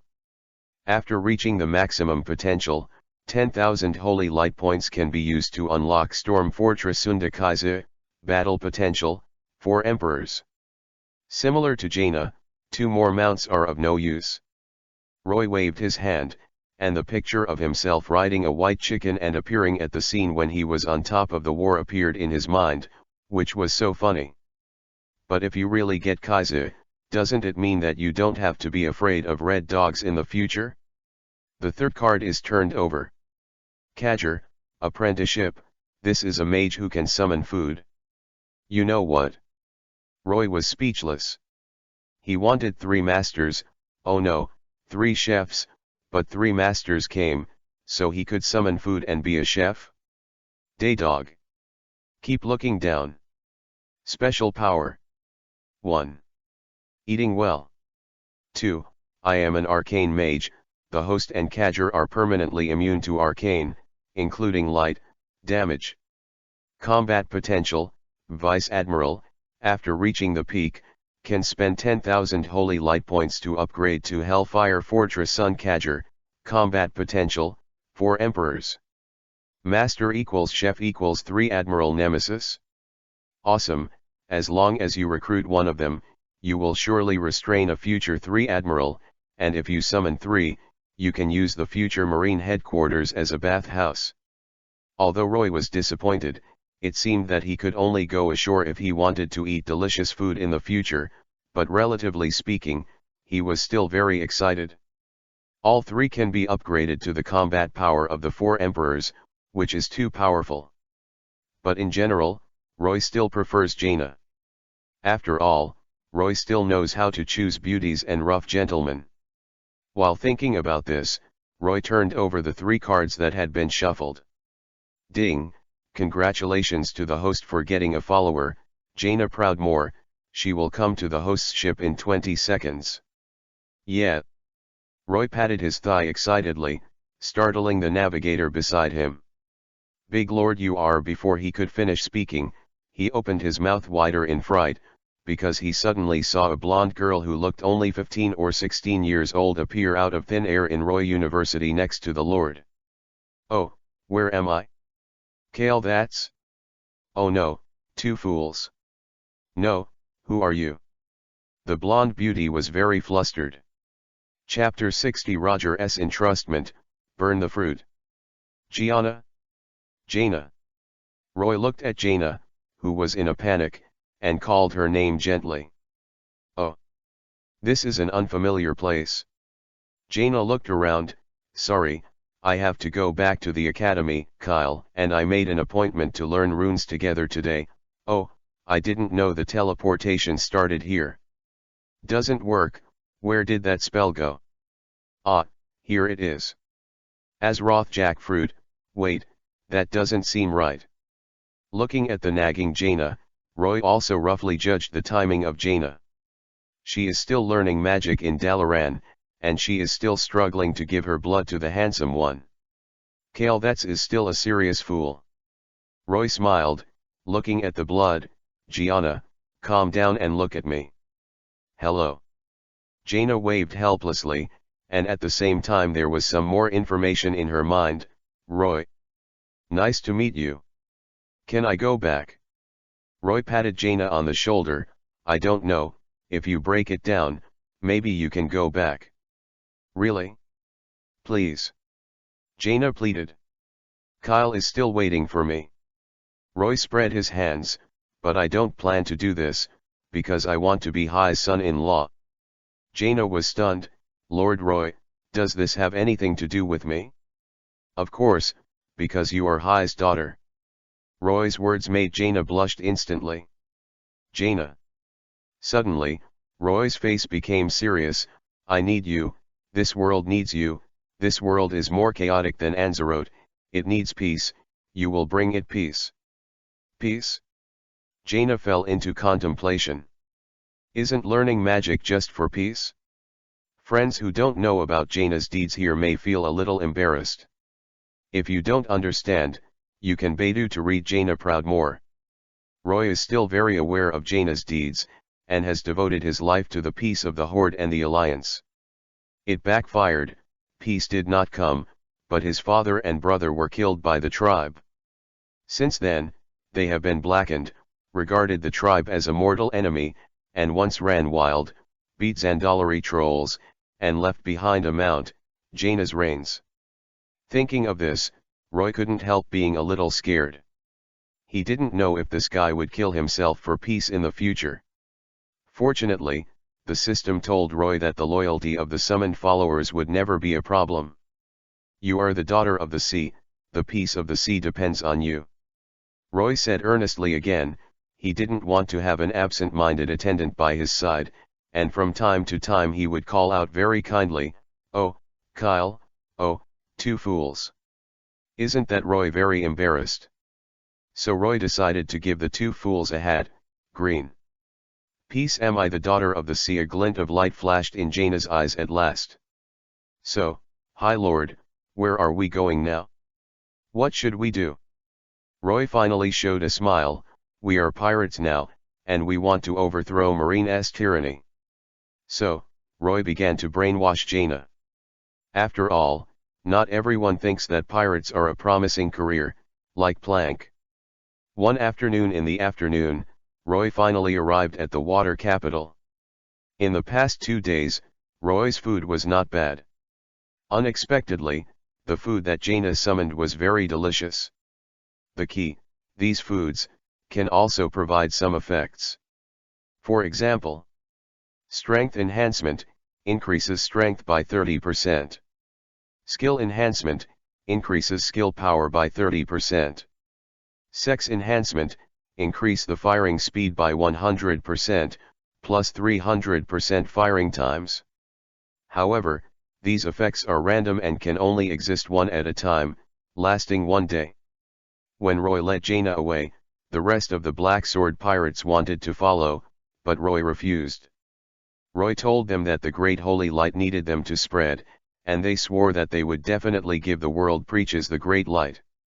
Roy didn't care about them, but what Roy didn't expect was that, many years later, it was these people who made Holy Light truly great in the first half of the Great Route. Huh? When Roy just entered the inner lanes of the water capital city, he found that Marine's patrol team was wandering, and his vigilance was much stronger than before.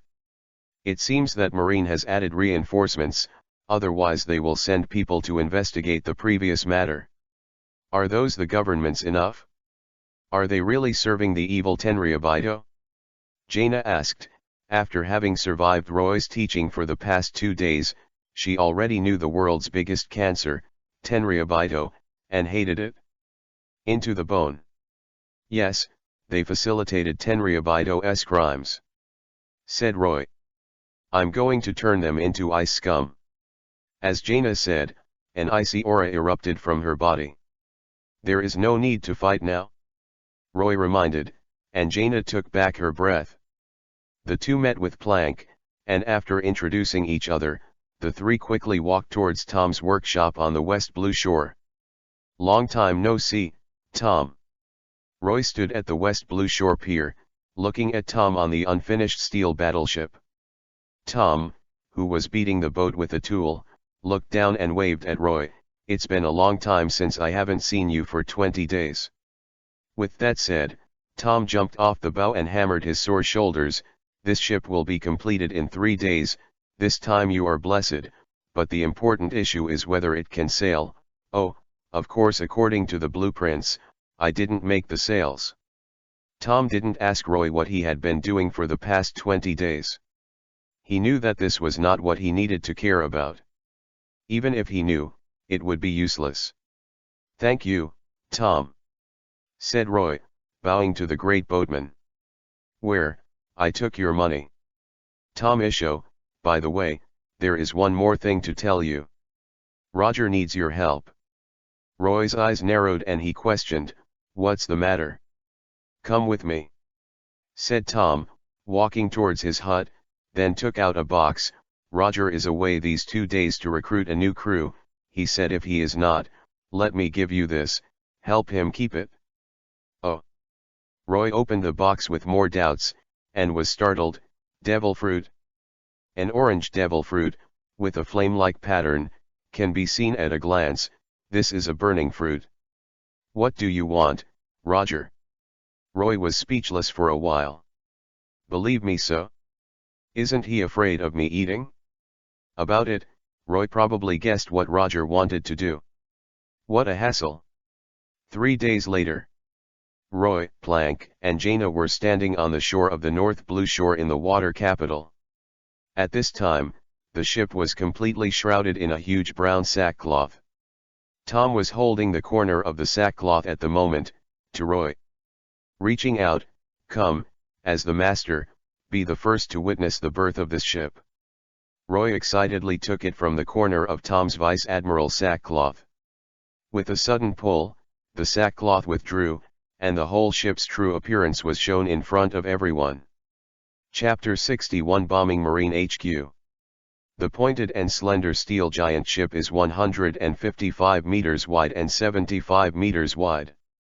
The entire battleship is generally the same as the Sky Noble in DNF. The only difference is that this iron ship is not equipped with artillery. "What kind of artillery do you want?" Plank gets on board, but the artillery comes with it.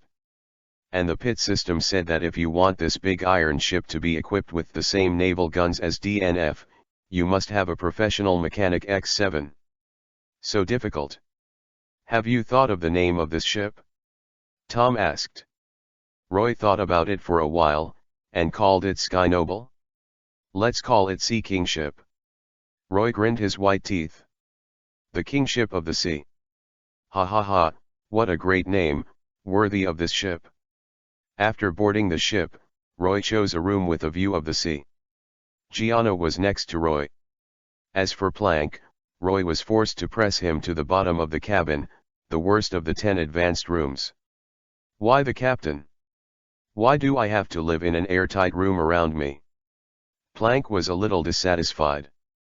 "When we have a new partner, and he's uglier than you can give him the room." Roy explained, "The room is allocated based on your looks, although you are the ugliest now. But it may not be the case in the future. Now, Plank, looks like I'm going to live here forever?" Roy comforted, "Be confident, you can move out when you meet Zulkin or Brainless Roar." "Are they uglier than me?" Plank exclaimed. "Stop talking nonsense, I want to give the Marine headquarters a big gift," Roy said and took out a phone bug, which he stole from a Marine headquarters soldier last time. Marine headquarters, the Marshal's office. Admiral Xianxi handed Marshal Kong a reward list. Marshal Kong glanced at it. "Are you sure you want to increase Whitebeard's bounty to 2 billion Bailey?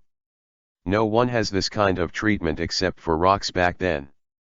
"Well, they stole the mythical fruit dedicated to Tenryabito, no surprise, it's the phoenix fruit, the Whitebeard pirates, another monster is about to appear."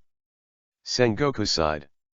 "If the Roger pirates gave them a headache, then the Whitebeard pirates made them despair. Edward Newgate, that guy, will definitely surpass the rocks, that day, maybe not far away. It has even been said that he will be the strongest man in the world." "Bastard." Kong slapped the table angrily, regardless of whether the table could stand it or not. It was only January 1495, and he had already changed the table 3 times. "Damn Newgate, the strongest man in the world, what a big voice. I knew that no matter how much he paid 10 years ago, he would be killed in the ancient times of God." Sara regretted. At this moment, a rear admiral did not knock on the door, not even pushing the sliding door, and smashed the door directly. Not good, Marshal, bad, Sengoku Admiral. Rear Admiral held a phone bug in his hand. What's the matter, in such a hurry? Sengoku asked first. Phone, Tyrion D. Roy's phone. Rear Admiral handed the phone bug to Sengoku. You go out first. Sengoku glanced at Rear Admiral and commanded, then looked at Sara and gave the phone bug to Marshal Sara. Mozamoxi, I'm Sara. Sara replied. It's you. I'm very happy to talk to you. I think you know who I am, right? Roy still smacking his lips, obviously he was eating. Roy. You are a bounty criminal, where did we Marine's phone bugs come from? Gang Gukong asked. Of course I bought it. There are a lot of black markets in the water capital, don't you know? Roy began to talk nonsense. I read the bounty list, and I'm not very satisfied. Roy saw the bounty list for himself and planked the day after he returned to the water capital. Godstick, Tyrion D. Roy, offering a reward of 200, 000, 200 million, Bailey, can only be captured alive. Disaster of the Seas, plank, a reward of 150 million, 150 million, Bailey, life or death. Humph, this is the end of doing wrong with the government, you brought it on yourself. Sara was very serious, but if you admit your mistake to us Marine and the government now, I will help you withdraw the reward. No no no. Roy continued, I think you misunderstood. What I said is that I am not satisfied with my reward list, especially this title, it is too stupid. I hope you can change my title, become a Lord of the Holy Light or an Archangel of Eternal Life. The bounty is too low, let's go up. If it is 200 million, it is not as high as Pizarro. What do you say? Give it 500 million, otherwise I will be very shameless. When the phone bug stated Roy's words with a calm expression, Sengoku's two eyebrows were already knitted together, and he was already furious. Gang Gukong was even more furious, and had never seen anyone call Marine headquarters to offer a reward. Do you know what you're talking about? Tyrion D. Roy, do you know what's wrong with angering Marine? I just don't have to talk about it. Roy said helplessly. Bullshit. Kong was speechless. Well, later, there will be a rain of shells in Marineford Marine Square. If you don't want to cause casualties, let all your Marines run to the residential area and take shelter.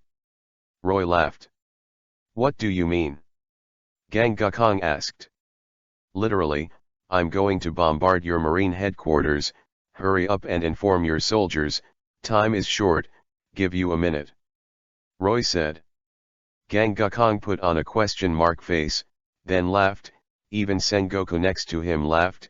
Boy, this is the funniest threat I have ever heard in my life. You want to bombard Marine headquarters? Why don't you say it? Bombing Marijoya? This era, the best range of a cannon is about 2,000 meters, unless you are a Garp and play with cannonballs like stones. If you want to hit the Marine headquarters, unless you pass through the door of justice first, is that possible? Totally unrealistic. At the same time, Roy heard that Gang Gukong asked himself to bomb Marijoa. In fact, he also wanted to, but he couldn't. Although Plank's ultimate move Cannon Curtain is a global bombing, there is a prerequisite, that is, Roy or the followers summoned by Roy must open the map. When the map of Marijoya is opened one day, it can indeed be bombed. Marshal Kong, your suggestion is good. Bombing Marijoya sounds exciting, but you don't have much time left. You still have 30 seconds. Roy's voice was serious, but between Sengoku and Kong it seems that Roy has no self-knowledge like a clown. Roy, you murdered government officials. It's a heinous crime. Don't try to threaten me. If you can really bomb the Marine headquarters, I will avoid Xianlu and resign Marine Marshal. Sara said, who wouldn't speak ruthlessly. Oh, that's so interesting.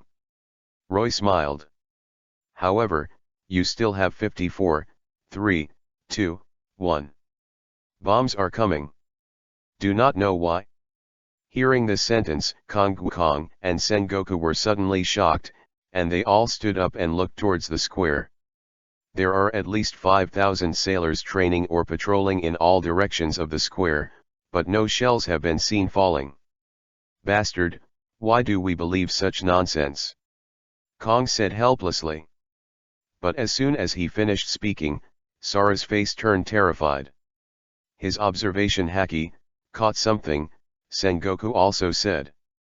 No, we should believe it. Chapter 62 Always Have Eyes. Bayou. Bayou. A strange sound resounded above Marineford, as if something had fallen. Hello, what is that? I don't know, it seems like. That's a cannonball. Many sailors panicked and began to run around. Boom. The first lesson cannonball landed, then exploded, and a marine was directly blown away. Then, dense shells fell from the sky, and Marineford's square exploded. And Sengoku's eyes widened, unable to believe it. Kong shouted, "Pull the alarm and let everyone return to the building." But the voice on the other end of the phone bug came from Plank's voice, "Put up your pants, don't be nervous, the cannonballs will only last 10 seconds. Bastard, are you challenging Marine's Majesty?" Gangakong said. No, what I just said was very clear, then what I just said, you should know how to do it. I hope I can see the new bounty order in 2 days, otherwise, the Marine Square will not be bombed. I'm going to bomb the Marine building for 10 minutes. Having said that, Roy hung up the phone directly. After Roy finished speaking, the shells outside had stopped, and the square suddenly became very messy. A circle of 1 kilometer was full of shell craters and gunpowder smoke. Go check the casualties and losses. Sara immediately ordered a Marine soldier who rushed in a panic. After a while, the statistics came out, reporting to the Marshal, a total of 186 people were killed and 2,393 people were injured, and a large warship in the port was seriously damaged and is estimated to be scrapped. Smack. Damn it. Bone was furious. Tyrion D. Roy, don't let me find out your whereabouts. Sengoku asked, the Marshal, the reward. Kai, raise their bounty for me. These two men are no less a threat to us than Roger's group. Kong Kong was already crazy. It was the first time he encountered this kind of thing, standing in front of him. The water spring did not move, so he was put on a big move. Who could stand it? Then Marshal, the matter of your resignation, Sengoku insisted. Don't talk nonsense, Sengoku, your task now is to find out where that Roy was bombed, you know? This is very important. I don't want to hear that Marijoa was bombed in 2 days. Bombing Marineford, Roy was so happy that he unexpectedly received a completed achievement. Bombing Marineford, reward 5% WoW Paladin power. Note, hosts are not allowed to bomb Marineford anymore for 1 year. It's a pity that we can't bomb anymore, but it doesn't matter, this task must be completed, isn't it? Roy, is there any plan next? Jaina asked while holding a magic book. Take you to a fun place, Fishman Island, said Roy. Fishman? Jaina frowned, looking a little disgusting. Roy, I don't like Fishman, they're in groups and they just bark. No, you misunderstood, I'm not talking about that kind of Fishman. Roy wanted to explain, definitely not the Fishman in WoW. What is that? Is it the evil Naga? Jaina asked. Mermaid, it's a mermaid. Roy was speechless, but then again, there didn't seem to be any essential difference between mermaids and Naga. Oh, boss. Are you sure it's a mermaid? That must be worth a lot of money. Plank suddenly said Isho. The time on the boat is always boring, but since having Gianna, Roy feels that the life is not so difficult, and there is nothing to tease Gianna. How should I put it, the current Gianna is still a little girl, and she has never experienced a series of things in WoW. In terms of personality, I can sum it up in 2 words, stupid and cute. In this day and age, it's still too boring.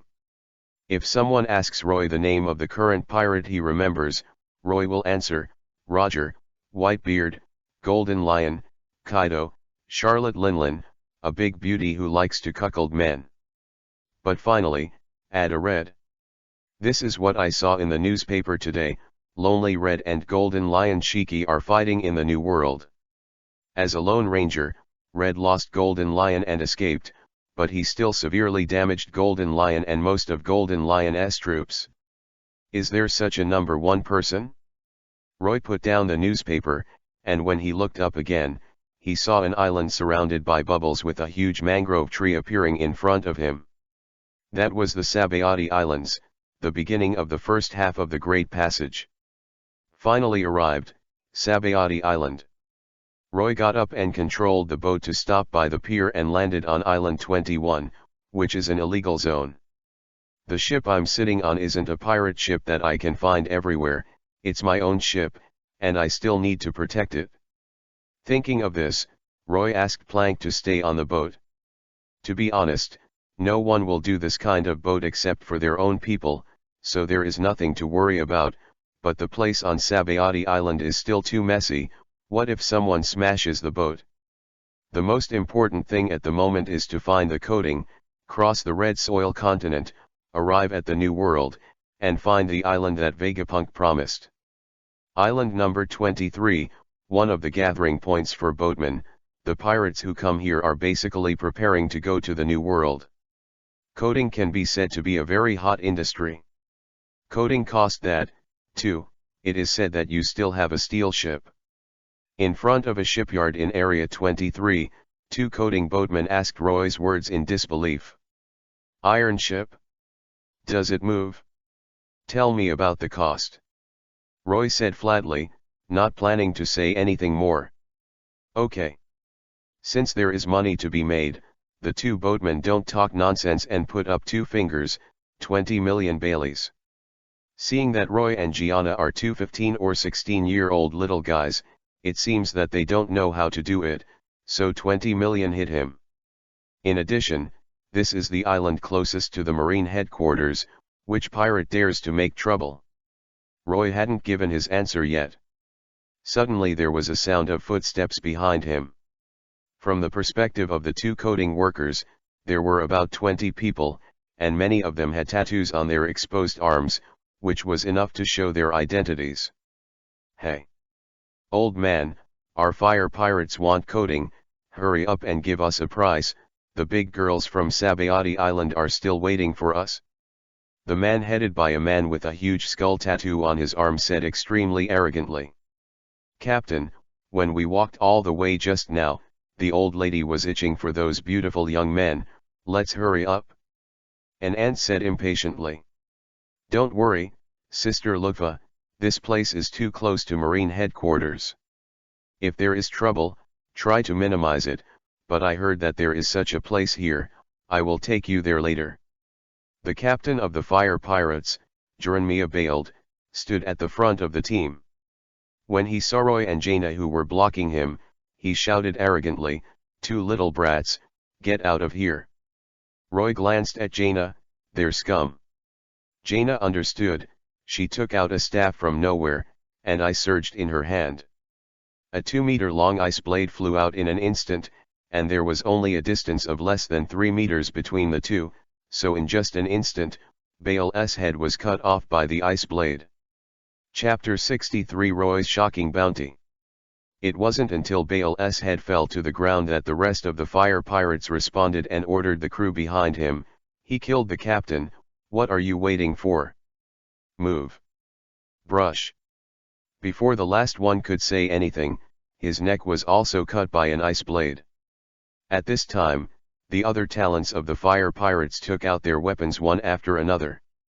At this time, they found that it was snowing. Snowflakes, falling piece by piece, and when the snowflakes touch their skin. Clack clack clack. The ice quickly spread, and these people instantly turned into ice sculptures. The boatman next to him was stunned. In just a split second, all a dozen members of the fire pirates turned into ice sculptures. The last crew member of the pirate group was frozen with only one head left. He kept shaking from the freeze, and his breath was weak. You don't follow the rules of pirates. Click. Jaina's mana was running, and the pirate was completely frozen. The fire pirates are wiped out.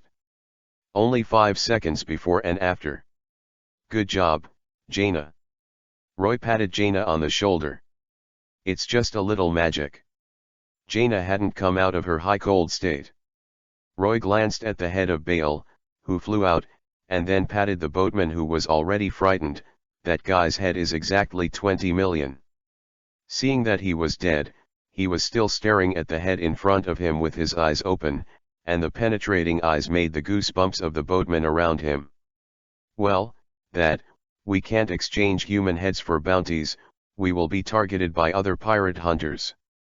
The boatman who offered Roy the price just now said with a trembling voice that when he saw Roy's pained expression, he quickly explained, there are many pirates, pirate hunters, and even pirates on this island. A lot of people from the world government will gather here, everything has its own rules, you can't cross the line, and you will be targeted by pirate hunters. Where is the Marine branch? Roy asked helplessly. He had spent all his money in the capital of water before, and now he can only bite the bullet and change it. Wait, isn't there Jaina? Yes, in Area 66. After Roy got the answer, he took the leader of Bale and led Jaina to turn away. The boatman caught up and forced a smile. Sir, you can tell us where the boat is, and we can go ahead and help you code it. You can go back and give the money again. Oh. Thank you so much, Uncle, may the holy light bless you. Roy looked at the boatman with a funny look, and he didn't know the little thought in the boatman's heart. Pier 23, steel ship, I have a crew on it named Plank. I understand, then please walk slowly. The boatman nodded again and again. When Roy left, the other boatmen came over one after another, wiping the cold sweat from their foreheads and asking, what are you doing, idiot? What if he doesn't give money? Do you want to be a freelancer? A bunch of idiots, didn't you see him casually killing people on Sabayati Island? We just plan to extort him. If he goes to other boatmen and is found, what should we do? Do it well, no more trouble. Island 66. Roy stood aside and Jaina walked to the outpost. Two gentlemen, would you like to exchange the bounty here? Marines at the outpost glanced at Jaina. Little girl, don't tell me, you killed a pirate? Captain of the fire pirates, Bale, if I remember correctly, his head is worth 20 million. Jaina threw Bale's head, which was completely frozen in frost, to one of the Marines. Okay, I'll get it now. The Marine said as he was about to leave, and at this moment, a major Marine in civilian clothes hurried back from the outside. What's the matter, Major Happy, why are you in such a hurry? Marine, holding Bale's head, asked. I just found Tyrion D. Roy, he was walking with a woman. Said, the Major looked back, just saw Jaina. Roy, is that the vicious pirate that the Marshal ordered to be caught? Another Marine, who was standing guard, said, walked into the room, and searched for a long time to find a reward order. Only alive. Eternal Angel, Tyrion D. Roy. Bounty, 700, 000, 000 Bailey. 700 million Bailey. Wasn't it only 200 million before? When was it updated? The Marine who was watching the reward swallowed and was completely frightened.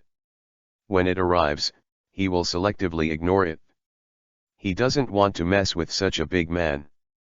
Just when he was thinking about this, Happy's voice came out, it's her, she's the woman with Roy. Happy shouted looking at Jaina. Moreover, the fearless Happy sounded the siren of the sentry directly. Beep beep beep. All of a sudden, all the Marines realized that this was the sound of the siren coming from the outpost, and they rushed over. In a short time, countless Marines poured into the outpost where Jaina was. At this time, Happy walked out with nearly 500 Marines behind him, holding a reward list in his hand, which was the photo of the opening of the Rage of Justice War against Kuzan. Roy, the Eternal Angel with a bounty of 700 million Bailey, you are his accomplice. I saw you walking with him just now. Soldiers, arrest this woman. Jaina was taken aback by this posture, but soon a golden light flashed, and Roy jumped out directly from a hidden corner. It's really troublesome, I didn't expect it to be discovered.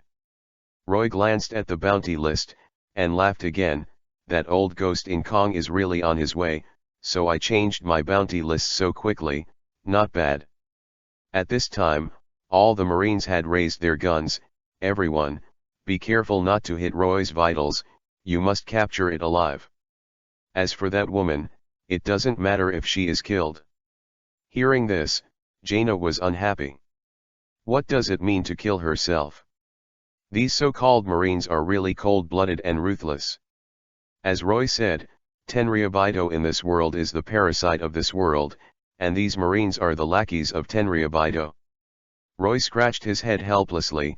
I can't help it, it seems that I have to go to other places to make money. Lord Roy, you go, leave it to me here. Jaina took out a man-high staff, my magic ripped them to pieces. In this case, Gianna, I'll go to other places to make money, and we will meet on the boat at night. Roy jumped and left the place. He didn't worry about Gianna at all. With her strength, if she wanted to defeat, it must be at least the strength of Vice Admiral, except of course Garp. Roy ran, chase, chase. All the Marines roared, and their bodies moved. However, at this moment, Jaina waved her hand, and a huge ice wall appeared in front of everyone, blocking Marine's path, and a chill spread. Chapter 64 Logo Happy playing money ye. Why? Why can't my body move? Me too, it's so cold. What the hell happened? All the sailors looked down and found that their feet were all frozen to the ground by frost. Damn it, that woman did it. Major Happy was flabbergasted, because he could already feel the freezing aura of Jaina's body. Frost Nova, freeze the enemies within the range in place. Devil Fruit ability person? What kind of ability is this? Happy was a little confused. This ability reminded him of Rear Admiral Kuzan of Marine Headquarters, but it is impossible for two of the same Devil Fruit ability to appear in this world at the same time. It must be frozen. A subspecies of frozen fruit, if it's Logia, it's in trouble. Bastard, get rid of this woman first. Happy said, and the muscles in his left arm skyrocketed, instantly becoming as big as his entire body. I am Paramecia, a muscle fruit person who can strengthen muscles in any part of the body. You are dead.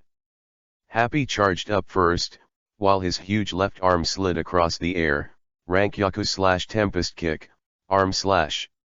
Brush. A red shockwave flew towards Jaina as all Marines shot. Boom. Boom. Boom. Water element, protect me.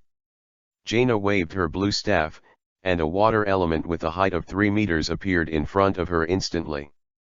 Ha! The water element roared, spread out his hands, blocked all the red shockwaves and bullets directly, and then disappeared into a pool of water. Ring of Frost. Jaina didn't give the Marines any chance at all, she just raised her hand and made a big move. Ring of Frost, summons a huge frozen area, freezing all enemies within the range. In an instant, a huge chill surged out from the surface. Ka ka ka ka ka. The sound of the ice spreading is endless, and in just a moment of effort, all 500 Marines have all turned into ice sculptures. Even the muscle fruit ability Happy is no exception. All the other Marines in the Marine branch room were dumbfounded. Marine Headquarters building, inside the Admiral Sengoku office. Sengoku, who was reading the document, frowned and was in a very bad mood. He couldn't understand, where did the shells that bombed the headquarters a few days ago come from? Is it from heaven? Golden Lion can throw cannonballs from the sky, which is definitely not something that Roy can do. Could it be that Roy and Golden Lion have cooperated? That is even more impossible. If the Golden Lion is over the Marine headquarters, and there are cannonballs with such power, it is definitely not as simple as bombing for 10 seconds, and it will definitely raise the Marine headquarters to the ground. Point is, the Golden Lion was playing Lonely Red that day. Blue blue blue. The moment Sengoku picked up the phone bug showed extremely rich expressions. Sengoku Admiral, on Sabayati Island number 66, Marine Station found the trace of Eternal Angel Roy, and also found a new companion of his. It's a woman. Roy has already run away, and our army has been completely wiped out by that woman. That woman seems to be a Logias no snowfruit person, and now there are snowflakes in the sky. Sengoku had a solemn expression and said, "Don't act rashly, follow Roy and the woman, and after investigating the location, conduct a secret surveillance. I will call someone to deal with it, and wait for the order." Yes. After Sengoku hung up the microphone, he got up and shouted, "Call Borsalino and Kuzan to come to me and get them ready to sail." 10 minutes later, the two warships set off from Marine headquarters. At this time, Borsalino was sitting in the command room with his long legs on the table, watching Roy's reward order, with a cigarette in his mouth. Well, there is a reward of 700 million Baileys, and the pirates who can only be caught alive are so scary. At this time, a Marine Rear Admiral came over with a phone bug in his hand. "It's Kuzan, Rear Admiral." "Why, do you have any plans?" Kuzan's lazy voice came. This. If you want to plan this kind of thing, I'll leave it to you." Kizaru adjusted his sunglasses, his mouth crooked. Well. Kuzan said, "I'm curious about that woman's ability. I'll deal with that woman. Roy will leave it to you." At this time, Sabayati Island number 1 population auction venue. A fat and oily rich man bought a pair of beautiful twin slaves for 120 million. And as the last transaction came to an end, today's auction would also end there, perhaps because there were not two rare auction items, so Tenryabito did not show up. The stairs in the venue were not full. At this time, Roy was sitting in the last row of seats. Because he didn't meet Tenryabito, who he really wanted to see, Roy was still a little unhappy. The nobles of the world, legends control the world. The big secret of the world is also the garbage of the world. Roy has always wanted to take a look at it, but it's a pity this time. Because the auction has ended, most of the people have left the scene, and the part of the people who stayed are rich people or pirates who bought the goods. They are waiting to pay for the goods. These things, but there are also personally paid for, such as the fat rich man who just photographed a pair of beautiful twins. The very funny host on the stage shouted to the audience who were still in the stands, "Then, all adults who have made a successful purchase, please come to the stage to get the goods now. Thank you for your support to our auction house. What good goods will there be in the future? I will notify you as soon as possible." The buyers who were sitting in their seats walked towards the stage one after another, and soon the stage was full of buyers. Everyone takes out their own bank cards. There are still such things as banks in this world, but this kind of thing is basically the patent of the rich. How can pirates use this? "Oh, Lord Lewiston Blackie, you bought another pair of goodies this time." The host of the auction house saw the fat man and immediately called out his name. It seemed that the two were already acquaintances. Last time, the blonde woman was really uninterested. After playing a few times, she couldn't stand it and committed suicide. This time, this pair is very good, and it suits my appetite. Braggy put his arms around the shoulders of a twin sister who had spent a lot of money, and took out a golden bank card with a wicked smile. "Okay, go and swipe it." As for the twin sisters, their faces were dead. They had a hunch in their hearts that their lives would be full of darkness. No, it was still unknown how long they would live. Thank you for your purchase. Do you want a discount this time? You've been there many times. Stop talking, go quickly, I'm still waiting to go back and open meat. Bragi said impatiently. Yes, don't bother, you getting old. The host was just about to stretch out his hand to take the gold card in Bragi's hand when a golden spear suddenly flew past. The host felt a chill in his right arm, creating a sense of emptiness. He looked down and saw his right arm has fallen to the ground. It was interrupted from the position of the shoulder, dripping with blood. Then came the pain that broke my heart. Chapter 65 Kizaru, Serious Mode. The host fell to the ground, twisting his body constantly, startling the buyers on the stage. My arm, my arm. The host screamed in agony, and at this moment, a figure walked down from the auditorium. Under the shocked eyes of the buyers, Roy casually walked to the host and pressed the ash messenger against his neck. You, who are you? Stop, you know I'm. Brush. Click. The neck was completely cut off, and blood flew out, spraying Bragi all over his face.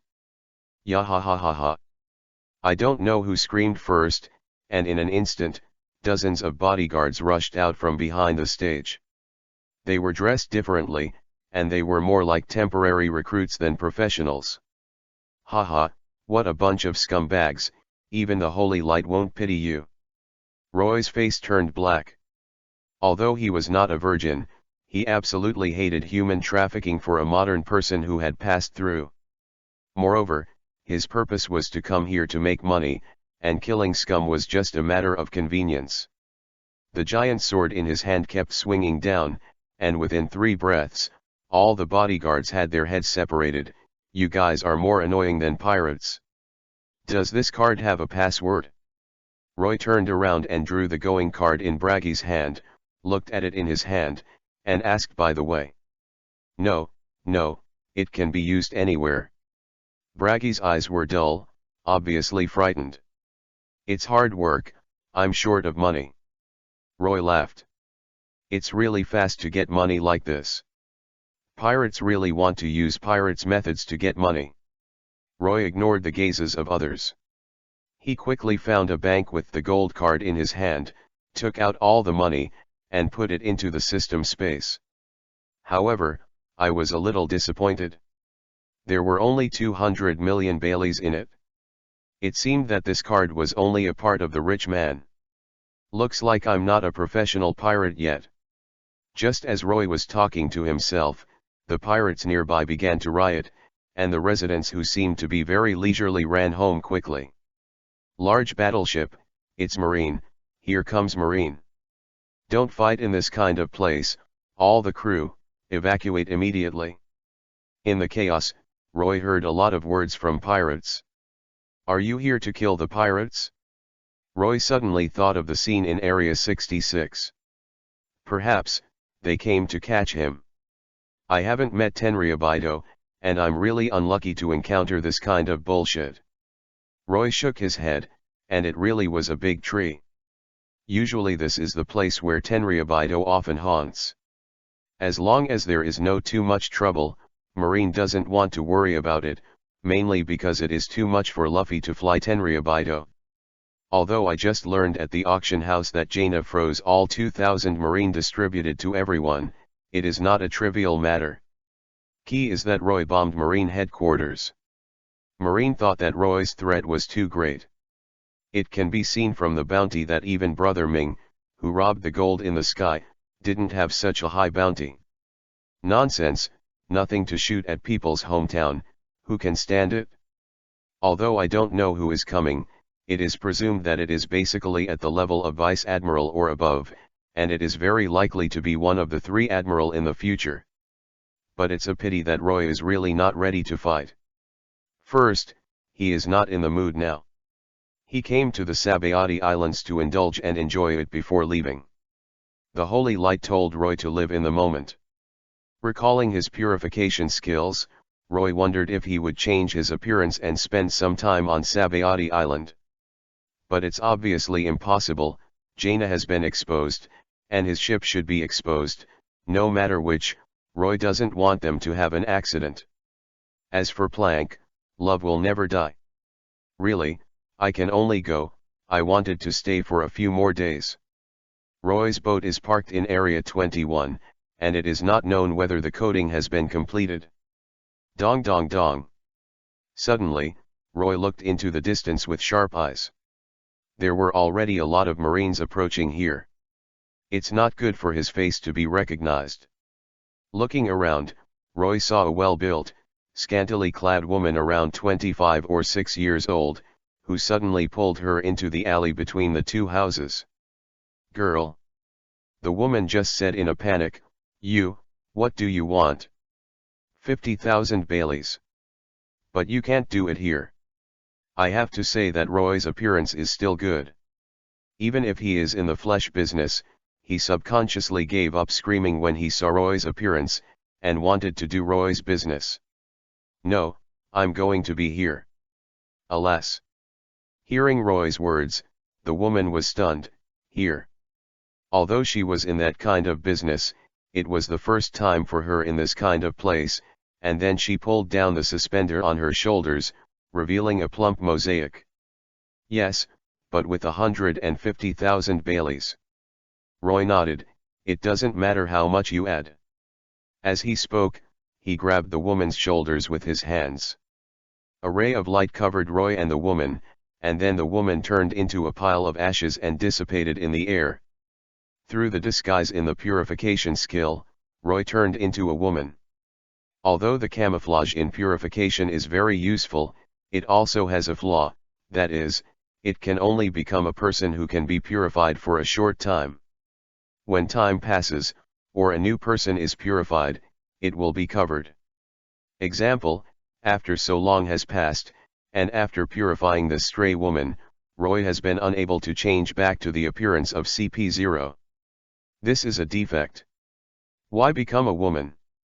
Roy didn't want to either, because no one could change before. Glancing at the woman's ashes, Roy said, "This is the end of your sad life. I hope you can be forgiven by the holy light." Area 27 of the Sabayati Islands, by the pier, two warships with the marine logo painted on the sailboats officially entered the pier. Borsalino and Kuzan standing on the boat, they were speechless for a while, and after a few seconds, they screamed and fled. "Call out!" Suddenly, a golden light flashed, and when they saw a flash of light blocking their way, the two members of a pirate group couldn't help but stop, stunned as they watched the flash in front of them gradually turn into a tall man. "I'm sorry." Borsalino put his hands in his pockets, bowed his waist and said to the two, "I'm looking for a man named Roy, do you know?" The one-eyed pirate with the blindfold looked at the guy in his 50s and took 2 steps back in fear. "Borsalino." The two quickly turned around and ran away.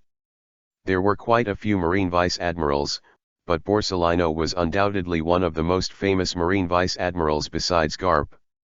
Seeing the two turned around and fled a long distance, Borsalino didn't rush to chase, just raised his hand and touched his chin, and said innocently, "That's too much, I just want to inquire about something." "It's just." Fell, and Borsalino stretched out a finger, and a flash of light flew from his finger, passing between the two. Almost at the same time, a violent explosion occurred in front of the two pirates, blowing all the pirates away, naturally, including the two people just now. Blue blue blue. At this moment, Borsalino's phone rang. Chapter 66 Kizaru equals playing ape. "Mozamoxi, I'm Borsalino, who is this?" Kizaru asked. "I heard you were ordered to capture Tyrion D. Roy," came the voice on the other end of the phone. Hearing the voice, Kizaru deliberately extended his voice and said, "Yeah, the pirates with a reward of 700 million are too scary. I want you to let him go. The organization has just been established. Don't arrest this kind of person too early. give Marine a little licking with energy, and I'm very interested in him, the man on the other end of the phone said deeply. Oh, then Kizaru thought for a while, then said.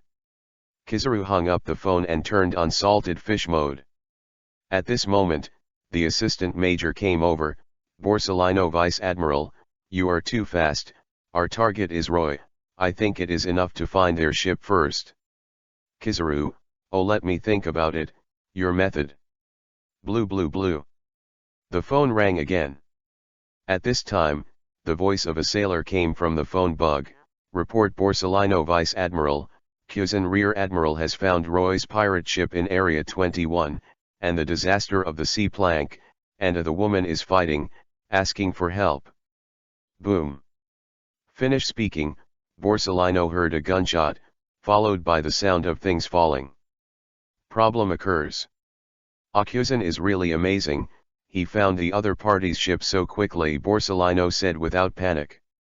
The Kuzan Rear Admiral is probably in a tough fight over there, and the soldier who called was probably killed, but the location has been determined, the 21st.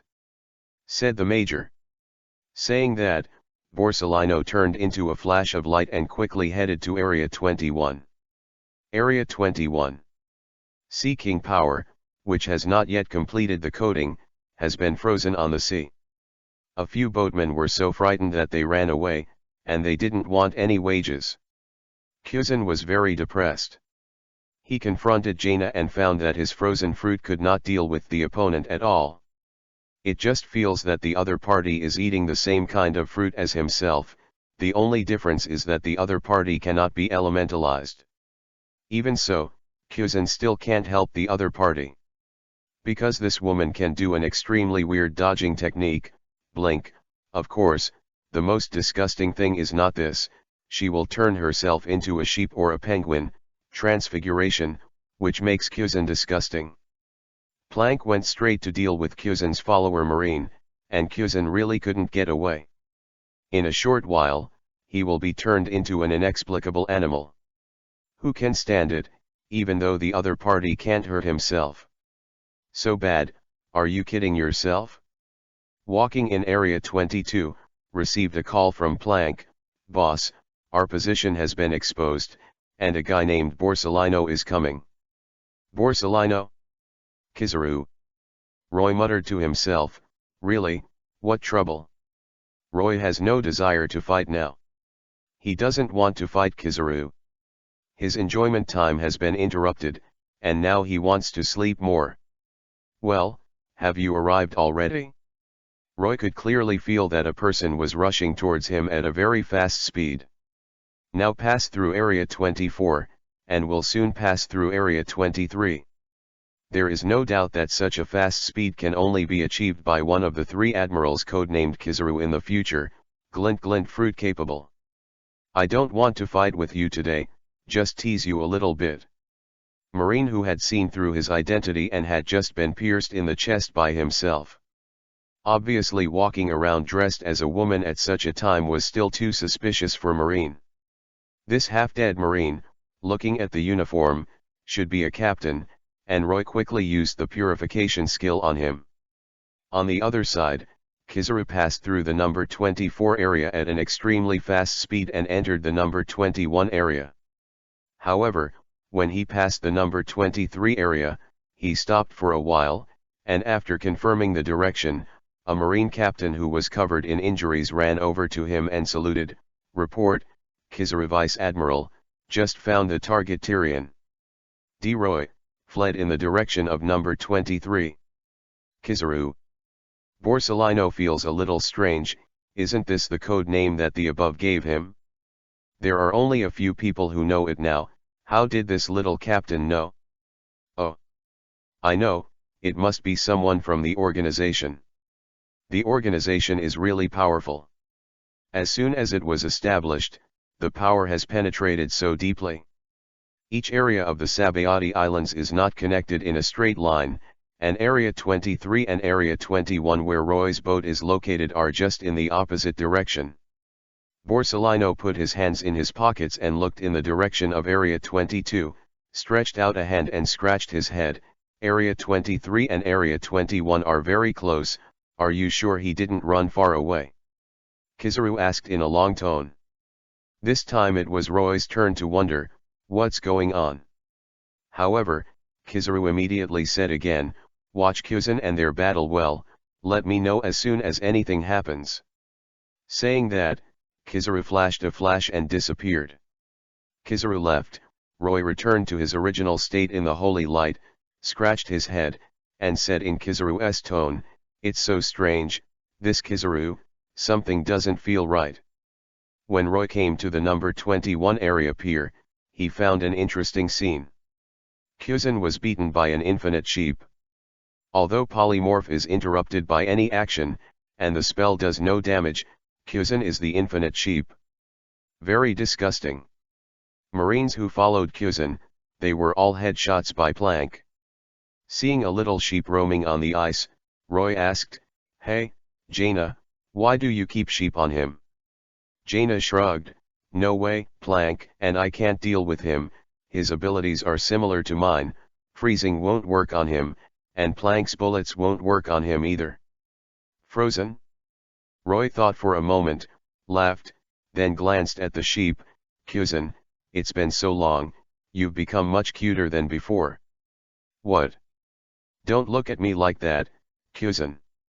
I didn't really want to laugh, but I couldn't help it. Just as Roy spoke, Kyuzan returned to his original form, hey, you are too much. As he said that, cold air burst out from his body, and he wanted to attack Roy.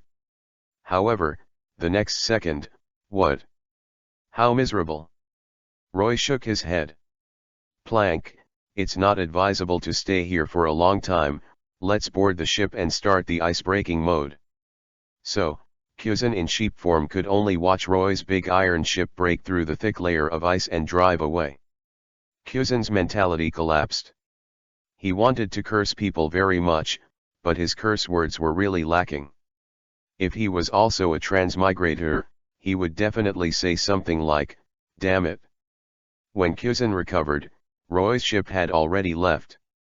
At this time, several Marines also rushed over from a distance. It's fortunate that I didn't see the appearance of a sheep being turned into a sheep.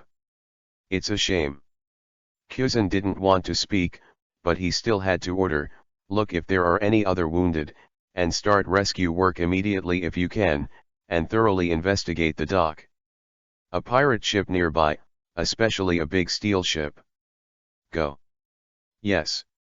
Marine soldier, after starting the investigation mission, Kyuzan said to one of his subordinates, bring the phone bug here, I will contact Borsellino Vice Admiral. Report, Borsellino Vice Admiral's phone bug was given to his major when he was attacking. Said a sailor helplessly. How come at this time?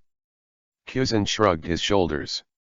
Although Borsellino usually does things very out of tune, it's too coincidental that the chain fell off.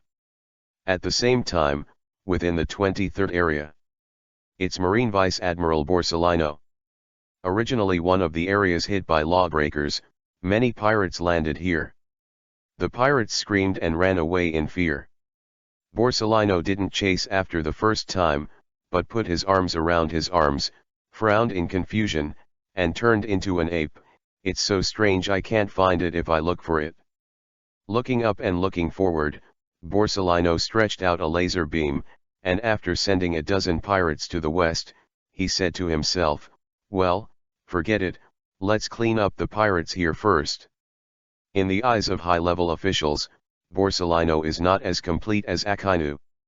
He is the kind of swaying character, and even many times, he does not completely kill the pirates, and many erratic behaviors make Marshal Kong to him very dissatisfied. In fact, Kizaru wanted to say, hey, acting is so easy, ooh. Chapter 67 Meet Roger again. An hour later, in Area 21, a sergeant reported to Kyuzan, Your Excellency Rear Admiral, of the 86 people you brought, only 4 survived, most of them were gunshot wounds. It is very difficult to survive. Among them, there are 7 pirate ships in this area, but none of them target Roy's ship. Where the hell did this guy Borsellino go? Kuzin said to himself, this guy Roy is still on the road of a pirate, it's really nerve-wracking. At this moment, a golden light descended from the sky and gradually formed a human shape. It was Borsellino. Borsellino, where have you gone? Kuzin asked in dissatisfaction without turning his head. If he had come earlier, he would not have been humiliated by the infinite sheep. Fortunately, no one saw it, which was too embarrassing. Ah, I heard from a captain who escaped that Roy fled to Area 23, why didn't he? Huh? Hearing this, Kuzin turned to Borsellino, the escaped captain? What's his name? How could I possibly know the people from the local branch? Borsellino said, since he didn't know him anyway, he wasn't his subordinate.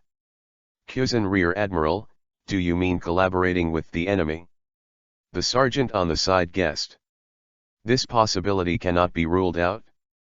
Kuzin tilted his head, collaborating with the enemy is a big no-no in Marine. Keep searching. The next morning, Marine Headquarters Marineford. Although many pirates were captured and returned to prison, Akadu, who was the main target this time, was not captured enough, let alone captured. Borsellino didn't even find anyone, so he played the audience's soy sauce. As for Kuzin, he just reported the information about the woman named Jaina, but he didn't say a word about her ability to transform, which was too embarrassing. Sengoku Admiral sat behind the desk with a blue face. So, you suspect that the branch captain is collaborating with the enemy? Yes, this possibility is very high. Kuzin nodded, but because Borsellino said that the captain's appearance could not be remembered, it is not ruled out that Roy took off his military uniform and wore it to deceive people. Sengoku pinched his temple with his fingers. What other information? Kuzin went on to report, his boat is not coded, which means he may still be in the Sabayati Islands, or return. Really? This is really a great blessing in misfortune. Sengoku heard this, and his tense face eased a little. He must catch this arrogant guy. If there is another bombing of Marine Headquarters, Marine's face will be completely lost. Borsellino, anyway, it's a serious problem that you have been deceived. You are ordered to stay in the Sabayati Islands for 2 months, go immediately. Sengoku ordered coldly. Oh Mr. Sengoku, you look more serious than Mr. Zephyr. Kizaru agreed happily, knowing that the purpose of this was to keep ambush Roy in the Sabayati Islands. It was with Kizaru's mind, because his real boss told him that he appreciated Roy's concept of 8 virtues of a knight. So, continue your ambiguous justice, be a good ape, and play with the swordsmanship of self-cultivation. After Borsellino's departure, Kuzin reported again, there is one more thing that deserves our attention, Sengoku Admiral. What?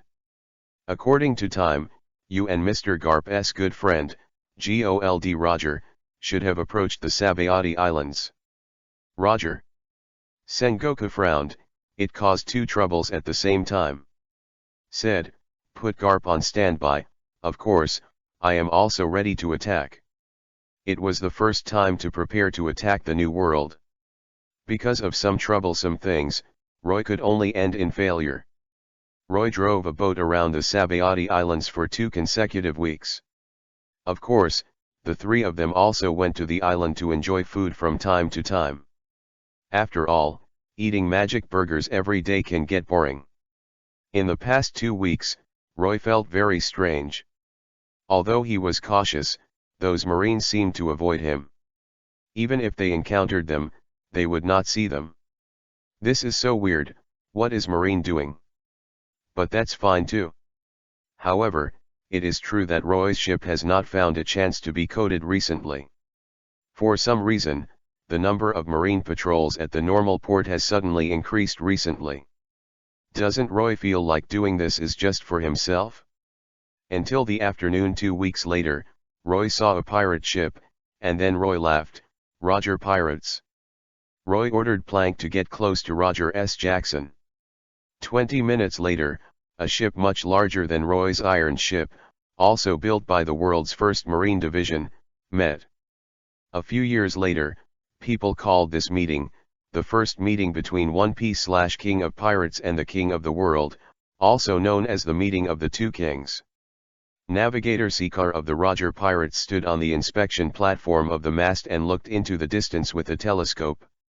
When he found Roy sitting on the bow of the iron ship, he put his hands on the edge of the inspection platform and faced Roger below. Said, "Captain, it's Roy's ship." Roger and the others, who were drinking wine, immediately got up and looked into the distance when they heard this. Sure enough, a very unique big iron ship without any sails, but smoking black smoke approached.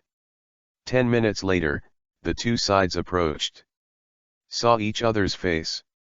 Roger saw Roy and Plank, and an unknown girl standing on the bow of the boat, and laughed. "Roy, do you want to have a drink together?" Having said that, Roy jumped on Roger's boat and ordered Plank to anchor and fix the boat. "Roy, who is this lady?" Roger glanced at Jaina and asked, "It's a good match for you, ha ha ha." Jaina blushed instantly. "Hello Mr. Roger, my name is Jaina, I'm a magician, I often hear about you from Lord Roy, and I heard that you are One Piece/King of Pirates." Jaina's attitude towards Roger very respectful. Roger was surprised. Roy looked at himself like this and was embarrassed. "Ha ha ha, not yet, but he will definitely become the man of One Piece/King of Pirates."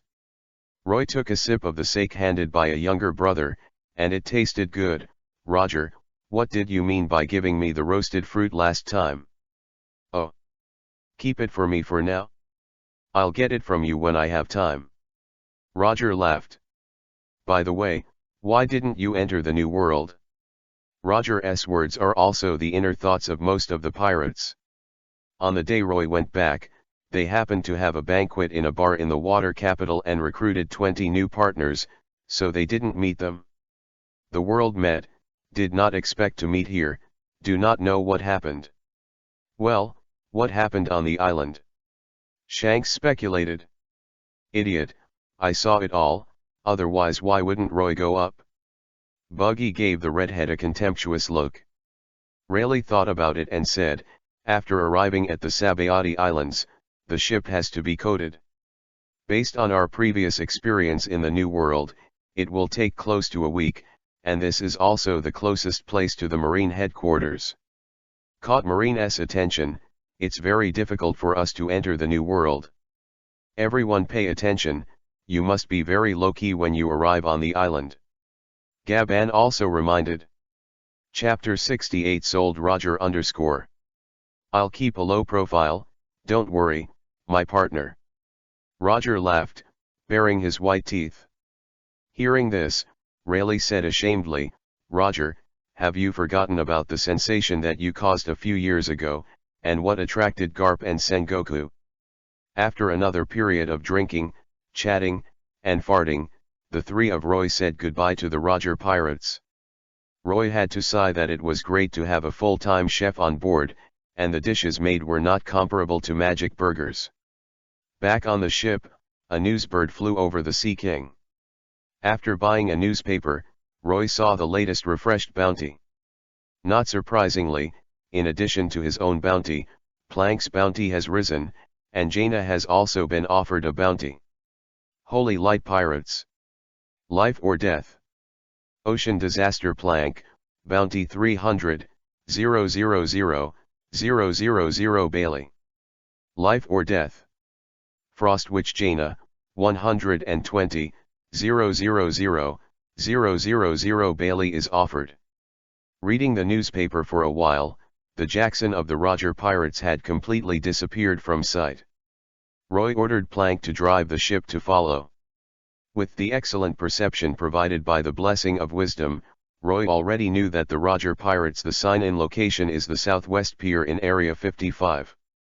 Rayleigh and the others shuttled back and forth between the New World and Sabayati Island many times, knowing that Island 55 is a place where craftsmen gather, and they can find coding workers as quickly as possible, so they chose to log in here. Determining the location of the Roger Pirates, the Sea King ship turned the bow and chose to drive the ship to the 27th area, which is the farthest location from the Roger pirates. This was something the two had negotiated before, and doing so would distract Marine. However, Roy started to think carefully. Roger, don't blame me, I believe you have destiny, it shouldn't matter. Having said that, Roy got off the boat, and he ordered Plank and Gianna to stay on the boat, not to go anywhere, waiting for the coating. After Roy was wrapped by a beam of holy light, his body turned into photons and then reassembled, reappearing, and he had become an ordinary person with a slightly fat body. Go and see what Roger and the others are doing. Roy's bald head was possessed and he began to mutter to himself. As soon as he got to the Sabayati Islands, Rayleigh was very active in preparing for the next voyage to the New World. First of all, of course, it was the coating. If the project went smoothly, it might be completed in 2 or 3 days, but if it didn't go well, it would take 7 or 8 years. It is also possible to get it, and it must be done as soon as possible. If Marine discovers it, it will be troublesome. Rayleigh divided the rest of the crew to buy necessities such as fresh water, food, medicine, and more. The rest were led by Gaban and stayed on the boat. On this island of Sabayati, where everyone has it, if you don't look at the boat carefully, you will definitely be gone when you come back. After all, not all boats are big steel ships. On the other hand, after Rayleigh left, Roy found the same coating workshop and asked them to go to number 27 to coat his boat. Coating is a very important job. Once it is broken at 10,000 meters in the deep sea, the seriousness caused is unimaginable. Rayleigh and the others have many experiences in diving into the underwater world, so it wouldn't be wrong to choose the same workshop as them. Even the Roger pirates have become extremely low-key after entering the Sabayati Islands. They are hunted by Marine here, and it is difficult to enter the New World. It took 5 days for Roy's ship to be coated. On the 3rd day, Roy killed a Marine warrant officer who sneaked out to drive meat, and snatched his phone bug over to start a plan when he finally left. The 3 of Roy have been staying by their ship's side for the past few days and rarely leave. Once there is Marine who is approaching their position or someone who may reveal the news, they will kill them. It is not just Roy who does this. Roger Pirates is also like this. This approach kept Roy and Roger's whereabouts temporarily secret, and also allowed the coding work to proceed smoothly, but Marine was not a fool. However, their chief is an acting ape. Finally, when Roy's coding work was about to be completed on the 5th day, Kizaru finally felt, meaning, not, expected, right, middle, and sent a small group of more than a dozen people. The team went to Area 27 to investigate.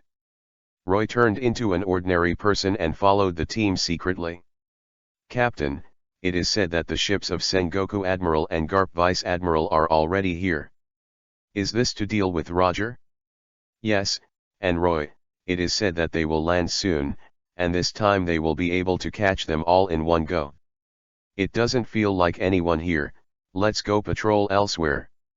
After Roy heard these words, he always felt that someone deliberately spread the news to them, because the patrol team left after saying this. Weird. However, Roy returned to the boat and asked several boatmen, "Uncles, how long will it take to complete it completely?"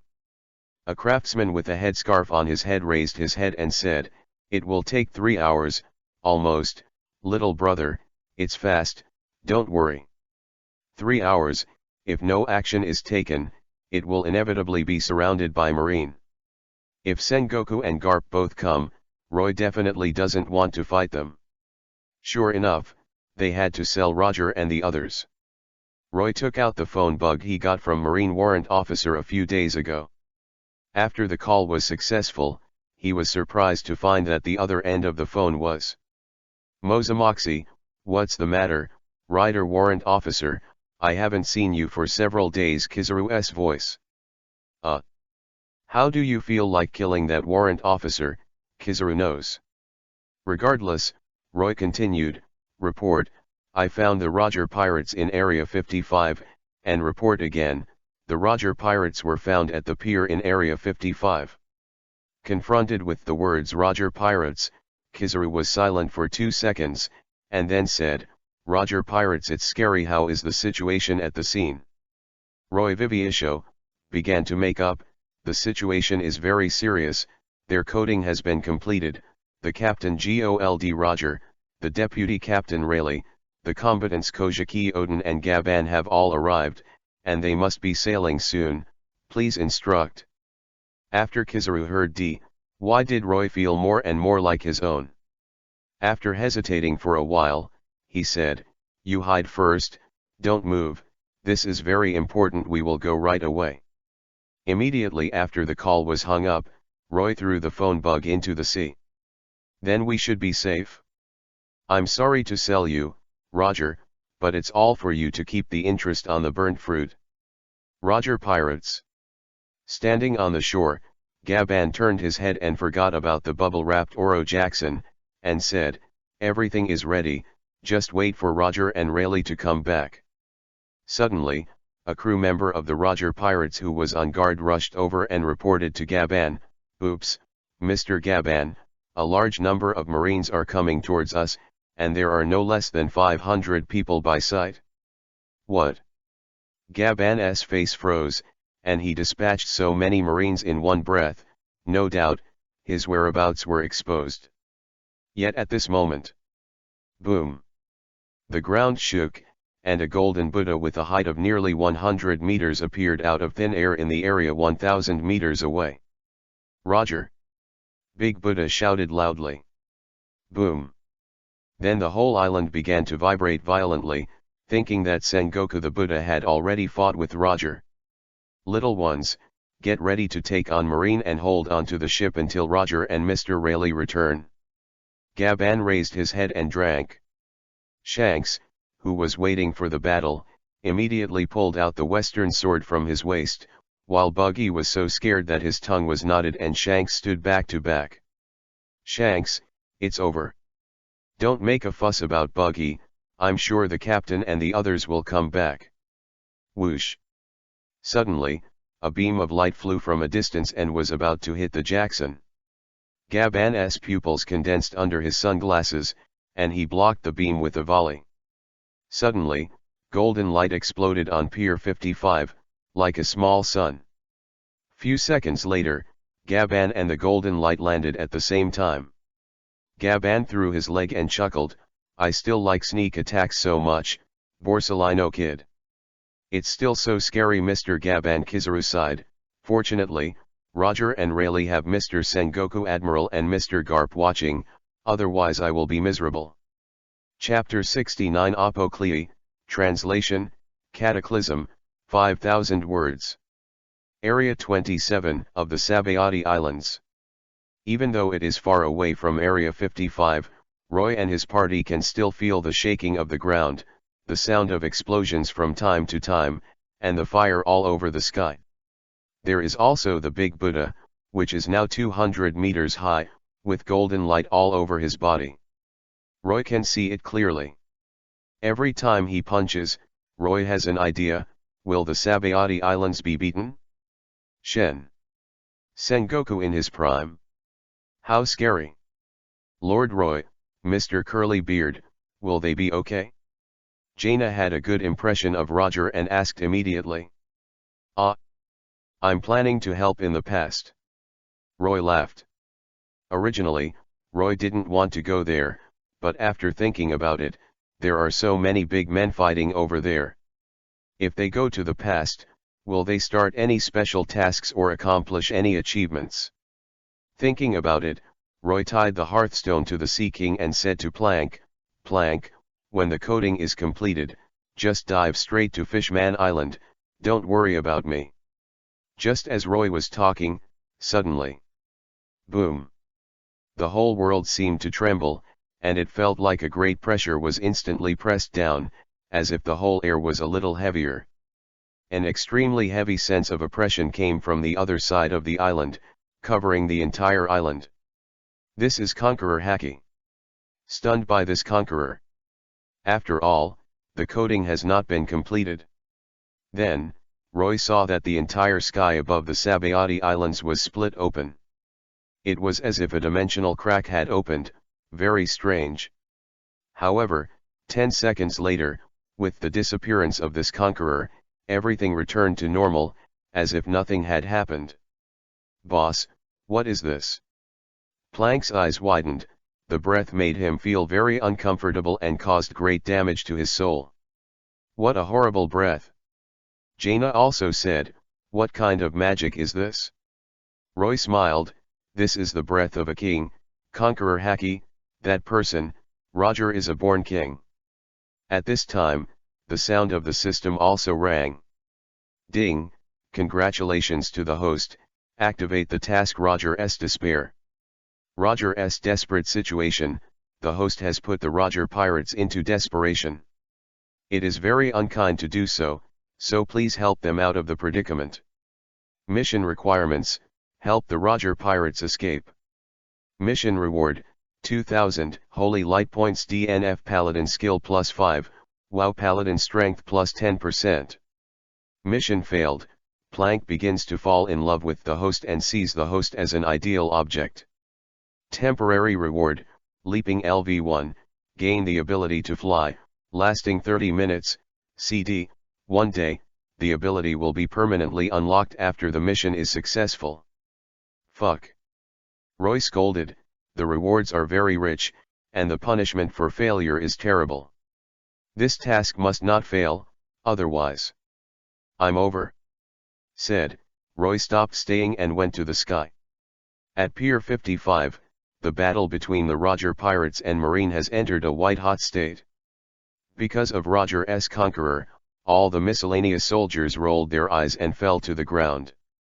Now, all that's left is the duel between the main generals. Roger plus Rayleigh is fighting with Sengoku plus Garp. Kojiki Odin, Akainu, and Kuzan plus Momonga fought hard. Kizarov's Gaban, one of them is playing health-preserving swordsmanship with Tiankong Yunjian, and the other is playing health-preserving boxing. A cat and a dog teamed up with Shanks to fight 3 vice-admirals. Buggy shivered aside. "Roger, don't make useless struggles, look at my iron fist." Garp shouted loudly, punching his fist towards Roger. Boom. Fist and Roger's sword collided, sparking an instant Haki confrontation. Boom. The scattered Haki spread out like a flood, and Roger's longsword and Garp's fist suddenly froze together. Roger.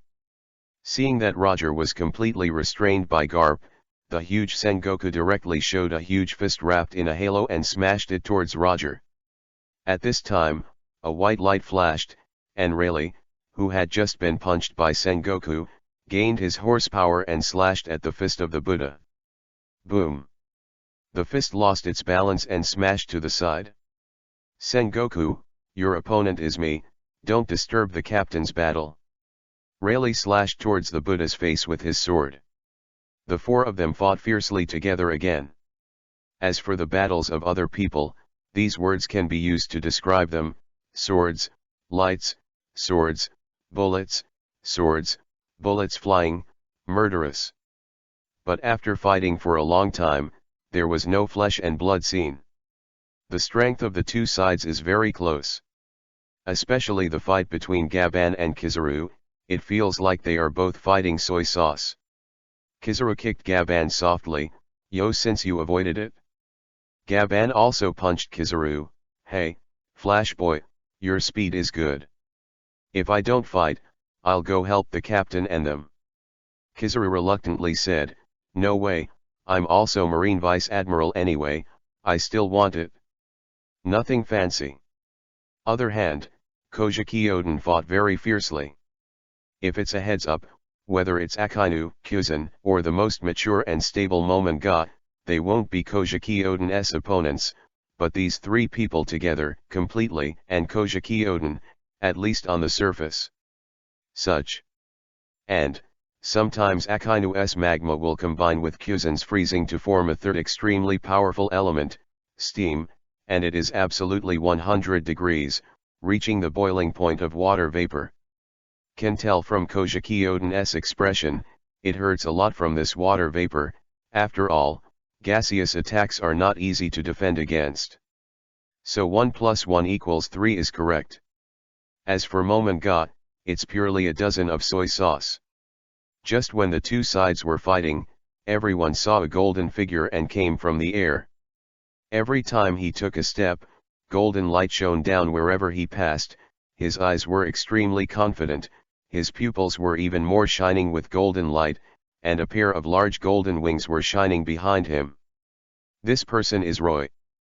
Under everyone's attention, the light-winged holy light behind him shined brightly on everyone, and Roy opened his mouth.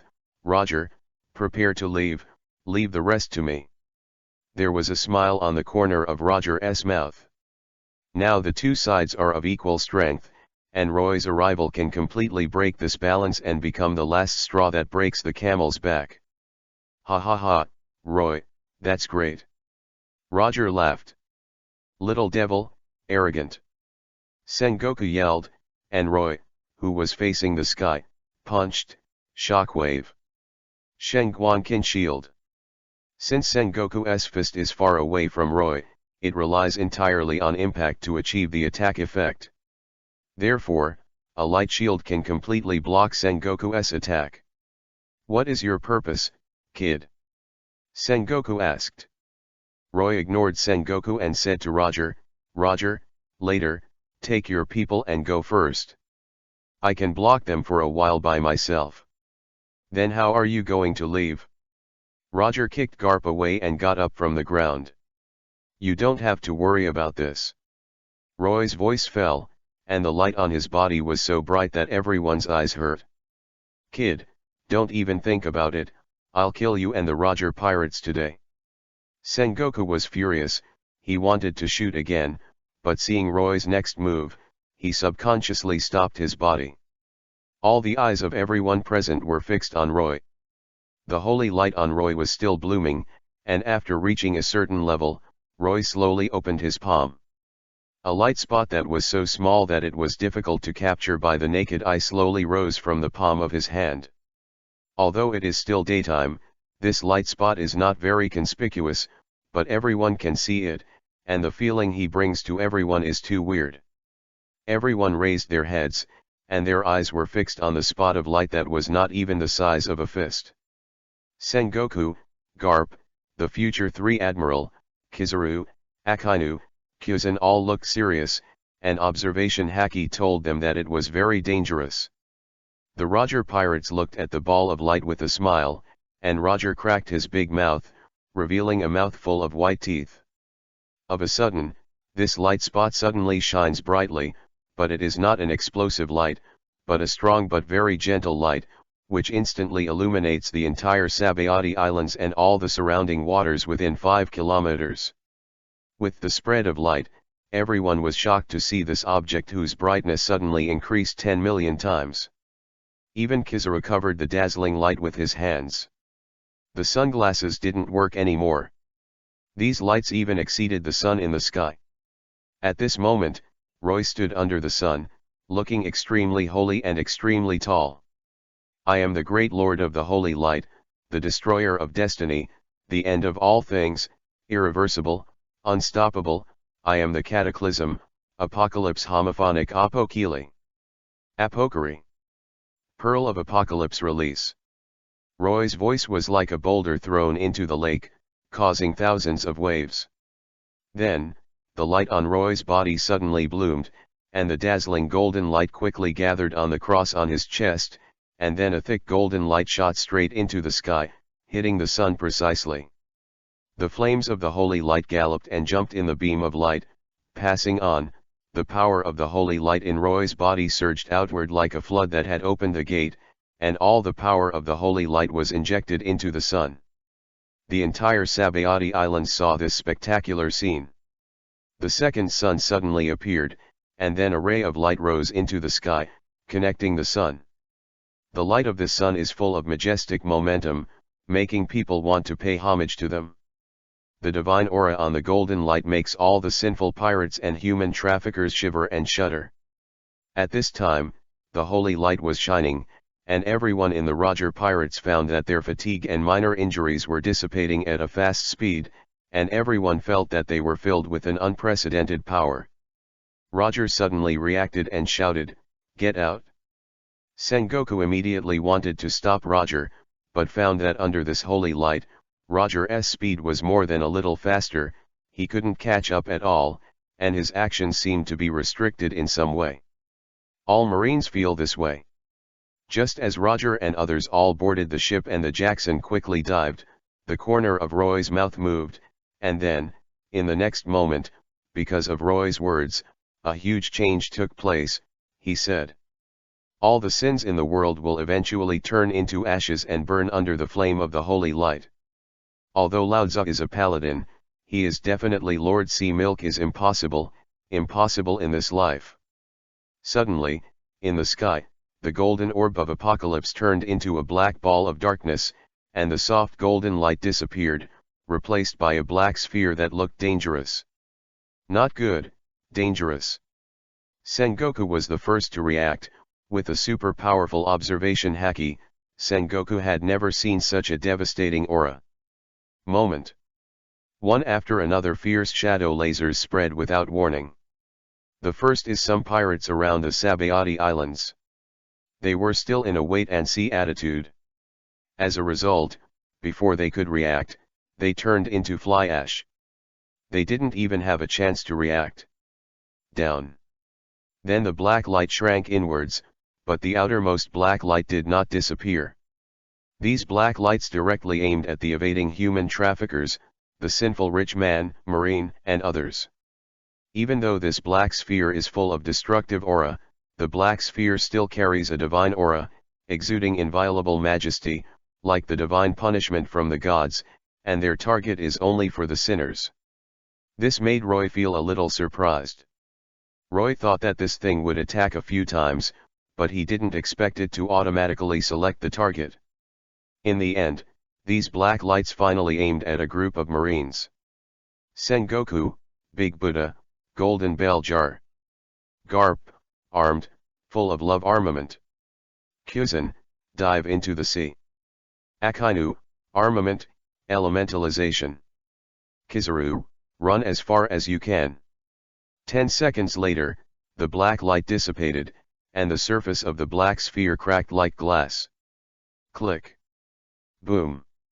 Sabayati Islands like a nuclear bomb, forming a huge shock wave, and the surrounding sea water formed a huge tsunami that spread to the surrounding area. The entire Sabayati Islands shook violently, as if an earthquake had occurred. Sengoku and Garp blocked the attack. Although Roy's attack was powerful, it wasn't enough to hurt them, but such an attack was too weird. Others spit out a mouthful of blood, and the worst was the 3 Vice Admiral, whom Roy didn't know, almost fainting. Secondly, Akainu's chest is constantly burning with black shadow flames, and it has not been extinguished. Although Akainu's strength will be strong in the future, it has not fully grown up yet, and it can't threaten Garp Sengoku's attack at all, and there is a wound downstairs on his body. Similar to Kyuzan, who emerged from the ice, bleeding from the corners of his mouth. Kizaru, I don't know where to go. Bastard. Sengoku was furious, turning his head to glare at Roy, only to find that Roy had disappeared.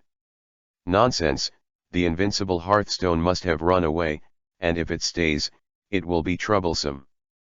When Roy returned to the boat, he found that Plank had descended to 10,000 meters deep in the ocean along the current. Head, the movement you made is so big, I can feel the explosion above it in the sea. Plank was a little dissatisfied, and he couldn't participate in such a battle. Lord Roy, look, is that the entrance to Fishman Island? Jaina saw a hole on the red soil continent and an island wrapped in huge bubbles. There it is, Fishman Island. Rush in. With that said, Roy ordered Plank to add a magic stone and accelerated suddenly. When breaking through the first layer of bubbles, a large amount of seawater intruded in, completely wrapping Roy and his pirate ship, a giant steel ship. Start to fall quickly. Looking at the bubble mask not far away, Roy secretly said, Double protective cover? I didn't expect it. Fishman Island adopts the double-layer bubble protection measures. There is a 1,000 meter pressure seawater protection between the outer layer and the inner layer. Once a ship forcibly breaks through the first layer of bubbles, it will be high pressure. The water wraps and then sinks the whole ship to the bottom of the sea. This can only be avoided by boats entering Fishman Island legally from the real entrance. Forcibly breaking through like Roy is considered illegal entry. Really, not enough information. The ship began to fall quickly, but fortunately, because it is a steel ship, it is very heavy, so the inertia is very large, and it rushed directly to the second layer of bubbles. Boom! With a loud bang, Roy's ship forcibly broke through the second protective film and officially entered Fishman Island. Huh? After Roy landed, Roy found that it was not the sea but the land under him. It seemed that this was not a good place to land. Boss, it's not good to be a teacher. What should I do now? Plank got up. Fishmen in Waterwheel Town on Fishman Island below were all scared and silly, and a huge white steel ship was flying in the sky. Slow fall technique. Suddenly, Jaina raised her hand and added a slow fall technique to the ship. In an instant, the whole ship fell gently like a feather. Plank struggled to control the ship to avoid landing in a crowded place. In the end, the Sea King slowly landed on the ground of John Cold Square. Fortunately, whether it was mermaid or fishman, the response was fast, and when the boat fell, everyone ran away. Ah! What's wrong? A ship? A ship from the sky? Is it illegal entry? Fishman who lived nearby came out to watch the fun, and saw three people walking off the boat, a beautiful boy in a white trench coat, a blonde girl in a blue mage robe, and a fierce-looking person. It's human. Definitely a pirate, you can tell just by looking at Plank's appearance. You must know that Fishman Island is the only way for pirates to enter the New World. 99% of the humans who will come to Fishman Island are pirates, and the last 1% are businessmen. But the pirates who entered illegally have not been seen for several years. Huh? That's... Roy looked up at the sky of Fishman Island, and found that there were a lot of clothes floating in the sky, but the ships were driven by huge bubbles, otherwise it would be impossible to float in mid-air. What a beautiful place. Jaina first sighed, no way girls just like this kind of romantic-looking thing. Plank laughed out loud, boss, you said that when you arrive at Fishman Island, you can relax for a few days. I really want to taste the rum specializing in Fishman Island. Chapter 70. Is there a difference between mermaid and fishman? Wait. You three trespassers. The three of Roy had just come up from John Cold Square, and before the boat beside them had time to lift up, there was a warning sound from the right side. It's the trident of the palace. Great, now I'm saved. Seeing the kingdom's army, the crowd that was tumultuous, no, it was a school of fish, finally quieted down a lot. Ahaha, an accident. Looking at the group of mermaids, or fishmen, who surrounded him, Roy smiled awkwardly. This was definitely an accident. They had never been to Fishman Island, and naturally they didn't know it. The correct way to enter Fishman Island. In fact, the entrance to Fishman Island is still a tree-lined path, and it is not as busy as it was later. Looking at the fish in front of him, Roy was thinking, is there a difference between this fishman and a mermaid? Mermaid equals mermaid? Essentially a fish? Fishman equals fishman? The essence is it can't be human at all. That should be it. Even for humans, illegal entry requires. Before the fish-headed man with the pointed mouth finished speaking, he was suddenly pulled away by a tall red fish-headed man behind him. Hello, who are you? The leader of the kingdom army just asked a question, but when he saw the face of the red-skinned fishman, he shut up. He is very famous. The current leader of Fishman, Fisher Tiger. Because of his appearance, Fishman Street was unified, which made Fishman Street where lawbreakers concentrated a lot quieter. Therefore, the entire Fishman Island, not to mention the king's army, even the king will give face when he sees them. Coupled with the fact that the current Fishman Island has not been taken over by Whitebeard, all Tiger's status is naturally unusual. People from the Kingdom Army, don't interfere in this matter, you are not their opponents. Tiger threw the 3 reward orders to the army fish of the king's army behind. The man took a look and suddenly looked shocked. It was the wanted order of the 3 of Roy. Eternal Angel, Roy, 700 million Bailey. Ocean Disaster, Plank, 300 million Baileys. Frost Witch, Jaina, 120 million Bailey. The captain was frightened, and this is still an egg, so let's pretend he didn't see it. Before entering the Age of Great Voyages, there were very few pirates who could reach Fishman Island, not as many as in the future.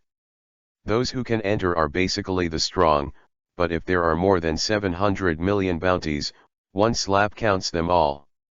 Thank you for your help, otherwise it will be very troublesome. You are a good person, Second Master Guan, may the holy light bless you. Roy replied, by the way, he gave the fishman in front of him a nickname, with red skin, a big beard, and the bright green headscarf. If it was put in the future, he would definitely be a die-hard fan of Guan Yi. When I watched Fishman in the animation before, Roy actually thought this race was pretty good. After all, female mermaids are still very beautiful, but now Roy doesn't think so, because almost all Fishman, the skin on their bodies, there seems to be a layer of mucus or something. Master Guan? Tiger was a little stunned, but when he heard the other person calling Master, he was instantly refreshed. Humans usually discriminate against Fishman, how can anyone call him Master Fishman, and the other party is offering a reward? The 700 million guy has a lot of face. Brother, you're welcome. My name is Fisher Tiger. We haven't entered the country illegally in Fishman Island for a long time, so the Royal Army is definitely a little nervous. Brother Tiger laughed, but then the conversation changed. However, if you do anything outrageous on Fishman Island, think carefully, it's 10,000 meters deep. Tiger's words are very pertinent. At this time, he has not yet ventured on land, and most of his understanding of human beings comes from the pirates who traveled through the first half of the Great Waterway or arrived here in the New World. Until human beings like rhetoric the most, even if Roy calls him master, he can't be too happy, but he is really happy. Roy looked at Tiger with shining eyes, and a sense of respect rose in his heart. He wanted to ask the world of One Piece/King of Pirates, the fishman Roy admired most in his previous life, was it Tiger, who climbed up the red soil with his bare hands continent, enough man? No, Second Master, don't worry, we're just here to drink and have some food. Roy said, and he wanted to leave with his 2 younger brothers. Fishman Island is a good place for vacation. Roy can't wait to see those little mermaids and Jaina in bikinis. Think a little chick moving. Wait a minute. As soon as the 3 of Roy walked out of a few movies, they heard Tiger say again, your boat is too conspicuous here, so how about I ask my brothers to help you carry it to the sea forest in the east? Free. Roy laughed, the fishman was so kind, thank you, Second Master. Second Master was very happy, you're welcome, little brother. It's all from my own family. Soon, Roy's boat was carried over to the sound of ha-ha from a group of fishmen. This is the normal place to enter Fishman Island. Little brother, do you want to enter the New World? Tiger said to greet his subordinate UAI. Well, of course, it's more interesting there. Roy chuckled. Yes, that's right, it is said that there are goings everywhere. Plank also grinned. There are very few humans who can successfully pass 10,000 meters under the sea to come here, but it is a coincidence that besides you, there is a group of pirates here. I hope you don't make trouble. Who is it? Roy asked curiously, could it be Roger? That's even better. You can ask Roger's people to have a party or something. Of course, it's the other party's treat, and he is the benefactor who helped them get out of the siege. However, Tiger's words disappointed Roy, the pirate group led by Nard Ernst, the guys who like to cause trouble. Tiger turned around and left. In short, brother, you one thing to note, I don't want to see human battles happening on Fishman Island. Roy nodded, okay, I know the second master, as long as the other party doesn't provoke me. At the same time, Plank took out a reward list. Nard Ernst, the reward is 210 million Bailey, boss, this is a lot of money.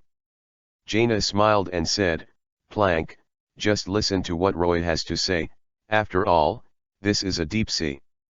Roy looked at Tiger's back and said, this island is really interesting, I wonder if it will be more interesting in the New World. After Tiger left, he immediately went to the palace to report Roy's affairs to King Neptune and Princess Gigi. The appearance of pirates with a reward of 700 million was not a trivial matter. As long as they don't do anything out of the ordinary, just ignore it. Neptune just used his usual phalanx to deal with pirates. Endure it, endure it. Anyway, they won't stay here for a long time. They are going to the New World. They don't need to hurt their subordinates for passing passengers. This is what Neptune has always done. Fortunately, the era of the great pirates has not yet come, and the chances of encountering pirates entering Fishman Island are very few, and it will pass by turning a blind eye. Chapter 71 Arrogance Has a Price. Fishman Island, although it is called that, but in fact the appearance of these fishmen is really unflattering, but Roy is still a little envious of them, because they can anal mermaids. And mermaids, except that the tail of the lower body does not suit the appetite, as long as they are young mermaids, they are basically all beauties. Roy has been thinking, this mermaid's tail, I don't know whether it is braised or steamed. Or how to mate. Do you roll like a fish? It is said that after the age of 30, these mermaids will evolve legs, and most of them will intermarry with humans, which makes Roy feel reasonable, because Fishman is so ugly, many mermaids are unwilling. Soon after, the three of Roy were deep in a tavern in the southwest of Fishman Town. The three of Roy sat in front of the bar under the curious eyes of a group of fish. Ma'am, give me a glass of juice, no apple juice, thank you. It was Jaina who spoke first. Beer. Thank you. After Roy came to this world, his favorite drink was beer. As for other high-strength alcohol, such as rum, Roy is really not used to it. Coke and rum, yelled Plank, who hadn't had anything else since Roy told him that rum was better with Fat House Happy Water. Okay. The long black-haired mermaid sister agreed immediately. Besides, give me the same delicious food in your store. Roy continued, there must be no shortage of food. Okay. Okay. Miss Mermaid was startled by Roy's words, but she didn't say anything, and gave her orders directly. There are all kinds of strange people in this world, so she doesn't need to be too surprised. A few years ago, she met an Uncle Crescent Whitebeard who drank all the beer in Fishman Island. Suddenly, the door of the tavern was kicked open, and another group of humans came. It seemed that they were also pirates. Roy suddenly remembered what the second master had told him, called what is it, it seems to be called to kill him. Although there is no era of great voyages, there are still a lot of pirates in the world, and their names are hard to remember. As long as the names have SI, skin, and ER in their names, they all feel the same. Forget it. Drink, hurry up. One of the crew members of the Ernst pirates shouted to the merman waiter rudely, and then started to discuss with the other crew members, it's terrible, the battle between the Golden Lion and Red is just the aftermath of the battle, almost killed us. Roy's eyes narrowed when he heard this. He had read this information in the newspaper half a month ago, the Lonely Red and the Golden Lion Shiki fought in the New World, and the Golden Lion defeated Red with an overwhelming legion force. Although many people know that in a heads-up fight, two people may not be able to decide the outcome for a few days, but Roy dismisses such comments. In this world, neither pirates nor marine have ever played heads-up games. How are you few people? Can only blame myself.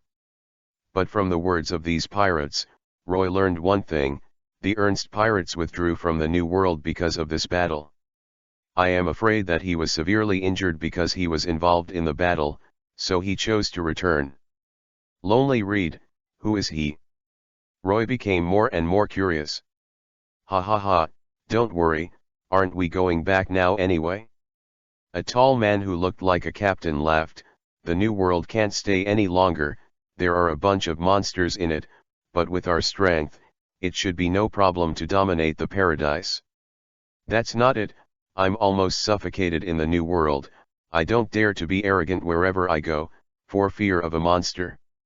A tall and thin pirate said with lingering fears, and then he took a gulp of wine and his eyes turned red. The tone became arrogant. As long as we leave the New World and go to paradise, we can do whatever we want, and we don't care whose territory anymore. Another fat pirate also said, yeah, maybe at that time, we will have our own territory. Ha ha ha, that's right, we'll have no problem finding a small kingdom to occupy and kill all the men, children, and old people there. Those fine wine, women, and money will all be ours, ah ha ha. The 7 pirates were very happy to discuss, and what they said also made the surrounding fishman check out and leave, leaving some daring fishman to continue drinking. When Jaina heard these words, she glanced at Roy very uncomfortable. These bastards, I want the ice to tear them apart. Boss, I think it is too, it's even more jerk than me. Lao Tzu Te Niang is just robbing money, but it is still rare to kill innocent people. Plank also said. Roy was helpless. He didn't want to cause trouble, but these soft bastards who returned from the New World were nothing but scum that shouldn't exist in this world. Keeping them would be a waste of air. Roy wanted to stretch, hit them. Point is, money, righteousness. Whatever you want. Roy took a sip of beer and didn't plan to do it himself. As for Tiger's reminder not to make trouble, sorry, Roy doesn't care at all, and this is not a trouble, but a unilateral massacre. These pirates, who were frightened by the New World, couldn't make any waves at all. When they met the strong, they might not even have the courage to resist. Immediately, Plank turned and walked towards the 7 pirates. Human? When the Ernst pirates saw Plank approaching, they immediately turned their eyes away. It was very rare to see other pirates and humans on Fishman Island. The Captain Ernst frowned and asked, "Do you have anything to do?" Plank waved his hand suddenly, and before he could react, he knocked him to the ground, knocked him down on the wall next to him, and there was a wall dong. Plank took out his musket and aimed it at Ernst's heart. Boom! A gunshot rang out, and the entire Fishman Tavern rioted. "Captain! You bastard, how dare you attack our captain?" The other 6 pirates got up and said in surprise, and one of them quickly took out a rifle and prepared to shoot at Plank. See the bullets of the New World sniper. But before he raised the gun, he felt a coldness spread from the soles of his feet to his body. Ka ka ka! In less than a second, he directly turned into an ice sculpture. The other pirates also turned into ice sculptures at the same time. Fishman mermaids in the original tavern ran out, causing a commotion in the street. Before entering the age of great voyage, were the people of Fishman Island so fragile? Roy said and stood up directly, and at the same time, Tiger rushed into the tavern with a group of people. "What's wrong, brother?" Tiger looked at the 6 people who were frozen, and Ernst, whose upper body was completely blown up, leaving only the lower body lying on the ground and rolling his head aside. He was extremely shocked. "I thought I would see a melee between the 2 sides when I came in, but I didn't expect that it was over." "How long has it been?" "Less than a minute."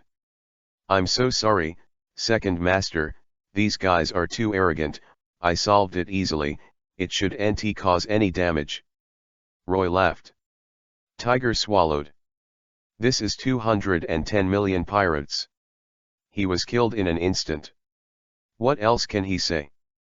Besides, there is really no loss, it's okay, little brother, you did a good job. Chapter 72 Shocking New World. Afterwards, Roy asked Tiger to help exchange the corpses of these pirates for the bounty. Although it was inconvenient for Fishman to exchange the bounty, it was definitely easier than Roy, the bounty criminal. A day later, the bounty came back, and Roy gave Tiger 10 million in return. The fact that Roy and his party killed the Ernst pirates quickly spread on Fishman Island and became a sensational topic.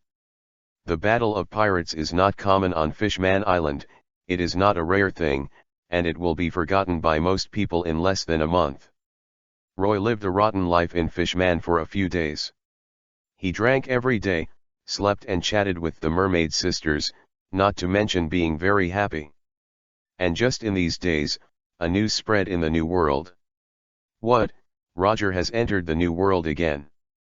I knew it would be like this, Roger is the legendary pirate. Are you kidding me?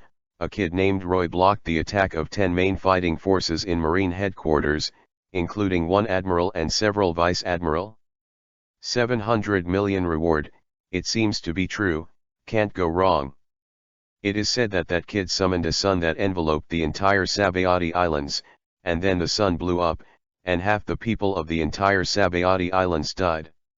The news of the Battle of the Sabayati Islands was completely spread in the New World.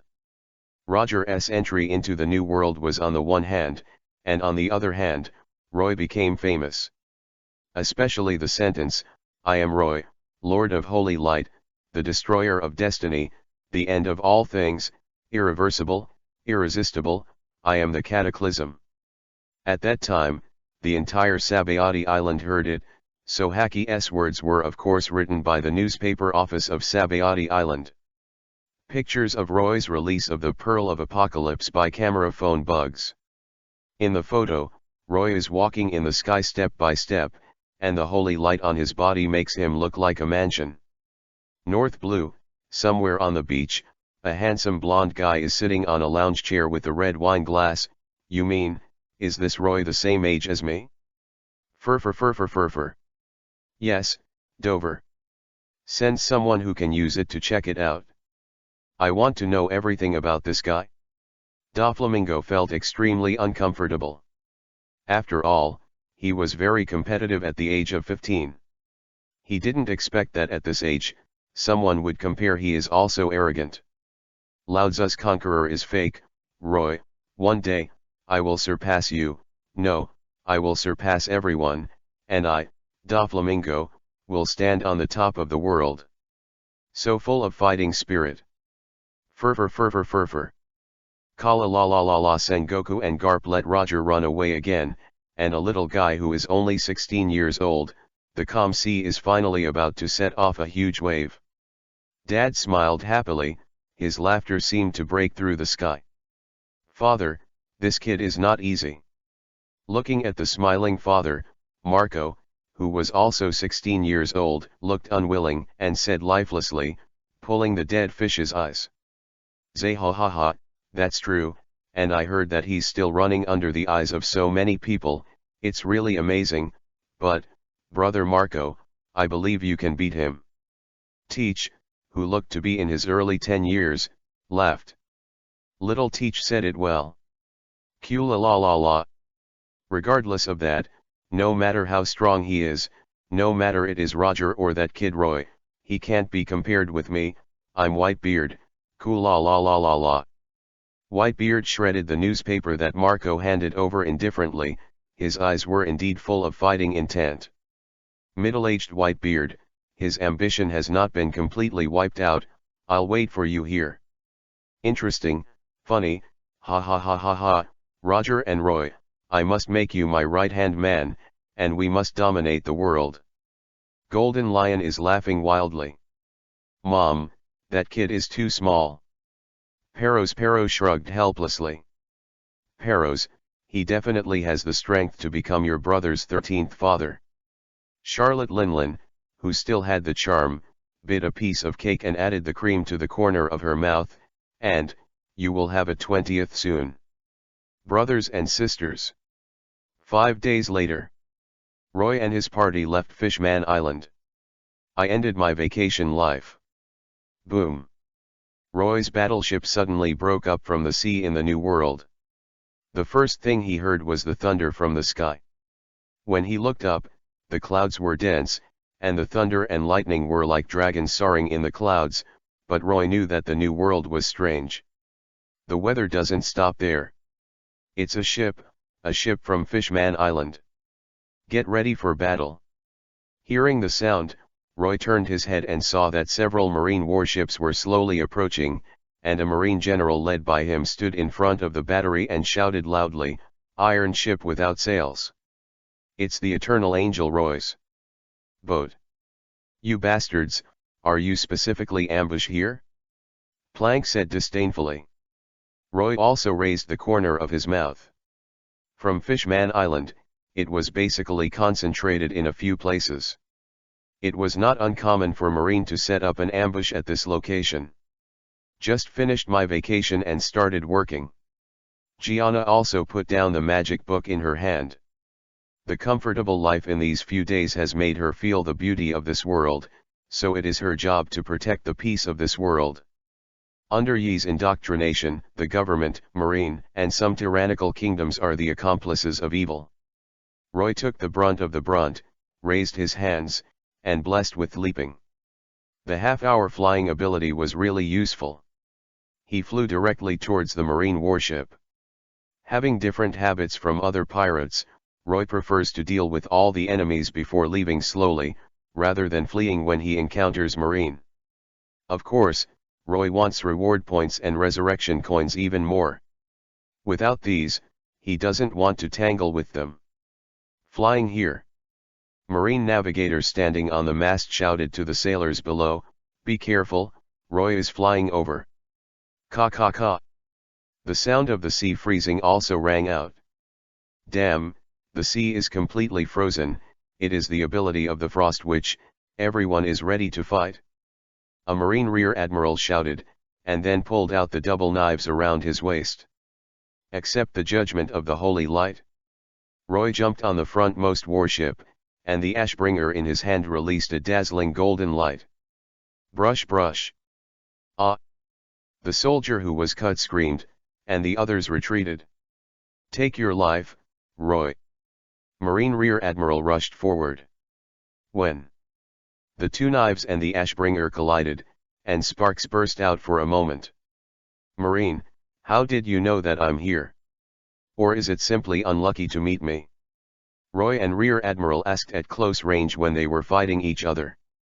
Since he entered Fishman Island from Sabayati Island, and then entered the New World, no one knows, but why did this Rear Admiral recognize himself all of a sudden? But is he really that famous? I don't need to answer your question. Rear Admiral gritted his teeth. Forget it, it doesn't matter anyway. Roy shrugged, and then shouted, Plank, prepare for the bombardment, you and Jaina are going to deal with the other two ships, this one is handed over to me. As soon as Roy's voice fell, Rear Admiral suddenly stepped back a few meters and called to the surrounding soldiers, machine gun team, prepare to shoot. Marine, who was originally on the boat, picked up his rifle one after another. Bang bang bang. Of a sudden, the sound of continuous shooting sounded, be careful not to hit the key points, the order given by the government is to capture them alive. Hearing these words, Roy almost didn't laugh out loud. What time has he been thinking about the government's bullshit order, capture alive? From Roy's point of view, the government's request to capture them alive is simply to let these Marines die. Chapter 73, Whitebeard's Territory. In just a moment, countless bullets were shot into Roy's body. How could an enemy with a reward of 700 million be hit so easily? Rear Admiral, who didn't understand Roy very well, was a little surprised. Roy didn't bother to hide from this kind of harm that was completely non-threatening. No way, Marine has too little information about Roy's fighting style, because everyone who fought with Roy is basically dead, and only one cousin knows a little bit, which is not comprehensive. There was a little excitement in Rear Admiral's heart. The pirate with a reward of 700 million was just solved by himself. The front is shot into the body by a white-haired bullet, not to mention Roy, even Whitebeard, will lose his combat effectiveness. These Marines are still too young, they know nothing about power. After Roy was shot, he was not affected at all. He raised the ash messenger and swung it down, and the golden sword energy shot out in an instant. Awaken the ashes. Rear Admiral immediately reacted and placed a knife in front of him. Unexpectedly, his weapon could not block such sword energy at all. The knife in his hand instantly turned into two pieces, and the entire right arm and shoulder were directly chopped off. Many soldiers around were killed by the sword energy. In the end, the golden sword chi slammed into the left side of the warship, and the entire left half of the warship instantly turned into fly ash. When Rear Admiral died, he almost became a defeated soldier, but the soldiers who received professional training were different. When they saw the officer died, they didn't run away, and some people even took out a phone bug. Confirm the target, Tyrion D. Roy has entered the New World. A giant sword used by Roy is extremely powerful, and the sword energy it emits directly cuts off Desir's Rear Admiral's weapon with armament. Roy has burned Desir Rear Admiral to ashes with an unknown light. The intelligence soldier kept reporting, and then he lost consciousness. In less than 10 minutes, the 3 warships were wiped out. Main attributes: Yamaguchi Yama Paladin Strength, 78%. Apocalypse Level, 65, Experience 21%. Weapon, Ashbringer, 52%, Ash Awakening Sword Aura Size and Power plus 75%, Controllable. Weapon, Silver Hand, 12%. Haste, affects all speeds 131%. Holy Light Points remaining 1201 points, remaining skill points, 0. Gain new skills. Twin Chain Shield, summons 2 huge shields to wrap the host from the front and back, and the host can control the shield to move forward quickly and produce a huge explosion. This is Roy's growth in the past few days. Since the battle on Sabayati Island, Roy's attributes have increased by at least 10%, and the overall combat power has increased by about 30%, so Roy has to sigh, little monster no experience. And in the later stage, these Marines have no bonus at all, except the achievement Marine Nightmare is useful. Marine Nightmare, kill 20,000 Marines and 15 Marine Generals, at least Majors. Achievement reward, 20,000 Holy Lights. Even the Rear Admiral now gives me very few reward points. So, reward points and experience points are completely dependent on tasks and achievements. It is too unrealistic to want to obtain them by killing people. The 3 of Roy set sail again. Next, what Roy is looking for is the island called Bean Brus. The incident of the Holy Light Pirates destroying 3 warships was quickly introduced to the Marine headquarters, and a video of Roy's battle was also reported. The battle between Roy and Kuzan was too hasty before, and both sides had no words to do their best, so there was no reference. Therefore, the scene of this battle was quickly handed over to the Marine Science Department for analysis, and then to the Chief of Staff Crane, then Sengoku Admiral, Garp the Fist Vice Admiral, and then Marshal Kong. Vegapunk was very interested in Roy's abilities. After hearing about this, he immediately expressed his willingness to study the video. Soon, the results of Vegapunk's research came out. It mainly includes 2 aspects. 1. Roy's ability does not come from the Devil Fruit. Like the experiment brought from the Minas Kingdom before, it may be a power of faith, but it is not clear what it is. 2. This is a picture, that is, the picture of Roy purifying the Rear Admiral. Vegapunk has performed some special processing on the picture. It can be clearly seen that after Roy purifies the rear admiral, there is the golden light rushed into Roy's eyebrows. It felt as if Roy devoured the rear admiral.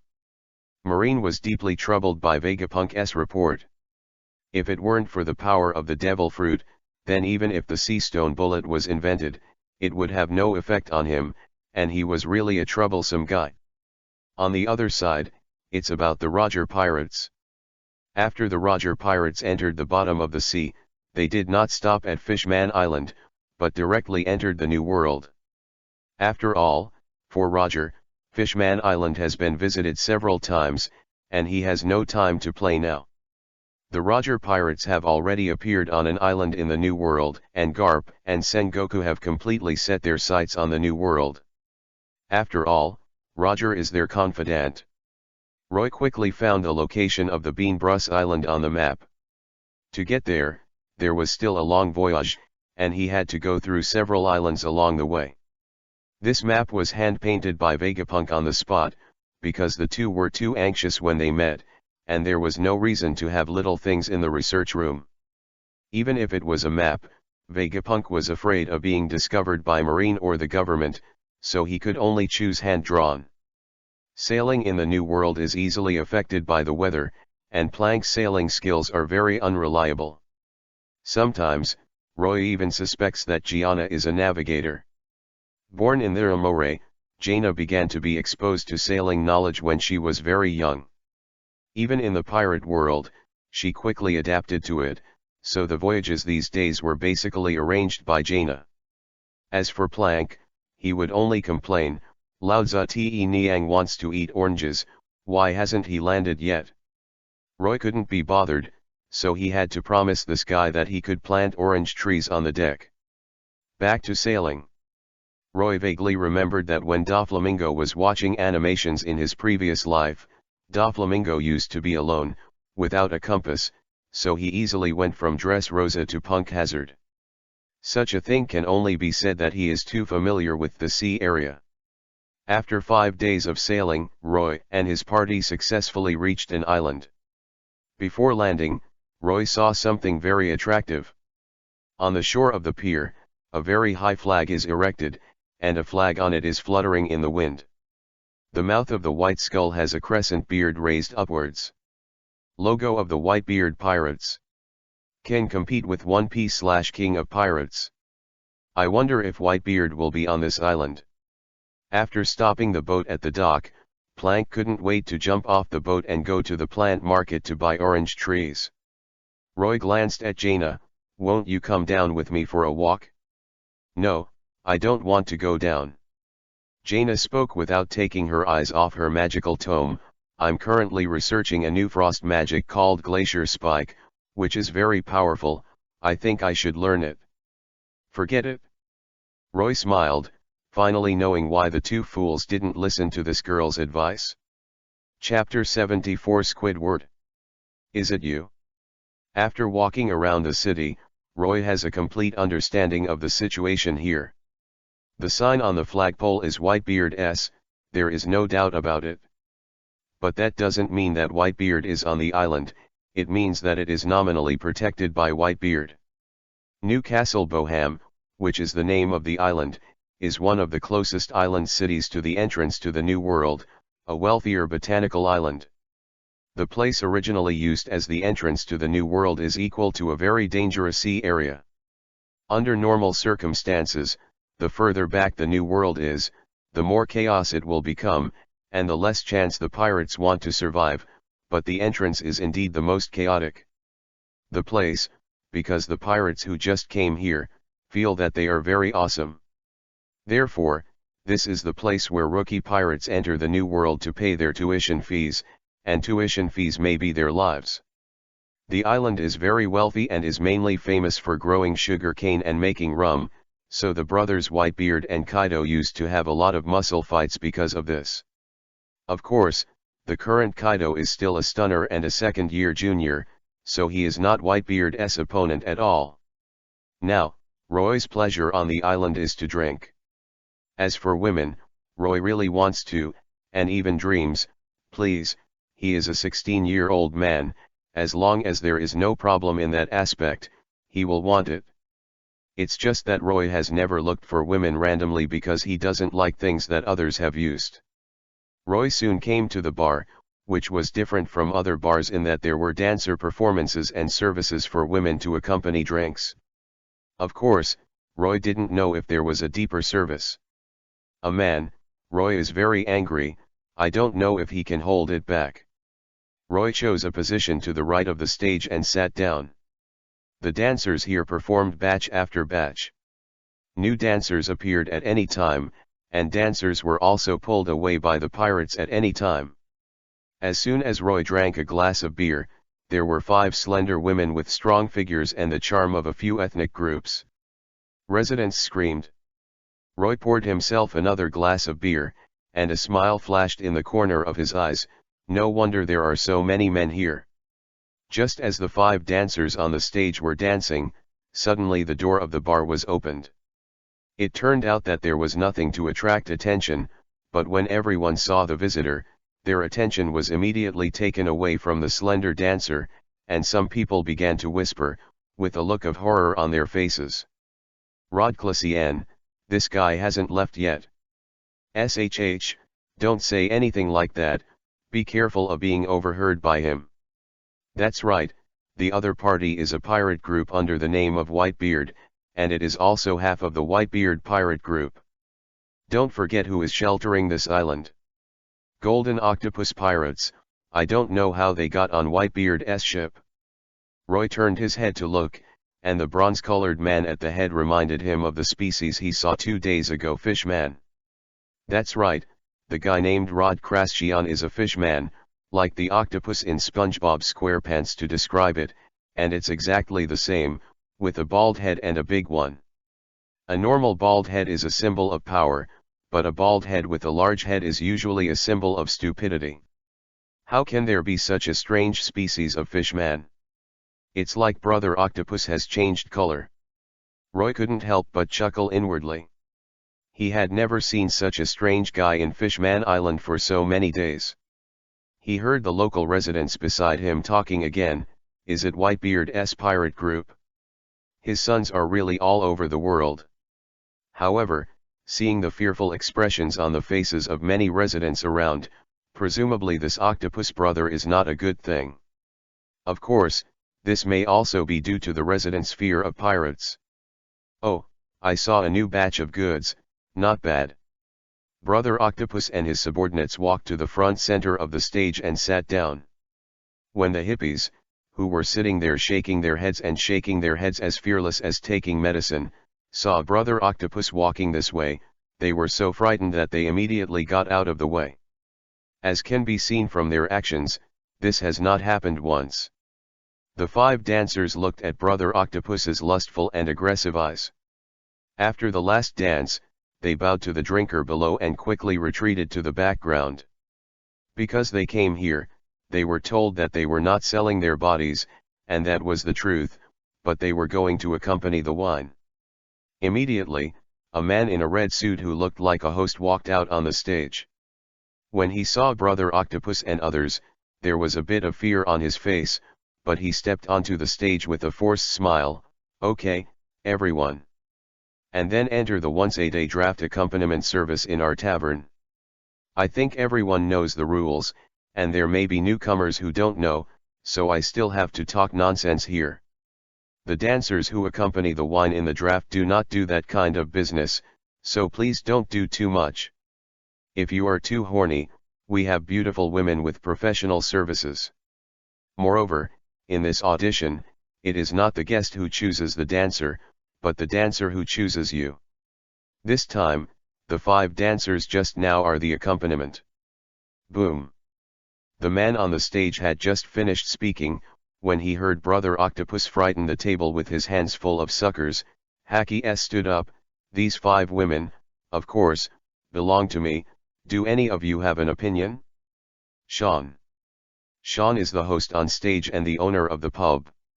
Brother Octopus is their most visited guest in the past 2 months, and it can be said that he is the person he hates the most in his life. Originally, the dancers and businesswomen were separated from each other, but it was so messed up by him.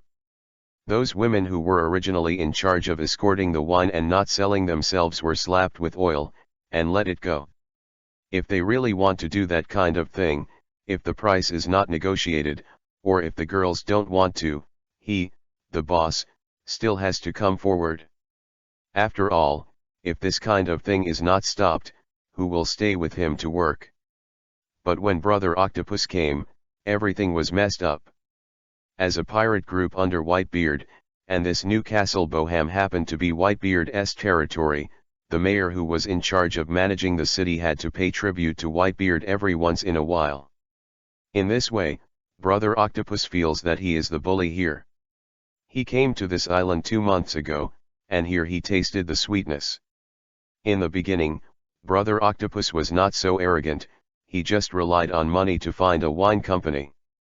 In the end, he forced a girl to accompany wine. He found that as long as he used his father's name, no one dared to touch him. So he started to intensify. Originally, I wanted to accompany him to the wine, but now I want to accompany him to Mosaic. Sometimes I have fun, and I even let the Fishman brothers go to Mosaic with him. This is such a woman that no one can stand it.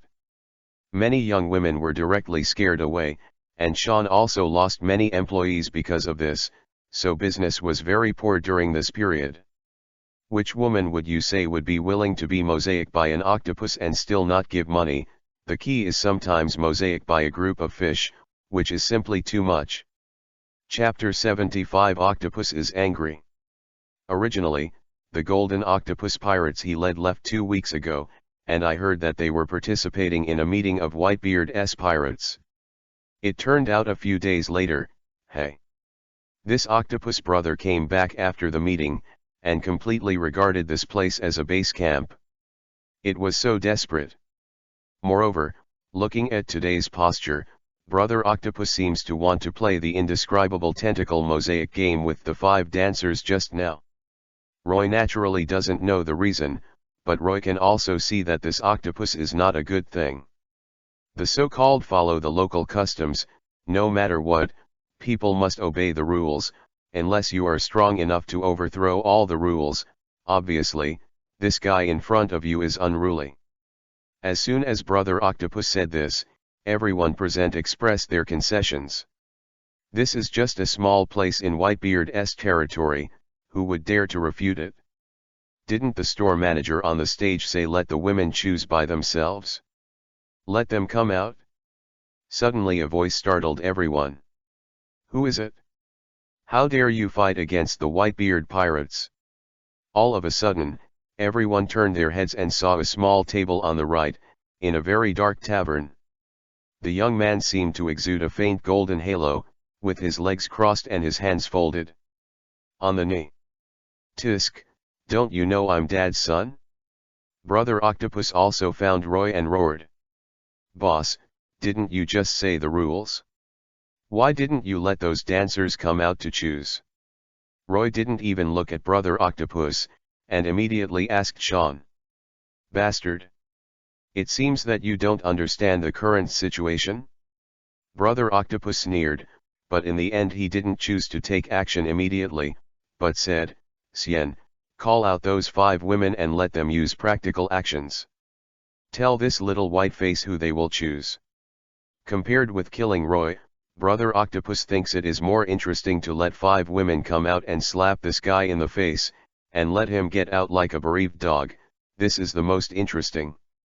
Sean put the rules out by himself, he couldn't go back on his promises, and then called out 5 scantily clad dancing girls, and quickly told the 5 people the identity of Brother Octopus, and asked them to choose carefully. Then the 5 beauties compared Roy and Brother Octopus.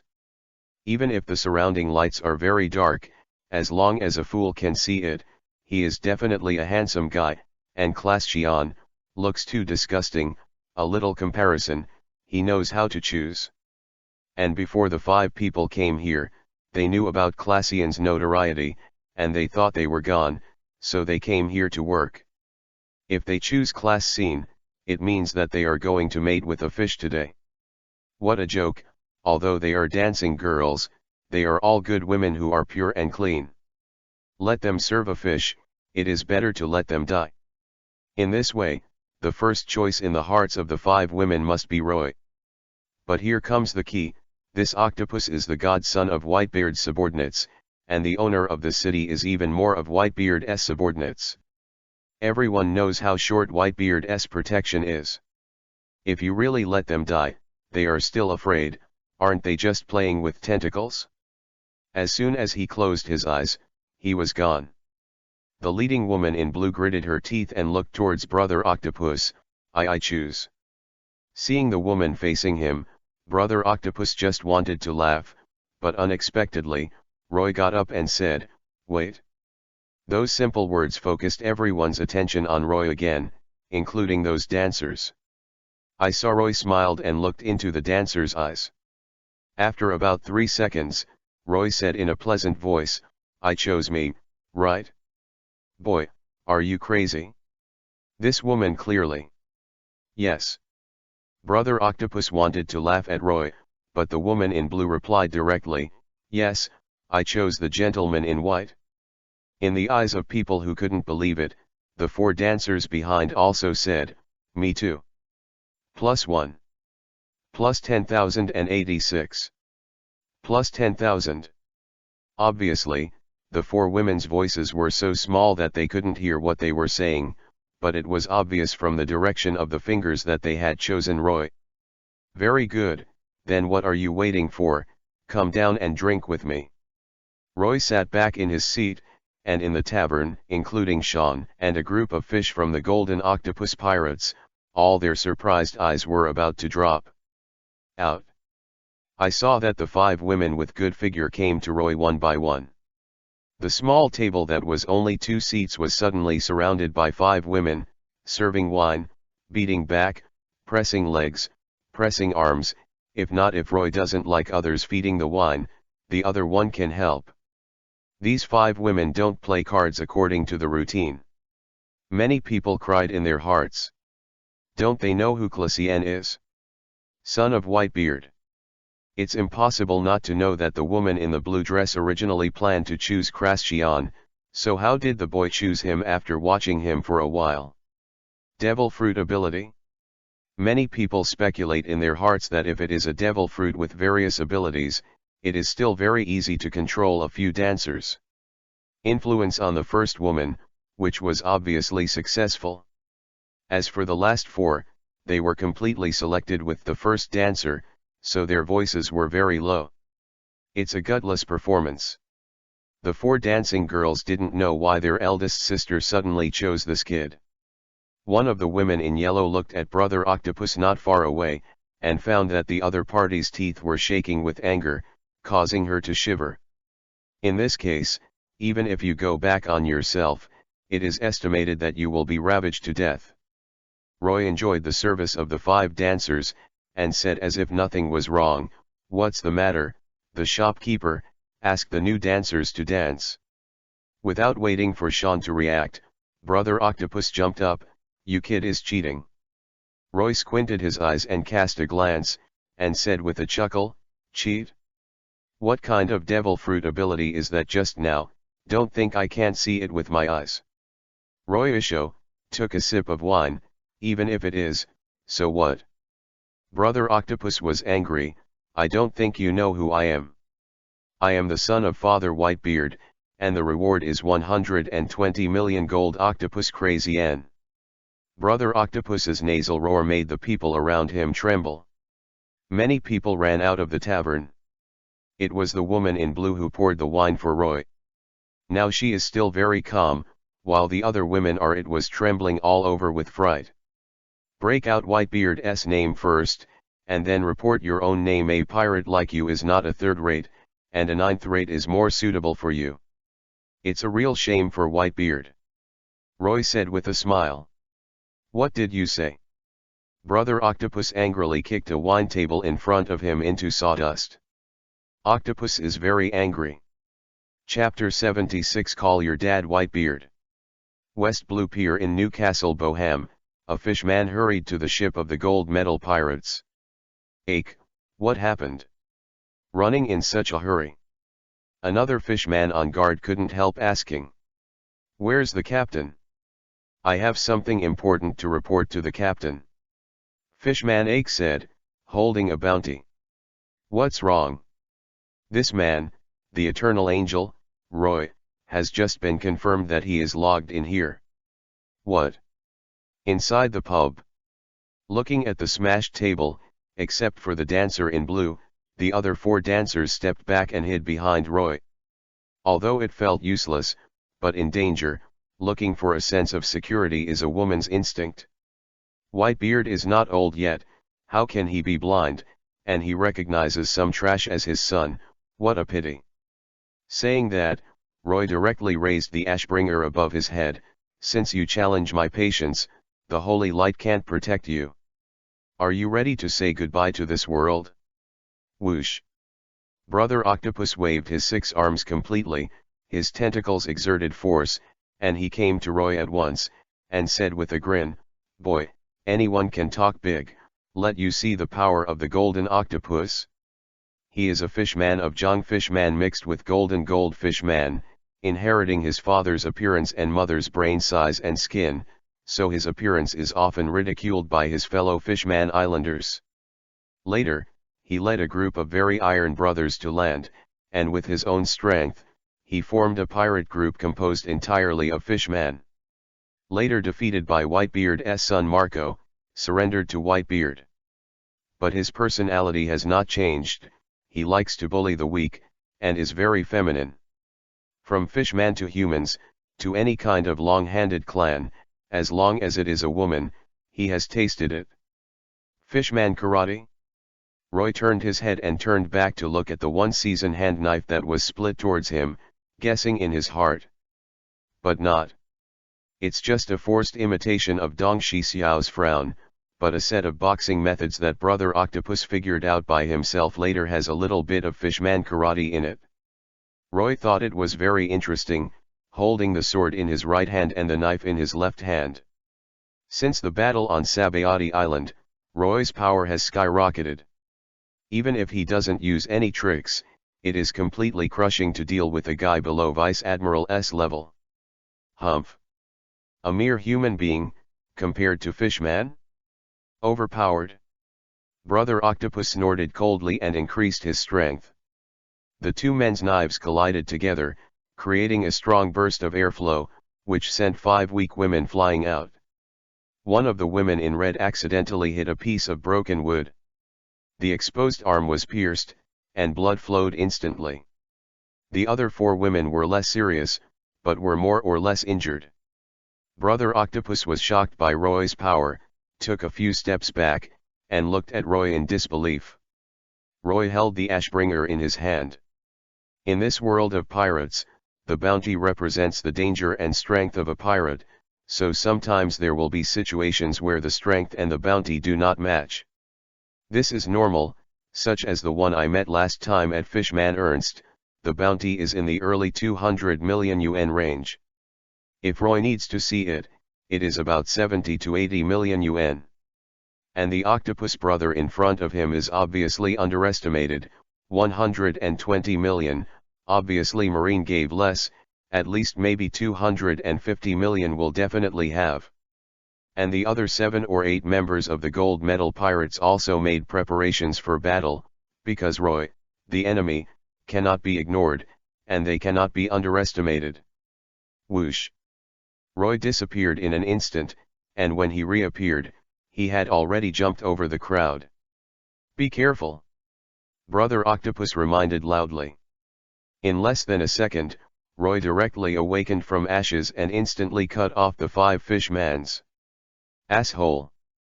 Brother Octopus cursed, his heart was extremely angry, he suddenly jumped in front of Roy, and his hands overlapped to form 3 black fists and axes covering armament. Armament hacky, I want to come, I can't even do this trick, how can I mix in the new world? Die. Boy. Brother Octopus jumped higher than Roy, and was heavily smashed by the 3 fists and axes wrapped by armament. At this moment, a smile appeared on the corner of Roy's mouth. This armament, which is similar to Pizarro, is no different in Roy's eyes now. Brush brush. Roy crossed a few sword flowers. Ah! Brother Octopus fell from the air. On the way, countless tables and chairs were smashed by his height of more than 2 meters. Compared with humans, Fishman's body is much harder, and the broken wood did not cause him any harm. But the problem is with his 6 octopus hands. After a while, Brother Octopus, who was lying in the corner, felt a piercing pain. Looking down, his 6 palms had disappeared. The bloody was neatly cut off. Me. My hand, ah ah ah. Brother Octopus cried out in pain. He couldn't believe that his armament was lost by the opponent's few swords.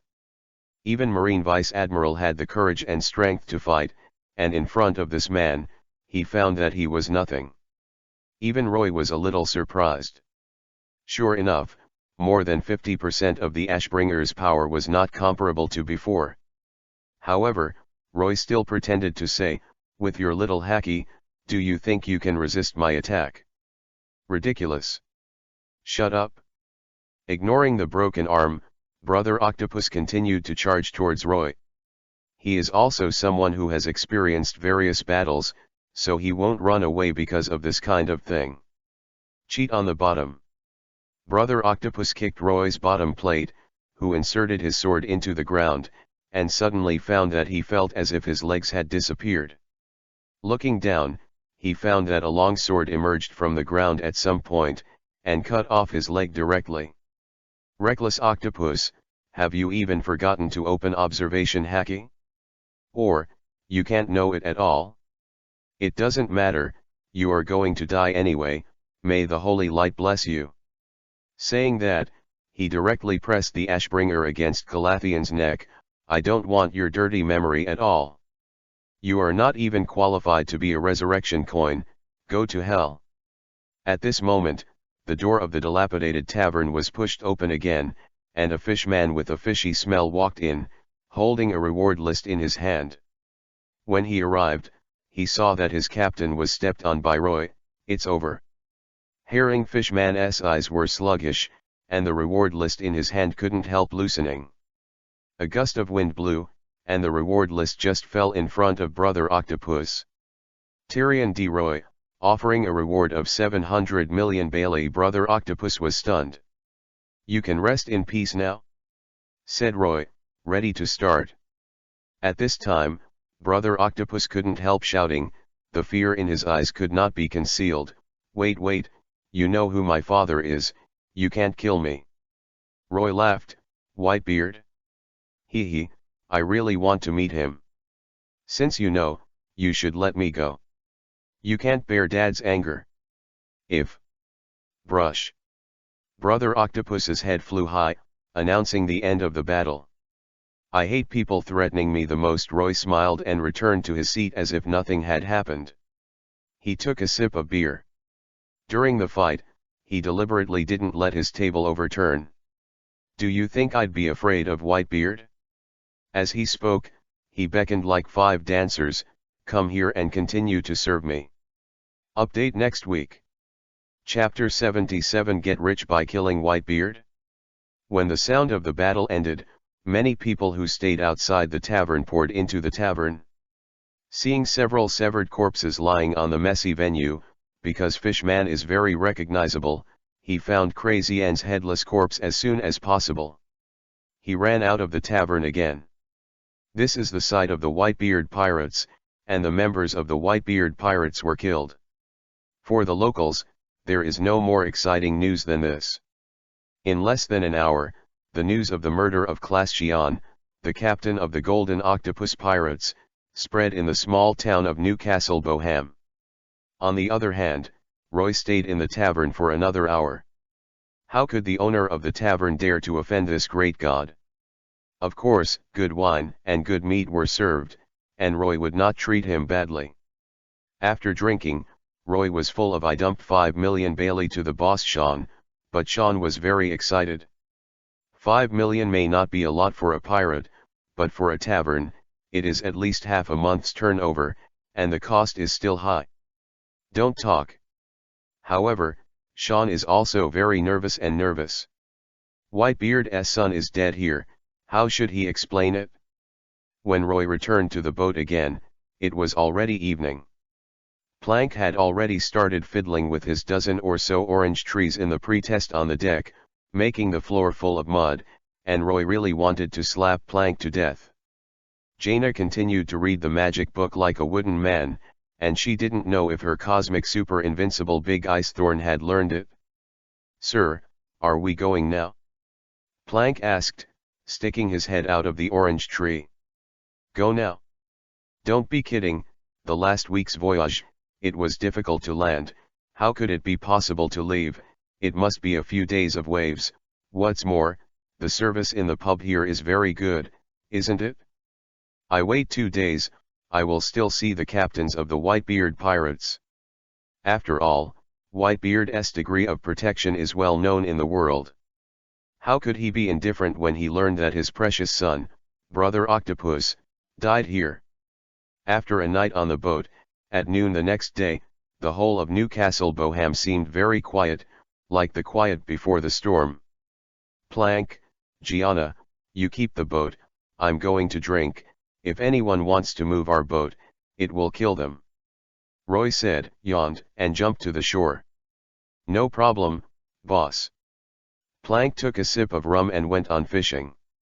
As for Jaina, who has been reading books all day and night without sleeping, this frightened Roy. "What's the matter, Lord Roy, why do I feel like something is going to happen?" Jaina temporarily put down the magic in her hands book. "There may be a big battle these days." Roy took a deep breath, looking a little excited. "Who is it, Chief?" Plank asked. "Whitebeard's son, I killed him." Roy looked calm, and his heart was already turbulent. Whitebeard. Upon hearing this name, Plank seemed more excited than Roy, the one who is known as the strongest pirate and has the highest bounty in the world. "Whitebeard, Edward's new world?" "Ah. That's right. That's great, if we can take his head off, we'll be rich." Laughs Plank. "Don't be careless, we can't kill Whitebeard now." Roy remained rational. "Okay, stop talking, I'll go drink first." Roy knew that the relationship between himself and Whitebeard was forged, and it might never be untied. But so what? Roy wished that Whitebeard would come and hurt each other. He was afraid of an egg. The big deal was to let Plank sail away and be invincible Hearthstone. Last night, when the tavern owner was cleaning, he found something, which was Roy's reward list. He stared at it for a long time before he realized, with a reward of 700 million, no wonder you dare to ignore Whitebeard's authority. Gate of opening in the afternoon, when Roy walked in slowly, Sean swallowed, feeling helpless, and continued to pick up the guests, so that the people at Whitebeard knew what to think. "That, store manager, are you going to blast him out?" It is said that Whitebeard's people are already on their way. The dancer in yellow, who was involved in the turmoil yesterday, hesitated for a few seconds, and then asked Sean. Sean put on a black question mark face and blasted out. Come, the monster with a bounty of 700 million, go and bomb it." But when he thought of Whitebeard's bounty, he wondered if he should run away. It's so hard to live. Thinking of this, Sean felt that it would be better to deal with this evil star. Thinking of this, Sean said to the blue-clothed dancer who didn't say a word, "Alia, I'll leave it to you here, you can entertain that guest, I'll find a way." "Yes." Alia replied. She is now a believer of Roy, so even if Sean doesn't need to say that she has someone to serve Roy, no matter what conditions Roy puts forward, she will agree, even if she sacrifices her life, not to mention the great holy light is so merciful. Although she has never seen the holy light, she firmly believes. This is the power of the influence skill, which directly turns a person into a mad believer. Other 4 women were stunned. "Sister, you..." "It's okay, sisters, Lord Roy won't hurt us." The woman in blue said, and immediately brought 4 trembling women to Roy's table and poured wine for him. "Why is it so quiet? Isn't there even a performance today?" Roy took a sip of the beer and said. Arya calmly said, "Sorry, Lord Roy, because of what happened yesterday, many people are afraid to come to work." Roy chuckled, "Working in the new world, don't you have the guts?" The woman in yellow next to her couldn't help rolling her eyes. "I had never encountered such a situation before, because this is Whitebeard's territory. Who would dare to offend the strongest pirate in the world? Do you think your life is too long? Or is it bad to be his son?" Roy didn't say more. He was waiting for the Whitebeard pirates to come, because Roy knew that Whitebeard would never spare those who hurt his companions, but his old opponents, Roger, Golden Lion, Garp, he is still alive and well. As long as he has the strength, it doesn't matter if he offends Whitebeard himself. Roy really wanted to see what kind of person Whitebeard would send over, or would he come over himself? Because Newcastle Boham is Whitebeard's dead land, naturally there will be no marine branch. In fact, 90% of the islands in the New World are not managed by marine, and only a few of the remaining 10% of the islands have marine branches. G1 and G5 branches in marine large bases in the new century. Those who could enter here were all elite pirates. If marine or the world government wanted to catch them, it would be more reliable to dispatch battleships directly. On a small island close to Newcastle Boham, a group of pirates are resting on the beach. Captain Scuardo of the Big Eddie Spider Pirates, although he has not joined the Whitebeard Pirates yet, he has a very good relationship with Brother Octopus of the Golden Octopus Pirates. Chapter 78 The Rocks Pirates came out of the cow. "Captain!" A scruffy pirate ran to Scuardo, who was lying on the beach in a panic. "What are you doing? What a fuss, did Hero beat him again? How many times have I told you that you are not his opponent, so go practice for another 2 years." Scuardo said lazily. "No. Classine was killed."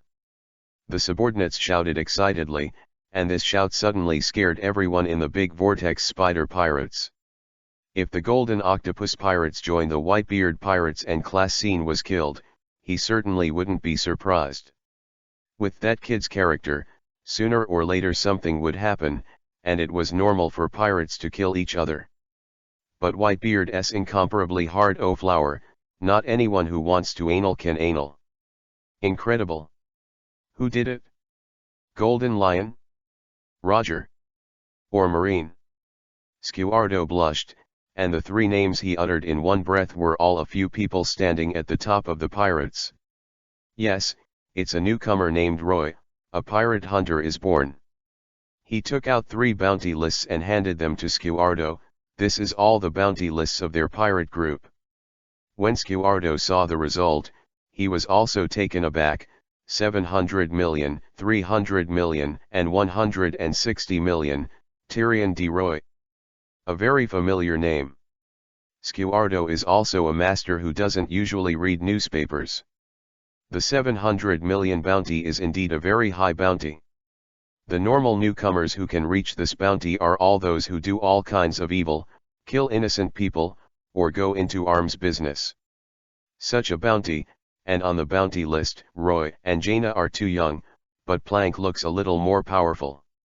Saying that, Scuardo picked up a machete that he kept beside him. "This bastard dares to kill my brothers, little ones, go and kill them. By the way, raise the bounty." "Captain, calm down." The subordinate was anxious. "What's the matter? Do you think I'm not his match?" Squard, who was simple-minded and comparable to Patrick, roared. "Captain, don't you know? He was in the Sabayati Islands, and he blocked the existence of 10 high-level marine forces with one move." The subordinate recounted Roy's recent glorious deeds. "It turns out that Roger is backing it up. No wonder he doesn't take Dad seriously. This IQ." Younger brother continued, "Clasian is a member of Whitebeard. The Whitebeard pirates will solve the problem by themselves, so let's not get involved." Although the Big Eddy Spider pirates have a strong relationship with the Golden Octopus pirates, this subordinate feels that his own captain still can't solve the guy whose strength reaches 700 million. Asshole. Scuardo rewarded the younger brother with a punch and said angrily, "My brother was killed, do you think I'm a softy who pinned my hopes on others? Had an IQ," shouted to his subordinates, "Brother Classine is the brother who saved my life. Even if I die, I will avenge him. Besides, I don't think he is mine." Opponent. In fact, Crassian's confidence was based on that his own strength was a bit higher than Crassian, and he suspected that Roy only narrowly defeated Crassian, and he had recently practiced 2 great tricks. It happened that Newcastle Boham was also very close, so he showed Whitebeard the strength of his big vortex spider pirates. New World, one of the islands of the Whitebeard pirates. Father, Crassian was killed. The captain of the 3rd Division, Diamond Dumpling, said to Whitebeard, who was sitting on the throne of the ship, "Although that guy is too flamboyant, we also admitted that he is our brother, and now killed, we can't leave it alone. Son, no matter what kind of son is, it's my son, but as a man in the sea, since killing people, you should be ready to be killed." At this time, Whitebeard was blonde and was at his peak, and his big hands were on the throne. On the armrest. "Since that kid killed my son, just wait for the consciousness of being killed. But I've already sent that kid Rudkai over, so Dumpling, you can just wait for his good news, Kulela. Captain Ludkai, in this case, there should be no problem." Diamond Dumpling nodded. Ludiki, the captain of the Whitebeard 2nd Division, and his father have been in the Rocks Pirates, with a bounty of 1.2 billion Bailey, a paramecia fruit ability, one of the highest combat power of the Whitebeard pirates. On the other side, far away in Newcastle Boham, a group of pirates are approaching the shore, mainly because they saw a boat stop by the pier.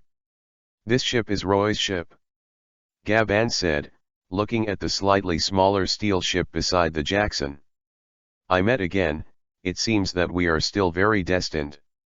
Shanks haha Isho, now besides his own crew, his favorite person is Roy, especially in the Sabayati Islands that day. What Roy said this paragraph made the blood of Joan in Shanks burn completely. Buggy, on the other hand, had a blue face. He felt that an undead monster like Roy was a devil.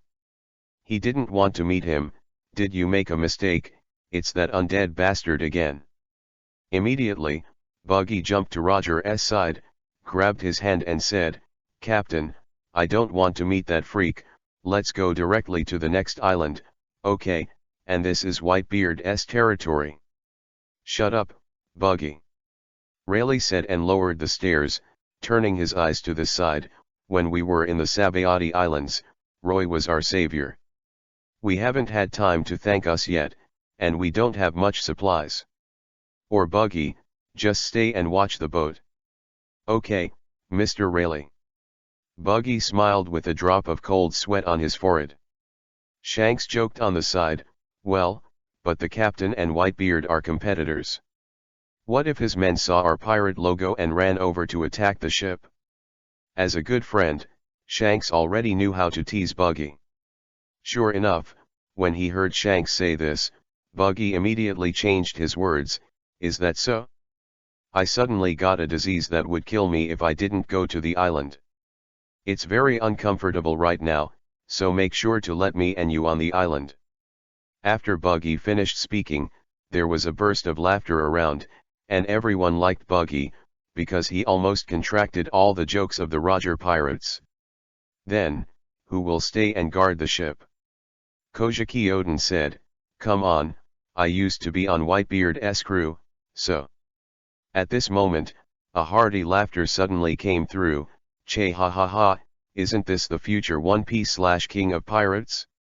Everyone followed the sound and looked in the direction of Roy's boat, and saw Plank laughing while eating oranges.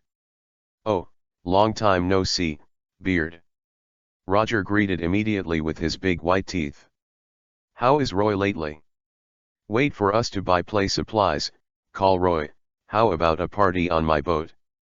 Plank laughed, the party must not be held, because there may be a war soon. What happened? Roger asked. The boss killed Whitebeard's son. Chapter 79 Large vortex spider has and jumps. So the Roger pirates went ashore, because Plank promised them to help watch the ship. As for Jaina. Still reading. Deserving two fools would rather play with ghouls than with you. Ah, this island is too quiet. Looking at the desolate streets on both sides, Buggy looked at the street and found a woman who was looking at him and others through the window, and noticed his gaze.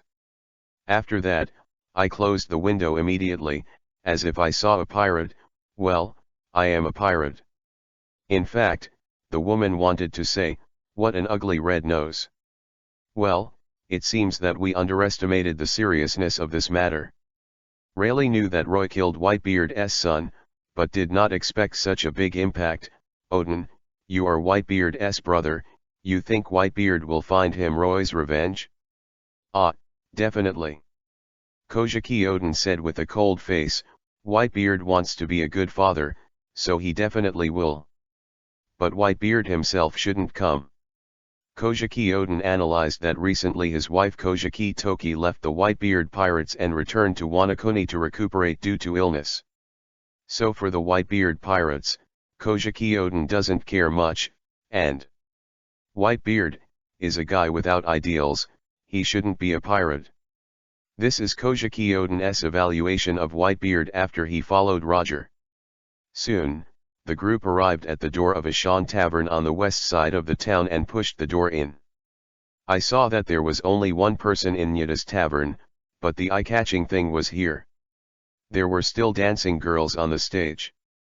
In the middle of the stage, a man sat with his back to them. Around him, 3 extraordinary-looking women were pouring him a massage. After hearing the movement of gate of opening behind him, the maids beside Roy turned their heads in unison, while Roy's attention was still on the dancers on the stage, and only got up after a few seconds. Roger, wait a minute. People from Whitebeard for a long time, but you came first. Roger laughed, you kid, you will enjoy it. Roger and others sat down at Roy's table, and Roy immediately asked the dancer to pour wine for Roger and them. Didn't you enter the new world before me? How did you get here? Roger took a sip of beer. Haha Isho, it's the 2 bastards Garp and Sengoku who blocked me in the new world and spared me a lot. Roger took another sip of beer. It's you kid, who killed Whitebeard, and still drinks here so calmly. Roger finally finished the beer in the glass. Some people hiding in the back, please give me rum. I want a barrel. Sean and others, who were hiding in the background, were startled. How did they find out? Although people living in the new world know a lot about devil fruits, not many people know about haki. Soon, the members of the Roger pirates began to drink heavily. Roger exhaled heavily and asked, by the way, why did you kill the Whitebeard people? Are they upset? Roy Isho, do you know Roger, although I admire Whitebeard very much, I seriously doubt his eyes on his son. Ha ha ha ha. Roger couldn't help laughing. Indeed, Whitebeard's sons were just a few reliable ones. Even Kojiki Odin, who was behind, couldn't help but put away a paralyzed face, and laughed out loud. Don't say, Whitebeard dares to accept anyone as a son. There was a guy named Teach before, that guy is too like a pirate, completely not the same as Whitebeard. Teach. Teach. Roy repeated, and then he finally remembered that he had been in this world for so long that some people's names were almost forgotten. Indeed. Roy took a sip of wine. The holy light told me that Whitebeard will be killed by that guy named Teach in the future. Ha ha ha ha.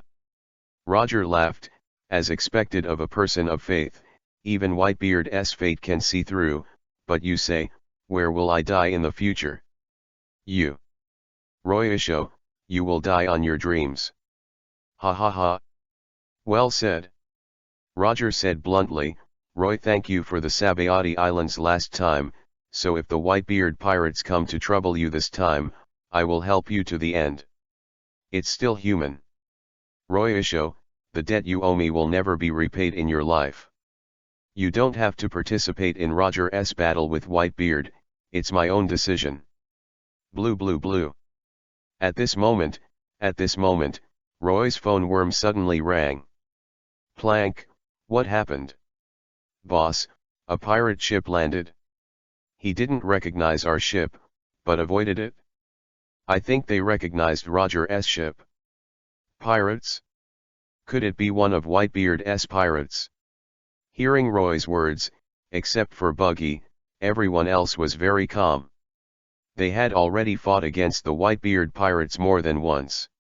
Just a few months ago, Roger had fought with Whitebeard for 3 days and 3 nights.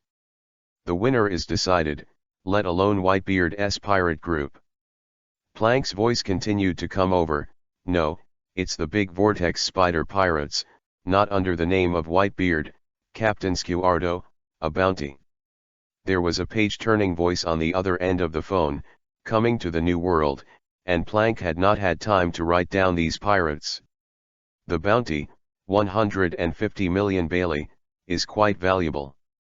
A group of more than 100 people entered the town aggressively. Oh. Got it? Roy Isho hung up the phone. It's not Whitebeard's subordinate, so what's the point? Scuardo M. Big Vortex Spider, seems to have heard. Boom. At this moment, the door of the tavern was suddenly kicked open. Everyone turned to look. A large group of people surrounded the tavern. The leader was a man with a spider tattoo on his head and dark pink long hair. The young man, holding a machete, said angrily, "Is Roy here who killed my brother Glician?" "Captain, this guy is Scuardo." The navigator of the Roger pirates reminded Roger first.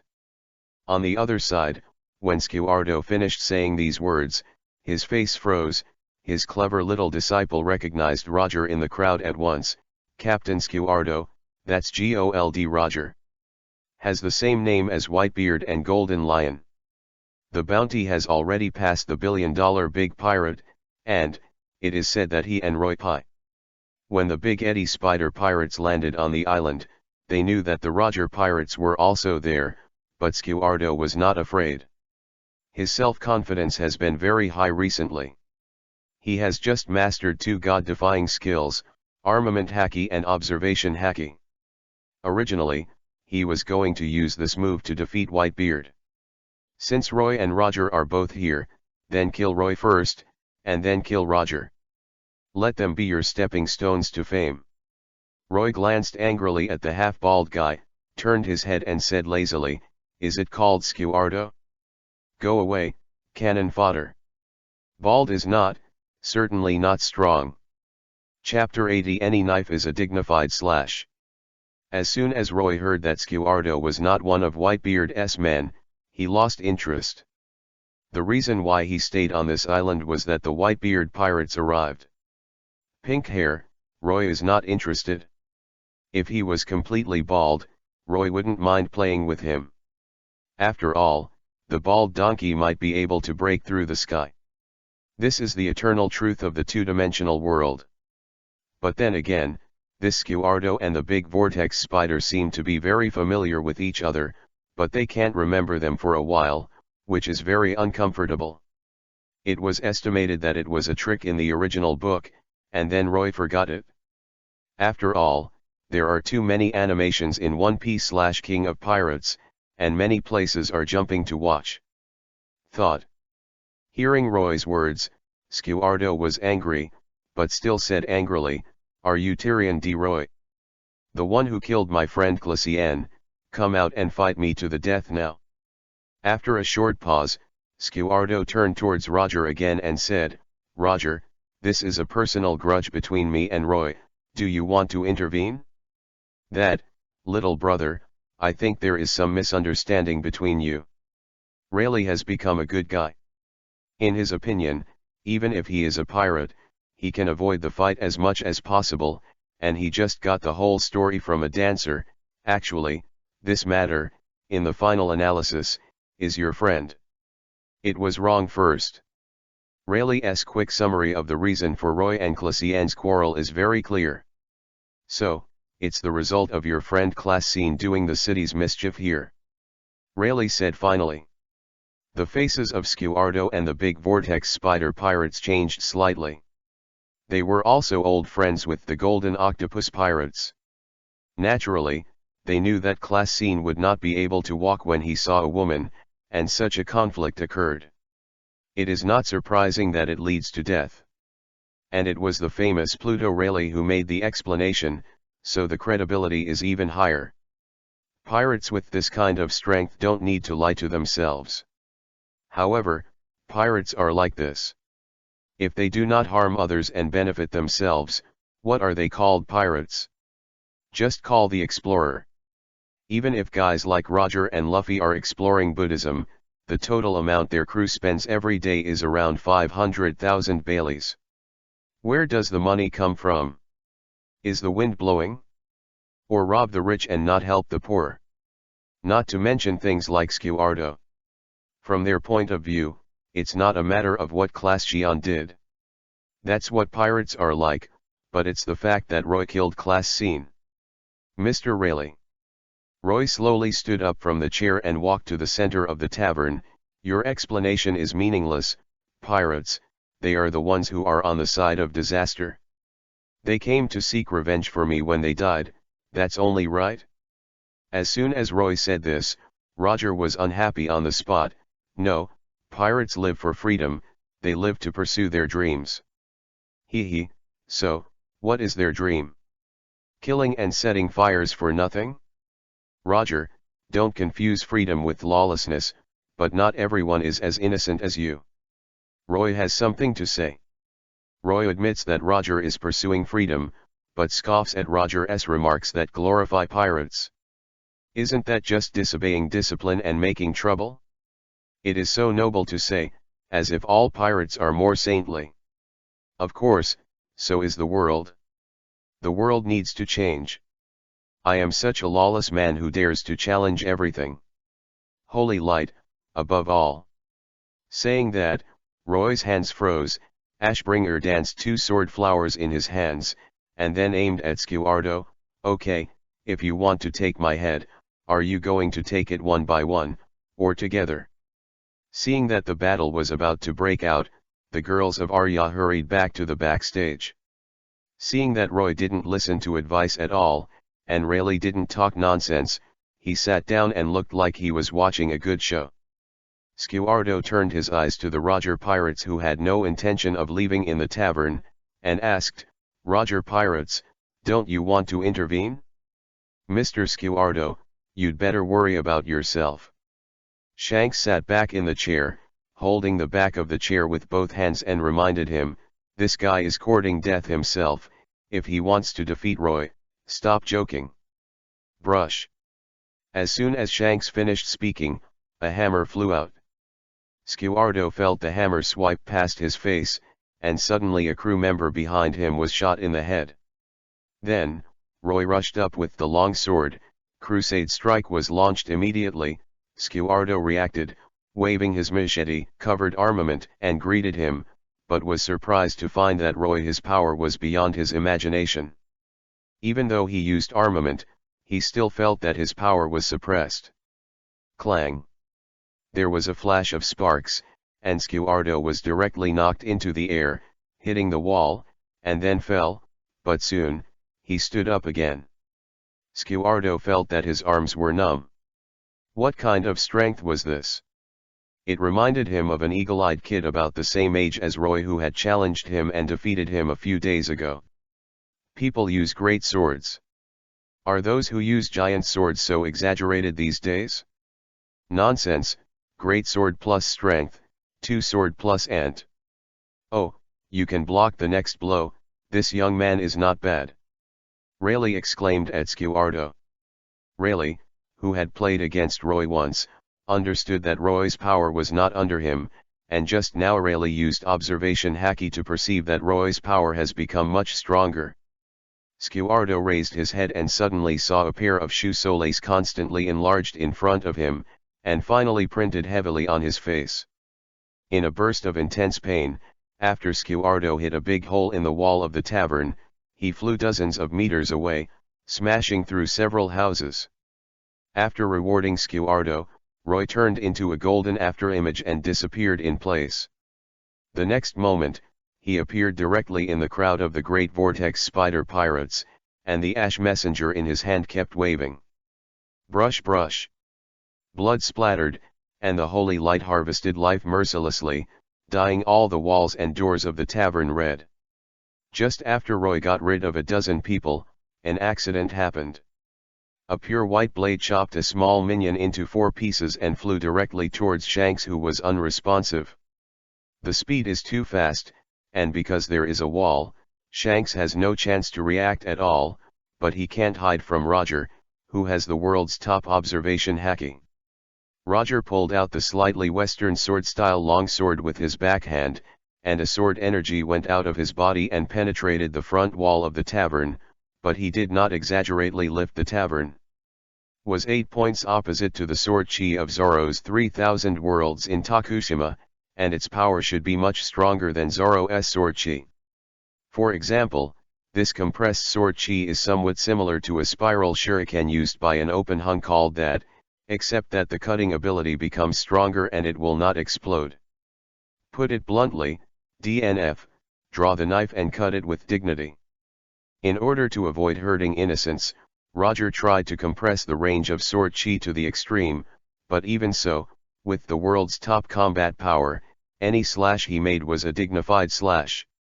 Roy's pure white blade was dissolved in an instant, but even so, the sword energy did not stop, and continued to row towards Roy and the people of the big vortex spider pirates.